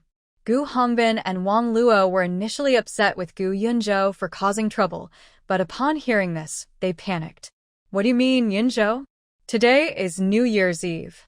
After Gu Yunzhou's incident, the Gu family had already been criticized for promoting Gu Yunhai. If word got out that Gu Yunzhou left to avoid suspicion on New Year's Eve, it would be a huge embarrassment for the family. It would only confirm the rumors that people in the courtyard were already saying about their favoritism. Although the old man was fully supporting Yunhai, he still had feelings for Yunzhou, having raised him himself, and felt a sense of guilt. They were already unhappy about the food for the New Year's Eve dinner, and if Gu Yunzhou left now, they might end up taking their frustration out on him. Gu Hongbin quickly scolded Gu Yunhai. Yunhai, apologize to Yunzhou. Wang Luo also hurriedly added, Yunhai, you are brothers. As the older brother, you should be more considerate of your younger brother, especially since he is not feeling well. Wang Luo's words were clever, making it seem like Gu Yunzhou was the one causing trouble, suggesting that Gu Yunhai should yield to his brother. Gu Yunzhou caught on and grew even more impatient. Mom, what do you mean I should let my older brother have his way? This situation is because my brother and his wife made a mistake. I was just standing downstairs enjoying the fireworks, and they suddenly came over, asking if I was upset with her for some random reason, as if they needed to prove I still had feelings for her. One was secretly watching me, as if I wanted to steal his wife. As soon as one left, the other came over with sarcastic remarks, making it clear what my place is. Gu Hongbin's face looked very grim as he shot a glare at Wang Luo, who was about to speak again. All right, Yunzhou is right. This situation is indeed because of Yunhai and his wife. They should apologize to Yunzhou. Wang Luo didn't expect Gu Yunzhou to be so difficult and quickly signaled to Gu Yunhai. This was a sensitive issue. The older brother marrying the younger brother's fiancée could lead to more trouble. If they continued discussing it openly, it would ultimately hurt Gu Yunhai and his wife. If Gu Yunzhou left Jizhou over this on New Year's Eve, the Gu family would become the laughingstock of the neighborhood. Gu Yunhai came to his senses and understood this. He took a deep breath, suppressing his resentment, and said to Gu Yunzhou, Yunzhou, I'm sorry. It's my fault for not speaking properly. Lu Xinyue, feeling embarrassed, added, Yunzhou, I apologize on behalf of your sister-in-law. I'm really sorry. Gu Hongbin, with a dark expression, turned to Gu Erant and the others watching. How does it look to you? Gu Erant chuckled. We're all family, so why worry about losing face? But I didn't expect Yunhai to be so unstable. What a surprise. Gu Erant left with her child after saying something meaningful. Gu Yunzhou ignored everyone and turned to go into the house. Wang Luo watched her son walk past with a blank expression, wanting to say something, but Gu Yunzhou didn't even look at her. Hongbin, look at him. Gu Hongbin, still frowning, ignored her.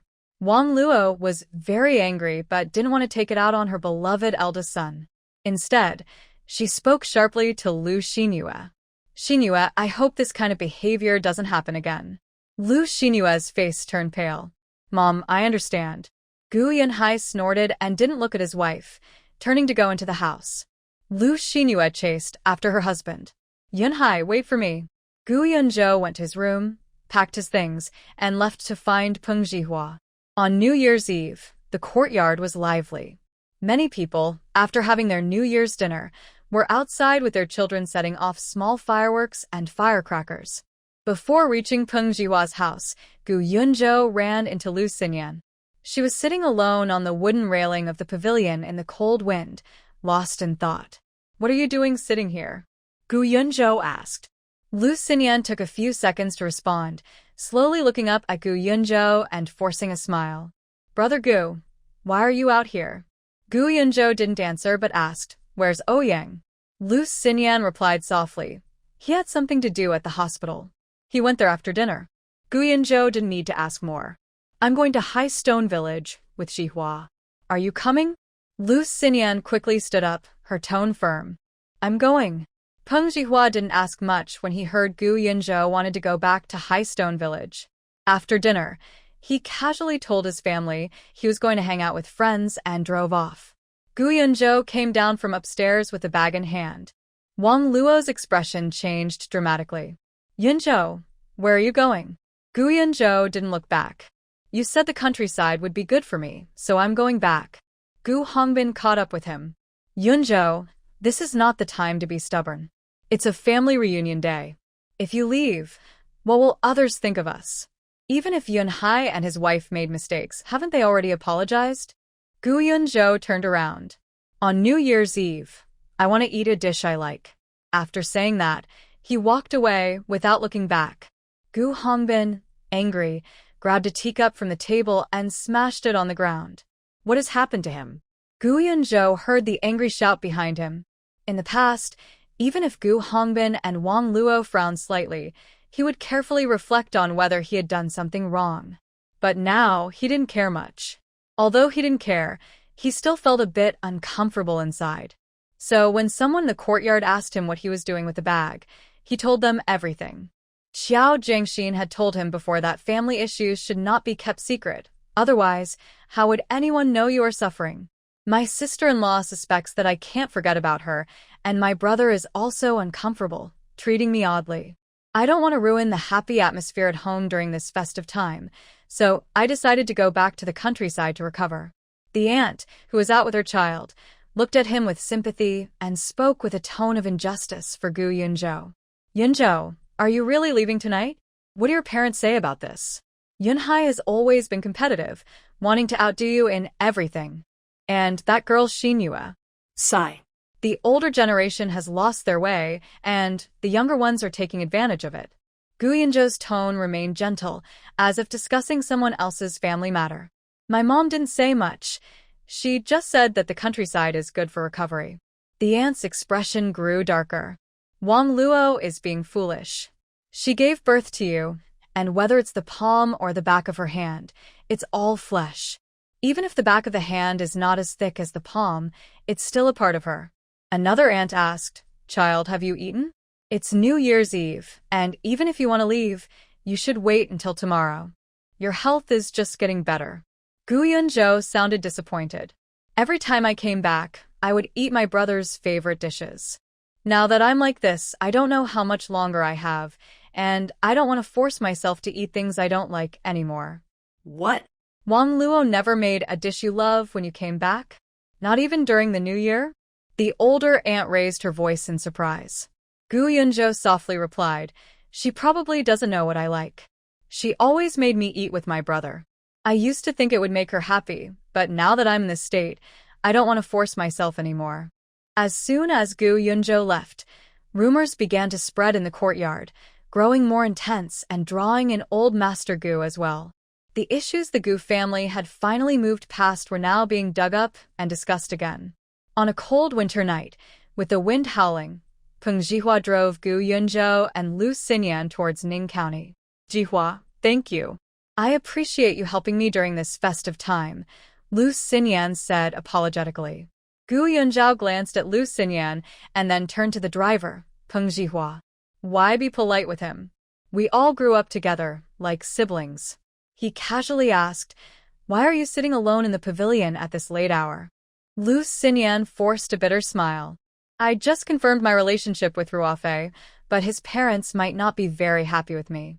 They probably think I can't contribute anything to him. When I wasn't around, they likely said some unkind things about me. So, when I came back, my aunt took out her frustration on me. During the New Year, Ruofei mentioned inviting me to his house for dinner, and when my aunt found out, she insisted I go." Peng Jihua listened carefully, noticing Lu Xinyan's low spirits. He quickly asked what happened. "Did Uncle Ouyang give you a hard time? What kind of man is Ruofei if he can't handle his parents? Does he just watch them bully you?" Peng Jihua spoke with frustration. He and Ouyang Ruofei had never gotten along, often fighting since childhood. Ruofei was the studious, well-behaved type, while Gu Yunzhou was seen as the ideal child by the adults. In contrast, Peng Jihua was the mischievous troublemaker. They admired Gu Yunzhou but disliked the studious Ruofei.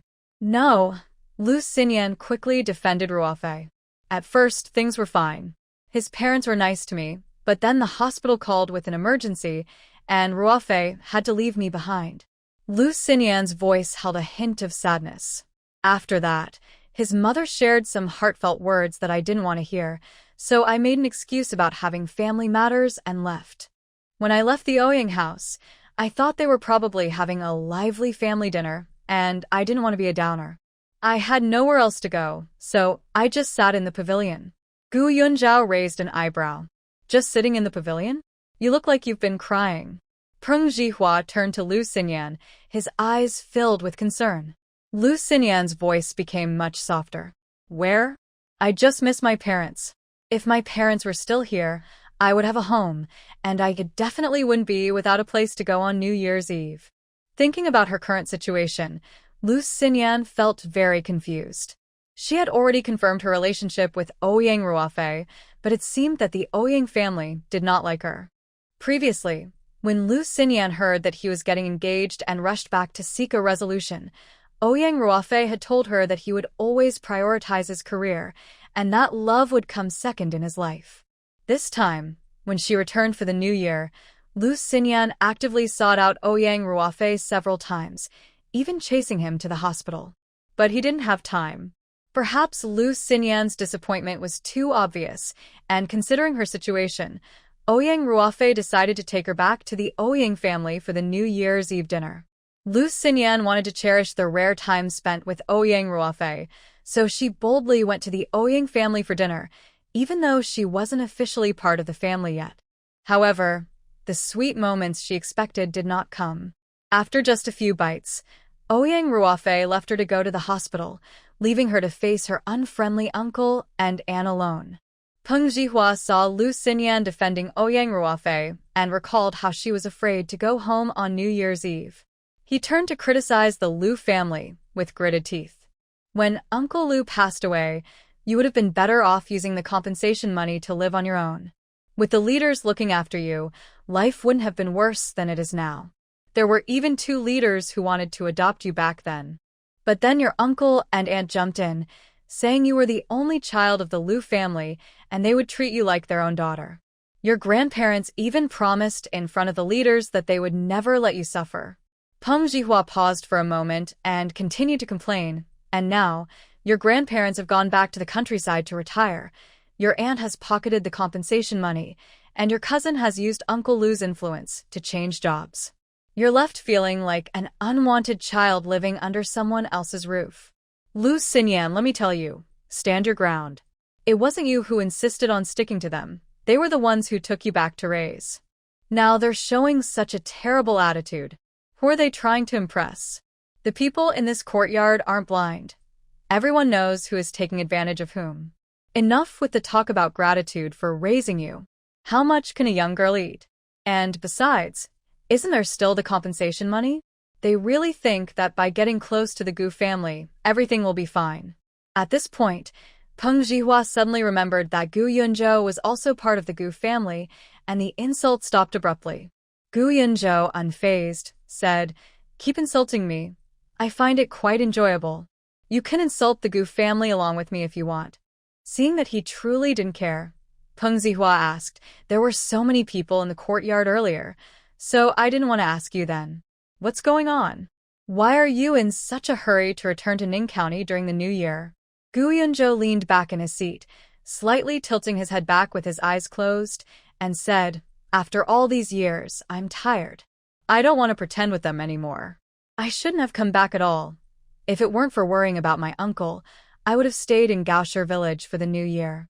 Thinking about how Lu Xinyue and Gu Yunhai had approached him tonight with their strange comments, Gu Yunzhou added, "Also, some of Lu Xinyue and Gu Yunhai's actions make me feel disgusted."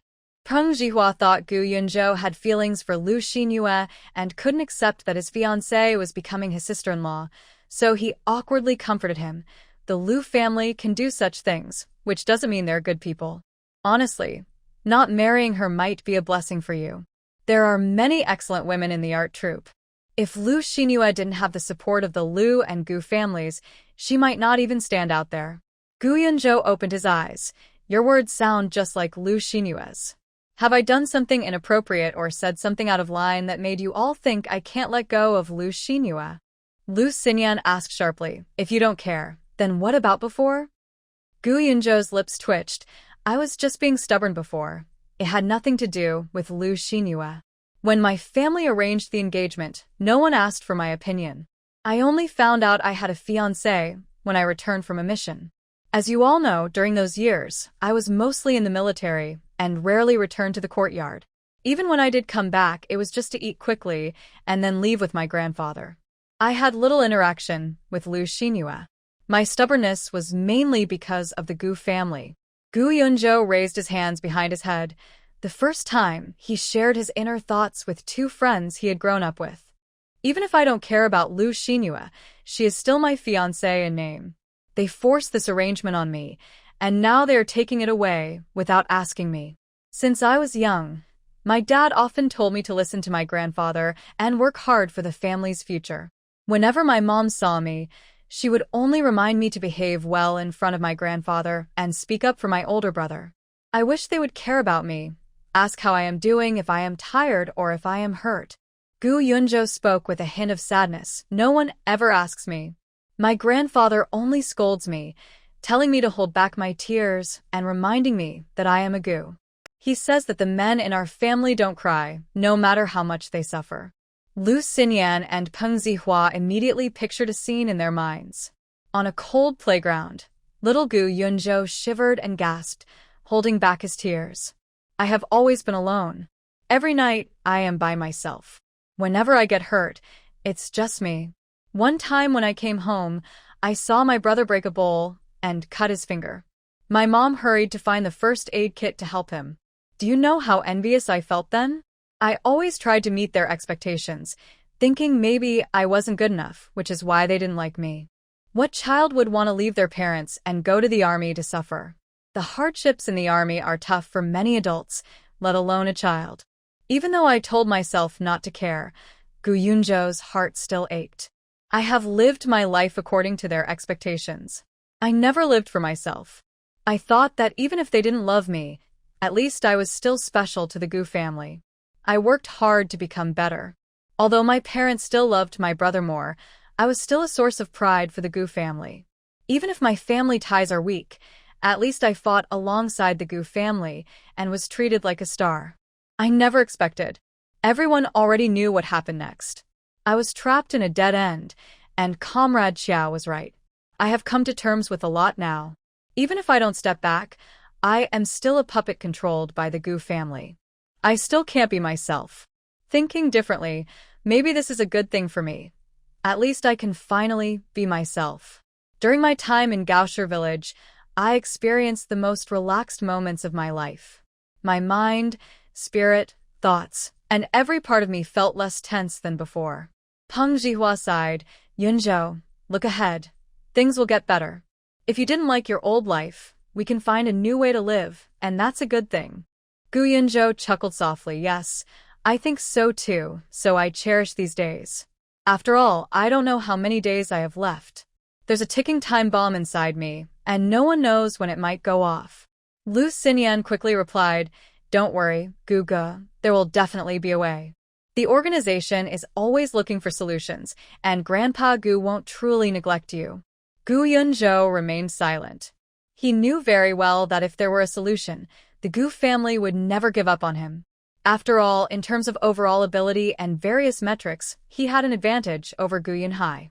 Setting aside the favoritism of Wang Luo and Gu Hongbin, from the Gu family's perspective, his value was higher than Gu Yunhai's. The lack of news from the Gu family meant they still didn't have a definite solution. Of course, Peng Zihua and Lu Xinyan understood this too.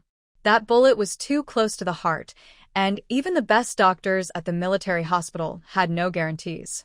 If they left it alone, even though it was a ticking time bomb, at least he was still alive. If they tried to remove it, one mistake could cost him his life. So, if the chances of success weren't so slim, the Gu family wouldn't be so eager to push Gu Yunhai into a position of power, even going so far as to involve the Lu family to help him.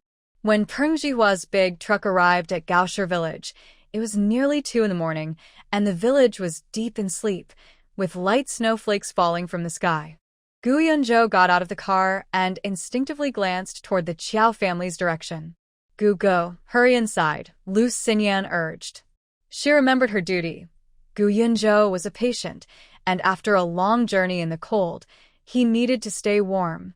Peng Zhihua carried their bags into the yard, placed them on the table, and warmed his hands.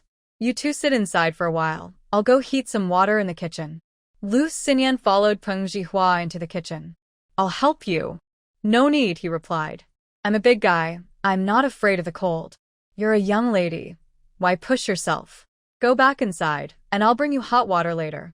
Gu Yunzhao listened to the conversation between Peng Jihua and Lu Xinyan outside and felt worried for Peng Jihua given the current situation. Peng Jihua was a year older than Gu Yunzhao, and after Gu Yunzhao joined the army for 2 years, Peng Jihua also enlisted. They grew up together in the same big courtyard, trained together, and fought together, forming a deep friendship. Since childhood, Peng Jihua had conflicts with Ouyang Ruofei, which also affected his relationship with Lu Xinyan. The three hurriedly boiled water and lit the coal stove, quickly cleaned up, and only took a break around 2:30. On the first day of the new year, Qiao Jiangxin was awakened by the sound of firecrackers. The Qiao Youfu brothers got up early to set off firecrackers while it was still dim outside. Qin Shui and Lu Afang also woke up early to prepare tea, setting the table with tea trays and various New Year goods piled high. Jiangxin, Happy New Year! As soon as Qiao Jiangxin stepped out of the room, she was greeted by Qin Shui's cheerful smile. Mom, Dad, Uncle, Aunt, Happy New Year!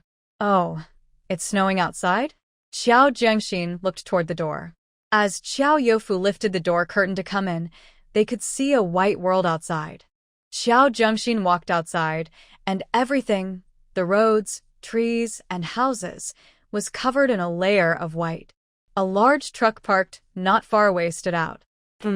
Just as Qiao Jiangxin was surprised, the gate to the yard was opened, and a warm voice called out, Comrade Qiao, Happy New Year! Brother Gu? Weren't you going back to Jizhou for the New Year? Qiao Jiangxin asked with excitement in her voice. Before Gu Yunzhao could respond, a big head wrapped in a hat and scarf peeked out from behind him. Jiangxin, Happy New Year! Qiao Jiangxin's eyes lit up as she quickly walked toward them. Sister Xinyan, Happy New Year! You're back too? Hee while Lu Xinyan rushed out and gave Qiao Jiangxin a big hug. I'm back. Aren't you happy? It's only been a week, and I missed you. Qiao Jiangxin playfully slapped Lu Xinyan's back. Did you miss me or the food I make? Lu Xinyan seemed to anticipate Qiao Jiangxin's move, bending down to dodge and scooping up a handful of snow to chase after her. I missed you. I missed you in less than a minute. The two were throwing snow at each other, their laughter ringing out like silver bells, mixed with the occasional sound of firecrackers, creating a lively atmosphere. Peng Jihua heard laughter outside and sleepily walked out to stand beside Gu Yunzhou. Aren't you all tired? Gu Yunzhou smiled. A little longer won't hurt. Peng Jihua turned to look at Lu Xinyan, who was playfully arguing with Qiao Jiangxin, his eyes showing a mix of emotions. I can't blame you and Xinyan for wanting to come back on New Year's Eve. Ever since Uncle Lu passed away, I rarely see her this happy. On the first day of the new year, with the return of Gu Yunzhou and Lu Xinyan, the village was much livelier than in the past few days. After freshening up at home, Qiao Jiangxin was pulled over by Lu Xinyan to chat. She knew a bit about the situation between Gu Yunzhou and Lu Xinyan, and since they came back on New Year's Eve, something unpleasant must have happened in Jizhou. So, she didn't ask too many questions. Gu Yunzhou handed Qiao Jiangxin a New Year red envelope, which she accepted without hesitation, and then went home to gather some items to bring to Old Man Cheng. They had been brought to Jizhou at the end of the year, and there were no preparations for the New Year in Gaoshi village, leaving the home feeling quite empty. This year, the Qiao family had made some money, so they had prepared a lot of food. Taking some out didn't affect the household at all. Jiangxin, thank you so much. We didn't prepare anything here. You're truly a timely help, Lu Xinyan said as she rummaged through the basket Qiao Jiangxin brought. Peng Jihua glanced into the basket Lu Xinyan was going through and saw firecrackers, a piece of cured meat, 2 sausages, and some sunflower seeds and candies. He remained silent, took the firecrackers outside to set off, then returned to his room to seal 2 New Year red envelopes, one for Lu Xinyan and one for Qiao Jiangxin. Thank you, Brother Jihua, Lu Xinyan exclaimed, her eyes squinting with joy, and she signaled to Qiao Jiangxin to accept it quickly. Qiao Jiangxin was momentarily stunned by the red envelope held out to her. I get one too? Peng Zhihua smiled. I'm older than you, and you call me Brother Peng, so take it. Then he asked Xiao Jiangxin, will the supply store in town be open on the first day of the new year? The items Xiao Jiangxin brought were only enough for emergencies, and they definitely wouldn't last through the holiday. If the supply store was open, he would go buy more supplies soon. I'm not sure, Xiao Jiangxin replied. Gu Yunzhou chimed in, no worries. Even if it's closed today, it will open tomorrow. If it's not open tomorrow, we can go to Ning County to buy some. Lu Xinyan set out a plate of colorful candies on the table, bringing a festive atmosphere for the new year. I'll go make tea. Since it's the first day of the new year, you probably don't have much to do. We'll drink tea and play cards later, Lu Xinyan said to Xiao Jiangxin. Xiao Jiangxin nodded. Okay, you go make tea first. I'll go home and get some things. When Xiao Jiangxin returned home, her family was already gathered around the table. Jiangxin, I was just about to look for you. Here's your New Year red envelope, full of good wishes, Qin Shui said, handing Xiao Jiangxin a red envelope. Sister Jiangxin, I have one too. I have two, Zhuzi said, standing up and proudly showing off the two red envelopes he was holding. Lu Afeng smiled and took out another red envelope from her pocket, giving it to Xiao Jiangxin. You have two as well. Xiao Jiangxin accepted it without hesitation. Thank you, Andy. Thank you, Mom. In Gao Shizhuan, the custom is that as long as you are unmarried, even if you are in your 30s or 40s, you are still considered a child and can receive red envelopes. Sit down quickly. Take whatever you like to eat. Qin Shui poured tea for Xiao Jiangxin and pushed the food on the table closer to her. Xiao Jiangxin said, I'll go make sweet rice cakes. Qin Shui's eyes lit up. Jiangxin, make more. I love them, they're so delicious. After about 10 minutes, 2 large bowls of warm, sweet, and soft rice cakes were ready. Xiao Jiangxin took one bowl to her uncle and carried the other bowl along with a small bag of fried potato chips and peanuts to the Chung family. Jiangxin, you're so great. I knew there would be good food with you. Wait, I'll get chopsticks and a bowl, Lu Xinyan said. Seeing the bowl of sweet rice cakes, she couldn't help but swallow and ran to get a bowl without anyone telling her to. No one was polite. With a sweet aroma in the air, 4 pairs of chopsticks reached for the large bowl at the same time. The sweet rice cakes made by Xiao Jiangxin were sweet but not overwhelming, rich but not greasy, and the combination of glutinous rice and brown sugar was irresistible. Yum. So delicious. Jiangxin, I'm looking forward to your restaurant opening more and more. Lu Xinyan's cheeks were stuffed as she praised with her mouth full, giving Xiao Jiangxin a big thumbs up. Peng Zhihua turned to look at Lu Xinyan, a smile forming at the corner of his mouth. Yesterday, Yunzhou asked if you wanted to come to Gaoshi village. You didn't hesitate at all. I see you're really looking forward to this, right? Don't rush, there's plenty more. No one is competing with you. The weather is getting cooler, so let's eat first. A bowl of brown sugar rice cakes was finished completely. After clearing the table, Lu Xinyan brought out some cards and a pen.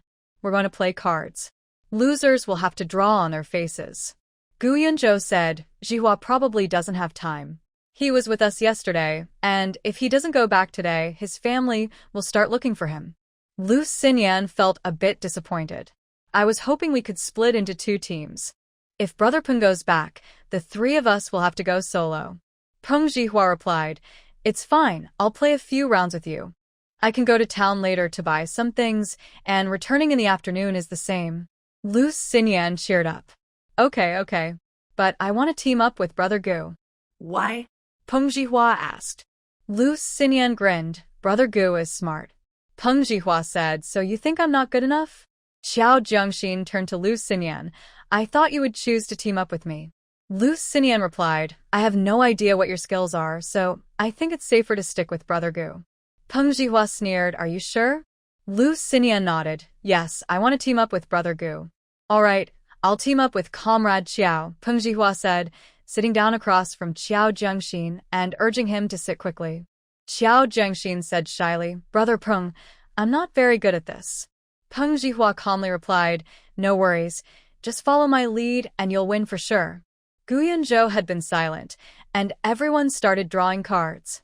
His movements were a bit clumsy, and he was slower than the other three in drawing cards. Hurry up, Brother Gu. What are you doing, Brother Gu? After several prompts, Lu Xinyan began to feel uneasy. She nervously asked, Brother Gu, why are you drawing cards so slowly? Gu Yunzhou showed no change in expression and replied gently, I'm not very good at this. Are the same cards supposed to be stacked together? Does a higher number mean a better card? Why are there letters along with the numbers? Lu Xinyan was shocked, her jaw nearly dropping. With a worried heart, she asked cautiously, Brother Gu, have you played this before? Gu Yunzhou shook his head. No. Can you explain the rules to me first? Lu Xinyan was stunned. Ahaha. You tried to take someone, didn't you? Now you're shocked, right? Peng Zhihua laughed at her expression of despair. After laughing at Lu Xinyan, he proudly turned to Qiao Jiangxin and boasted, Comrade Qiao, I told you teaming up with me guarantees a win. Lu Xinyan turned to Peng Zhihua mechanically. Did you know this from the start? Peng Zhihua nodded with a smile. Yes, I originally wanted to team up with Yunzhou, but you were so quick and took him right away. If I said anything, it would seem like I was competing with you. Lu Xinyan looked at Gu Yunzhou. Brother Gu, why didn't you say anything? Gu Yunzhou looked innocent. You didn't ask.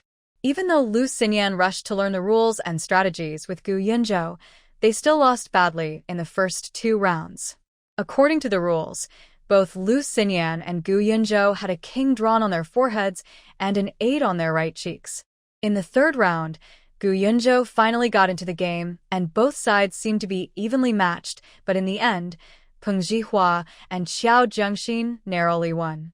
Lu Xinyan was full of spirit. Come on, draw. You won this round, but now it's our turn.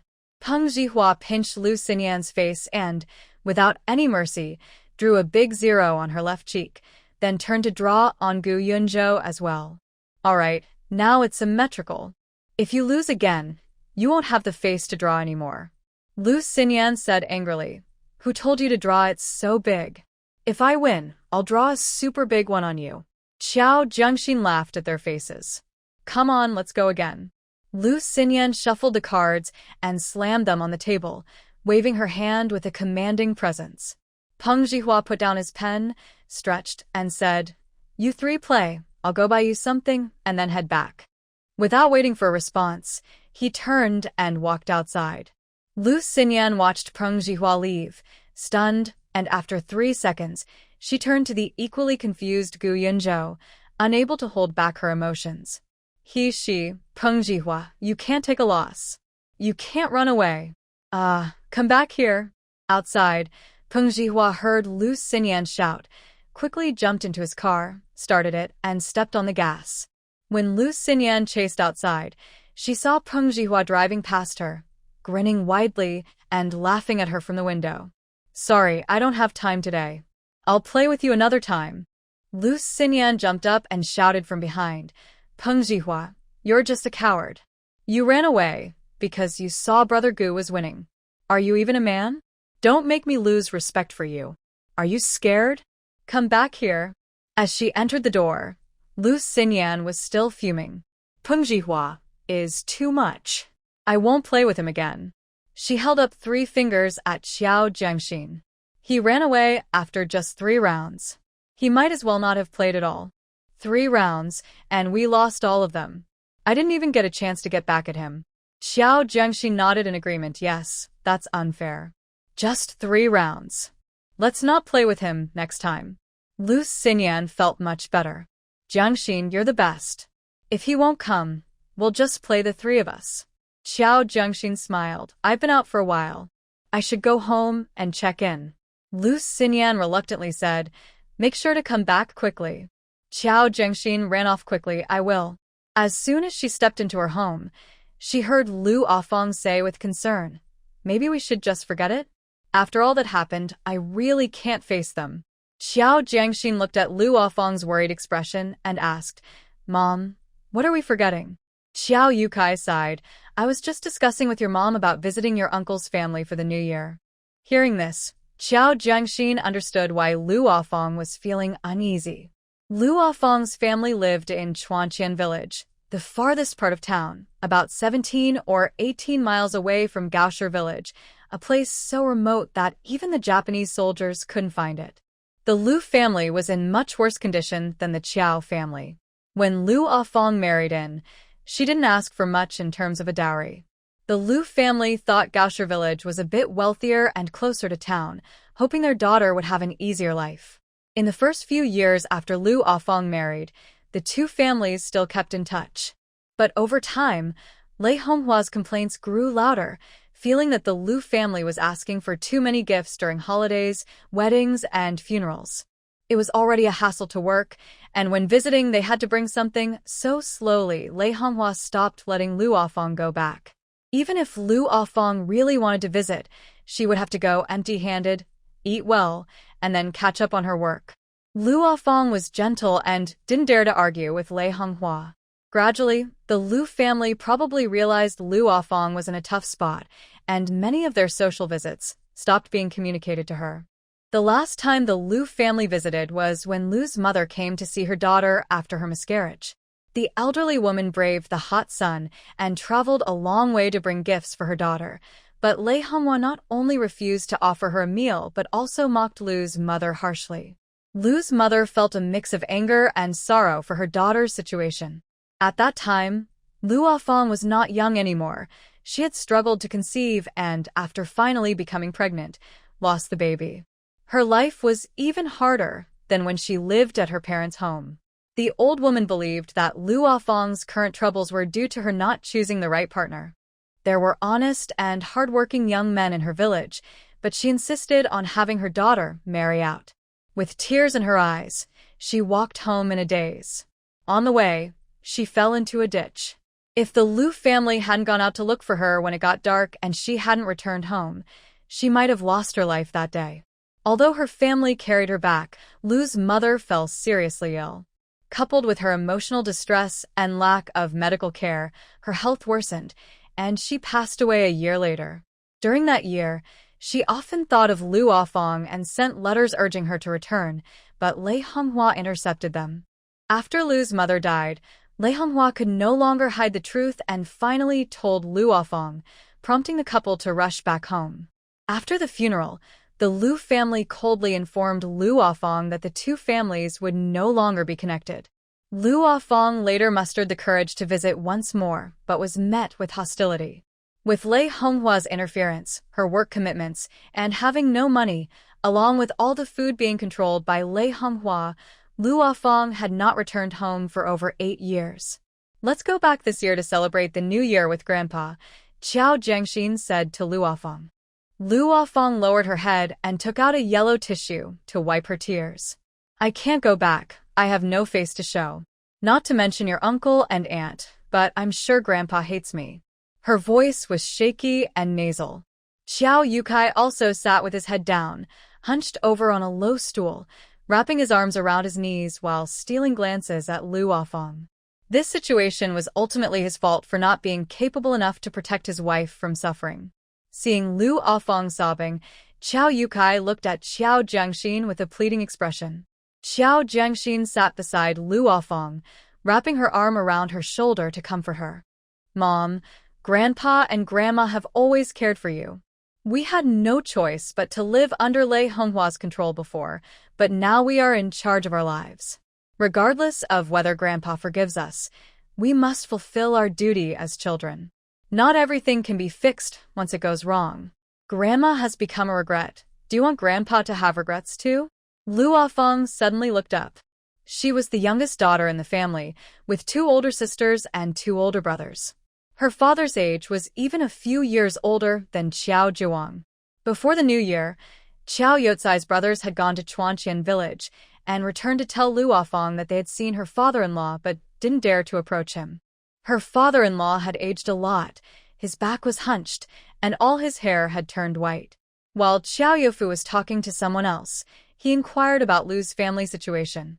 Her eldest nephew had married 2 years ago, and his wife was now expecting a baby. Her second brother's family had also welcomed 2 more children, who were now 5 or 6 years old. She, as their aunt, had never met them. Over the years, She had not only lost contact with her family, but had also drifted apart from her two sisters. Thinking of the sad memories, Lu Afong covered her face and sobbed even harder. Xiao Jiangxin gently rubbed her back and comforted her. Now we are in charge of our own lives. We have built a new house and are doing well enough to honor Grandpa. And look, you're expecting a child. If we go back now, even if Grandpa and Uncle want to chase us away, they might soften a bit for the sake of the baby. As long as we are a bit bold and sincere, Grandpa and Uncle will forgive us. Then we can invite Grandpa and Uncle to our home as guests. We can buy some good food and treat them well, making up for the past mistakes. What do you think? Lu Afong sniffed, her eyes red as she looked at her daughter. Do you really think Grandpa will forgive us? Last time I went back with your dad. Xiao Jiangxin interrupted her. That was then, this is now. They understand our difficulties from before. Maybe they acted that way because they were worried about you being caught in the middle. Why bring up their past attitude? Are you blaming Grandpa and Uncle? Lu Afong quickly shook her head. No, I didn't mean that. Xiao Jiangxin smiled. That's good. On the second day of the new year, we will go back to your family. Your aunts will definitely be there too, so we need to prepare. Upon hearing this, Lu Afong couldn't sit still. Going back. Even if my dad gets angry, I will accept it. I need to prepare quickly. Your cousin got married, and I didn't go back. Now your cousin's wife is pregnant. You also have two little cousins at your second uncle's house who haven't met me, their aunt. After all these years, your grandfather probably doesn't even recognize you anymore. Qin Shui was discussing with Xiao Youfu about visiting her family for the new year. Youfu, I've told you about my family situation before. After my dad passed away, my mom remarried and took my brother and me with her. I grew up in my stepfather's house, while my brother was taken back by a few of my uncles. After my stepfather passed away, my mom was kicked out by his son and is now living with my brother. I don't mind my brother, but I just want to go back and see my mom. Let's skip the meal. After we see my mom, we can take Juzi to visit the Su family. Is that okay? Worried that Xiao Youfu might overthink, Qin Shui added, Juzi is the only grandchild left for his grandparents. The house feels so empty. If we visit, it will give the old couple something to look forward to. Qin Shui was already quite attractive, and now that she was pregnant, her face had a bit more fullness. She looked well, having applied some cream, and although her skin wasn't perfectly fair, it was clean and delicate. When she sat still, she radiated warmth and tranquility. At that moment, her gentle tone while discussing with Xiao Youfu made her even more charming than usual. Xiao Youfu couldn't possibly disagree. He stared at Qin Shui, his eyes fixed on her, grinning widely, and unable to close his mouth. Okay, whatever you want. As long as you're happy, I'm fine with anything. Feeling a bit shy under his gaze, Qin Shui looked up and playfully glared at him, her eyes full of charm. What are you looking at? Xiao Youfu was almost mesmerized. Looking at you. You're beautiful. Qin Shui's face turned red as she looked down and smiled, a sweet atmosphere spreading between them. That's nice, Xiao Youfu whispered softly. It truly was nice. This new year was the happiest moment of his life. He was grateful for insisting on marrying Qin Shui. He genuinely liked this woman. He hoped that their future would be even better, and once they had a child by the end of the year, his life would feel complete. No matter if it was a boy or a girl, he would love them both. He promised to take good care of Qin Shui and their child, shielding them from any troubles. Qin Shui also started packing her things. Xiao Yukai approached Xiao Youfu to discuss their transportation situation. Brother, Chuanqian village is far, and Afong is quite pregnant now. Can I use the ox cart tomorrow? You can ride your bike with your wife and Juzi, okay? Xiao Youfu nodded. Sure. As if remembering something, he instructed Xiao Yukai, when you accompany Afong back this time, please be a bit more humble. After all these years, we have indeed been a bit rude. If your uncle and father-in-law give you a hard time and say unkind things, just bear with it for Afong's sake. Even if they want to hit you, you can accept it. Let them vent their feelings. You are a Qiao, and regardless of whether it was your father or Lei Honghua's fault, it is also your fault. Our family's mistakes are shared. The Liu family is not unreasonable. They care for their daughter. Otherwise, they wouldn't have let Ah Fong marry you for just a bag of coarse grain. You should cherish your own wife.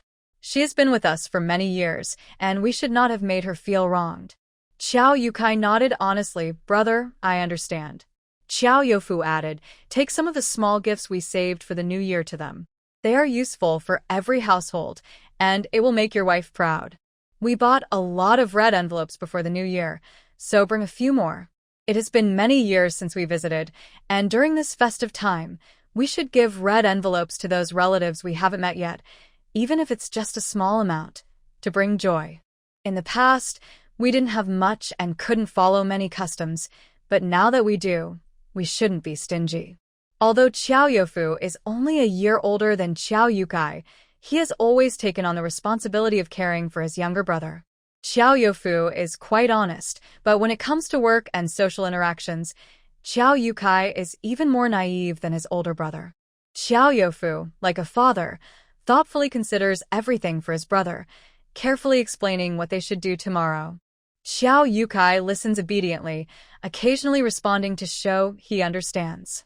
Qiao Zhengxin, listening nearby, feels touched by the bond between his uncle and father.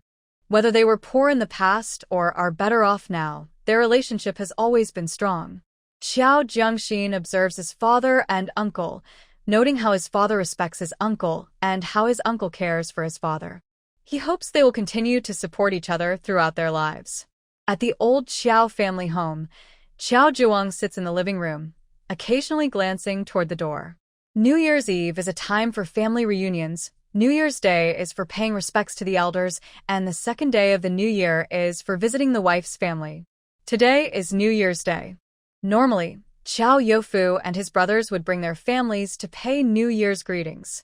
Even if there were unpleasant moments before, and even if they have many complaints, as long as Qiao Zhuang is alive, the Qiao Youfu brothers must come over. Even if they are unwilling, they still have to show up. Otherwise, it would be them who are talked about for being disrespectful and unfilial. Is the tea ready? Is everything prepared? Qiao Zhuang asked as he looked at the door and then at Lei Honghua. Lei Honghua frowned. Everything is ready, but they might not even come. You're just waiting here for nothing. Qiao Zhuang replied irritably, shut your mouth and focus on doing things instead of talking too much, or you'll annoy people. Lei Honghua turned her head away, not saying anything. Suddenly, there was a creaking sound from the door. Qiao Zhuang's eyes lit up with joy as he sat up straight and glanced at Lei Honghua, as if to say, see, they are coming. Xiao Zhengwo, who had been playing cards all night, rushed in with his shoulders hunched and arms crossed. Qiao Zhuang was about to stand up, but when he saw it was Xiao Zhengwo, his excitement quickly faded, and he sat back down. Wow, so much delicious food. Mom and Dad, you're the best. I knew you loved me the most, Xiao Zhengwo exclaimed as he grabbed a sweet potato and stuffed it into his mouth. Xiao Zhuang looked at Xiao Zhengwo's dark circles, and then at his greedy eating, his gaze shifted behind him. Is it just you? Xiao Zhengwo turned around and said, yeah, it's just me. Er Chong and Li Go didn't come because they were afraid you'd scold them. With a sincere look, Xiao Zhengwo asked, should I call them over? Hearing that no one else was coming, Qiao Zhuang, already in a bad mood, got angry when Xiao Zhengwo suggested bringing his friends over. He couldn't hold back and started to scold him. Get lost. Always messing around with those useless friends. I support you, and now I have to support your friends too? You disappear after New Year's Eve dinner and only show up on New Year's Day, without even a kind word. What do I owe you from my past life? You, who were sent away, why weren't you the one who didn't succeed? Xiao Zhengwo, who had been touched by the delicious food waiting for him, was taken aback by the sudden scolding and looked confused. He stared in shock at Lei Honghua for 3 or 4 seconds. Mom, did you buy fake wine last night just to save money? You see, my dad got poisoned. Hurry up and give him 2 detox pills to see if he can be saved. After saying that, he looked at Qiao Zhuang. You know it's the first day of the new year, right? Are you blaming me for not saying good things? So all the nice things I just said were meaningless? You even scolded me on New Year's Day. What did I do wrong? You just came in and started yelling at me. You blame me for not being successful, but I haven't blamed you for not being successful. You always compare me to other people's sons. Why don't you compare yourself to their fathers? Their fathers are high-ranking officials, running big businesses, and have lots of money. Some are even generals. If you think I'm not good enough, I think you're not good enough either. If you want me to be like those fathers, would I be in this situation? I want to succeed too. Why don't you help me get a good job or give me some money? I could also take shortcuts like others. Xiao Zhiwang's neck and forehead were tense with anger as he bent down to take off his shoes. Xiao Zhengwo was quick and turned to run. A shoe hit the door frame. Don't run, you brat. Xiao Zhiwang shouted. Xiao Zhengwo dashed away. You think I'm foolish? A teacup shattered on the ground. Hey, old man, what are you doing? It was Lei Honghua yelling. Xiao Zhengwo ran out and stopped far away. What is going on? Life is getting harder. Panting, Xiao Zhengwo complained. The brothers say I was raised by them, and Xiao Jianhua and his wife say they're supporting me. You all say I'm being supported for free. Do you think I can eat that much? Am I some kind of monster? This is really unfair. Just after parting ways with Xiao Zhengwo, Changpao suddenly heard the yelling behind him, and then Xiao Zhengwo zoomed past him. As soon as he caught up, he heard Xiao Zhengwo's complaints. Changpao chuckled and teased. Haha, Zhengwo, your parents are scolding you on New Year's Day? Are they saying you're not working hard enough? At this point, Changpao realized he was just like Xiao Zhengwo. Oh, your parents care about you so much, and you're getting yelled at.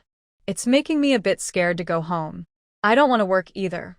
What should we do? Xiao Zhengwo spoke calmly, as if discussing the weather. If you don't want to work, then don't. Just stay at home. Who wants to do that? It's so tiring. Your parents have everything, right? We haven't done much for years, and we haven't starved. He raised me when I was young, and now I take care of him as he gets older. Isn't that how life goes? What else is there to do?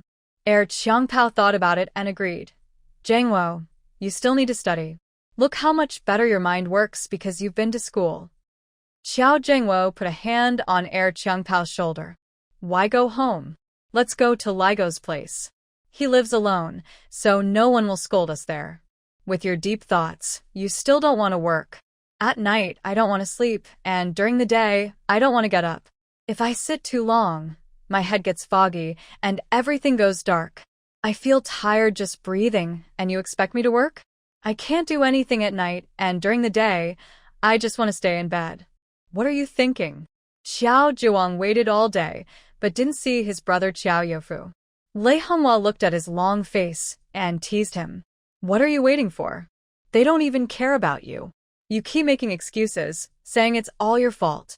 I'm not your mother and you're not their father, right? She couldn't stand how much Xiao Zhiwang valued those two. After all those years together, she knew what kind of person he was. He had never been a caring father, so why suddenly act like one now? Even if those two brothers were foolish, that girl wasn't. Shut up. My business is none of your concern. If it weren't for you. Before Xiao Zhiwang could finish, Lei Honghua interrupted. I don't want to talk about it. If they don't come, don't take your anger out on Zhengwo.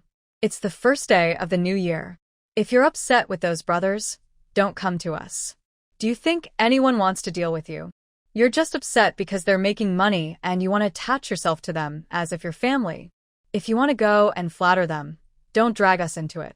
Xiao Zhiwang realized Lei Honghua was upset about him scolding Xiao Zhengwo earlier. On the first day of the new year, he didn't want to argue with her.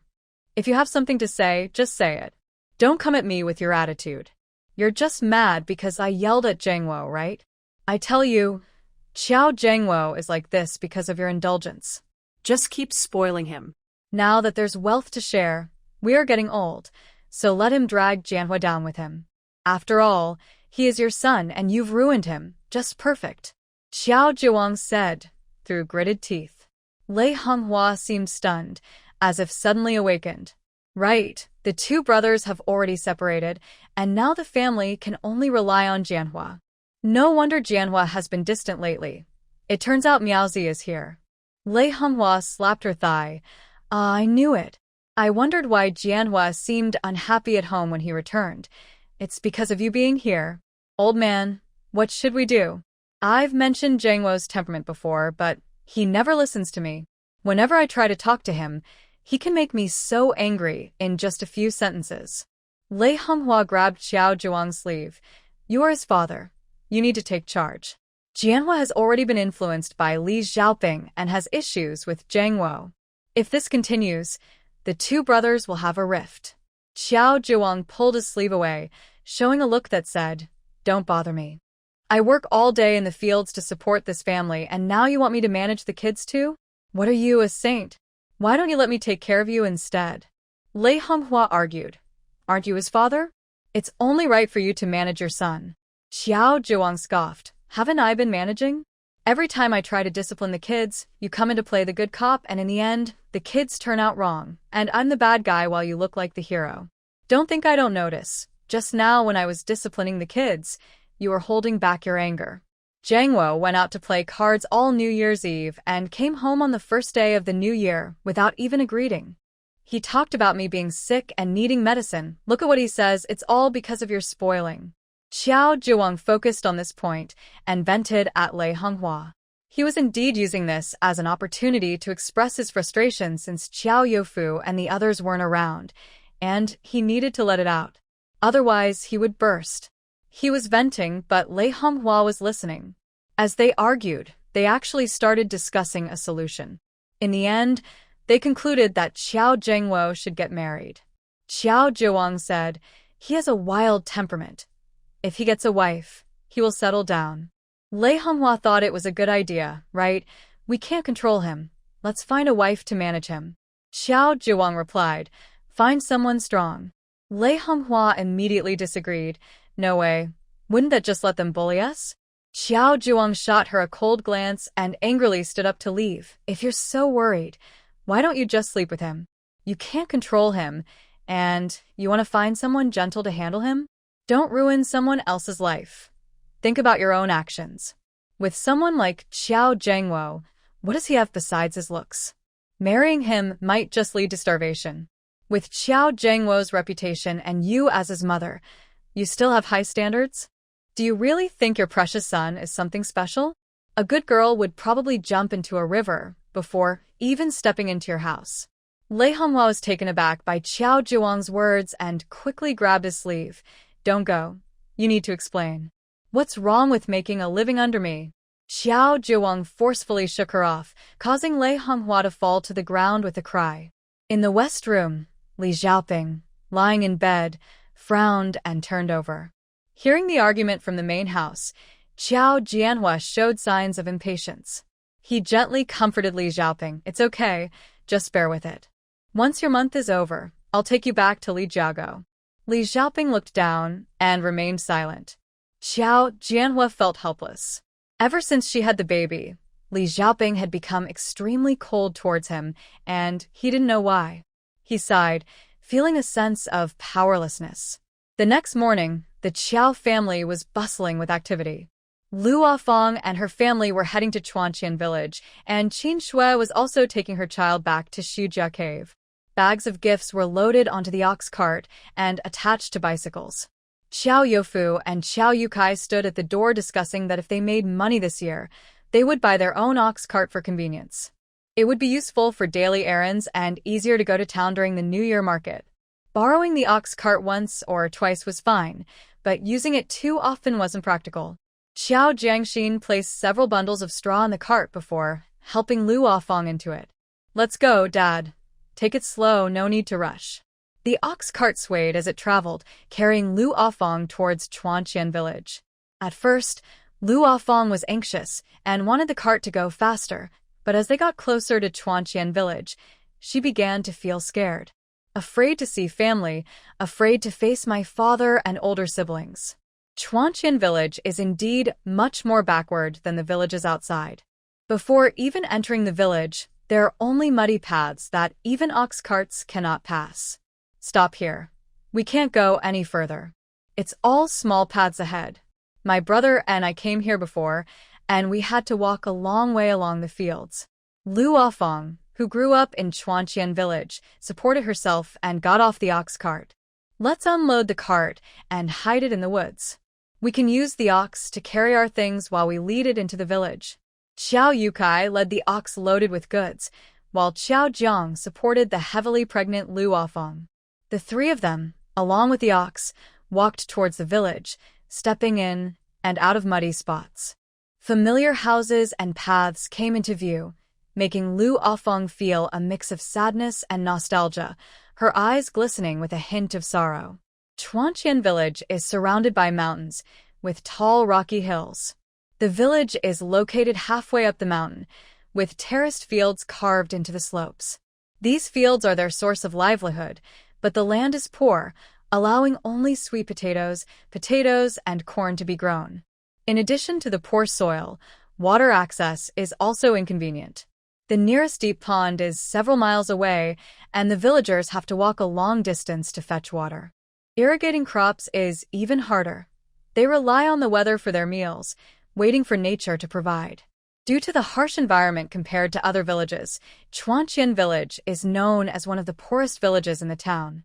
At that time, the Lu family considered this, which is why they arranged for Lu Afong to marry.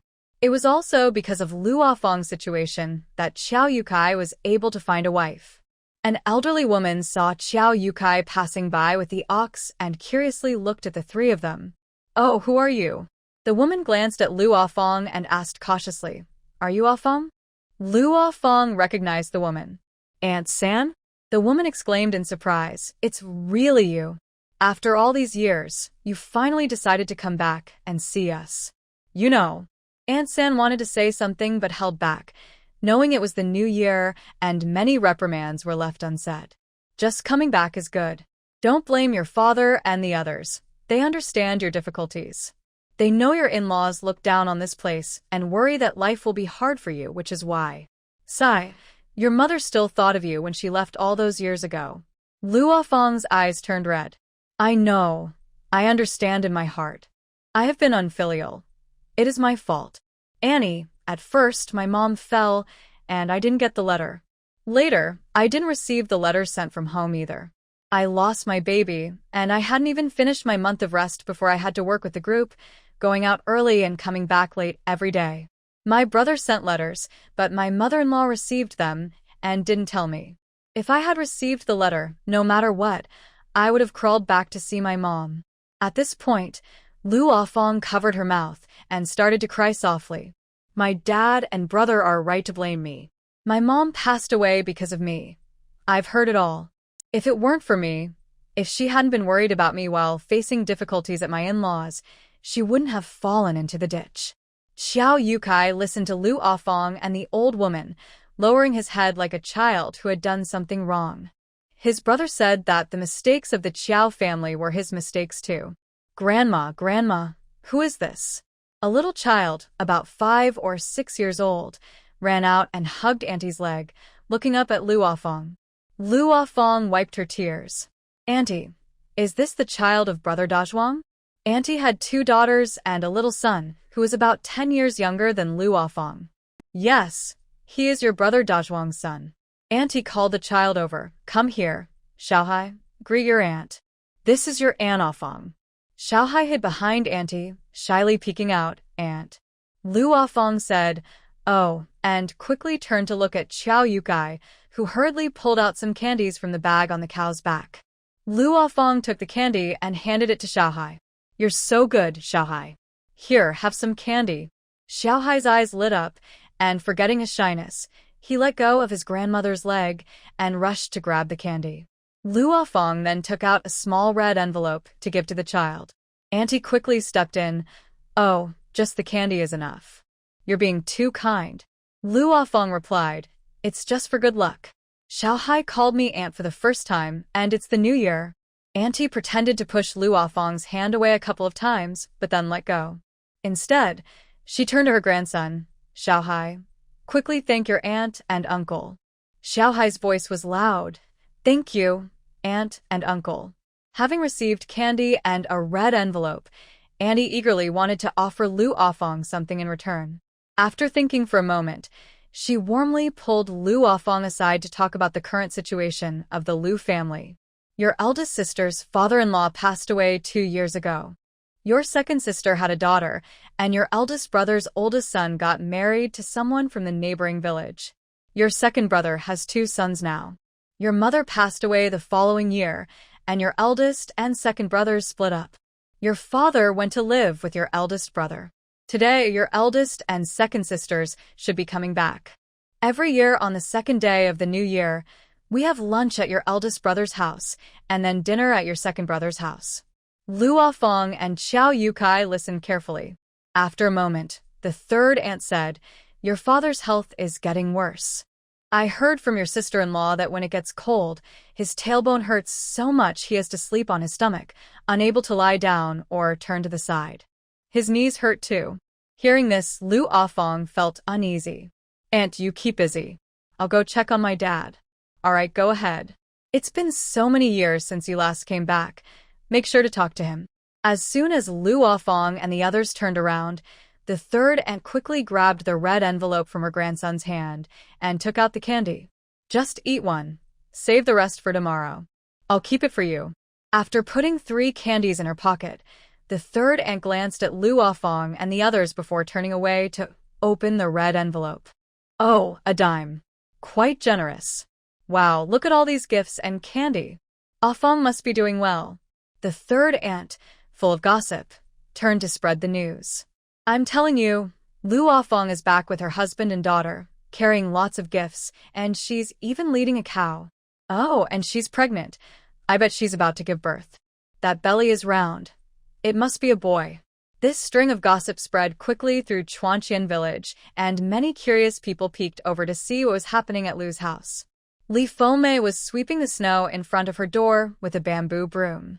Today is the second day of the new year, a day for married daughters to visit their families. Fengmei hearing the call, Li Fengmei quickly looked up. A woman wearing a headscarf ran over excitedly, her eyes sparkling with gossip. "Fengmei, your sister-in-law is back. She's at Uncle Erlian's door." Li Fengmei smiled and said, "I thought something big happened. Isn't it the second day of the new year when she usually returns to her family? If it weren't for my sister-in-law going back today, I would have gone too. By the way, isn't your sister-in-law coming back today?" The woman raised her eyebrows and said, "No, I mean your sister-in-law." She emphasized the word sister. "Afong, your husband's third sister, the one who hasn't been back for 7 or 8 years. Li Fengmei's eyes widened in surprise. What? "You mean Lu Afong is back? You must be mistaken. She hasn't been in touch with her family for years." The woman nodded. "Yes, it's Lu Afong, your sister-in-law. I didn't make a mistake. It's definitely her. She's talking to Xiao Hainai right now. I saw her from a distance and rushed over to tell you." "Oh no, this is serious. I need to tell my father-in-law right away so he knows what's happening. His health isn't great. I hope he doesn't get upset. If he does, it will be me who suffers," Li Fengmei said, dropping her broom and wiping her hands on her apron as she headed inside. At the kitchen door, Lu Guobing was squatting on the floor, scrubbing a blackened pig ear with a loofah. This pig ear was the main dish for lunch. Hearing voices from outside, he paused his work. "Afong is back. What's she back for? I hope she's not returning just to be mistreated by her in-laws." The Qiao family looks down on the Lu family, and the Lu family doesn't want to be a burden to them either. Thinking of the Qiao family filled Lu Guobing with resentment. His sister married into the Qiao family. She wasn't sold to them. They act like the Lu family wants to take advantage of them whenever they try to maintain a normal relationship with their daughter. Lu Guobing felt no joy. He frowned and put down what he was holding, instinctively walking toward the door. Inside, Lu Tailuo, hunched over, followed his daughter-in-law out. "Dad, look, she really came back," Li Fengmei murmured as she watched the figure approaching in the distance. Lu Afong, holding her stomach, limped closer, and before she could speak, tears began to fall. Looking at her elderly father, she trembled and timidly called out, "Dad, I'm back." Lu Tailuo remained silent, first glancing at the 3 members of the Qiao family. They looked healthy, with rosy cheeks and well-dressed in new cotton clothes, even leading a cow, and their shoes covered their feet well. 8 years ago, the sight of someone shivering with 3 toes exposed and their neck pulled in from the cold was completely different from the person standing in front of him now. "Dad, I'm well," Chow Yukai nervously greeted Lu Tailuo, not daring to stand up straight. After greeting Lu Tailuo, he turned to Lu Guobing and Li Fengmei. "Brother, sister-in-law, Happy New Year. We We have come to pay our respects." Lu Guobing glanced at Lu Tailuo, frowning, and said, "What are you doing here? Don't let the people from Gaoshi village come after you, accusing us of taking advantage of our daughters to support their families. We don't want any trouble during the new year. You should leave. Your dad isn't here, and we aren't your brother and sister-in-law." Xiao Yukai quickly replied, No, we can make our own decisions now." about the past. Lu Tailuo frowned, seemingly lost in thought, and quietly asked, "Is your stepmother dead?" He asked seriously, not in a mocking tone, and waited for Xiao Yukai to respond. Xiao Yukai was taken aback, struggling to process the question. Dad, she "She isn't dead yet." Lu Tailuo was puzzled. "If she's not dead, why would you come here? Aren't you afraid we'll take your cow? You should leave. We don't welcome you here. Don't let your brother's words come true and have you chased to Chuanqian village." When Lu Afong and Xiao Yukai came before, they looked very shabby. The Qiao family wouldn't even let them wear decent clothes or shoes, fearing that the Lu family would take advantage of them. Their appearance was quite pitiful. Even when Lu's mother passed away, the Qiao family didn't show the proper respect. In Ning County, the custom is that when a father-in-law or mother-in-law passes away, the son-in-law must carry a coffin to the family. Generous families would place paper money, incense, gifts, and other items inside. Those with fewer resources would still include paper money, incense, a couple of dishes, and a rooster. When Lu's mother passed away, there was no coffin brought from Gaoshi village, which was a blatant disrespect to the Lu family, showing they didn't value the relationship or honor the deceased. Lu Guobing's face was cold. "Didn't you hear? My dad wants you to leave." Lu Afong was flustered and didn't know what to do. Xiao Yukai remembered what his brother had told him and knelt down in front of Lu Tailuo. "Dad, it's all my fault. You can hit or scold me. Just don't kick us out. Afong has been thinking about you all these years. She was afraid to visit because she thought you would be angry. We made mistakes before. Please forgive us." Lu Guobing was surprised and quickly pulled Xiao Yukai. "What are you doing? Stand up and speak properly." Xiao Jiangxin sighed. She didn't know how to face the Lu family. In her past life, their family struggled in the mud and never returned to Chuanqian village. After Xiao Yukai was gone, the Lu family came to confront them and even fought with Xiao Zhuang, trying to take Lu Afong away. Because of the fight, the Lu brothers had to pay over 20 yuan and were beaten by Qiao Jianhua and his relatives. Lu Afong didn't want to leave. She wanted to stay in Gaoshi village with Qiao Zhengxin, which led to a big argument and cut off their ties completely. After losing her son and husband, Lu Afong was in a daze for several years. When she finally woke up, she learned from others that Lu Tailon had passed away a long time ago. Due to various reasons, Qiao Zhengxin became pregnant and Qiao Youfu was seriously ill, so they followed the Qin family to the city. Lu Afong never found a chance to return. When she took her last breath in Qiao Zhengxin's arms, she was calling out to go back to Chuanqian village. "Grandpa, uncle, you don't need to worry about the Qiao family. At the end of last year, we separated from home. We can now make our own decisions about family matters." Qiao Jiangxin explained and, with some courage, stepped forward to hug Lu Tailon. Lu Tailon was taken aback. "Is that you, Jiangxin?" Xiao Jiangxin spoke in a playful tone. "Grandpa, I stood there for so long, I thought you wouldn't recognize me. I missed you so much after all these years." Lu Tailon looked at Xiao Jiangxin. The last time they met, she was only 9 years old, a thin little girl, and now she had grown into a young lady. "Jiangxin has grown up so much?" His tone was mixed with emotions. Xiao Jiangxin also observed Lu Tailon, who seemed much shorter than she remembered. Yes, the last time we met was at Grandma's big event, and it's been 8 years in a blink of an eye. On the other side, Chow Yukai noticed that Lu Tailon wasn't budging, no matter how much Lu Guobing tried to pull him up. Seeing the man not getting up, Lu Afong, holding her belly, trembled and tried to kneel down. The onlookers gasped, "Oh no, Uncle Lu, you can't do this. She looks like she's about to give birth. In this cold weather, let them go inside to talk." "Yes, Lu, this is our daughter. If there's an issue, we should talk it out. There's no need to be so stubborn. Xiao Fong is not a cruel person. She must have had her reasons before." Li Fengmei was also startled and quickly went to support Lu Afong. "What are you doing? You're pregnant. If something happens, how will we handle it?" After pulling Lu Afong back, Li Fengmei turned to call out to Lu Tailuo. "Dad." This meant, "Look, what should we do now?"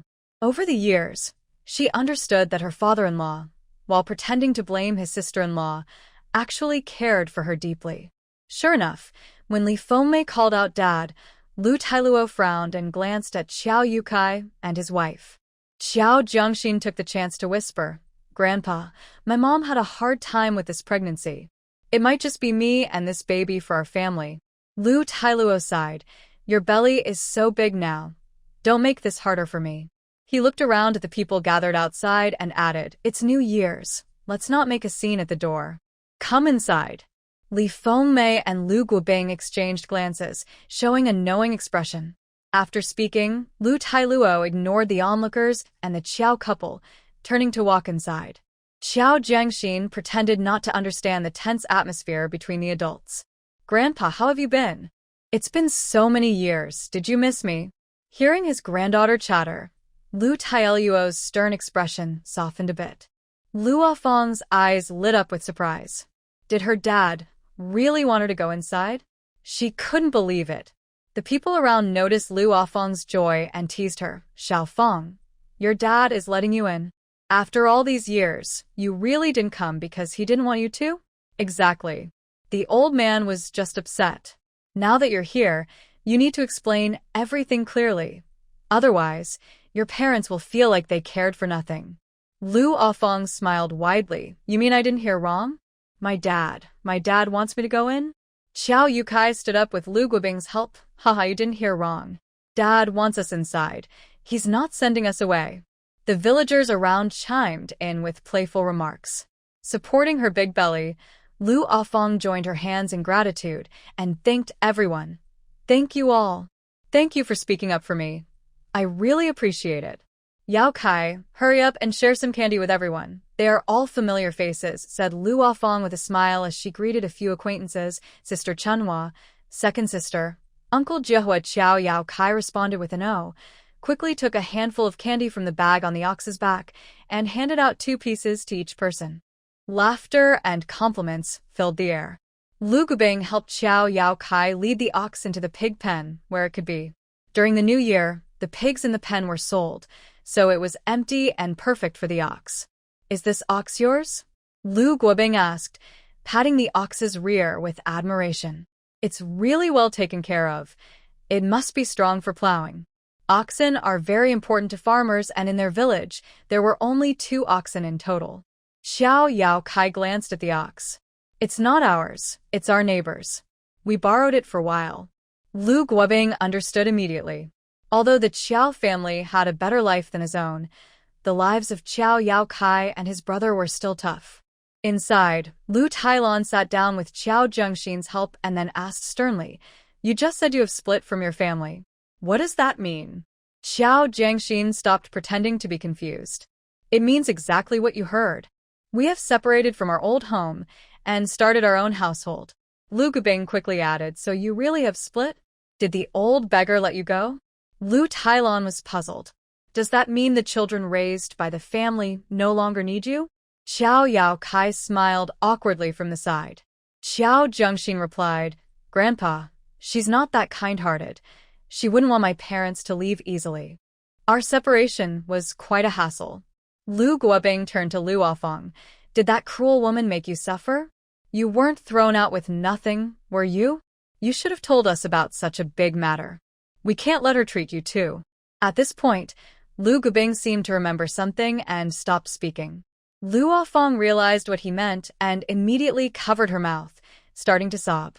Lu Guobing frowned at her, and Li Fengmei, noticing the man's expression, quickly pulled Lu Afong to sit down. "Stop crying.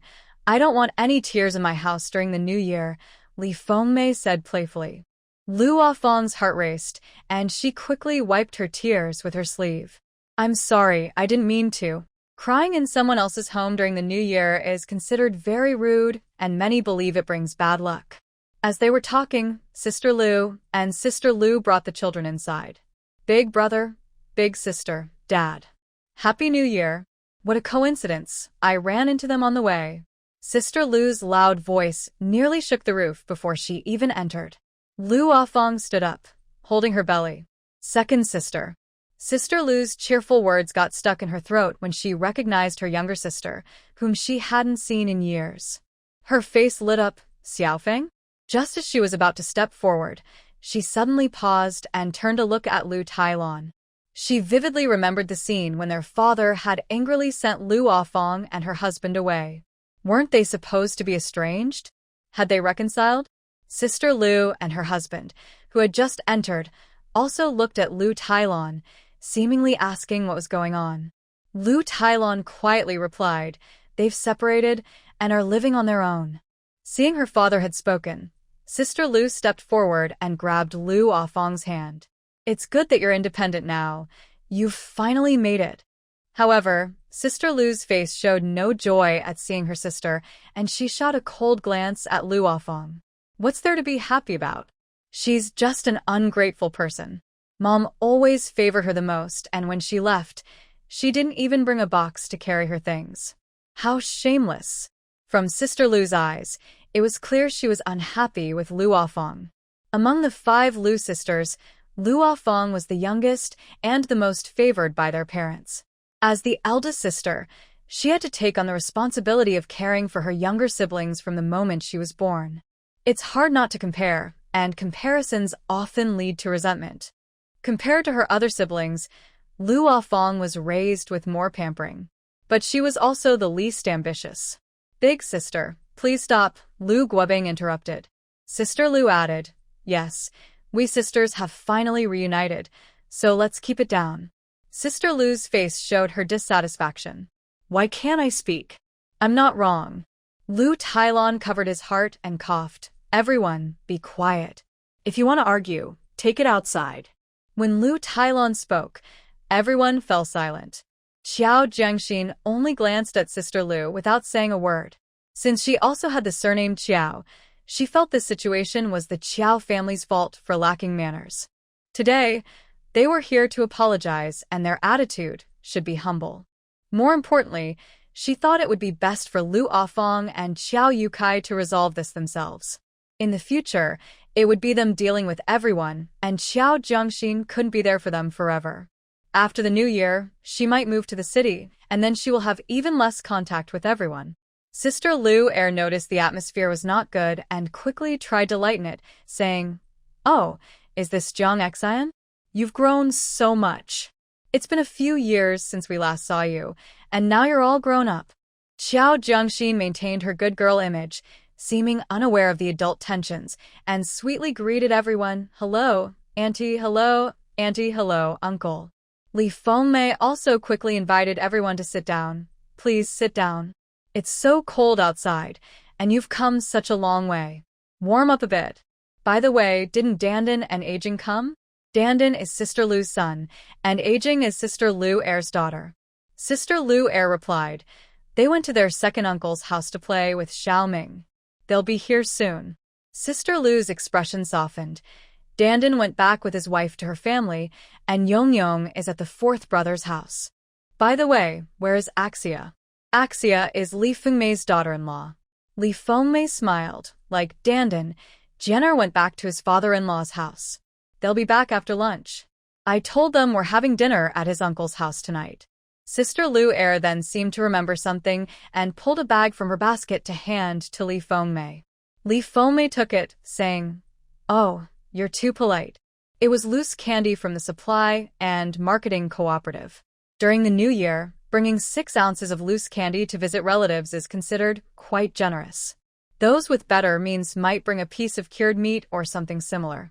Sister Lu pointed to the table by the door, about to mention her own gift left there, when Lu Afong asked, "Where are the things we brought, Kaifeng?" Xiao Jiangxin quietly tugged at Lu Afong's sleeve. "Mom, there's no rush." However, Lu Afong didn't understand Xiao Jiangxin's hint and turned happily to Lu Tailao, saying, "Dad, I brought you a box of peach crisps. They're great for everyone, old and young. By the way, sister-in-law, I heard Xiao Jian's wife is pregnant. I haven't met her yet, so I brought a piece of fabric for her to make some little clothes for the baby." As Lu Afong spoke, she called Xiao Yukai to get the items. Xiao Jiangxin sighed quietly. Her mom had lost face at her family's place before and was too eager now. On the other side, Lu Afong was showing off her gifts to Lu Tailao and Li Fengmei, while Sister Lu looked displeased and Sister Lu Air seemed fine, just enjoying the scene. "Sister-in-law, here is a sewing kit, along with buttons and elastic bands. They will be useful for Xiao Jian's wife when she makes clothes. Oh, and this keychain is for your brother." Li Fengmei hesitated a bit. "Xiaofeng, you came back, but why did you bring so many things? They must have cost a lot." Sister Lu, sitting at the table, didn't move. "I wondered why you were so eager to come back. Turns out you came to show off your money." "Fengmei, just accept it. It's only right. Remember how much trouble she faced when she was at home? Even when Mom passed away, there was no pride." As sisters, we all heard the gossip. Sister Lu was hinting at how the Qiao family didn't help carry the coffin at Lu's mother's funeral. Not only did her family face criticism, but people also talked about the sisters being unfilial, which made her hear some gossip too. Lu Afong's smile faded, and her previously high spirits dropped. Lu Tailon turned to scold Sister Lu. "Didn't I tell you not to bring this up?" Sister Lu snorted and fell silent. "Xiaofeng, I know about this. I think a peddler came to our village before." Sister Lu Air quickly changed the subject to lighten the mood. Xiao Jiangxin found it boring and stood up to walk outside. With Grandpa around, things wouldn't get too out of hand. Besides, there would be many more occasions like this in the future. Mom and Dad would have to get used to it. Li Fengmei looked at the colorful sewing kit and, listening to Sister Lu Air, joined in the gossip. "I've heard about it too. I heard they even came to our village. San Aunt and a few others bought some." Lu Afong felt a bit proud. "Yes, the peddler. We're in this business now." Sister Lu had been trying to speak, but finally found an opportunity. She glanced at Lu Afong and said sarcastically, "So, the stingy one finally made some money. Huh? Turns out you were up to some shady business." Lu Afong's expression turned cold. "Sister, it's the new year. Can you please speak nicely? Are you unhappy seeing me do well? Yes, I am in business now, and I made money. If you can, go ahead and do it too. Besides, things are open now. Haven't you been out and seen the world? You just throw accusations at your own sister. Your heart is really bitter." Sister Lu's face turned red. Lu Tailon raised his voice. "What are you all doing? If it's going to be like this, then don't come back. It's stressing me out." He then turned to Sister Lu. "She's pregnant. You should act like the older sister." Sister Lu held her head high and said, "I won't say anything more. Anyway, since we were young, you and Mom have always protected her. No matter what she does, it's always right. She will always be the most pitiful and innocent one that you favor. Meanwhile, we have to be good and still end up with nothing." After saying this, Sister Lu couldn't sit still anymore. She stood up and walked outside. "I'm going to see the fourth brother's family. I'll come back later."